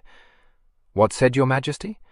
Why, I did say that I desired no further dealings with Raoul's men, but I would know why my allies are thus summarily slain, without trial or delay."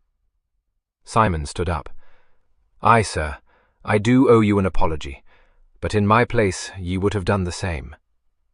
"I doubt it not," Henry said, "but it was unlike thee to kill him without trial, vile though we guessed him to be." "I did it in sudden, overwhelming anger, sir." Curtly, Simon told him all that happened in Raoul's palace. Henry smote his hands together. "By my troth, I would I had been there. The knave! I am well rid of him indeed. But it has caused a deal of pother, Simon. The blame is mine alone, sir. It not lay it on thy shoulders, my Simon. I must uphold my generals. Sire, if it please you, punish me for the deed, so the French shall not call you assassin." "It is over now," Henry answered. "Clarence dealt with them." Simon smiled across at the Duke, of whom he was very fond. "Then I thank your grace. "It uphold thee through fire and water," Clarence said. But I was all amazed when I heard how Simon the Just had fallen. Alan upraised his dreamy voice. "Nay, it was justice, quick justice. The poet hath spoken," Henry laughed. "Now, Simon, tell me from beginning to end how you took Bel Remy." "By siege first, and then by storm, sir." Henry clicked his tongue impatiently. "And now I know," he remarked. "Alan, tell me." Alan crossed his legs. "Certainly, sire. We sat down before Bel Remy until Christmastide, and lived in blissful peace. I composed an ode, and Geoffrey kicked his heels. Simon likes not bliss, sir, nor peace. He must always be at work. So he dug a mine into the town, under the southern ramparts, which seemed made of granite. Very pleased was he with the mine, sire, and he set his brain to work out a plan. Huntingdon had sat down before the western ramparts, which were unstable and ready for assault. Simon bade him, at a certain hour of a certain day, train his cannon upon it for a while, and at a given signal storm the walls, thus attracting the garrison. Geoffrey and I were in readiness with the rest of our army, for it was Simon's plan to go with 11 other men along his mine, to dig themselves out within the town, and, so as Geoffrey had given the signal for assault, and the town was in a turmoil, to speed to the southern gates and open them, letting down the drawbridge. The which he did, sire, by some miracle, and in we rode. Geoffrey first, to hem Huntingdon's attackers in from the rear. I came second, to lead my men into the town. With Simon in his gilded armour at our head, we swept all before us to the marketplace, and there had a fierce battle. I was captured, sire, and borne to the castle, whither fled most of the garrison. The town was Simon's then, but the Lady Margaret sent to tell him that if he withdrew not his men, I should hang from the battlements. Alan paused, smiling. "Go on," Henry commanded. "What did Simon then?" "He entered the castle, sir, alone, as a herald. From all I can hear, he did draw upon the Lady Margaret, who would have had him slain, and held his sword point against her breast, so that not one of her people dared move hand or foot, lest he should press home.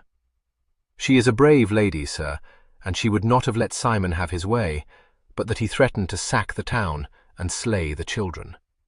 Then, perforce, she yielded, and led him to me. Simon conceived that it would be well for him to enter the castle in force, so he left me where I was wounded and could not rise, and took the Lady Margaret back to his quarters as hostage. And after that it was simple." Henry drew a deep breath. "By God, but thou art a man," he cried, and looked at Simon in admiration. "And the Amazon? Tell me of her." It was Alan who answered. "She is the loveliest woman ever I saw, sir, and the bravest. A tigress." "But she submitted." "Aye," Simon said, "because I did save her life. Give me leave, sir. I would come out of this armour." Henry nodded. "Aye, go, and Alan too. I like not Alan in armour. Did my lord of Montlice find thee?" "I sent him. He did arrive, roaring," Alan smiled. "We left him with Geoffrey." "He is a man after mine own heart," Henry said, and dismissed them. The very next day he called for Simon, and was closeted with him for a long hour. When Simon emerged at last, Alan was waiting for him, and took him apart. "Well?" A sigh escaped this new Simon. "I am to go into the Cotentin, to join Gloucester. Huntingdon goes to Coutances. Thou art to remain here. For how long art thou to be away?" Simon shrugged. "Till the Cotentin is subdued. Gloucester plans to lay siege to Cherbourg as early in April as may be. Cherbourg will not fall easily." "I see," Alan said, and said no more. Simon left Bayeux the following week, but it was not until some 10 days had passed that Henry, much occupied with the affairs of his conquered land, had time for private speech with Alan. Then, one day, when he was listening to Alan's harping, he roused himself and spoke. "Alan, what ails us, Simon?" Alan drew a last sobbing wail from his strings and laid the harp aside. "Ah, dour he was always, but never did his mind wander as now it doth. Half the time he dreams, and once I heard him sigh." "Simon? Then there is new light in his eyes, and methinks he is more gentle than of yore. What hath come to him? Is he sick?" "Some call it sickness, sire." Henry turned sharply round in his chair to gaze at Alan. "God's my life, he is nothing that cannot be in love." "Why, sir, have you not always said, with me, that love would one day come to him?" "Aye, but Alan, I never suspected." "Who is it?" "It is the Lady Margaret of Bel Remy, sire." The king's jaw dropped. In blank astonishment he stared at Alan. "The Amazon? The tigress? Alan, you jest." "No, sir. True it is. I saw it coming slowly, but Simon knew not his own heart till he saw my lady in Raoul's arms." "Then that was why he killed him." Henry started up. "It was jealousy." "It was the lion in him, sir, roused to awful rage." Henry sank back. "'Fore God, I am glad I was not Raoul." "And she? Doth she love him? Is there love in her?" "Love there is, sir, but also pride. She loves him, but she will not admit it, even to herself. They woo with daggers, Simon and his lady."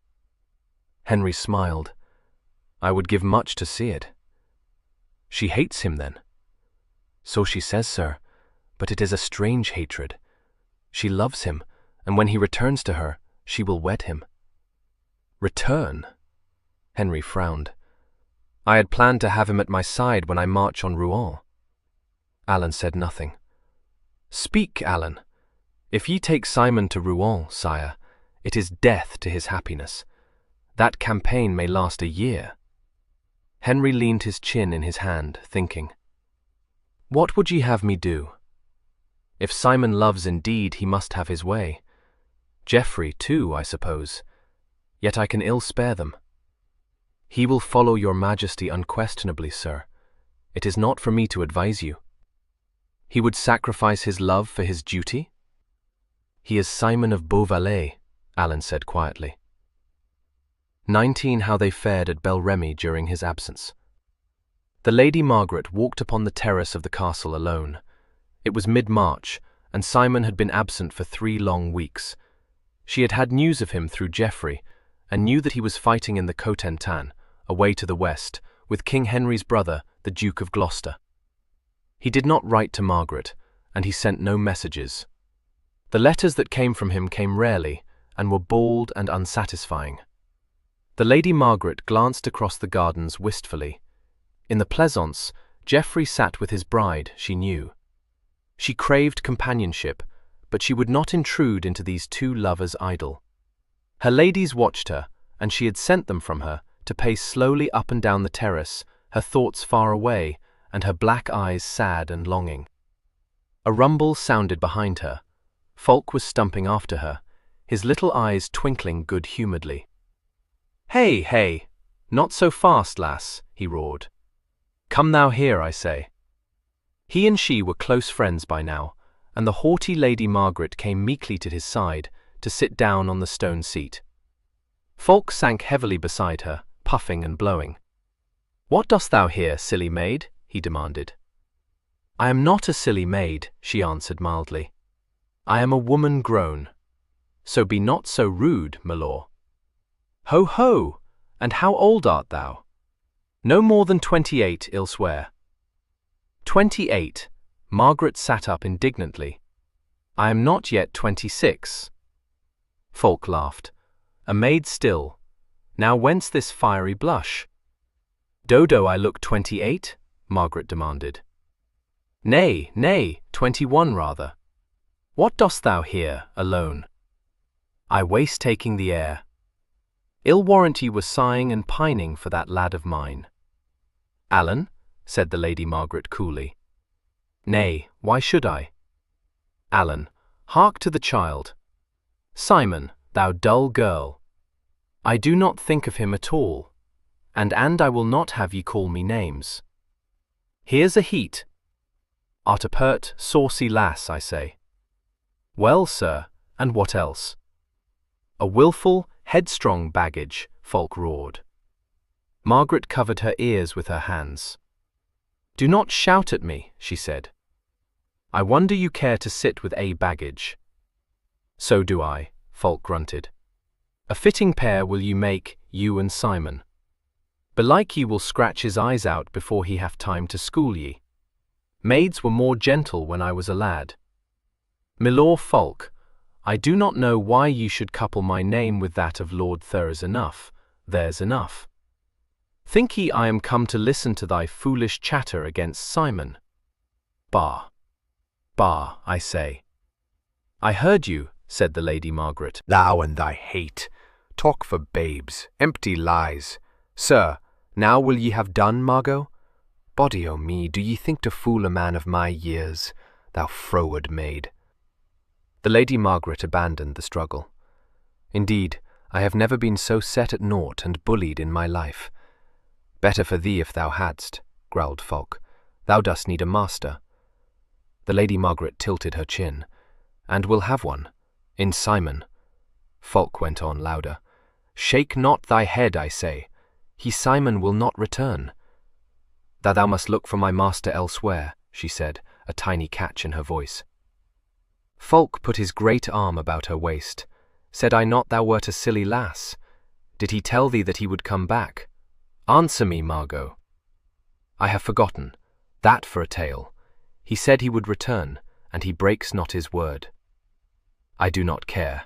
Ho ho. Fulk pinched her cheeks. Canst look me in the face and say that, child? Margaret was silent, eyes downcast.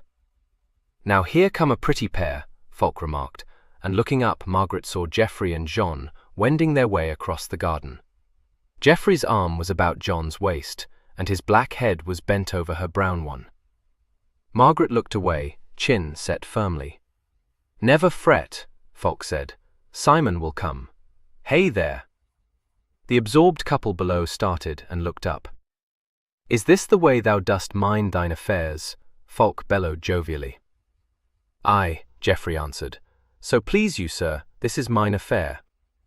I am not at all, John said with dignity. I shall warn all maids gainst marriage. Husbands are very ungallant persons. She looked up at Fulk. Once I did think Geoffrey courtly and kind, she said plaintively. And thou thinkest it no longer? Margaret asked, smiling. Jeanne shook her head mournfully. He is a tyrant, madam. My life is misery. What hath Geoffrey to say? Margaret inquired. He laughed up at her. Why, madam, that maids are sweet, but wives are shrews. Oh, Jeanne turned to pummel him. Fulk's great laugh rang out. There's for you, Jeanne. God's body kissing again. Margot, let us hence. My stomach turns at all this billing and cooing. Give me thine arm, child. So they went away together. He called me the Amazon, Margaret said, as they crossed the hall. Simon? A murrain on him for a scurvy knave, she smiled faintly. And yet you love him. I? What ails the girl? I love that roistering, obstinate young hothead. Now by the troth. Who is lying now? Margaret said softly. Fulk squeezed her arm. Thou hast me there. He is a good lad, when all is said and done. I do wish to see him happy, Margot. Oh? Aye, and think not that a pert, wilful lass, who doth not know her own heart, shall gainsay my lion cub. Think it not, Margot. I am not that wilful lass, she said very low. Are ye not? Who for I do know mine own heart well. Then what is it? Ah, I shall not tell thee that. So long as you do tell it to Simon, I care not, Fulk said gruffly. 20. How he was sent for by the king. Early in April the king spoke again to Alan of Simon. He called him up to his closet one evening and smiled upon him, holding up a bulky packet of parchment sheets. "Come hither, my poet. These came today from my brother of Gloucester. Simon is alive and well." "God be praised," Alan said devoutly. "What says his grace, sire?" "He says much," Henry answered. "On the first day of the month he came to Cherbourg and sat down before it. Listen. But so well fortified and provisioned is the town that assault were folly. It but remains for me to lay siege to it, with your lordship's gracious leave, that in time I may starve it into submission. As I judge this task will prove long and arduous, I think not to enter Cherbourg until the summer, if I do enter it then. Your Majesty's well-beloved, Lord Simon of Beauvallet, whom I did send to aid Sir John Robsart in the taking of Carentan and Saint Sauveur-le-Vicomte, did join me 3 days since with the news that the aforesaid towns have yielded to your Majesty. Beauvallet doth render good account of himself, and out of his whole force hath lost but 7 men, 3 having died of sickness. I do beseech you, my dread sovereign lord and brother, if you have need of Beauvallet, to send for him, for I have ample force, Huntingdon having come also to join me, from Coutances, which town did surrender to your puissant Majesty the 16th day of March." Henry laid the parchment down. "This is good news, Alan." "Very good, sir, save that Cherbourg is so strong. Gloucester will reduce it. Mine answer to his dispatch is here." He touched a parchment sheet. "I have sent to command Simon to join me with his own men." Alan bowed. "What hath your lordship for him then, sir?" Henry seated himself at the table. "I have thought deeply on it, my poet, and at last I have seen how I may serve both mine own ends and his. I will make Simon warden of this land." Alan's eyes widened. "Sire, thou dost know that I have a chancery in the making, Alan." Morgan is to hold the seal of the duchy, Luttrell is to be seneschal, but at the head of the military government I will have Simon, for he is all a soldier, and his grip on all matters military is of iron. Thus shall he remain in Normandy. Art thou satisfied?" Alan knelt gracefully and kissed the king's hand. "Your Majesty is the kindest man alive," he said. "It is no wonder that your very name is beloved." Henry pulled him up. "Have done," he said. "Malvallet and you shall be under Simon. Thus ye shall not be separated, and thus shall I know that my warden hath under him 2 men who will serve him faithfully, obeying his least command. I may march then upon Rouen with a quiet mind. Thank me not. If it please you, it doth also please me, save that I must lose my 3 graces for a while." "I cannot thank you, sir," Alan said fervently. "No words of mine could express what I do feel." Henry laughed. "I am glad of it," he said, and waved him away. 10 days later, Simon rode into Bayeux, the men of Beauvallet and some of Montlice behind him. As he came through the streets, he was lustily cheered, and when he raised his hand in stiff salute, the cheers redoubled, and flowers were flung down before him, and caps tossed high in the air. So he came to Henry's quarters, and straightway went to where Alan lodged. Alan sprang up as he entered, and clasped his hands for a long minute. "My Simon." Simon smiled, and his fingers gripped Alan's. Then he released the slim hands in his. "All is well with thee?" "Very well. And with thee?" Alan asked affectionately. Gloucester carried all before him. "Ye did hear that St. Lo fell to Hungerford?" "Aye." Gloucester sent word. "Domfront holds firm against Warwick still." "So I thought, but Domfront will fall before Cherbourg hath lost 1 stone from its walls. What doth the king want of me? He told thee not?" "Nay, his dispatch was as short as he says mine are wont to be." Simon drew it from the leathern pouch at his belt, smiling. "To our well-beloved servant, Simon of Beauvallet. It is our pleasure that you make all haste to join us here in our town of Bayeux, bringing with you the men of Beauvallet and Montlice. Henry R." There is more written on the back. And thus have I my revenge on thee, my soldier. Have I stirred thy curiosity?" Alan laughed. "Well, hath he done so?" Simon shrugged. "I suppose I am to join Clarence. All ways are one to me. Alan, what ails the troops? As I rode hither they did cheer me as though I had accomplished some great emprise. What means it?" "The king will tell thee," Alan answered. "Hast thou had word from Geoffrey?" "Aye. Bel Remy is at peace. They, the Lady Margaret, did banish her cousin for seeking to slay me." His eyes gleamed suddenly. "So I did hear. What does that betoken, think you?" Simon did not answer. "The Lady Margaret's hate is not so strong, perchance," Alan said gently. "She hates me not. I'll go change my raiment before I see the king." He went out heavily. Just before supper a page came to him to command his attendance on the king. He went at once, and entering the audience chamber, found Henry seated on a dais with his council about him. Simon paused on the threshold and shot a quick look round. Then he went forward and bowed low to Henry. "Your lordship sent for me, sir?" "Aye." Henry held out his hand. "I have work for thee, Simon." Simon kissed his hand and released it. "That is good news, sire." "Arduous work, my soldier," Henry warned him. "I desire naught better, sir." "Give me the order, Philip," Henry said to Philip Morgan, standing beside him. Morgan placed a long scroll in his hand, which Henry gave to Simon.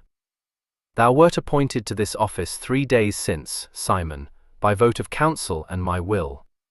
Simon looked round again, slightly frowning. Then he bent his head over the parchment and began to read. In grandiose terms, it gave him to understand that it was the king's most gracious command that he be appointed lieutenant and warden of the lands and marches of Normandy, one to maintain the peace in the duchy, and to have control over the troops that should be left therein, while the king went on to Rouen. Further, that it was the king's most gracious will that he should have under him the following knights. A list of names met Simon's eye, the first 2 of which were Sir Geoffrey of Malvallet and Sir Alan of Montlice. There was much more besides, and at the bottom of the scroll was Henry's seal and signature, with the signatures of each one of his council beneath. Simon read on to the end. Then he looked up, straight into Henry's eyes.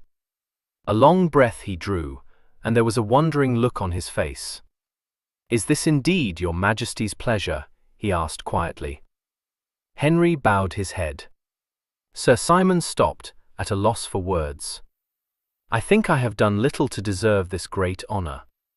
A low murmur of dissent came from the council. Henry nodded towards Luttrell, who rose. One by one the council filed out, so that Simon was left alone with the king. "Thou canst not refuse the task," Henry said, and came down from the dais. "It is sealed and done. A man must I leave behind me. So I leave thee." "Refuse?" Simon laughed shortly. "I cannot tell you, sir, what this means to me. If you do indeed think me worthy of this command, I can only thank you from the bottom of my heart." Henry laid a hand on his arm. "Thank me not. I serve myself. One thing I would suggest to thee." "What is it, sir?" "That you dispose your lieutenants how ye will, but that you yourself make some central spot your headquarters. Bel Remy seems a right good town, and one that is large and of important standing. Get thee to it, my soldier." Simon looked sharply round at him, and his eyes narrowed. "This is Alan's doing," he said. Henry shook his head. "Nay, nay. Fear not that I seek to favour thee, thou proud lord. It is my will. Further, it is my will that ye espouse the Lady Margaret with all speed." "Simon, thou rogue! Never was I more amazed than when I heard that love had come to thee. Love for the tigress." "Nay, sire," Simon answered forcefully. "She is no tigress, but a brave lady." "An Amazon?" "Nay, a babe for all her years and stateliness. Henry laughed at him. "When I return from Rouen, I will see thy babe." Umfraville called her not that. "He knew her not," Simon said, and smiled to himself. Henry grasped his hand. "God grant thee happiness, Simon. May thy lady be kind and gentle." Again Simon laughed. "Gentle she is not, sire. Kind I will make her. She is wilful and fierce, and swift with her dagger. It is a fighting maid that I will take to wife, not easily won. I would not have it otherwise. Thou must ever choose the hardest task," Henry said in amusement. "As soon as may be thou shalt go to Bel Remy, but there is work yet to be done. May shall see thee in thy lady's arms. Wilt thou write to Geoffrey?" "Nay, sir. I will take them by surprise, so that my lady shall have no time to remember her stubborn pride. And, as your lordship doth know, mine is no able pen." Henry's eyes twinkled. "I have served thee out for thy curt dispatches, Simon." "I was not curious at all, sir," Simon replied. "I thought your dispatch to me long enough. It told me that ye had need of me. What more should I wish to know?" "Gods, my life, are ye turned courtier?" Henry exclaimed. "Nay, I but spoke the truth," Simon said, rather surprised. 21. How he came to his own. The Lady Margaret stood by the sundial in her pleasaunce, gazing wistfully down at it. It was May now, and all about her flowers bloomed, while the trees in the orchard, beyond the hedge, were laden with blossom. The sun shone warmly down upon the garden, and the birds sang, but the Lady Margaret was sad. For a long time she stood motionless, thinking of one day in February when she had come running to this spot to warn Simon of danger. And as she thought, she smiled a little drearily, and brushed her hand across her eyes. No word had come from him since March, and although Geoffrey made light of it, saying that Simon would never write unless he were forced to do so, Margaret felt the silence ominous, and feared she knew not what. Today she was strangely nervous, jumping at every sound, as though she expected something to happen. Even now she lifted her head, listening, for it seemed to her that far away in the town some excitement was on hand. The faint noise died, but it came again presently, and she heard the echo of Fulk's great voice, wafted to her by the gentle breeze. A deep breath she drew, and stood very still, hands clenched at her sides until the knuckles gleamed. She looked towards the entrance to the pleasaunce, lips slightly parted, and in her eyes were dread and hope. And at length a soft tread reached her straining ears, and her knees seemed suddenly to shake. Round the bend in the alley that led to the pleasaunce, Simon came, and paused some few yards from her, looking at her from under his jutting brow. The Lady Margaret stood very still, only her bosom rose and fell quickly, and her eyelids flickered. She gazed in dumb longing at the fair giant before her, but she could not speak. Simon's deep voice reached her, and she quivered with a kind of fearful joy. "Willingly shalt thou come to me, and willingly give thy heart," he said, and held out his arms. The Lady Margaret took a faltering step forward, impelled by some invincible force. Her hands flew out, trembling. "Milor," she whispered, "thou hast come back. I have come as I swore I would, to lead thee to the altar." A sob broke from her, but it was a glad sob. She came to him, swiftly, stumblingly, her eyes full of tears. "My heart was thin long since," she said brokenly. "Willingly do I come." Then she was caught in a great embrace, swept off her feet, and crushed against Simon's breast. She gripped the folds of his tunic with her slender hands, face upturned, half crying and half laughing. "Thou art with me again. Ah, Simon, Simon, I knew not what to think. I feared, Simon Milor." His arms tightened ruthlessly about her. For one moment he looked down into her brimming eyes, his own ablaze with some newborn passion. Then he bent and kissed her fiercely on her eager mouth. And now, at last, the Lady Margaret returned his kisses, her pride dead and all her fighting instincts flown.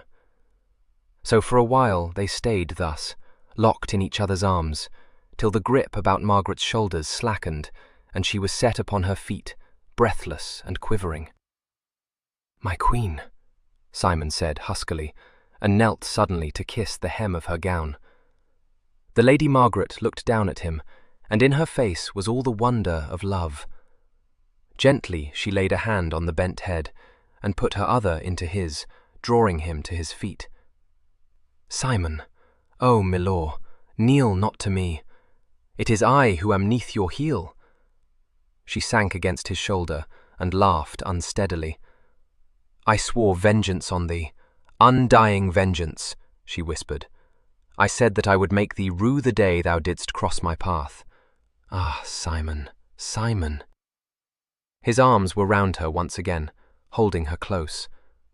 "Mayhap I shall live to rue that day," he said, and his rare humour peeped out.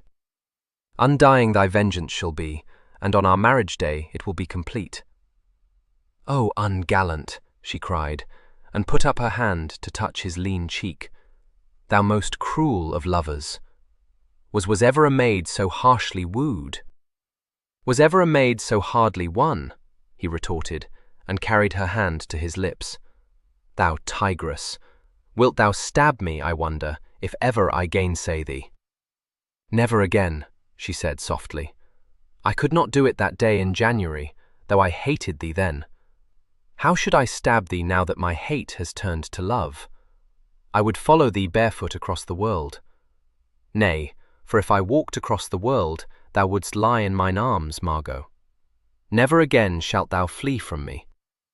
"Thy strong arms," she murmured, "even as thou didst bear me from Raoul's palace. Stern, merciless conqueror. Simon, mon maître et mon seigneur." It was a long time before they left the Plaisance, and then they went slowly, Simon's arm about his lady's waist, her head resting back against his shoulder, and her hand in his. "I never thought to be so happy," she sighed. "I never dreamed that I would bend to your will." "I must have loved thee from the moment I set eyes on thee," Simon answered. "What? Was it love, then, that made thee mar my skin?" She pressed his hand to the scar on her breast. "I know not. Thou wert a statue made of ice. An Amazon thou didst call me, but oh, thy sword hurt." He bent to kiss the scar. "An Amazon thou wert, who flinched not nor cried out. How could I have treated thee so?" "Ah, no, I am glad.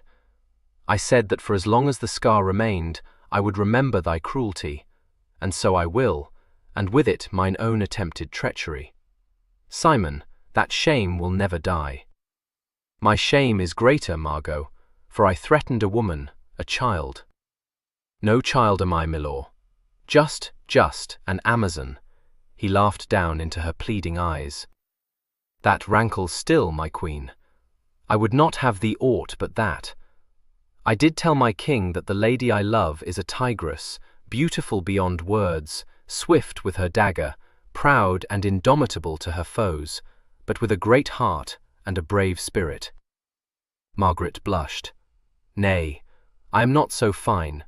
I have failed in all that I meant to do, and only succeeded in one thing, and that I did not mean to do. I stole what men thought was not there to steal. Thy cold heart, monseigneur. I swore to bring an army about your ears, and behold, I was forsworn. I tried to keep my hatred for thee alive, but it withered. See how thou hast humbled me." Simon drew her closer. "One mistake didst thou make, dear heart. Thou didst set thy will against mine, for I had sworn to vanquish and to wed thee. How vain my fight hath been," she sighed. "In everything was I beaten, till thou hadst me at thy feet, and even then I would not realize, though Jean knew, and my Lord Fulk roared at me for a pert, wilful baggage. A silly maid, he called me, and bade me know that Simon of Beauvalet was not one to be worsted by an obstinate woman. Simon smiled. If my lord have called thee names, then doth he love thee indeed.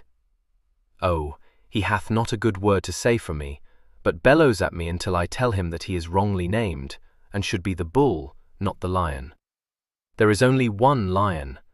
She drew his hand to her cheek. Thy king will let thee stay with me? Thou wilt not go forth again? My king hath made me lieutenant of the troops he leaves in Normandy, Margot. Thou wilt never be rid of me again, but when he returns from his campaign, I will show him a gentle, docile English wife. Nay, 'tis I who will show him a tamed husband. Thou shalt be Count of Bel Remy, and rule my land thy land now. And when I take thee to England, thou shalt be the Lady Baroness of Beauvallet, for all I have is thine.